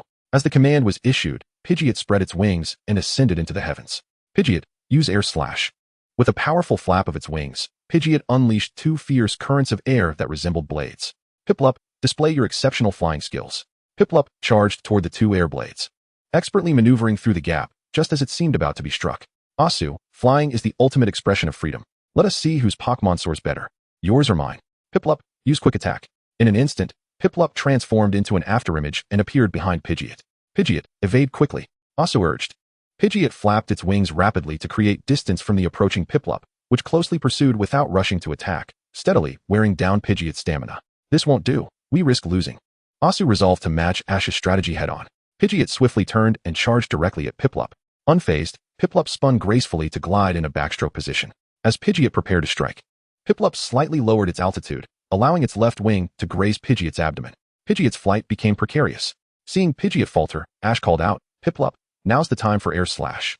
Piplup ascended once more, executing a graceful loop in the sky before launching its attack at the struggling Pidgeot. "Pidgeot, evade," Asu commanded urgently. At several dozen meters above the ground, being struck by air slash would likely send Pidgeot plummeting, and the consequences would be dire. As the sharp currents approached, Pidgeot pressed its wings close to its body and entered a freefall towards the earth. It narrowly dodged one of the air blades, but the other struck Pidgeot's right wing. With less than 3 meters to the ground, Pidgeot gritted its beak against the pain in its wing and spread its wings to slow its descent. Ultimately, Pidgeot landed, albeit with a jarring impact, sustaining significant injuries to its wing. Observing this, Ash inquired, "Asu, do you wish to continue? Is something significant about to unfold for Ash?" Misty questioned. Ash curiously turned to Misty and inquired, "Why do you ask? If nothing significant has occurred, why did you request that Brock help you transfer Charizard?" Misty responded, "Oh, is that what you meant? Here, take a look for yourself." Ash flipped to a certain page in the Johto region travel guide and handed it to Misty.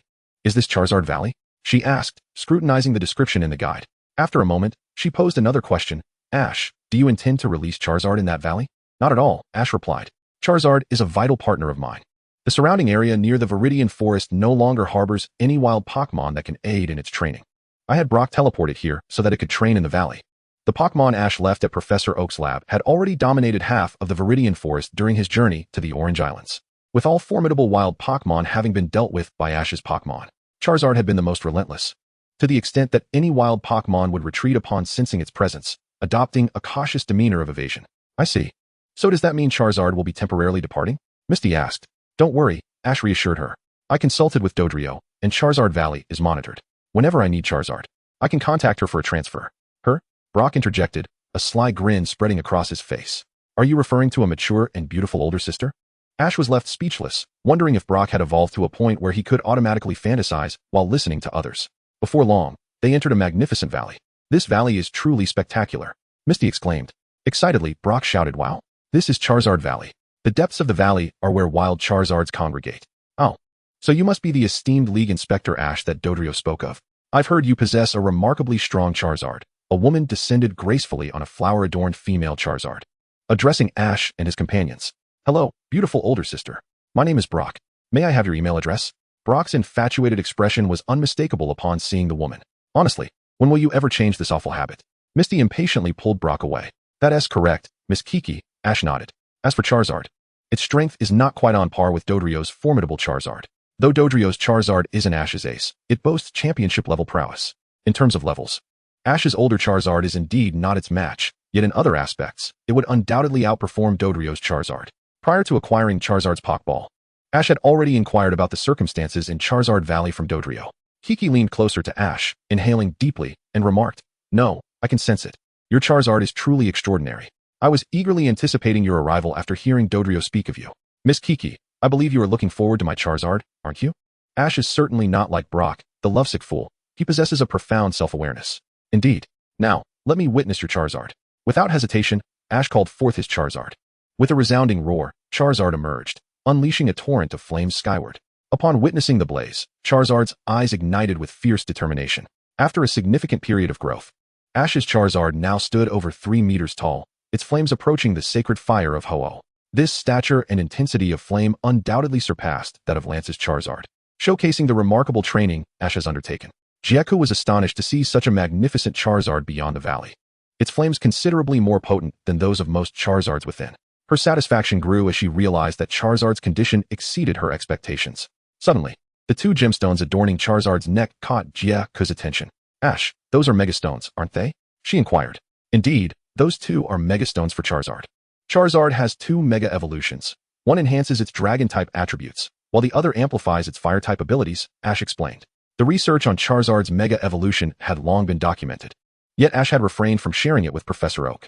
Jieku's family had been guardians of Charizard Valley for generations, and it was inconceivable for her not to be aware of Charizard's ability to Mega Evolve. 2 forms. "Truly, Charizard is the most formidable," Jieku exclaimed. "Ash, although your Charizard is exceptionally trained, the rules of Charizard Valley dictate that entry requires passing a trial. Are you and your Charizard prepared for this challenge?" "No matter the trial, I have unwavering faith in my Charizard. Right, Charizard?" Ash responded confidently, asserting that if they could not overcome this minor trial, it would be a disservice to the special treatment afforded by the illustrious photographer of the shiny Noctowl. The Rainbow Wing had significantly enhanced Charizard's capabilities. Charizard nodded, believing firmly that it would not falter against wild counterparts, especially considering its remarkable evolution from a Charmander over the span of less than a year, with vast potential yet to be realized. Very well, the first trial for entering Charizard Valley is to ride your Charizard alongside me. Jiaku paused, glancing at Misty and Brock. As for you two, if you don't mind, you may squeeze into this hot air balloon. Her Charizard hovered nearby, carrying a hot air balloon laden with supplies, which it positioned before Brock and Misty. Observing the overflowing basket, Brock inquired, "What are these items?" "Oh, I nearly forgot. These are supplies I just procured. If you rearrange them, there should be room for both of you," Jiaku replied. Ash patted Charizard's belly, saying, "Charizard, let us show Miss Jiaku and her Charizard our true strength." With that, he climbed onto Charizard's back alongside Pikachu and Eevee. Charizard flapped its wings slightly and swiftly caught up with Jike's Charizard. "Ash, not bad. Since you can keep up, I shall increase my speed, Lilith." With Jike's words, the Charizard she rode on beat its wings with greater force, accelerating significantly. Ash directed his Charizard towards a specific path and urged it to accelerate. "Charizard, full speed ahead." The elder Charizard transformed into a streak of orange light, instantly overtaking Jike, who was leading the way. Thanks to the power of Aura, Ash sensed the area within the valley where Charizards were most abundant, thus navigating without fear of getting lost. Ultimately, this race concluded with the elder Charizard leading by more than 10 minutes. Ash observed the delayed arrival of Jike and her companions and remarked, "So, Miss Jike, how did my Charizard perform in this first round of tests?" "Pass, right?" "Indeed, your Charizard excelled in speed," Jike responded. The elder Charizard's velocity truly astonished her. But what captivated her even more was Ash's physical prowess. If her estimation was correct, the elder Charizard's speed nearly rivaled that of a fully powered flying Beedrill. It is known that Beedrill can reach speeds of 2 Mach when flying at full throttle. She could not fathom how Ash withstood the wind resistance at such velocity. Meanwhile, Jike's Charizard, Lilith, gazed at the elder Charizard with newfound admiration, a clear glimmer of affection in her eyes. Evidently, this was a female Charizard drawn to strength. Jike produced a remote control and opened the stone door before them. "Welcome to Charizard Valley." As the door swung open, the sight revealed an abundance of Charizards within. Misty exclaimed, "There are so many Charizards here." Truly, this was the genuine Charizard Valley. Each of these Charizards appeared to be in splendid condition. And Brock echoed her sentiments with genuine admiration. Misty meticulously compared the Charizards in the valley with the elder Charizard, noticing that none matched Ash's in size. Nor did their tail flames rival the brilliance of Ash's Charizard. Roar. The elder Charizard let out an excited roar upon seeing its kin in the valley. Soon, it attracted the attention of several other Charizards, many towering above 2 meters, while those below that height respectfully stepped aside. "It seems they want to challenge you to a battle. Will you accept?" Ash inquired with keen interest. Fire-type Pokémon typically possess a volatile temperament, and Charizards are no exception. These wild Charizards were particularly combative. The elder Charizard scanned the approaching challengers and proudly patted the evolution stone on its chest, clearly intending to enter Mega Evolution to engage in a fair battle against its fellow kin. "Ash, you can't be serious about letting your Charizard fight them, can you?" Misty asked, astonished as she looked at Ash. "This is Charizard's own request," Ash replied, eager to witness whether the elder Charizard could triumph over the group before it. If memory serves him correctly, in the original work, the old Charizard was initially a subject of ridicule upon his arrival at this locale. Even unable to withstand a confrontation with the seemingly inept little Lisa, who was not known for her combat prowess, and succumbing to a simple shoulder throw, landing in the water in an ignominious defeat. "Come now, Charizard, let us demonstrate our bond to them." As the keystone resonated with the Charizard's Mega Stone, he transformed into Mega Charizard. "Roar! Bring it on, all of you." The old Charizard soared into the sky and let out a mighty roar directed at the Charizards in the valley. When had the wild Charizards ever endured such humiliation? They opened their mouths and unleashed streams of fire upon the old Charizard. Yet, to him, these flames were a mere blessing. Instead of inflicting harm, they invigorated him further. Witnessing this spectacle, Jike's worldview was shattered. Something was amiss with this Charizard. Having spent her childhood in the Charizard Valley and witnessed countless battles between them, she had never seen one that could withstand fire damage. Yet, Ash's old Charizard not only remained unscathed, but also harnessed the flame's power to rejuvenate himself, which was utterly absurd. The old Charizard, engulfed in flames, resembled a deity of war, with no wild Charizard able to land a single blow upon him. Observing this, Ash grew anxious and quickly communicated through his aura, "Charizard, do not be too harsh. Take it easy. If you injure them all severely, who will you battle next?" Upon hearing Ash's words, the old Charizard realized he was exhibiting overwhelming strength and proceeded to enact a rather clumsy display of restraint. He feigned vulnerability, opening up as if inviting attacks, deliberately showcasing weaknesses, yet his aura remained unaltered, even after enduring the Dragon Pulse, Dragon Claws, and ultimate impact from 3 Charizards. He showed no signs of injury or even fatigue. In summary, the old Charizard was ill-suited for theatrics, despite following the peak actor Pika. He had not mastered any acting skills. Beside Jike, little Lisa gazed at the sky, her admiration for the old Charizard deepening. In less than 10 minutes, the old Charizard had dispatched the majority of the Charizards in the valley. However, Ash understood that these were merely the most commonplace of Charizards. He sensed that deeper within the valley, there were stronger ones, likely in a state of slumber judging by their aura's response. Ash, your Charizard is already formidable enough. Do you truly intend to leave him here? Had it not been for the Doduo's prior warning about Ash's circumstances, Jike would have thought Ash was attempting to challenge the valley with his Charizard. Initially, her trial required the old Charizard to defeat any one of the Charizards in the valley to earn the right to stay. Yet who could have anticipated that he would single-handedly conquer a whole group? The presence of so many Charizards in this valley suggests it possesses unique qualities. Thus I wish for him to train here.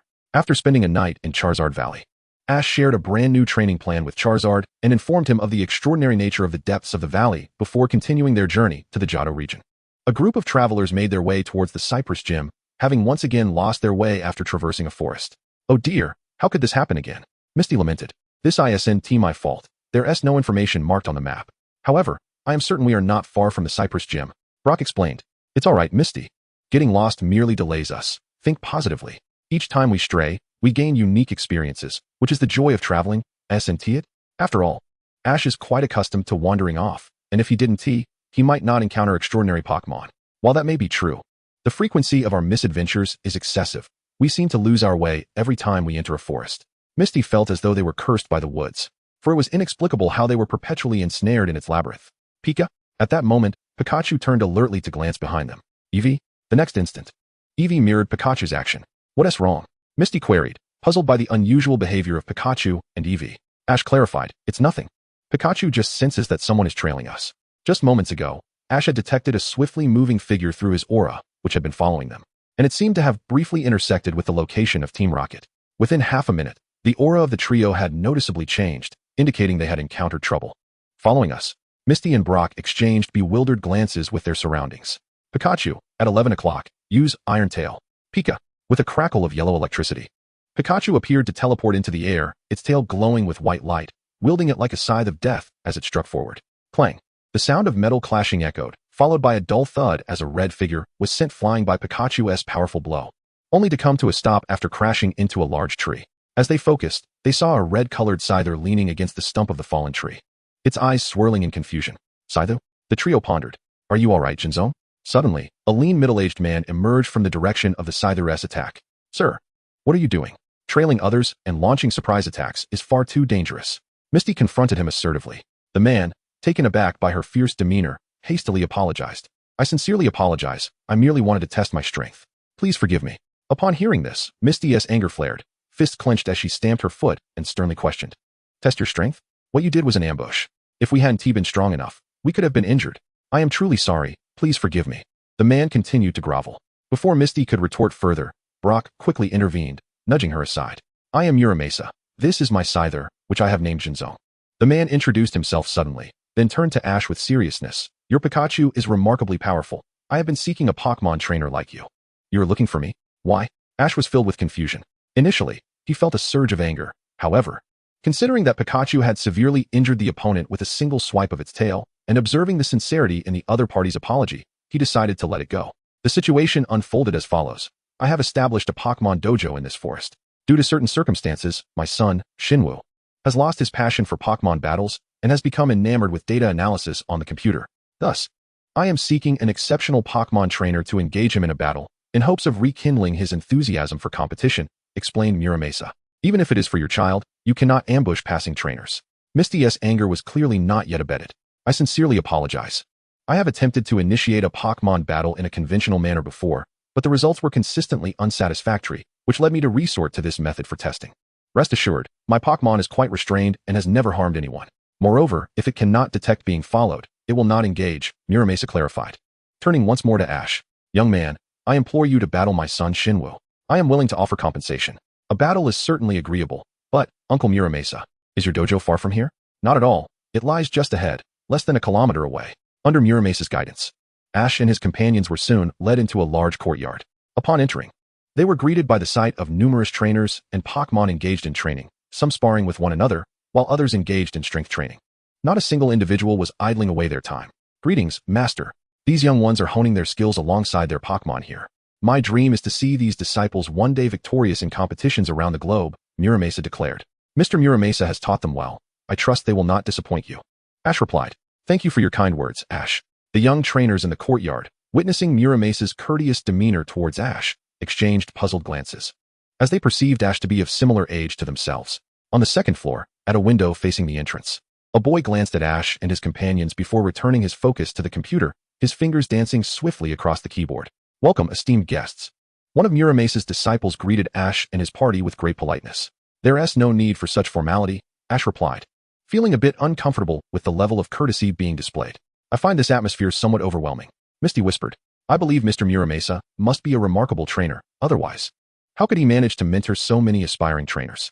Moreover, the respect these young trainers exhibit towards Mr. Muramasa is quite evident, Brock pondered. Indeed, our master is a trainer with a wealth of championship experience.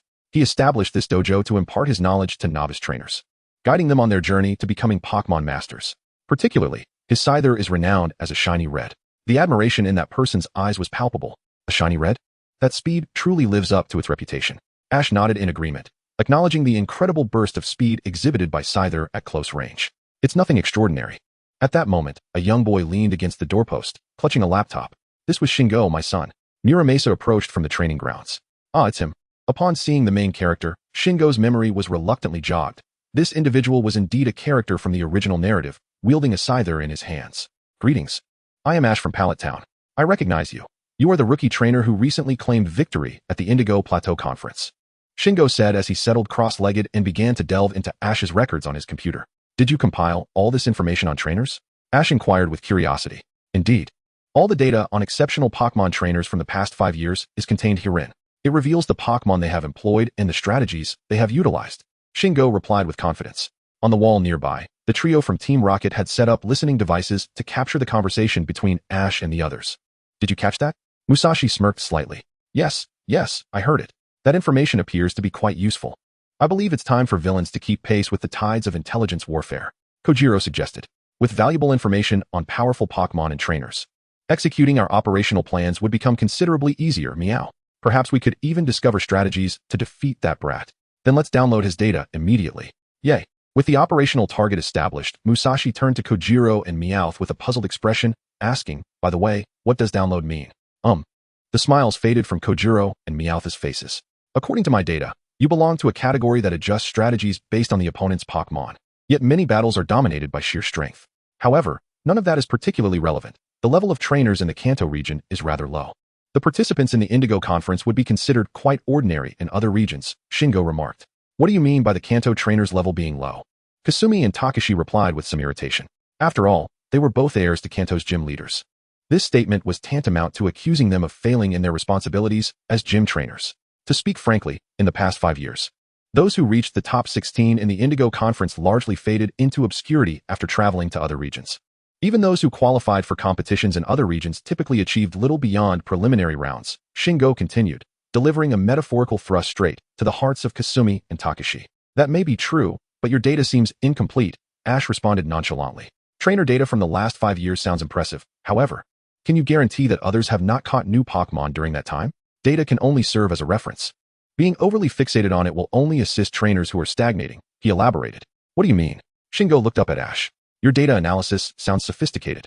Yet when you truly apply this information in battle against an equally matched opponent or one who surpasses you, you will find yourself at a complete loss. The battle of Pokémon is not merely an academic endeavor. The data serves only as a reference and cannot ultimately determine the victor. Impossible, you say? Then let us engage in a battle and see for ourselves. What should one do when confronted with a heretic? Why? One would decisively teach them a lesson until they come to their senses.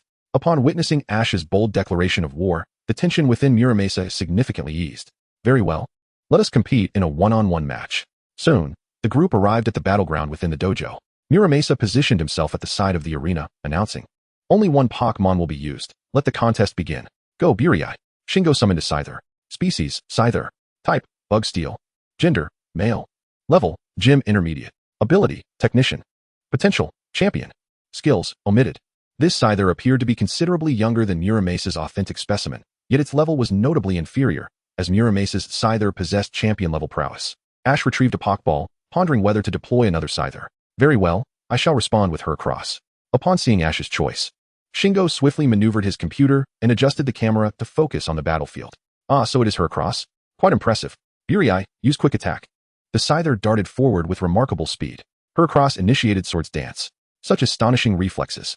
It exceeded Heracross's typical capabilities by far, leaving Shingo in disbelief. Burii, accelerate and use Double Team. Huh. Since you are aware of my triumph at the Indigo Plateau, you should also recognize that Double Team is futile against me. Heracross, aim for the left front corner, in charge.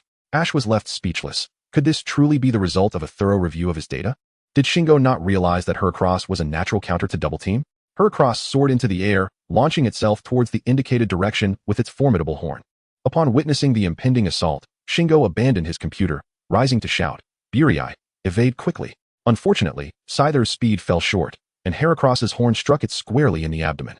Fortunately, Scyther's resistance to normal-type moves proved advantageous, allowing it to retain its combat capabilities despite the injury, though it was clearly in pain. Heracross, follow up with Fury Attack. Heracross unleashed a series of thrusts with its horn directed at Scyther. Burii, use Agility. Scyther transformed into a multitude of afterimages, skillfully evading Heracross's onslaught. Now you should find it impossible to locate Burii. Shingo proclaimed confidently. Your Scyther may be swift, but speed alone will not assure your victory. Heracross, do not panic. There is but one Scyther. Calmly attune yourself to the shifting winds. They will reveal the answer. The swift movement of objects undoubtedly influences the alteration of airflow. Naturally, Ash's aura allows him to discern the movements of the Scyther with precision. However, this battle serves as a training opportunity for Heracross. Ash does not excessively rely on his aura to guide his Pokémon. Previously, he utilized his aura merely to enable Heracross to perform Swords Dance. And once the dance was complete, he withdrew his aura. With his eyes closed, Heracross meticulously attuned to the fluctuations in the air. What? Is there such a fighting style? Observing Heracross's maneuvers, Shinji began to question the authenticity of the information on his computer, as he had never witnessed such a combat approach. Sensing the position of Scyther, Heracross executed a powerful horn attack, striking directly and sending Scyther flying. Burii, hold on. Shinji shouted, abandoning his computer. Scyther struggled to rise. Under normal circumstances, Scyther would have been incapacitated. However, Ash had opted to go easy on the battle, having received favors from Muramesa. As for why Pikachu, the star performer, was not sent into battle, it was merely to accommodate Muramesa, the benefactor. If Pikachu had taken the stage, Muramesa might have questioned his existence, considering Pikachu could easily defeat him in a single blow. Heracross, continue using Needle Arm. Why? How can your Pokémon exceed the statistics recorded? Shinji was beginning to doubt everything. The answer was provided before the battle. Battling differs from research. In research, one relies on data, but in battle, the more one fights, the greater the determination. Pokémon revel in the joy of combat and can unleash unprecedented power, Ash explained. Heracross, deliver the final blow. Burii commanded, using Quick Attack. The two Pokémon clashed once more, and this time, Shinji did not depend on his computer data. Witnessing the transformation of his son, Muramesa became increasingly excited. Ultimately, the outcome of this battle was Ash's victory. I lost this battle. Ash, thank you. I learned so much from this fight. Shinji deeply bowed to Ash, now understanding the true joy of Pokémon battles. You owe thanks not only to me, but also to your father. However, given your strength, Shinji, you should venture out into the world. I shall await you at the Silver Conference. All right, until we meet again at the Silver Conference. I will surely bring Burii to triumph over you. Just as everyone celebrated, Team Rocket had accomplished their mission. Hooray, we got the goods. Let us retreat. Jesse's partner, James, swiftly disconnected the data cable from the computer and made a quick escape, with Meowth following suit. Completely oblivious to the unfolding events, Musashi inquired, wait. You haven't explained what downloading means. We'll explain later. If we don't hurry, that kid will discover us. In truth, these three had remained within Ash's aura perception range all along, but since they had not engaged in any overtly nefarious activities, Ash chose to disregard them. The data that was copied holds little practical significance. To the Rockets, it is merely a trifle, yet these three fools regard it as a treasure. After receiving the promised reward from Muramesa, Ash and his companions continued their journey. Upon exiting the dojo established by Muramesa, the trio chose not to venture onto the main road leading out of the forest, but instead took a narrow path that led deeper into its embrace. After wandering for the better part of a day, they found themselves at a dead end. Ash hesitated, exclaiming, "We're doomed. It seems we're lost once again. Give me a moment to analyze this." Brock pulled out a travel guide for the Johto region and began to flip through its pages. Minutes passed.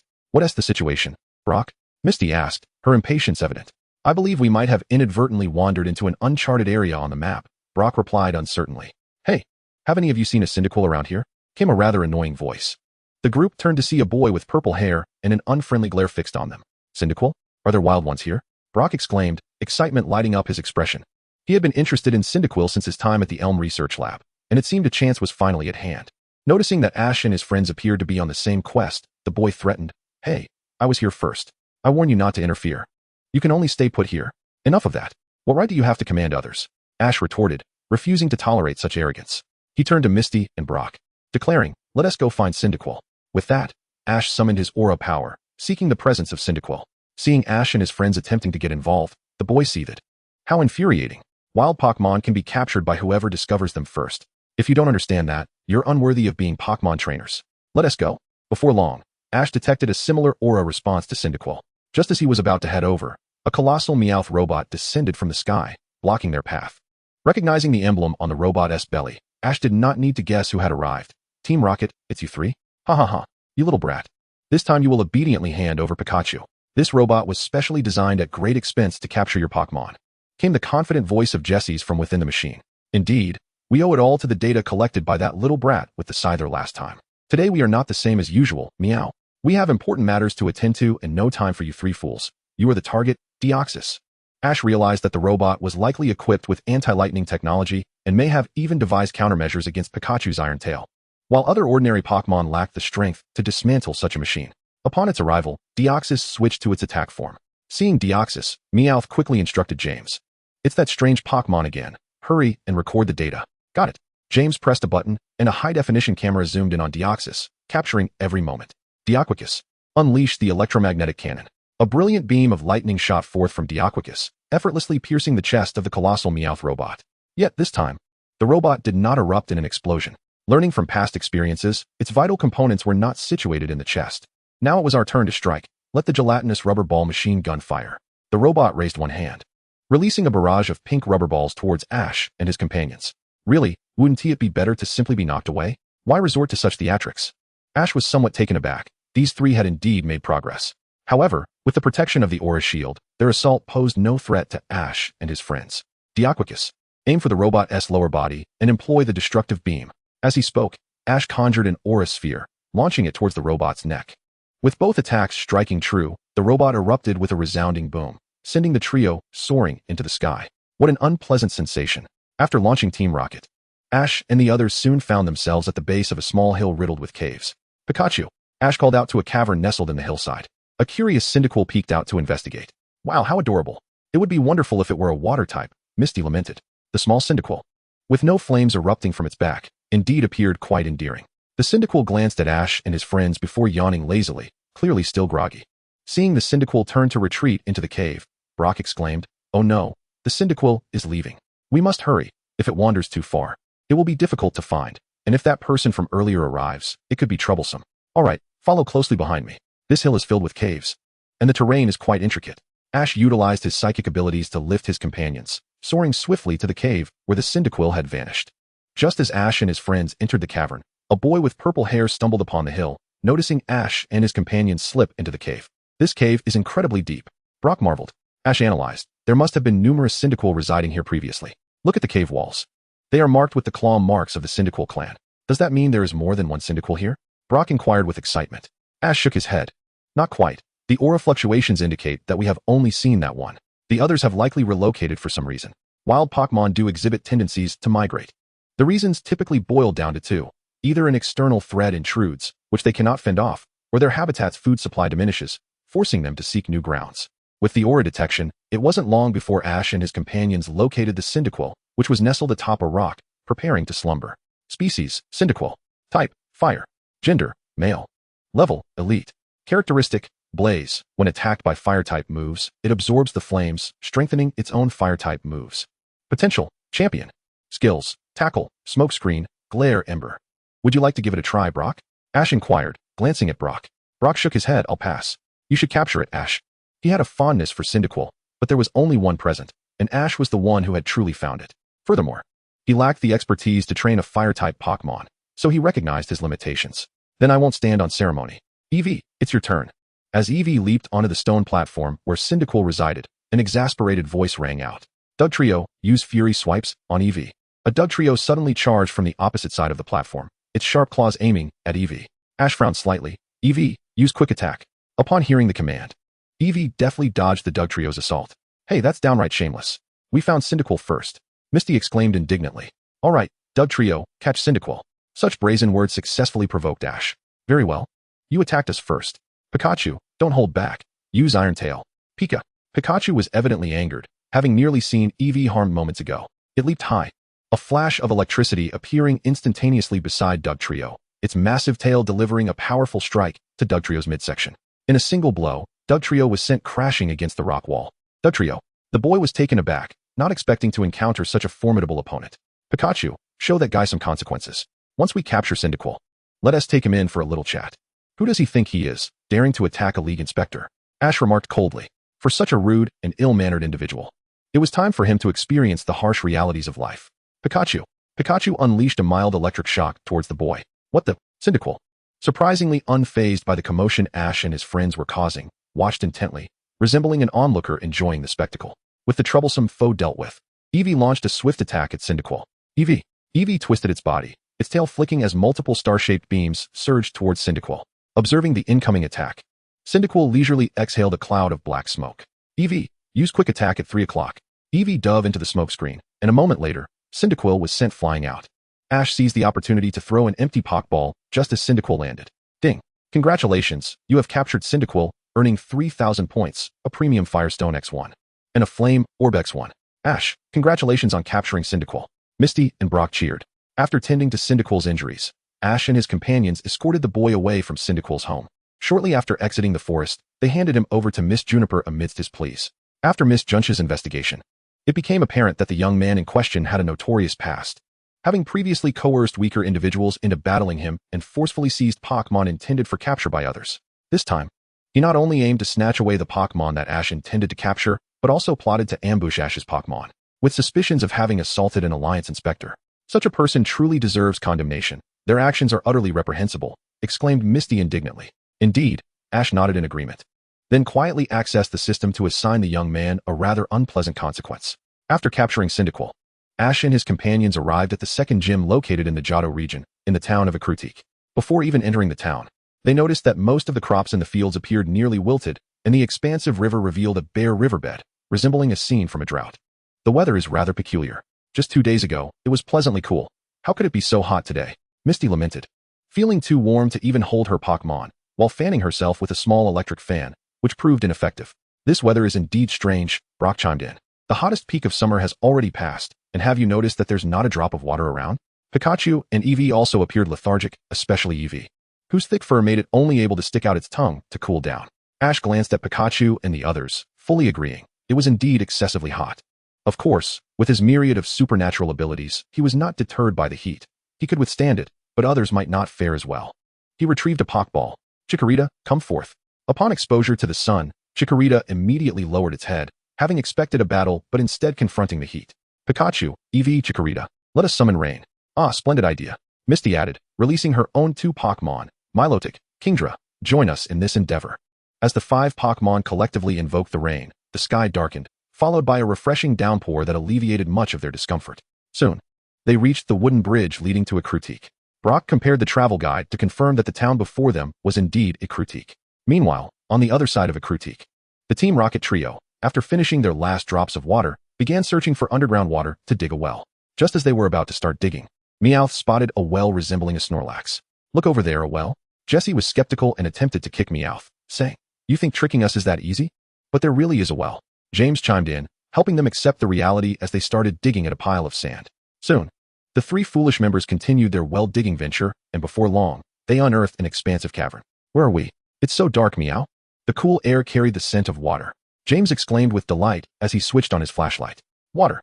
Upon sighting water, the trio dashed towards it with frenzied excitement. After indulging in a hearty meal, they found themselves under the watchful gaze of numerous crimson eyes. It seemed as if something lurked nearby. The trio displayed expressions of trepidation. Upon discerning the figures, Musashi spoke with a hint of indignation. Don't frighten yourselves. These are merely Slowpokes. But why are they congregating here? Kojiro questioned, perplexed. Their SA sign. Meowth exclaimed. The Well of Slowpoke, also known as the Rain Well, is believed by the locals to bring rain whenever a Slowpoke yawns. So, does that mean all the Slowpokes here can summon rain? What a fortune! With that, the trio commenced their endeavor to catch Slowpokes. As Kasumi observed the multitude of similar signs adorning the streets, she pondered, how peculiar. This town seems to have an abundance of warnings related to Slowpoke. Not just the signs, look at all the different poses of Slowpoke around us, Satoshi pointed out. This place is teeming with them. But why are there so many Slowpokes here? I recall a legend from Hinoki Town. It dates back several centuries. During a time of drought, when the crops failed and despair loomed, a Slowpoke yawned, and torrential rain fell, ultimately saving the entire town. Since then, the residents have revered Slowpokes as deities. Hoping they would beseech rain in times of dire drought, Satoshi reflected thoughtfully, piecing together memories from a past life. You're quite right. Here, Slowpokes are regarded as divine beings, so one must approach with caution. At that moment, a figure clad in a Slowpoke costume appeared before them. Oh, another talking Slowpoke? Kasumi gasped. Satoshi quickly corrected her. No, Kasumi, this is Mr. Steel, one of the individuals we are here to visit. You know me? Mr. Steel lowered his mask, curiously regarding Satoshi. Greetings, Mr. Steel. I am Satoshi from Masera Town. Professor Okito has mentioned you. We are here at his behest to present a mysterious Pokémon for your research. This was Satoshi's first encounter with Mr. Steel, but it was understandable as Mr. Steel was renowned for crafting Pokeballs. However, with the existence of the system, Satoshi had no shortage of Pokeballs, in various styles no less. Oh, you must be the young Satoshi whom Okito often speaks of. I've heard of you. You are the youngest Pokémon professor in the history of the league, Mr. Steel acknowledged, displaying some familiarity with Satoshi. By the way, Mr. Steel, why are you dressed in a Slowpoke costume? Satoshi inquired with curiosity. I aim to disguise myself to approach the Slowpokes more effectively, seeking the truth behind their rain-summoning abilities. So, Mr. Steel, have you discovered anything? It seems this town hasn't seen rain in quite some time, Kasumi asked. Mr. Steel shook his head. Not yet. But it appears there is something unusual happening at the Well of Slowpoke, and I intend to investigate. Please, Mr. Steel, allow us to accompany you. Satoshi proposed eagerly. Mr. Steel hesitated for a moment and said, very well, but do exercise caution and try not to harm the Slowpoke. Rest assured, under Mr. Steel's guidance. Ash and his companions swiftly arrived beneath the Slowpoke well. The refreshing chill of the cave prompted Misty to exclaim, this underground cavern is immense. And it feels so cool. This was indeed a gathering place for Slowpokes, as well as a space through which an underground river flowed, resulting in a naturally humid and cool environment. Suddenly, they heard a commotion ahead. As they continued walking, they spotted a colossal Diglett robot attempting to capture Slowpokes with a fishing net. How could this be happening? Mr. Steel was utterly perplexed by the sight of the Diglett robot. I heard someone questioning the reason behind this. Since you have sincerely inquired, I shall graciously reveal it to you. It's that little brat, run. Before Musashi and Kojiru could finish their lines, Meowth yelled out. Without regard for Musashi and Kojiru still outside the robot's cockpit, it activated the drill and prepared to flee. Hey Meowth, we're still out here. Exactly, Meowth. Stop and let us in. Musashi and Kojiru desperately pounded on the cockpit door. Just hang on a moment. Wait until we escape the brat's attack range before coming in. Meowth was intent on avoiding being blasted away. Team Rocket, you shall not escape. Pikachu used Iron Tail to rescue the captured Slowpoke. Come forth, Saffron, and unleash your ultimate charge. With a swift flick of its tail, Pikachu freed the ensnared Slowpoke, while Saffron bravely collided with the three fools, sending them flying. After resolving the situation, Ash communicated with the Slowpokes through his aura, and soon they lined up to head towards the exit. By the time Ash and his friends emerged from the cave, the Slowpokes had already ascended to the platform of the Slowpoke well. Once settled, the Slowpokes collectively stretched and yawned skyward. Hundreds of Slowpokes performed the rain dance simultaneously, darkening the sky in an instant. Before long, a torrential downpour descended, nourishing the land of Hoenn town and its surroundings. This is astonishingly reminiscent of the legends. Mr. Steel exclaimed in awe. Mr. Steel, the Slowpoke's yawning induces rain. They have mastered this skill, and when 100 of them perform it together, the rainfall will be substantial, Ash explained. I see. This deluge saved numerous crops in the vicinity, revitalizing the rivers and alleviating the oppressive heat in Hoenn town. Ash, thank you for driving away the villains with designs on the Slowpokes. Please, stay at my home tonight. Mr. Steel invited. Would that be too much trouble? Ash felt a bit embarrassed. Not at all. It is just my granddaughter and me at home. With that, Mr. Steel took Ash by the arm and led him toward his house, with Misty and Brock trailing behind. Before long, the group arrived at Mr. Steele's residence. At Mr. Steele's residence, Ash and his companions were introduced to Mr. Steele's granddaughter, Chiwi. After dinner, Ash approached Mr. Steel and said, by the way, Mr. Steel, this is the orb that requires your research. Mr. Steel responded, this one? Let me take a closer look. He examined the orb meticulously. I see. Then I shall take this orb for the time being. Please contact Professor Oak or Professor Nemu once you have any results. Ash's interest in the orb was rather tepid. Professor Oak had instructed him to present it to Mr. Steel for examination, as he himself lacked the knowledge to transform the rainbow feather and silver feather into an orb. Without understanding the crafting process, the research would naturally yield little progress. Very well. Mr. Steel seemed quite intrigued by the orb. By the way, Ash, do you and your friends require any special Pokeballs made from round fruits? Round fruits? You mean the white fruits from the tree in the yard? Misty inquired. Indeed. Round fruits come in various colors. The red ones can be made into quick balls, and there are also white, blue, and black ones, Chiwi explained. How fascinating, Misty exclaimed. Her interest piqued. She had only seen luxury balls and master balls on Ash, and was surprised to learn of other colors. Turning to Ash with a playful tone, she said, Ash, please, don't worry, I only want the ripe round fruits, she added. Under Chihuahue's guidance, they soon arrived at the grove of round fruit trees. The landscape was dotted with trees bearing fruits of various hues. Wow, there are so many fruits here, Misty exclaimed. Noticing Misty preparing to pick some fruits, Chihui quickly called out, Misty, many of these fruits are not ripe yet. Harvesting round fruits requires careful consideration. If too many are picked, or unripe ones are taken, the trees can easily perish. This is a Pokeball made from yellow round fruits. It is highly effective for Pokemon that utilize moonstones. Transforming into a moonball, Brock remarked. It should work well for Jigglypuff. Ash added. Chiwi, can we pick those yellow ones? Brock asked. Not those. You can see the Pokemon hanging on the tree. Those are called hazelnut balls, and even the slightest impact can cause them to explode. That sounds quite intriguing. Brock mused, tempted by the idea of capturing a hazelnut ball. But they explode so easily. Misty cautioned. Precisely, that makes them worth raising, Brock exclaimed as he dashed forward. As expected, within 3 seconds, Brock was covered in soot.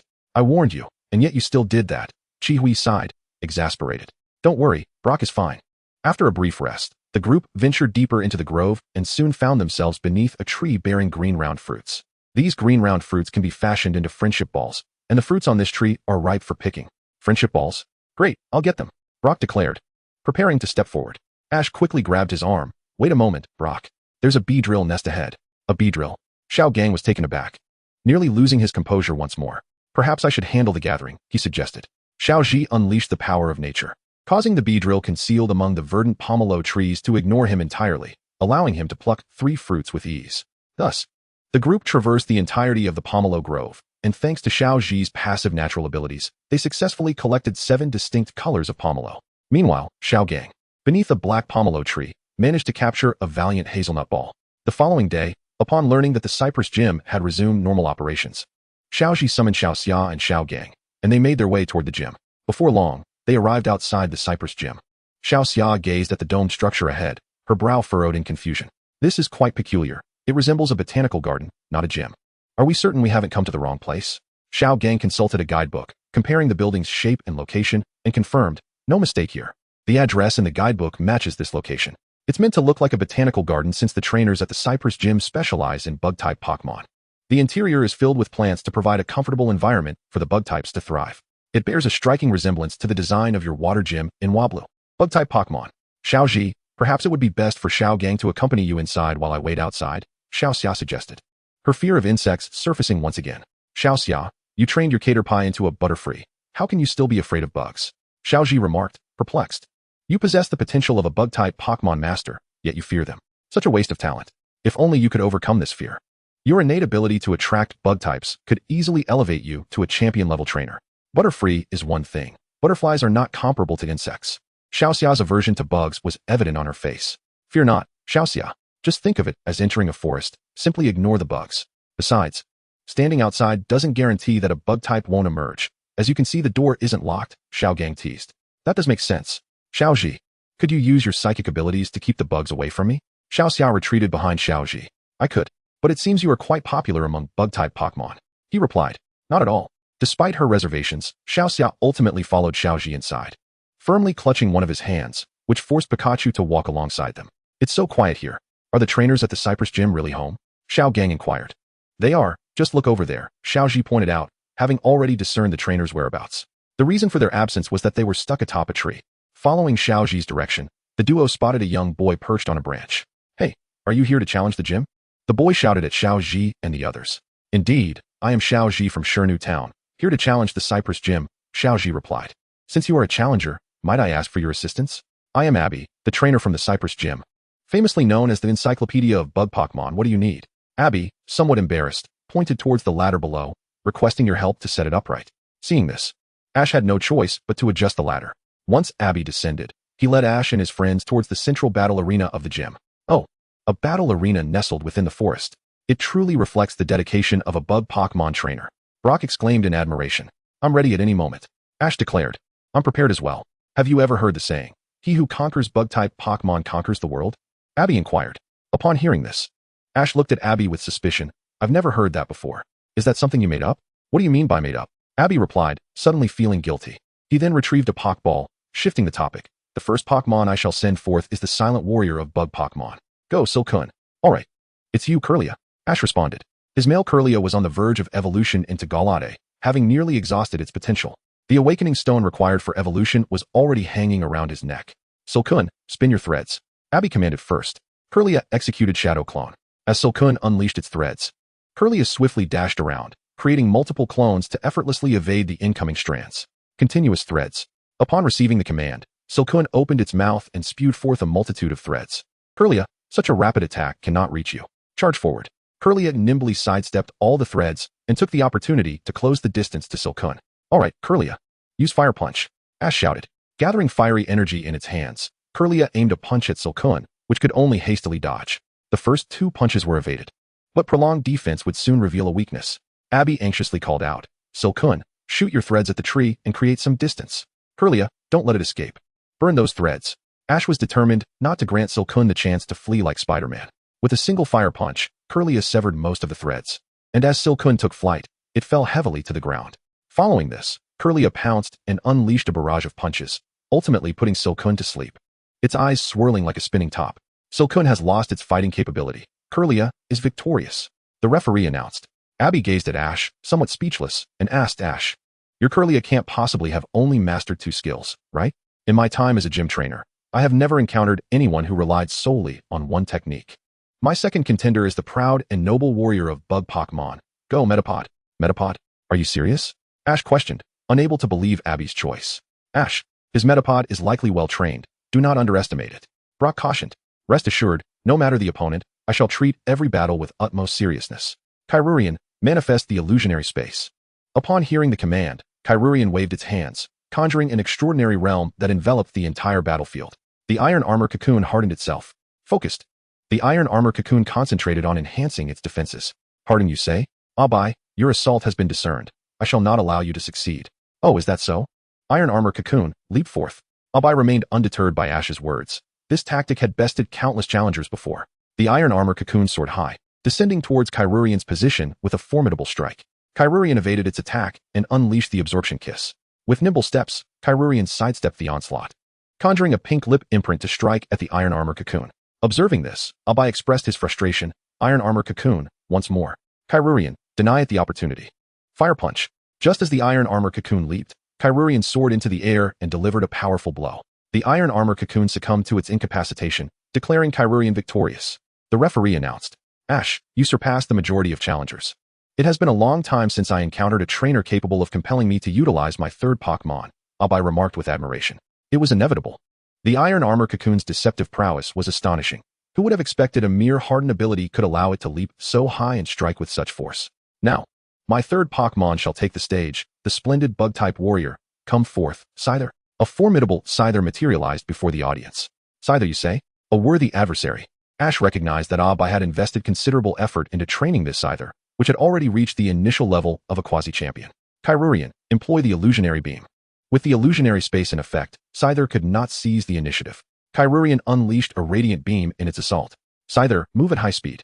Scyther transformed into several afterimages, withstanding the illusionary beam as it charged towards Kyrurian. With agility, Kyrurian evaded Scyther's slicing strikes. When Ash decided to evolve it into Galade, he emphasized honing its combat skills, thus elevating Kyrurian's proficiency in close combat, enriched by the teachings of Lucario and Infernape. What is Ash waiting for? Why hasn't he commanded Kyrurian to counterattack? Misty inquired anxiously. Perhaps he is awaiting a flaw. Abai Scyther is truly well trained. Its gaze fierce and its presence commanding, Brock speculated. Ash, how does it feel to face the pressure from the bug-type Pokémon? Abai questioned. Not too bad, but now it's time for Kyrurian. As Ash's words faded, Kyrurian erupted in a dazzling light of evolution. Within the glow, Kyrurian's form rapidly expanded, its petite skirt gradually vanishing, while its slender arms elongated and sharpened. It has evolved? The spectators gasped in astonishment. Ash smiled and said, I'll buy, the real spectacle is just beginning. Gallade shall engage Scyther in a delightful spar. Upon observing the smile gracing Ash's face, Abai realized that he had been manipulated by Ash all along. So it was you who orchestrated this entire affair, Ash. Yet, rather than feeling anger, he found himself bewildered by the source of Ash's unwavering confidence. The intricacies of Pokémon evolution were something even he, as a gym leader, could not fully grasp. I'm not that extraordinary. Chikorita was already on the brink of evolution. The pressure from Scyther merely provided the necessary conditions for its transformation. Ash elucidated. In the arena, Gallade clashed with Scyther in a display of martial prowess, both Pokémon forsaking defense and focusing solely on offense. Their attacks were nearly tit for tat, and soon both combatants bore the marks of battle. Abai, let us settle this with one decisive move. Ash suggested. Alright, Scyther use X-Scissor. Gallade employ Psycho Cut. Scyther's sides crossed mid-swing as it aimed for Gallade. In response, Gallade met the attack with its solidified blades of psychic energy. Both Scyther and Gallade simultaneously succumbed to exhaustion. And the referee declared, the victor of this match is Ash from Pallet Town. Ash, would you be willing to duel with my bug-type Pokémon again in the future? Abai inquired. Of course. However, I might be significantly stronger by then. After the gym challenge concluded, Ash and his companions lingered in Pine Town for an additional day before resuming their journey. Their delay was, of course, to procure the unique Pokeball crafted by Mr. Steel. By the way, where is our next destination? Misty suddenly asked.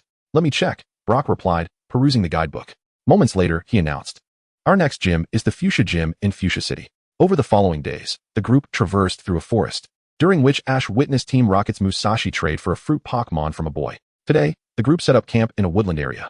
Ash, accompanied by Pikachu and Eevee, ventured to the river to collect water while Brock busied himself with meal preparations. From within a thicket, a Pokémon fixated its gaze upon their backpacks. Once the meal was ready, Brock called out, Misty, could you grab some bread from Ash's backpack? Sure. Misty approached the roots of the tree where the backpacks were placed, only to discover that they had vanished. She cried out, this is a disaster. Our backpacks are gone. What? That can't be true. Brock exclaimed, approaching in disbelief. After confirming the absence of their belongings, he lamented, oh no. My documents and travel guide were in that backpack. My Pokeballs are also there. It would be a calamity if a thief took them. The backpacks? I have an idea. They spotted Nurse Joy staring blankly at a ham wrapper. Hello, Nurse Joy. Have you seen a wild canine Pokémon carrying several backpacks? Ash inquired. I haven't seen any, but the ham I just purchased has gone missing as well. I searched for quite a while before finding this wrapper here, Nurse Joy replied. Equally perplexed, it appears Nurse Joy is in the same predicament. It appears that this wild canine Pokémon is facing significant troubles, Ash speculated. Ash, could it be that those three imbeciles from Team Rocket are responsible? Misty pondered. It can't be them. Meowth walks on two legs. And the Pokémon belonging to Jesse and James are not of the canine variety, Ash asserted, confident that the culprits behind the stolen backpacks were certainly not Team Rocket. Although Miss Joy's ham might be another matter. He gestured towards a nearby alley, remarking, those three fools are actually right inside. They haven't run far at all. Inside the alley, upon realizing that Ash had discovered them, the trio from Team Rocket decided against hiding, as they believed they had done nothing wrong. Though they had taken Miss Joy's ham, they had not consumed it, and thus it was irrelevant to them. Hey, kid, this has nothing to do with us, exclaimed one. That's right, we have things to attend to, so we must be off. The trio sprang from the alley, dashing toward the forest. Indeed, it is those three fools, Brock remarked. They are undeniably foolish, yet their luck is unparalleled. Just look at the ground. Ash was also speechless, realizing that Team Rocket was indeed the true protagonists. As their randomly chosen escape route happened to coincide with that of the wild Pokémon, the group followed the footprints in pursuit. However, it wasn't long before the tracks disappeared upon entering the forest. What on earth? The tracks have vanished. Misty expressed her disappointment. No worries. We are very close to their lair, and Team Rocket should have encountered them by now. We will know soon enough, Ash reassured, confident that with Team Rocket scouting ahead, their luck would lead them to the main event. Before long, a feeble howl echoed from deep within the forest. Ah, we found it. Let us go take a look, Ash urged, racing toward the sound, with Misty and Brock quickly trailing behind. They soon arrived at the entrance of a barren rocky cave, where Team Rocket stood confronting 5 or 6 Dreepy, with a weakened Dreepy lying at their feet. Oh no, that Dreepy seems to be in dire condition, Misty exclaimed. Indeed, it is far too weak. If this continues, it may not survive, Brock noted as he recognized the gravity of the situation. Team Rocket also noticed Ash and his companions, with Jesse calling out, Kid, you're too late this time. These Dreepy belong to us. Huh, if you 3 imbeciles wish to avoid a beating, you better release that Dreepy quickly, otherwise, you will regret it, Ash warned. This is our spoils of war. There is no way we will release it. Jessie retorted. Hey, if you want to save your friend, take down those kids. She ordered the other Dreepy. Release it, and you may leave. The Dreepy leader glared menacingly at Team Rocket. The intensity of its gaze made the trio tremble, yet wielding the advantage, they attempted to maintain their composure. You all better act quickly, or else we will not be kind to your companion. Meowth threatened, revealing its sharp claws. Dreepy, do not trust those 3 fools. They are lying without a second thought. Ash shouted. Little rascal, what nonsense are you spouting? We are the most honest of villains. Retorted Kojiro. Indeed. You may doubt our business acumen, but you cannot question our integrity. Musashi could no longer tolerate the slander against their reputation. Hey, you lot better make your move soon, or we shall take matters into our own hands. Meowth extended a trembling paw, pressing it against the feeble Darumaka. Observing this, the Darumaka had no choice but to redirect their ire toward Ash and his companions. What a nuisance. Elurad, Scyther, come forth. Ash exclaimed, retrieving 2 Pokeballs. Upon witnessing Ash unleash 2 formidable Pokemon, the Darumaka leader stepped forward, eager to engage Ash in a one-on-one battle. Pokemon, Darumaka, type, fire, gender, male, level, exceptional beginner, ability, inner focus, absorbs fire-type moves, enhancing its own fire-type attacks. Potential, champion, moves, glare, ember, mist, bite, assault. Pikachu, Eevee, you must restrain Team Rocket. Elurad, Scyther, subdue these Darumaka. Ash commanded. He had already marked these Darumaka as his own, primarily due to their potential for Mega Evolution and the impressive special attack of Mega Houndoom at 140, not to mention their striking white bony armor. Pikachu and Eevee charged straight towards Team Rocket, and although the Darumaka attempted to intervene, Elurad and Scyther stood firmly in their path. The overwhelming level disparity rendered the wild Darumaka powerless to intervene. Elurad and Scyther were both formidable beings of intermediate champion rank, while the wild Darumaka were merely exceptional beginners, with the rest being elite-level Pokémon. Pikachu, Eevee, don't come over here. The members of Team Rocket were already flustered at the sight of Pikachu and Eevee rushing towards them. Pikachu, use Thunderbolt. Pikachu unleashed a powerful bolt of electricity, while Eevee executed a swift attack. The 2 moves struck, delivering a meteor-like barrage upon the trio. What an unpleasant sensation. After Pikachu and Eevee dealt with Team Rocket, Ash was left with only the Darumaka leader yet to be captured. Alright, those 3 fools have been dispatched. I shall rescue your companion. This place is unfit for your survival. I will ensure you have a comfortable abode, so rest easy and become my Pokémon. With that, Ash tossed another luxury ball, successfully capturing the Darumaka leader. This time, the Darumaka leader did not resist the capture. Ding! Congratulations, host. You have captured Darumaka, earning a reward of 7,000 points. 1 Mega Evolution Stone for Houndoom, 1 Essence of Dominance, and 6 Black Glasses. Now, only the healing of this wounded Darumaka remained. Ash approached the weakened creature, channeling natural energy to mend its injuries. Within moments, the Darumaka's wounds had nearly healed. It licked Ash affectionately before willingly submitting to be captured. Thus, Ash successfully claimed all 7 wild Darumaka. After capturing Darubiu, Ash and his companions continued their journey towards Mankin City. Today, as they passed by a crystal-clear river, Misty suggested the idea of camping, for it had been quite some time since she had allowed her Pokémon to swim, fearing they might become restless. Once they set up camp, Ash pulled out his fishing rod, ready to catch some fish. Wow, Ash, you can fish too? Brock exclaimed, looking at Ash with surprise. Joking aside, Misty had witnessed Ash's fishing prowess before. While others struggled to reel in their catch, Ash merely needed a bite before he would effortlessly whip the rod, bringing in any fish. Most importantly, even if he didn't catch what he desired, he could always dive in and catch it by hand. She decided it was best not to humiliate herself by attempting it. Aren't you going to fish, Misty? Brock asked, puzzled as he glanced at her. Really? Is Ash that good at fishing? Brock, having never seen Ash in action, was quite curious. Oh, just wait, Brock, you'll see how impressive he is, Misty replied mysteriously. At that moment, Ash had chosen his fishing spot. He set down a small stool, skillfully prepared the bait, and cast his line. Within 3 seconds, he had hooked a kingler. Brock was left dumbfounded. This was utterly absurd. In less than 5 minutes, Ash had reeled in 15 kinglers, averaging 1 every 20 seconds. And all without any hesitation. It was strange. Did this river only have kinglers? Having caught 15 kinglers, Ash too was puzzled. His aura sense informed him that there were more than just kinglers in the river. However, his intention was not to catch water-type Pokémon, but rather edible fish. Yet he was only catching kinglers, which was quite ridiculous. Faced with this dilemma, he promptly relocated to another spot and cast his line again. 3 seconds later, a figure different from the kinglers bit the hook. Ash excitedly tugged on the fishing rod, and soon a blue crocodilian Pokémon emerged. Yes, indeed. This time he had hooked a Totodile. Species, Totodile. Type, water. Gender, male. Level, elite. Ability, strong jaw. The additional effects of moves disappear, but they are executed with greater power. Potential, champion. Moves, Leer, Water Gun, Bite. The Totodile landed before Ash, joyfully dancing. This familiar dance reminded Ash of the adorable creature that another character had captured in the original story. How cute! Exclaimed Misty, her excitement palpable upon seeing the Totodile. Oh, this little Totodile is quite lively. What a joyful dance, Brock remarked in admiration. All right, Totodile, I shall capture you. Eevee, use tackle, Ash commanded. Eevee dashed towards Totodile and aimed a headbutt, while Totodile calmly stepped aside on its toes to avoid the attack. Totodile. Eevee followed up with a swift attack. Eevee, slightly vexed, unleashed a barrage of star-shaped beams, while the Totodile countered with a jet of water. The water spray successfully neutralized 2 waves of the high-speed star assaults. And with its graceful maneuvers, the Totodile narrowly evaded the 3rd and 4th waves.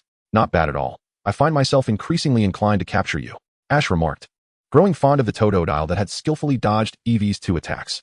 Pikachu, it's your turn now. Unleash Thunderbolt. Pikachu released 2 bolts of electricity, one following the other, effectively sealing off the Totodile's escape routes.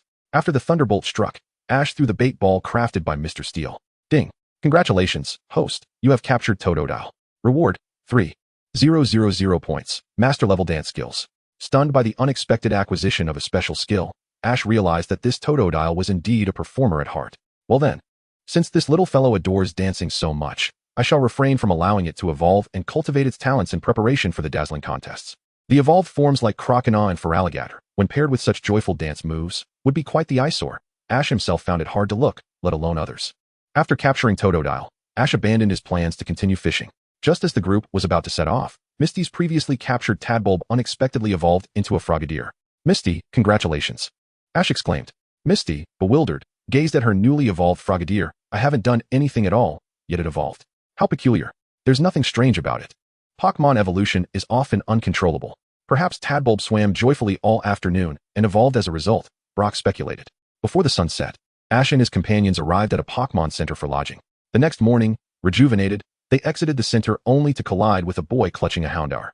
Are you all right? Brock inquired. What happened? Why do you seem so flustered? Misty added, puzzled. I lost a Pokémon battle, the boy replied, a hint of despondency in his voice. So, are you planning to take your Pokémon for treatment? Yes, my opponent was too strong. Interesting. Where can we find this opponent? Ash asked eagerly. Yes, on the bridge at the mountain's peak. The group then set off towards the summit. Before long, they arrived at a suspension bridge. Brock glanced around and remarked, it seems there is no one here. Not quite. Look over there. Ash pointed in another direction. There stood a beautiful girl at the cliff's edge, gazing intently at something. Upon seeing her, Brock dashed forward. Hello, lovely lady. My name is Brock. What a charming name. This place can be perilous. Let me accompany you along the way, she said with a hint of flirtation. By the way, do you have any fire-type Pokémon? The girl, named Meichi, inquired. Brock instinctively nodded in response. When it comes to fire-type Pokémon, Brock indeed possesses a Vulpix. However, this particular Vulpix has yet to be employed in battle, serving instead as a charming mascot. Now, I implore you, let us engage in a duel with but a single Pokémon. With a sudden shift in demeanor, Meichi transformed from a serene beauty into an imposing figure, radiating intensity. This unexpected change left Brock momentarily unsettled. What? You wish for me to duel? He stammered. Indeed. Meichi confirmed. It dawned on Misty that the trainer seeking a battle was none other than her. Brock, do you not have a Vulpix? Why not let it give it a try? Ash, eager for excitement, called out. This could serve as a lesson for Brock, who could hardly contain himself in the presence of a mature beauty. Perhaps after a thorough scolding, he might learn some restraint. Yet, Brock, with his characteristic thick skin, responded to Ash, absolutely not. Vulpix is not meant for battles. Such tasks are better suited for you. Surprised, Ash Entei anticipated the situation would unfold this way. Come on, Ash, your newly captured Cyndaquil has hardly seen battle. This is a splendid opportunity. Brock insisted, pushing Ash forward without regard for his reluctance. Anyone will do, as long as it's a fire type, Meichi declared, unfazed by who her opponent might be. Reluctantly, Ash took a few steps forward. All right, let the battle commence. My Pokémon is this one. Come forth, Skarmory. Pokémon, Skarmory. Type, Steel Flying. Gender, male. Level, Gym Beginner. Ability, Keen Eye. Potential, Champion. Moves, Glare, Peck, Steel Wing. Wing Attack, Metal Claw Skarmory. I see, Miss Meichi. You are training its resistances. Ash remarked. Meichi nodded affirmatively. Indeed. However, Miss Meichi, it seems your Skarmory is not only fearful of fire types, it also faces disadvantages against electric types. Ash cautioned. Meichi's gaze shifted slightly. I am well aware of that. Now, let us fight with all our might. Knowing that Ash recognized Skarmory's weakness to electric types reassured Meichi of his prowess as a trainer. Then it is you I shall choose, Cyndaquil. Upon its summoning, Cyndaquil yawned. Appearing groggy, Ash furrowed his brow. Cyndaquil, ignite your fighting spirit. Cyndaquil hesitated momentarily, emitting only a faint puff of smoke, indicating it was not yet ready for a fiery display. Meichi's expression tightened. Had she misjudged him? Is your Cyndaquil truly capable? She inquired. Of course it is. You may go first. Ash feigned generosity. Go, Skarmory. At Meichi's command, Skarmory soared towards Cyndaquil. Cyndaquil, employ your signature evasive maneuvers to avoid damage and prepare to unleash your fiery passion. The Cyndaquil did not ignite, leaving Ash helpless. After all, this was a characteristic flaw of its species, and one could hardly blame the Cyndaquil for its disobedience. The Skarmory unleashed a frenzied barrage of attacks. With its sharp beak, the Skarmory relentlessly pecked at the Cyndaquil, which adeptly dodged by darting in every direction. The Cyndaquil's defense was indeed commendable, but if it did not retaliate soon, victory would surely be mine, exclaimed Meichi. It is far too early to determine the outcome. Ash was aware of the Cyndaquil's limits. The Skarmory executed a swift attack. From its lofty perch, the Skarmory expelled a multitude of star-shaped beams. Cyndaquil, we too shall use Swift. The two identical moves collided, nullifying each other's damage. Now, Cyndaquil, you should be able to ignite the flames of your fighting spirit. Ash shouted. The Cyndaquil let out a fierce cry, and suddenly, the circular spots on its back blazed with roaring flames. Ah, now this is more like it. Meichi exclaimed. A smile graced Ash's face. Indeed, the battle was only just beginning. Cyndaquil, unleash Flamethrower. The Flamethrower missed its mark, and as the Skarmory's attack drew near, Ash shouted, Cyndaquil, use Flame Wheel. Just before the Swift could hit, it was consumed by the flames. Not bad. The Skarmory activated Steel Wing, Meichi commanded. Cyndaquil, Flame Charge. Ash opted for a direct confrontation. And the Cyndaquil, enveloped in searing flames, charged at the glowing winged Skarmory. As the collision approached, Ash shouted, Cyndaquil, now's your chance. Use Flamethrower to leap onto Skarmory's back. The Cyndaquil sprang forth, using Flamethrower against the ground to propel itself onto the Skarmory's back. The flame-covered Cyndaquil stood boldly atop its adversary, causing the already weakened Skarmory to feel the intense heat. It then plummeted from the sky. Skarmory, are you alright? Meichi anxiously gazed at the fallen Skarmory.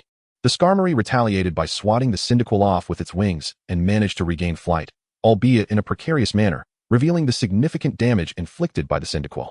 Ms. Meichi, your Skarmory is impressively trained. Its resilience has reached remarkable heights, Ash marveled. Your Cyndaquil is not to be underestimated either. The Skarmory employed Metal Claw. The Skarmory lunged once more at the Cyndaquil, which cleverly evaded using its nimble agility to toy with the Skarmory. Gradually, the Skarmory's stamina dwindled, and its attack frequency noticeably decreased. Seizing the moment, Ash commanded, Cyndaquil, use Flamethrower. The Flamethrower struck the Skarmory's chest. Skarmory, you must endure. Meichi cried out. Alright, Cyndaquil.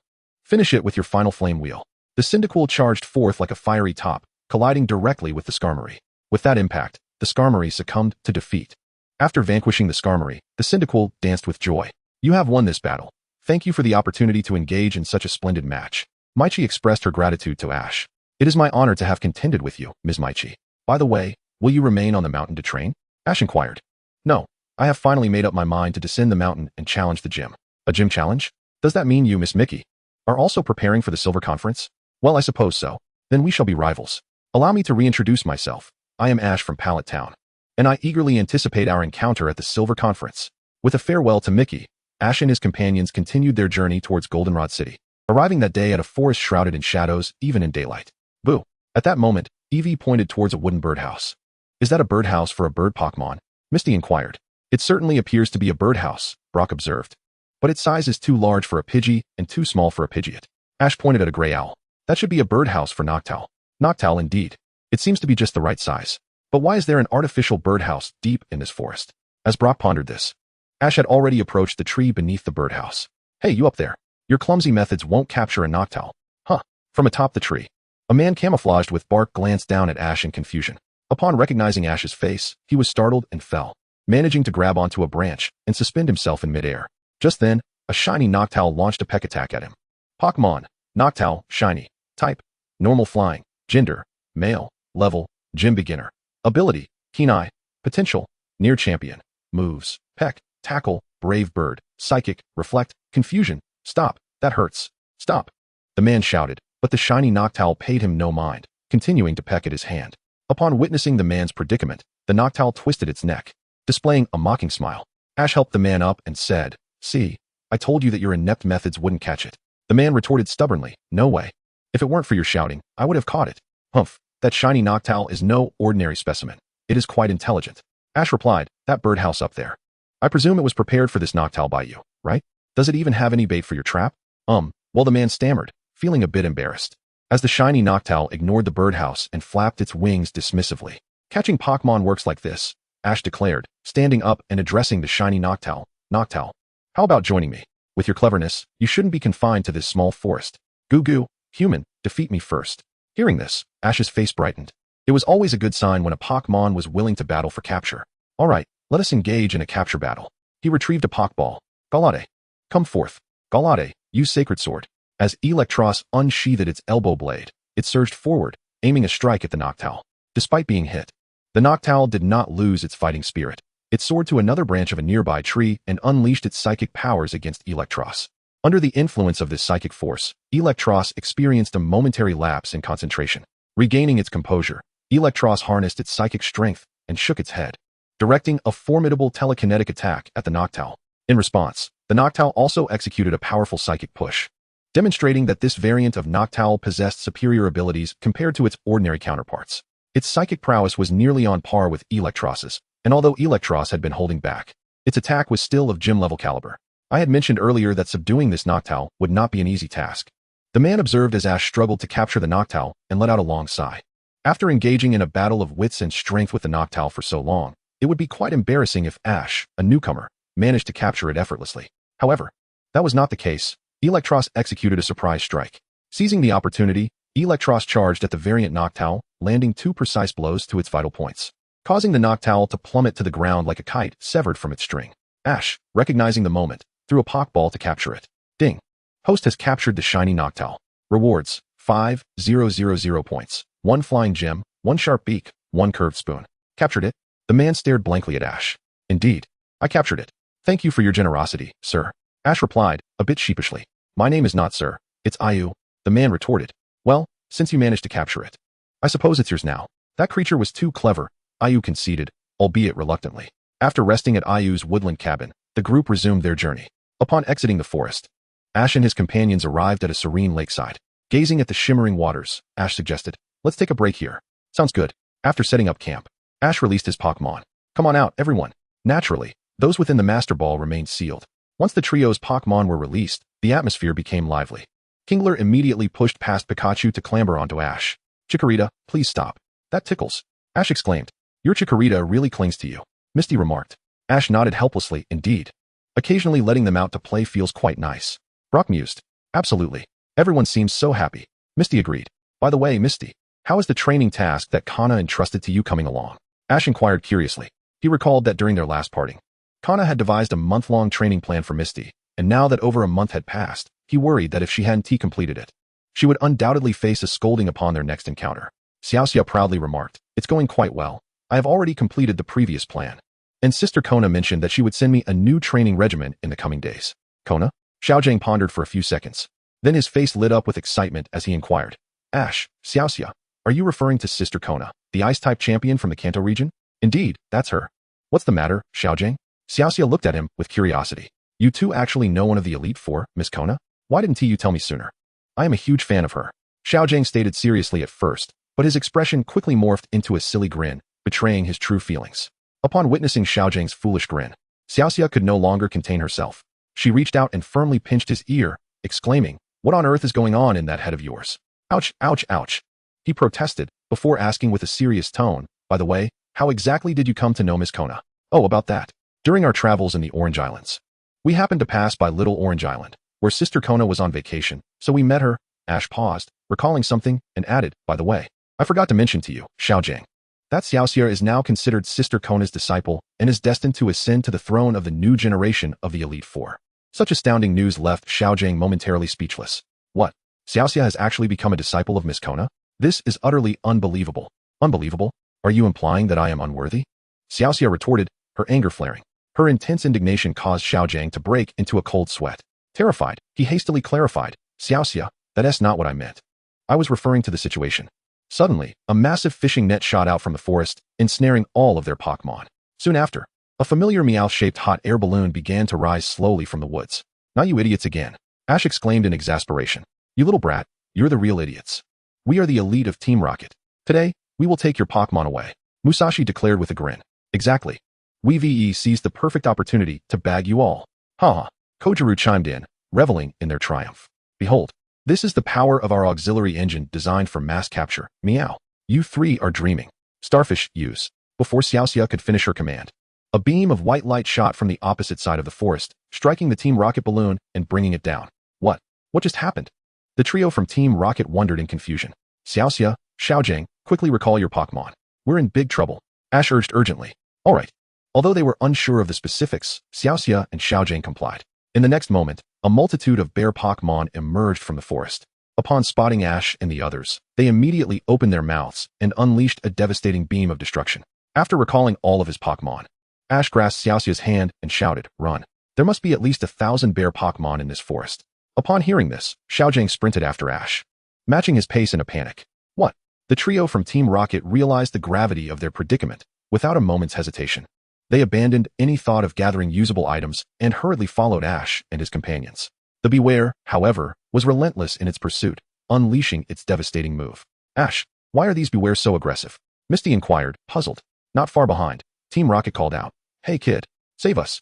There are too many Beware, if you want to survive. Run faster."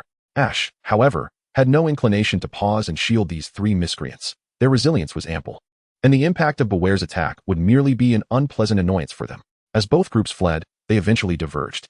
Upon realizing there were no more Beware in sight, Ash breathed a sigh of relief. Pikachu, Eevee, are you both alright?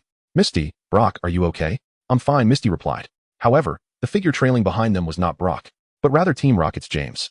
Kid, how come it's you? He exclaimed, fear evident on his face. Meanwhile, in a different direction, Jessie and Meowth discovered they had followed the wrong group. Darn it, this is a mess, Jessie lamented. Ash had been wary of such a situation, which was precisely why he had urged Misty to run alongside him. He hadn't anticipated that Brock would be the one to get separated. What a miscalculation. Misty, we should focus on finding Brock first, she suggested. Yes, he must have taken a wrong turn at the last intersection, but there are many Beware ahead. Let's proceed cautiously. If that fails, we may have no choice but to traverse the forest, Ash replied, feeling overwhelmed. He could guarantee that if he didn't address the situation promptly, Professor Oak's relentless calls would soon ensue, followed by the League's intervention. Thus, Ash and Misty set out to search for Brock, and James, eager to survive, reluctantly joined their quest. Meanwhile, Brock was gaining first-hand experience of Jessie's authoritative leadership. Meowth dared not speak too loudly, for even their attempts to locate James were swiftly dismissed by Jessie. Under her command, Brock found himself straying further down the winding path. After hours of searching, Ash still had not detected any trace of Brock, and as twilight approached, his hunger grew insistent. With a sigh, he accepted the responsibility of preparing a meal. James soon discovered the stark disparity between their situations. Their grueling efforts culminated in a single bowl of instant noodles, a luxury beyond reach. In contrast, Ash and his friends enjoyed a feast of 4 dishes and soup, with the option to request more. What kind of extraordinary life was this? Even more astonishing was the fact that after their meal, Ash and his companions could retreat to their cozy capsule rooms, resting on soft beds. James was envious to the point of despair. They considered themselves fortunate to sleep on park benches. Meanwhile, Brock assumed the role of cook, providing meals that, while not as lavish as Ash's, far surpassed the meager rations of Team Rocket, leaving Jessie and Meowth on the verge of tears. This truly exemplified the adage that comparison brings pain. Team Rocket began to grasp why Ash and his friends referred to them as fools. Nevertheless, their desire to capture Pikachu remained unquenched. A sleepless night ensued. The following morning, the Ursaring in the forest commenced its routine patrol. Both Ash's group and Brock's group, unbeknownst to each other, were detected by the Ursaring, leading to a fervent chase. In the midst of their frantic escape, the two parties unexpectedly crossed paths. Brock, are you alright? Ash inquired. I'm fine, but it seems the Ursaring have multiplied. We should hasten our flight. Brock replied. Look over there, a suspension bridge. Let us hurry. At this moment, Jessie pointed towards a dilapidated bridge not far away. Ash glanced at the bridge and remarked, that bridge is too rickety to support us all at once. Misty, Brock, you should go first while I cover our rear. Come forth, Mutwo. Alright, Ash, be careful. Misty, aware of Ash's abilities and Mutwo's formidable strength, felt reassured. The Ursaring posed no threat to Ash, so she did not linger and urged Brock to follow her onto the bridge. Meanwhile, Team Rocket exemplified the essence of hindering their allies. The three of them, clumsily vying for space, squeezed onto the bridge after Misty and Brock had begun their crossing, each unwilling to yield. Hey, you three fools, what are you still arguing about? Ash remarked, somewhat exasperated. The trio paused momentarily. Exactly, I should go first. Meowth shoved his way past Jessie and James, dashing towards the other side. Observing Meowth's leap onto the bridge, James followed suit, while Jessie found herself at the back. It was uncertain whether the trio possessed an innate ability to attract misfortune, but shortly after they stepped onto the bridge, an Ursaring unleashed a devastating attack, severing the bridge. Fortunately, their luck held. Only one side of the bridge collapsed. Seeing that everyone had reached the other side, Ash called out to Mutwo, who was keeping the horde of Ursaring at bay. Mutwo, that should suffice. Let us depart. Mutwo nodded, and after unleashing a powerful psychic wave, it soared across with Ash. Due to Mutwo's overwhelming presence, the trio did not wait for Ash's command and swiftly retreated. After exiting the Ursaring forest, Ash and his companions set forth towards Goldenrod City. After several days of arduous travel, they finally arrived at Goldenrod City. Unlike the small towns they had previously traversed, Goldenrod was a bustling metropolis, adorned with towering skyscrapers and thronged with busy pedestrians. Wow, what a magnificent city. I can't wait to explore, Misty exclaimed with enthusiasm. Then let us go? After all, we're not in a rush to challenge the gym, Ash replied. In truth, he was not hesitant to challenge the gym, but rather concerned that the gym leader, Whitney, was notoriously directionally challenged yet had an affinity for shopping, often resulting in the gym being closed due to her absence. Really? Thank you, Ash. Misty joyfully linked arms with Ash. Thus, Ash and Misty began their exploration with several companions in tow, Brock, Pikachu, and Eevee. An hour later, just as they intended to head towards the department store in Goldenrod, Pikachu inadvertently bumped into a Clefairy at an intersection. Pika Pika. Pikachu stood up and apologized to the Clefairy. Ash lifted Clefairy into his arms, gently stroking its head while channeling a soothing natural energy to heal it. Are you all right, Clefairy? The comforting essence of nature caused Clefairy to momentarily lose itself in bliss. I apologize. Our Clefairy is just too energetic. At that moment, a girl with pink hair, dressed in a white short-sleeve top and hot pants, rushed over to apologize to Ash and his companions. It's quite all right, isn't it, Pikachu? Ash recognized the girl as Xiaoqian, a trainer from the Manjin Gym. Wow, what an adorable Pikachu, Xiaoqian exclaimed, scooping up Pikachu and affectionately patting its head while murmuring, pain. Go away, pain, go away. She even planted a kiss on Pikachu's forehead, prompting Brock to bang his head against the nearby wall. Ouch, that hurt, he exclaimed. His face flushed. Could you perhaps help me with my pain as well? Come on, it's just a minor ache. Misty skillfully pulled Brock away. After a brief introduction, Ash confirmed that this girl was indeed his upcoming gym challenge opponent. If you're heading to the department store, I can show you the way, Xiaoqian declared confidently. Really? Misty asked, her face lighting up with excitement. Xiaoqian beamed with assurance. Absolutely. I know a shortcut. It's quicker if we take the underground passage over there. Misty followed her eagerly, leaving Ash with an uneasy feeling. As expected, Xiaoqian led them successfully away from the department store. What should have been a mere 2-block distance turned into a trek that took them 10 blocks away instead. However, Ash began to understand why Xiaoqian was directionally challenged. She had a habit of walking downhill, and any underground passage she encountered would lead them to a different exit. With a rumble from his stomach, Brock let out a weary groan. Had I known, we should have stopped by the burger place we just passed. I'm so sorry. It seems I've led us astray again. But I know the best burger joint in Manjin City. Follow me. Xiaoqian remained blissfully unaware of her navigational shortcomings, exuding confidence all the while. Ash felt it unwise to point out her errors. Eventually, the group found themselves back at the department store they had initially intended to visit. Observing the bustling crowd, Xiaoqian awkwardly remarked, "Oh, it seems I've taken a wrong turn again. How about?" Ash quickly interjected, "Thank you, Xiaoqian, but let's south explore this place first. There are plenty of food options inside. Who knows where she might lead them next?" It was indeed surprising to discover that such a delicately beautiful girl like Xiaoqian could be so directionally challenged. Yet, how was it that she managed to bring them back to the department store?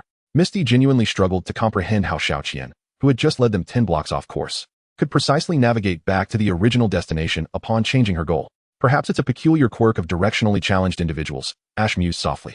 Gazing at the dazzling array of merchandise, Ash and his companions procured a substantial amount of supplies, ensuring that they would have ample provisions for at least a month before reluctantly curbing their desire to purchase more. Thank you, Ash. I led you all on so many unnecessary detours, and yet you still treated me to a meal, Xiaoqian exclaimed. Actually, I have a favor to ask of you, Xiaoqian, Ash replied earnestly. Observing Ash's serious demeanor, Xiaoqian inquired, what is it? Our purpose in coming to Manjin City is, in fact, to challenge the Manjin Gym. Therefore, Xiaoqian, I wish to challenge you. Ah, that explains it. No wonder your Pikachu and Eevee are so well trained. You are a traveling trainer, Ash. In light of your generous invitation to dinner, I accept this gym challenge.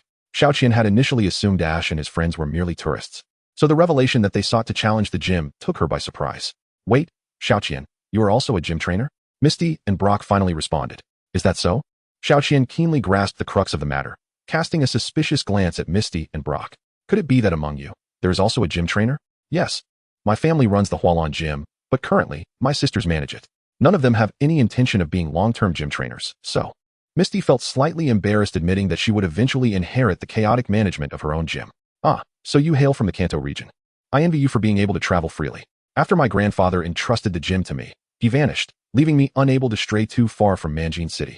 Xiaoqian remarked with a hint of envy. Inside the Manjin gym, Xiaoqian warned, Ash, I will not go easy on you. Ash smiled, that suits me perfectly. Let's see your true level, Xiaoqian. I'll start with Nighthawk. Xiaoqian sent forth an exceptionally high-level Night Arena. Night Arena, is it? Very well, I choose you, Nighthawk. Ash opted for the recently captured Nighthawk. Wow, a shiny Nighthawk? It looks well-trained, and those golden feathers are truly stunning, Xiaoqian praised. Night Arena, use Poison Sting. Night Arena opened its mouth and unleashed a torrent of white energy in the form of poisonous needles. Nighthawk, utilize Psychic. Nighthawk twisted its neck, its eyes glowing a fierce red. Before a powerful surge of psychic energy erupted forth, the poisonous needles emitted by Night Arena were dispersed mid-air by this overwhelming psychic force, and Night Arena soon succumbed to the impact. Losing its ability to battle, Night Arena is unable to continue. Nighthawk is the victor, the referee announced. This Nighthawk is exceptionally strong with its psychic moves. I must not underestimate it. Clefairy, it's your turn. Clefairy initiated with Finger Flick. This technique involved flicking its fingers to stimulate its brain, allowing it to randomly execute any move, a skill heavily reliant on luck. Should fortune favor it, Clefairy might unleash a powerful attack. Conversely, it could end up using a lackluster move. Ash furrowed his brow and cautioned, Nighthawk, be careful. Nighthawk adeptly twisted its neck, its eyes fixed intently on Clefairy's every move. However, a dramatic scene unfolded. Pai's outstretched finger glimmered with a flash of white light as he activated his signature move, leaping continuously into the air. Upon witnessing this, Xiaoqian momentarily froze. Indeed, this was the splashing leap of King Carp. Seizing the opportunity, the Night Owl Pokémon employed its psychic attack. In response, Pai promptly turned and darted into Xiaoqian's embrace. She comforted him, saying, All right, good boy, you've worked hard this time, Pai. The referee declared. Pai has lost its fighting spirit. The Night Owl Pokémon is victorious. Wasn't such a sequence rather comedic? Xiao remarked. The finger flick technique inherently relies on luck. Every activation brims with uncertainty, and I believe Xiaoqian anticipated this long ago, Xiao Gang commented. One couldn't help but wonder what Pokémon Xiaoqian would summon next to counter Xiaoji. Xiao curiously glanced at Xiaoqian. After soothing Pai, Xiaoqian straightened her expression and produced a Pokeball, declaring to Xiaoji, I shall be serious now. Go forth, Blissey. Pokémon, Blissey, type, normal, gender, female, level, gym leader level, ability, Serene Grace. This ability halves the damage taken from fire and ice type moves due to its thick fat. Potential, champion moves, rollout, tackle, defense curl, heal bell. Are we finally entering a serious bout? The Night Owl Pokémon took to the skies. Upon hearing Xiaoji's command, it flapped its wings and soared into the air. Blissey used rollout. Blissey curled her body into a wheel shape and began to roll at an astonishing speed. Night Owl, use air / targeting Blissey's side. Xiaoji shouted. The Night Owl circled around Blissey a few times, waiting for the perfect moment to unleash 2 sharp air slashes at the rapidly rolling Blissey. Yet, before the blades could strike, they were deflected by the powerful gusts generated by Blissey's swift rolling. Xiaoji, while attacking from the side, is a viable strategy. Relying solely on a feeble assault will not disrupt Blissey's rolling technique, Xiaoqian stated with a smile. She had nurtured Blissey since it was young. This high-speed rollout was the result of countless corrections and rigorous practice. It was certainly not something that could be destabilized by mere air slashes. Xiaoji understood that she spoke the truth. Had his Night Owl been at a higher level than Blissey, there might have been a chance, but regrettably, it was still insufficient. Noticing Xiaoji retracting his Night Owl, Xiaoqian smugly inquired, which Pokémon will you summon next? If a lateral approach was ineffective, then a frontal assault would have to suffice.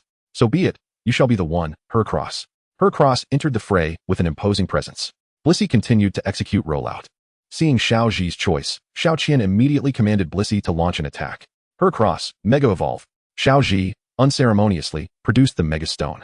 With a flash of light, Mega Heracross made a dazzling entrance. What on earth is this? Can Heracross undergo another evolution? Xiaoqian gazed at Ash with a look of confusion. Uninterested in the academic realm of Pokémon, she found it difficult to engage with her peers and remained completely oblivious to the semi-public phenomenon of Mega Evolution.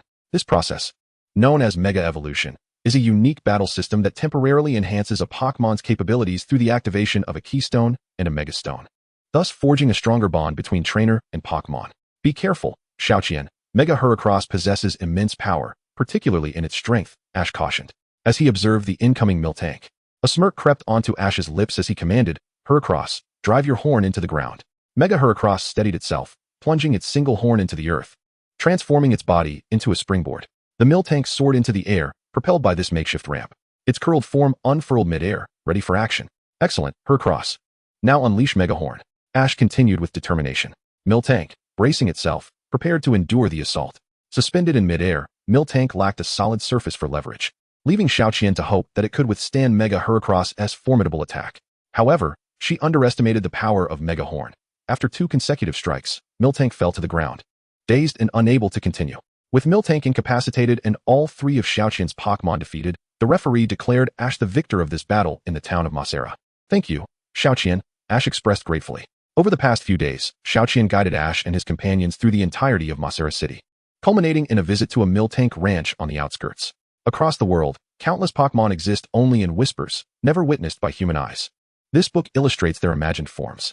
Within a lavish ancient castle, a middle-aged man sat beside his daughter, narrating a bedtime story. This is the Pokémon you've been searching for, isn't it, Daddy? The girl inquired, pointing at an illustration in the book. The creature depicted was an oddity, resembling letters yet possessing eyes. Indeed, I have long sought it, a symbol of Pokémon, the unknown totem, the father replied. The girl turned to a page featuring an image of the legendary Pokémon, Entei, exclaiming, this is my favorite in the book. It's the mythical Pokémon, the divine beast Entei. You adore it, don't you, Xiaomei? Because Entei is not only powerful but also gentle, just like you, Daddy. Touched by his daughter's words, the man playfully donned the guise of Entei.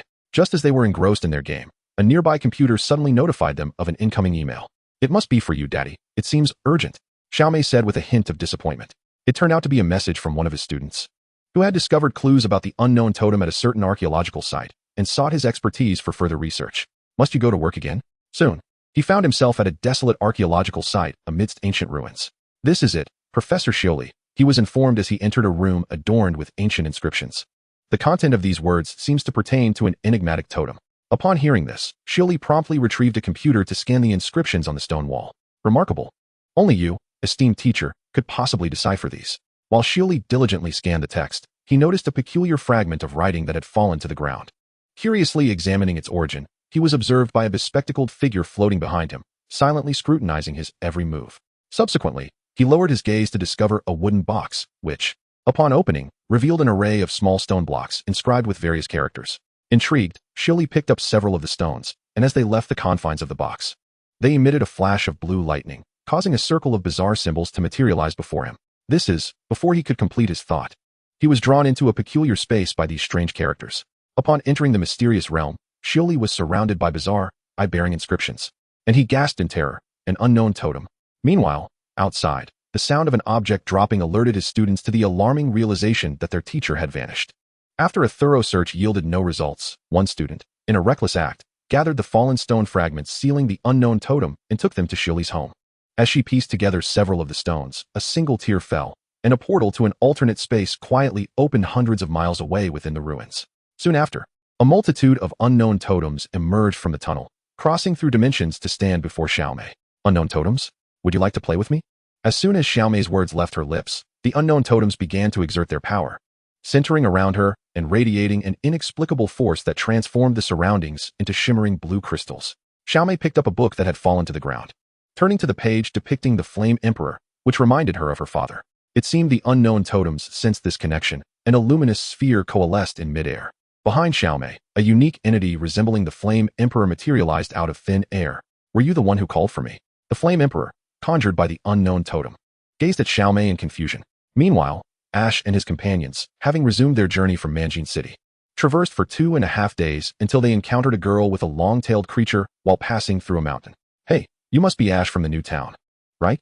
I've heard from the gym trainers in Manjin City that you are an exceptional Pokémon trainer, the girl inquired, her eyes ablaze with determination. Indeed, I am Ash from Newtown. Would you like to battle me? Ash replied, recognizing the fierce spirit in her gaze. Greetings, fair maiden. My name is Brock. May I inquire your name? Brock appeared beside the girl in an instant. Enough. Please, keep the idle chatter to a minimum, Misty said with an annoyed expression, pulling Brock away. Indeed, I wish to witness the caliber of a trainer praised by gym leaders. My name is Xiaoling, she declared. A battle is certainly agreeable. Let us engage in a 3-on-3 match. Excellent. I shall serve as the referee, Brock exclaimed, filled with enthusiasm. Someone volunteered to act as the referee, and Xiaoling had no objections, neither did I. Soon, both combatants found themselves on a patch of open ground, preparing for battle. Let the contest begin, Bulu Huang. Xiao Ling was the first to send out her Pokémon, Baloo Huang, type, Fairy, gender, female, level, Gym beginner, ability, Intimidate, boosts speed when hit by dark, ghost, or bug-type moves. Potential, pseudo champion, moves, tackle, Thunder Fong, Ice Fong, Fire Fong, Baloo Huang. You shall be my chosen one. I declared, selecting my own Pokémon. Xiao Ju Crocodile. Baloo Huang, use bite. Xiao Ling commanded, initiating the first strike. Baloo Huang lunged forward, jaws agape, aiming for Xiao Ju Crocodile, who, with poise and grace, evaded the attack using its nimble footwork. Ash refrained from hastily issuing a counterattack, viewing this as a valuable training opportunity for Xiao Ju Crocodile. Observing that Baloo Huang could not even graze Xiao Ju Crocodile, Xiao Ling furrowed her brow and shouted, Baloo Huang, utilize Fire Fong. It's time, use Water Gun. Ash chimed in. Just as the words left his lips, Xiao Ju Crocodile unleashed a powerful jet of water, dousing Baloo Huang, who had been preparing to unleash flames, sending her crashing into the roots of a nearby tree. Baloo Huang succumbed to this strike, losing its ability to continue fighting. Pokémon, Qilanqi, type, normal psychic, gender, male, level, Gym beginner, ability, early bird, awakens from sleep at double speed. Potential, Gym, moves, power swap, psychic. Pursuit, now it's your turn, Jutsuyi. Ash called out. Jutsuyi executed Leaf Blade, swinging its large leaf atop its head to launch several swiftly spinning blades. Qilanqi, with a determined glare, used psychic to halt the incoming leaves mid-air. Quite impressive, Ash remarked. Now Jutsuyi, use Sweet Scent. Jutsuyi released a delightful aroma, nullifying Qilanqi's defenses. Seizing the moment, Ash commanded, excellent. Now, use Vine Whip to finish it. Hang in there, Qilanqi. Xiao Ling urged. Jutsuyi extended 2 Vine Whips, striking Qilanqi forcefully. Despite the onslaught, Qilanqi's spirit remained unyielding, enduring the blows without losing its fighting capabilities. Once more, Leaf Blade. Ash called. Qilanqi retaliated with pursuit, braving the Leaf Blade's assault to reach Jutsuyi, delivering a powerful blow with its forehoofs. After the exchange, both Pokémon collapsed to the ground. Qilanqi and Jutsuyi have both lost their ability to battle, Brock announced. Seeing Qilanqi's ability to execute Power Swap rekindled hope in Xiao Ling. She turned to her final Pokémon. It's all up to you now. Chongwei Guaisho. Pokémon, Chongwei Guaisho, type, normal, gender, female, level, Gym advanced, ability, pickup, sometimes collects items used by opponents and may find additional items during adventures. Potential, champion, moves, scratch, sand attack, swift, double hit. Chongwei Guaisho, it is your time to shine. Certainly, the Night Owl has been entrusted to you. The Night Owl flapped its wings and soared into the air, while the long-tailed monster nimbly scampered up a nearby tree. The Night Owl unleashed a blade of air. It struck the branch where the long-tailed monster stood with 2 air blades, severing the branch in an instant, causing the long-tailed monster to tumble down unexpectedly. Are you all right? Long-tailed monster? Xiao Ling inquired anxiously. The long-tailed monster shook its head and climbed back up the tree. Well done, long-tailed monster. Use high-speed stars. The long-tailed monster aimed its tail at the Night Owl, launching a flurry of star-shaped beams. The Night Owl invoked the power of the moon. With a mere thought, the power of the moon nullified the long-tailed monster's assault, and then it swiftly approached, knocking the long-tailed monster unconscious with a single wing strike. After the battle, Xiao Zhi and his companions invited Xiao Ling to join them for lunch. Xiao Zhi, are you planning to traverse the green grassland ahead? Xiao Ling suddenly asked. Xiao Zhi nodded. Indeed, crossing the green grassland is the quickest route to Pearl City. In that case, I suggest you reconsider your route. An unknown crystal resembling a virus has emerged in the green grassland, spreading outward. These crystals are not only aggressive, but also possess formidable regenerative abilities. The entire green grassland has been sealed off by the Alliance, and the residents have been urgently evacuated. I heard that the City Alliance plans to send a champion to investigate. If you're pressed for time, I still recommend taking a detour. A crystal resembling a virus? He recalled the peculiar abilities of those unknown totems, seemingly capable of manifesting incredible things based on human obsessions, much like that counterfeit NEI that could only speak human language. In the woods at the edge of the green grassland, the 3 misfortunate members of Team Rocket each held a telescope, searching for Xiao Zhi and his companions. Musashi, spotting the peculiar crystals scattered across the grassland, exclaimed, I think I've stumbled upon something extraordinary. A sparkling grassland. What treasures are these? Kojiru inquired with curiosity. Are they Meowth coins? Meow? Sonance, how did you escape from your Pokeball again? Musashi questioned, a hint of irritation in her voice. Ever since she traded for this Pokémon, it had a tendency to pop out unexpectedly. As Xiao Zhi and his group approached the green grassland, they coincidentally witnessed the strange ability transforming the flowers and grasses into crystals. Xiao Zhi glanced towards the source of the peculiar energy, confirming its location, and felt a sense of inevitability. He truly had to get involved. He recalled that Dr. Shioli was a student of Professor Okido, and also a close friend of his mother. He had visited Dr. Shioli's home as a child. Just then, a rapid siren blared, and the group followed the sound. Spotting Miss Junsha riding her three-wheeled vehicle towards the nearest Pokémon Center, trailed by a small van from a certain television station. As the reporter from the television station commenced the live broadcast of the events unfolding on the verdant grasslands, the scene was transmitted to screens. In Masera Town, within Ash's residence, Hanako, upon witnessing the news, hurriedly approached the refrigerator, brushing aside the inconsequential information atop, only to uncover a weathered photograph. The image prominently featured Professor Oak, the father and daughter duo of Shuri, alongside herself and Ash. After a brief moment of tidying up, she resolved to head out. Shaman Jirachi, I am off to the research lab to seek out Professor Oak. Would you care to join me? Upon hearing this, Shaman and Jirachi promptly followed suit. Inside the Oak Research Laboratory, upon viewing the news, Professor Oak immediately made arrangements for a helicopter. Simultaneously, Ash and his companions arrived at the nearest Pokémon Center. Miss Junsha, greetings. I am Ash from Masera Town. Here is my identification. May I inquire if Professor Oak has arrived? Ash asked Junsha. After perusing Ash's inspector credentials, Junsha recognized his true identity and chose not to conceal any information. Mr. Ash, Professor Oak is en route, and the League has dispatched Champion Drago to investigate as well. Please, step inside. Upon entering the Pokémon Center, Ash and his companions encountered Professor Shuri's students. Before Ash could make any further moves, Professor Oak arrived at the scene.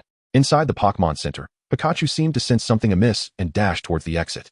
Observing this, Ash, without needing to tap into his aura, realized that both his mother and Professor Oak had arrived. Within the Crystal Tower, May caught a fleeting glimpse of Hanako on the live television broadcast.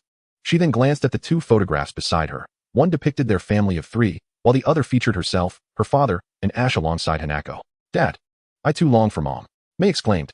The illusory Entei nodded and softly replied, May, I shall fulfill your wish. With that, it raced towards the exterior of the Crystal Tower.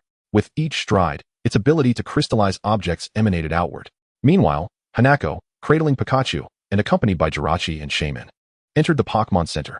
Upon spotting Hanako, Eevee momentarily left Ash's shoulder and bounded towards her. Mom, Ash joyfully greeted her. It had been over a month since he had been away, and truthfully, he missed her dearly. Aunt Hanako, Misty, and Brock chimed in. Hanako glanced at Ash, relieved to see him in good health. Oh, Ash, it brings me comfort to see you here. At that moment, Professor Oak, having concluded his interactions with the television crew, entered. You are aware of the situation, I presume? He inquired. Yes, I understand. The unknown Pokémon is causing disturbances. Professor Shuri must have been transported to an alternate dimension within that ruin by the unknown Pokémon. Resolving the situation with the unknown Pokémon should alleviate this crisis. Ash responded. Ash, you must ensure May's safety. Hanako urged. Ash nodded, reassuring her, Don't worry, Mom, I will be vigilant. A grave situation has arisen, Professor Oak. Mr. Ash, the crystallization phenomenon is becoming increasingly severe. If we do not resolve this issue expeditiously, we must evacuate to safety. Miss Junsha hurriedly rushed in, her urgency palpable. Upon hearing this, everyone was taken aback and swiftly made their way outside. The moment they stepped out, Ash sensed an approaching threat. Pikachu! Pikachu alerted. Its gaze directed warily towards the crystalline tower. Ash furrowed his brow. Pikachu, prepare for battle with Sinnoh. Shortly thereafter, a majestic Entei materialized before them.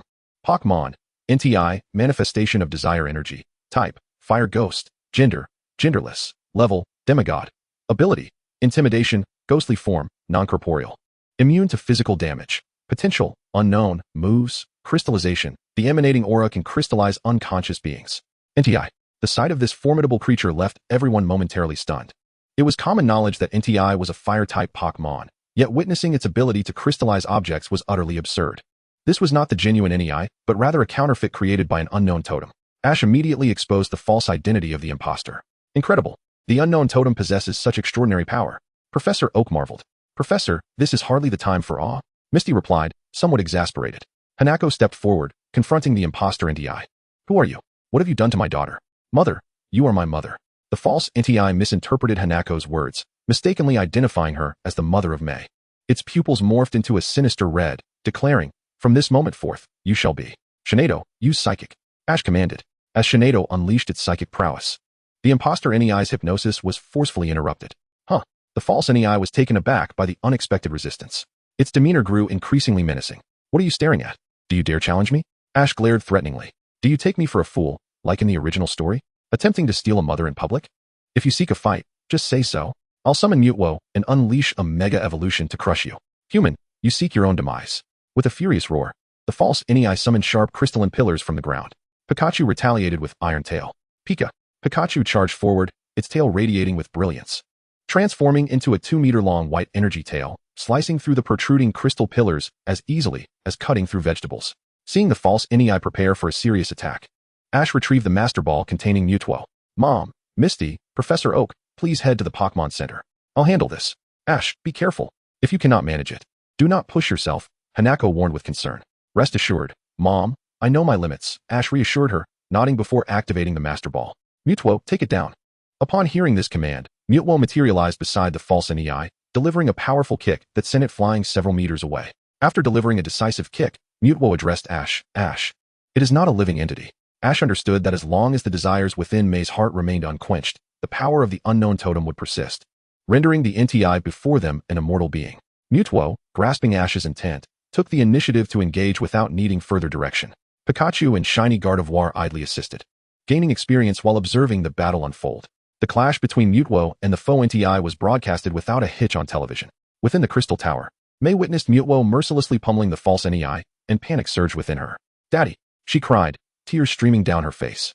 Upon hearing May's voice, the unknown totem above responded with a surge of brilliance. The foe Entei, noticing the radiance emanating from the tower's pinnacle, disregarded Mewtwo and turned to race towards the Crystal Tower. Mewtwo, keen to pursue, was halted by Ash's urgent call. Mewtwo, that's enough. Our goal has been achieved. We can strategize further once we enter the tower. Professor Oak, upon Ash's arrival, expressed his admiration. Ash, I never expected you to adeptly command Mewtwo. Truly remarkable. Ash modestly replied, it was merely a matter of circumstance. By the way, Professor, I wish to enter the Crystal Tower to resolve this matter once and for all. Surprised, Professor Oak inquired. Oh, Ash, have you discovered a solution? Please, share it with me. The emergence of the Crystal Tower is rooted in the unknown totem. I believe George must have brought something from that ruin, which was then sent to Professor Shuri's residence.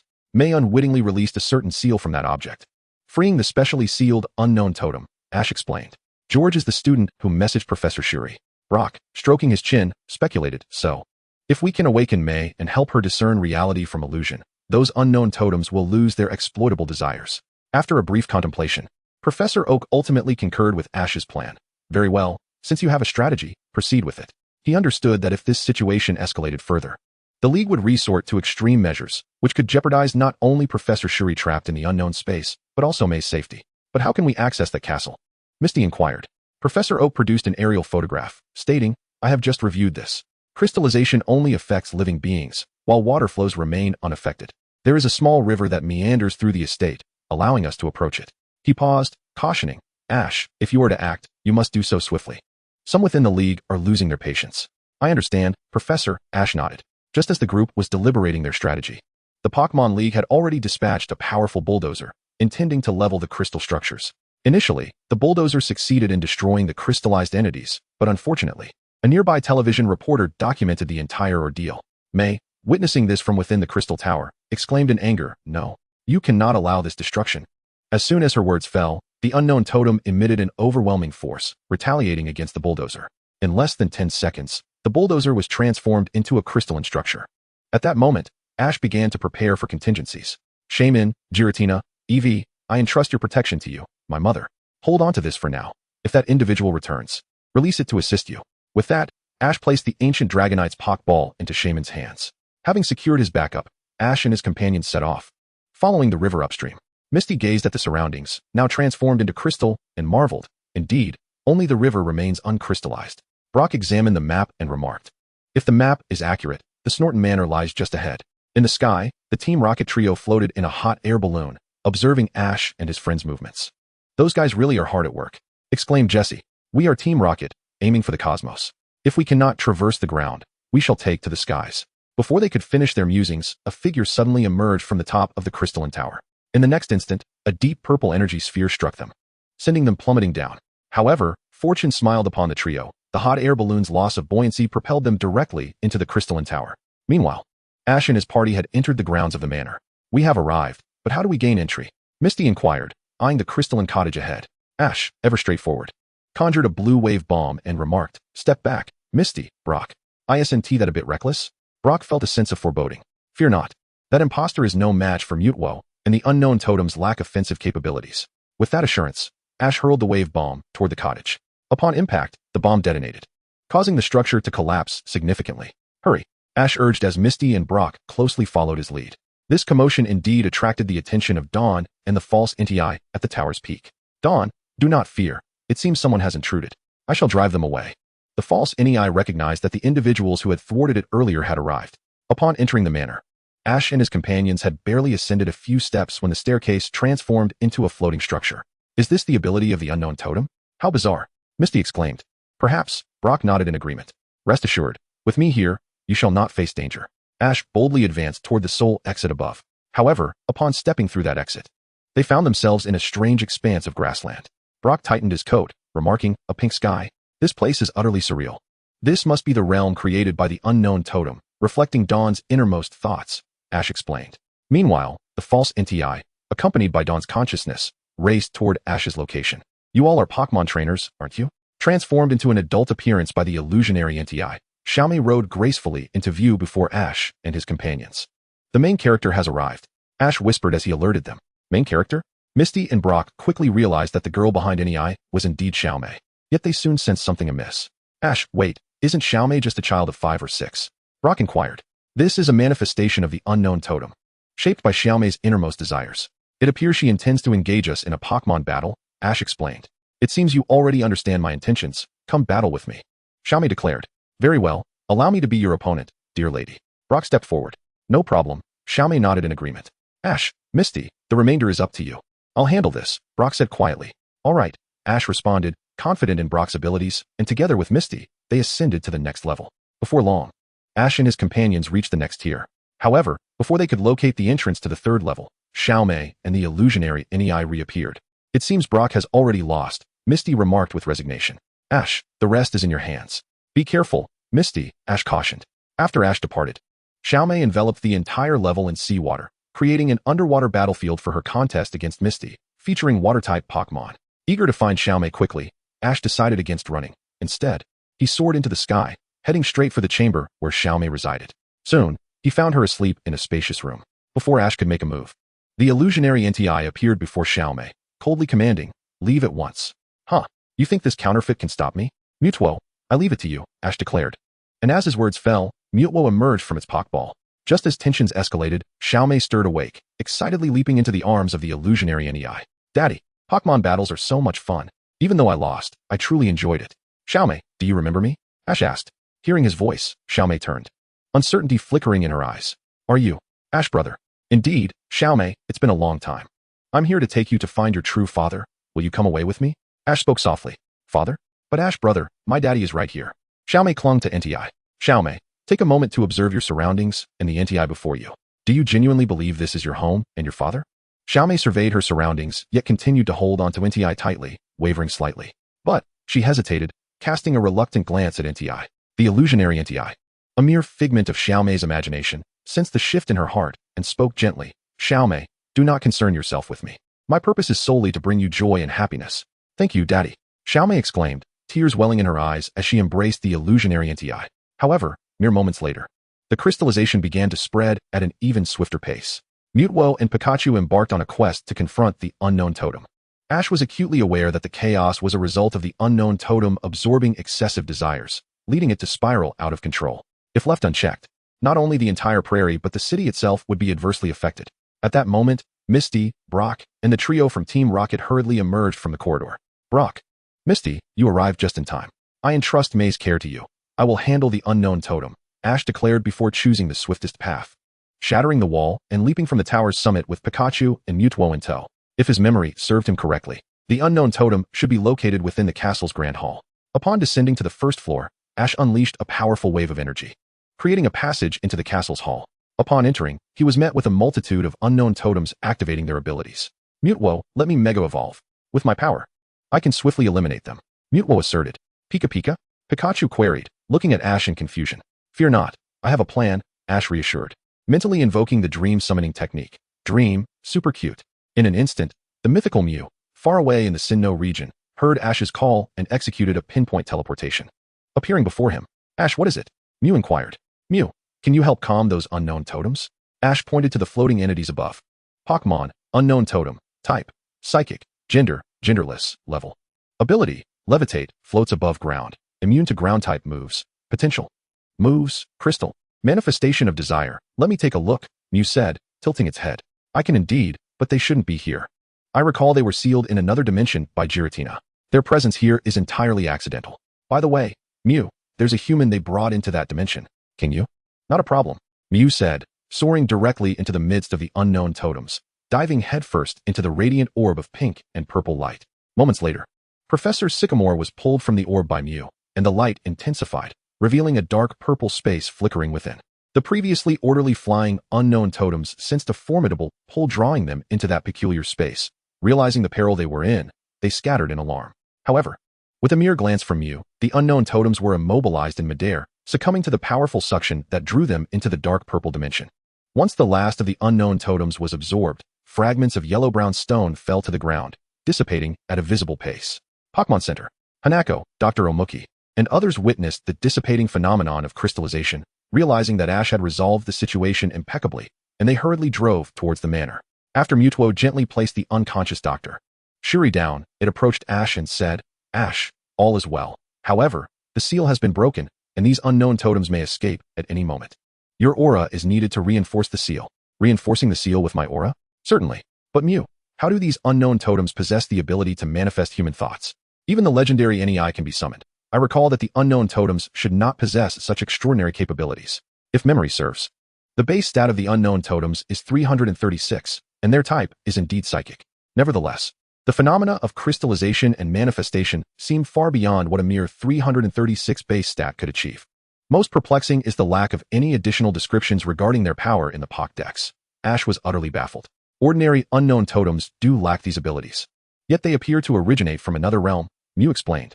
Due to their unique powers, their existence has destabilized the distortion world, prompting Giratina to personally seal them within these stones. Visitors from another world? Ash was taken aback. Could it be that the Rainbow Rocket Team truly exists? He recalled that the Rainbow Rocket Team was the most formidable evil organization in the Ultra Sun and Ultra Moon games, arguably the strongest across all generations.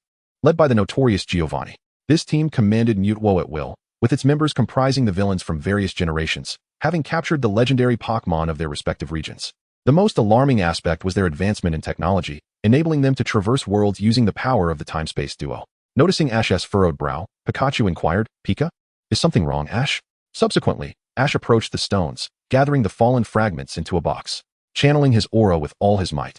Mew and Mewtwo simultaneously exerted their own auras, and soon the combined forces formed a robust seal around the box of stones. In the distortion world, Giratina sensed the unknown totems had been resealed and abandoned its plan to surface. However, it had etched Ash's presence into its memory, if it sensed correctly. Ash bore the power of the creator. Mew, thank you, Ash expressed gratefully. No need for thanks. Ash is a friend, Mew replied, wishing Ash would call upon it more often. Ahem, Mew did not arrive solely for the food. At that moment, the unconscious Dr. Shuri stirred, and upon noticing, Mew quickly stored the box of stones away and transformed back into Pikachu, perching on Ash's shoulder. Ash then recalled Mewtwo. Hiss, where am I? Doctor. Shuri gazed at the familiar ceiling, slipping into confusion. Wasn't I in the ruins, transported by the unknown totems to an unknown realm? And did I just glimpse the legendary Mew? But why do the surroundings seem so familiar? Ash helped the elder, Professor Shuri, to his feet and inquired, Are you all right? Uncle Shuri? I'm fine, but you?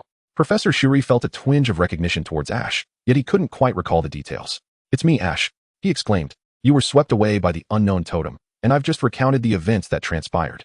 Just as Ash finished, a voice echoed from the staircase. Daddy. Little May dashed into Professor Shuri's embrace. At that moment, Hanako entered the hall, and, upon seeing Ash, eagerly asked, Ash, are you okay? Ash embraced Hanako and reassured her. Don't worry, Mom, I'm fine. Professor Oak, witnessing the reunion of Shuri and May, couldn't help but express his heartfelt emotions. Ash, I never imagined you would truly rescue Shuri. This is not solely my achievement. It is thanks to Misty, Brock, and Pikachu, Ash replied, showcasing the Pikachu transformed from you. Upon seeing the two Pikachus, Professor Oak instantly grasped the situation. After bidding farewell to his mother and Professor Oak, Ash and his companions resumed their journey through the Johto region. After traversing lush green meadows, they arrived at a natural park. Brock observed the bustling crowd at the park entrance and remarked, It seems like there's an event happening ahead. That's south the natural park. They must be holding an event related to capturing Pokémon, perhaps a bug-catching contest, Ash responded. Bug-catching? Bugs. Misty's face paled as she grasped Ash's hand, determined to steer clear of the natural park. Ash, let us take this route instead. Ash looked at Brock with a hint of exasperation. Understanding. Brock examined the map and stated, if Misty wishes to reach Celadon City, moving forward is the quickest route. This natural park is expansive. A detour would take at least 7 days, and we lack sufficient supplies. Why is it like this? Misty lamented, her fear of bugs overwhelming her.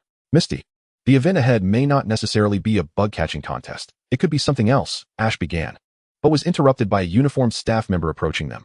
You are Pokémon trainers, aren't you? The natural park is currently hosting a bug-catching contest. Are you 3 interested in participating? Winners can earn a Sunstone, and those who perform may take home the bug Pokémon they capture. Ash, maybe we should skip this contest, Misty whispered. But the bug Pokémon in this natural park are quite remarkable. It would be a shame to miss out. If Ash remembered correctly, there was a splendid Scyther within the park, and perhaps even a rare shiny Caterpie. He was eager to have a Scyther. Thus, Ash firmly pulled Misty to queue for registration. Just as they joined the line, a girl named Nene, accompanied by her Chikorita, rushed over. Mr. Ash, Misty. You are both here. Nene, it's been a while. Ash exclaimed. Mr. Ash, Misty, you are also participating in the bug-catching contest, aren't you? So am I. Does this mean we shall be rivals? This time, I shall not be defeated. After our last separation, I have undergone extensive training with my Chikorita, achieving a string of victories along the way. Nana expressed with a hint of pride. Ash noticed that Nana's Chikorita was on the verge of evolution. It merely required a suitable opportunity to transform into a Bayleaf. I have 3 as well, Ash remarked. Great. I have caught up with your progress, Mr. Ash. Chikorita, let us sing a song to celebrate. Clearly, Nana, who displayed traits of social anxiety, sang even louder under the scrutiny of the crowd, oblivious to the fact that Ash and Misty subtly distanced themselves from her. However, Nana, ever the oblivious one, cheerfully approached them. Shortly after the 3 completed their registrations, the staff announced the competition rules. Each participant could use only 1 Pokémon, and capturing bug-type Pokémon required the use of the park balls provided by the organizers. Ultimately, the victor would not be determined by battles, but rather by the judge's assessment of the captured bug Pokémon scores. With the rules proclaimed, the contest officially commenced. Nana, good luck, Ash encouraged.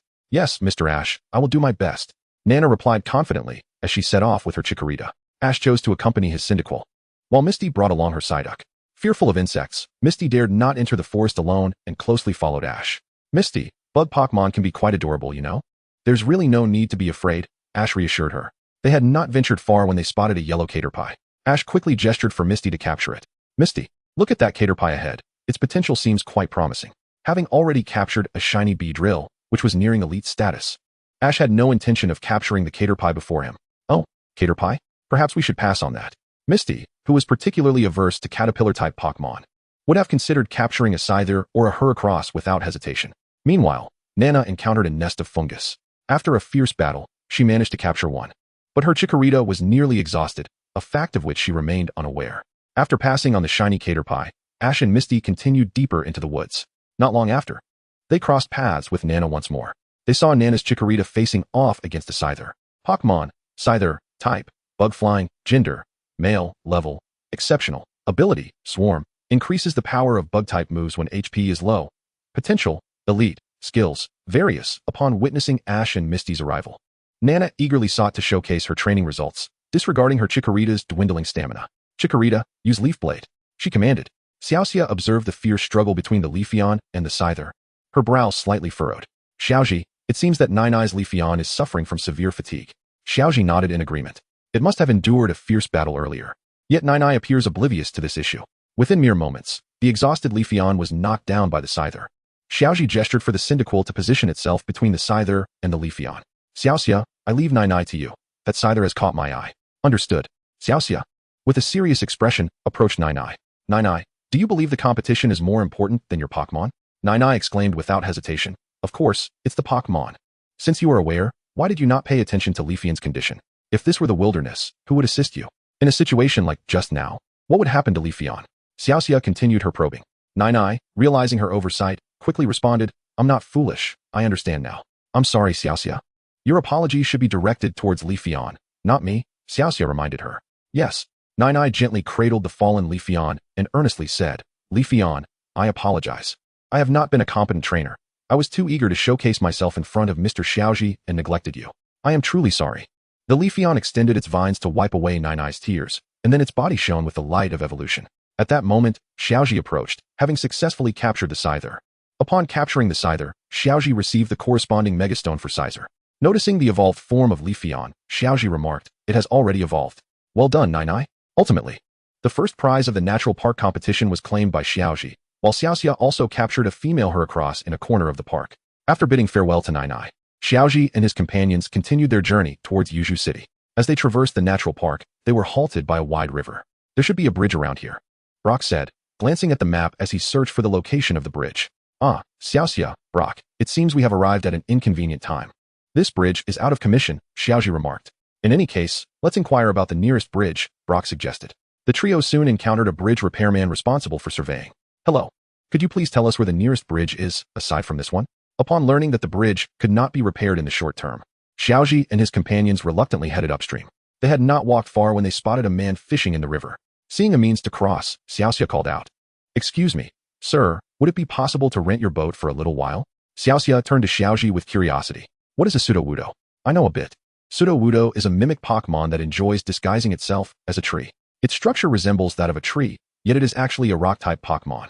Realizing they had triggered a side quest, Xiaoji inquired, "Hey, sir, do you know where Sudowoodo can be found? We would like to try capturing one. The Hushua tree is located atop that mountain over there.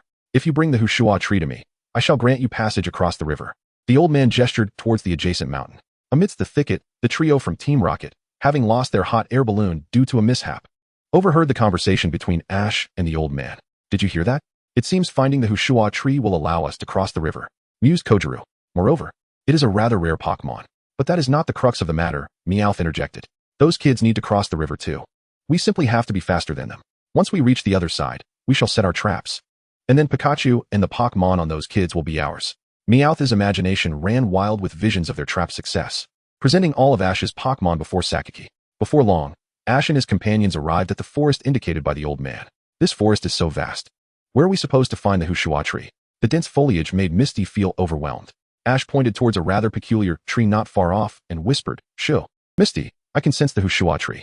Misty felt reassured, knowing Ash always had a plan. Brock followed Ash's gaze, but saw nothing unusual. Under Ash's guidance, the trio cautiously approached the Hushua tree, which was cleverly disguised among the others. Pokémon, Hushua tree, type, rock, gender, male, level, exceptional beginner, ability, timid when attacked by dark, ghost, or bug-type moves. Speed is increased due to timidity. Potential, champion skills, mimic, arm thrust, sharp stone attack, trip, deceit.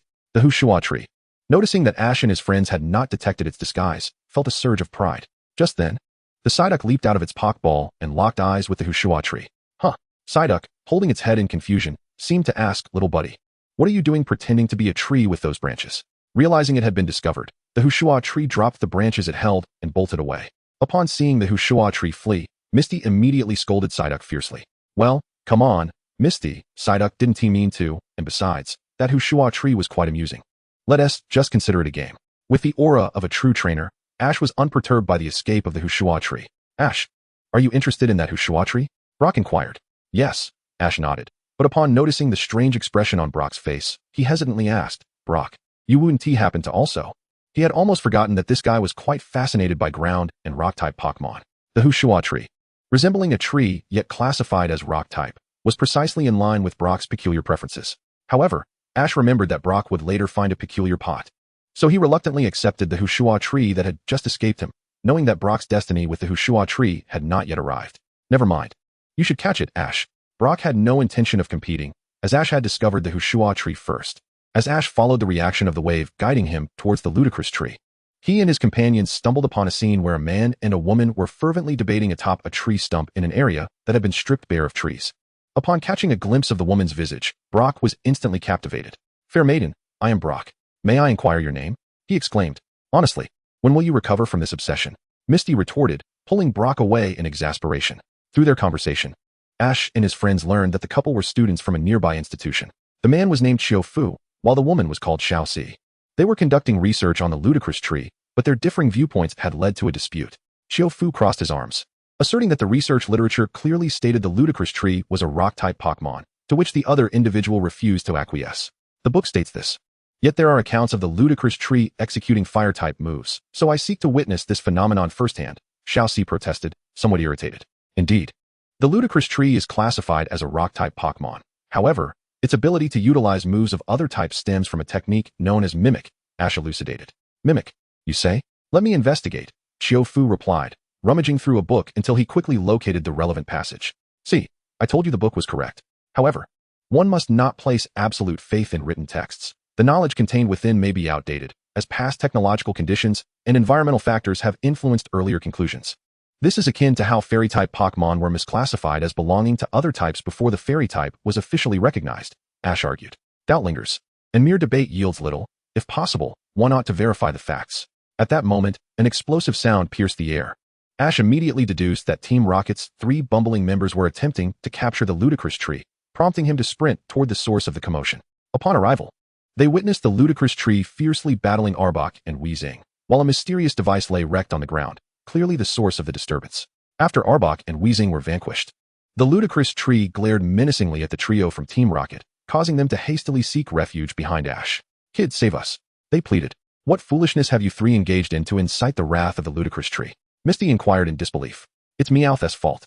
If it hadn't blasted the ludicrous tree in the face, we wouldn't be in this predicament. Musashi attempted to deflect blame. What nonsense. It was your reckless actions. Musashi, how could I possibly miss? Meowth retorted, adamant that it bore no responsibility. Observing the farce, Ash recognized that the trio would not speak the truth and chose to disregard their antics. He summoned his Croconaw to commence the capture battle. With a dual advantage of type and level, Ash swiftly succeeded in capturing the ludicrous tree,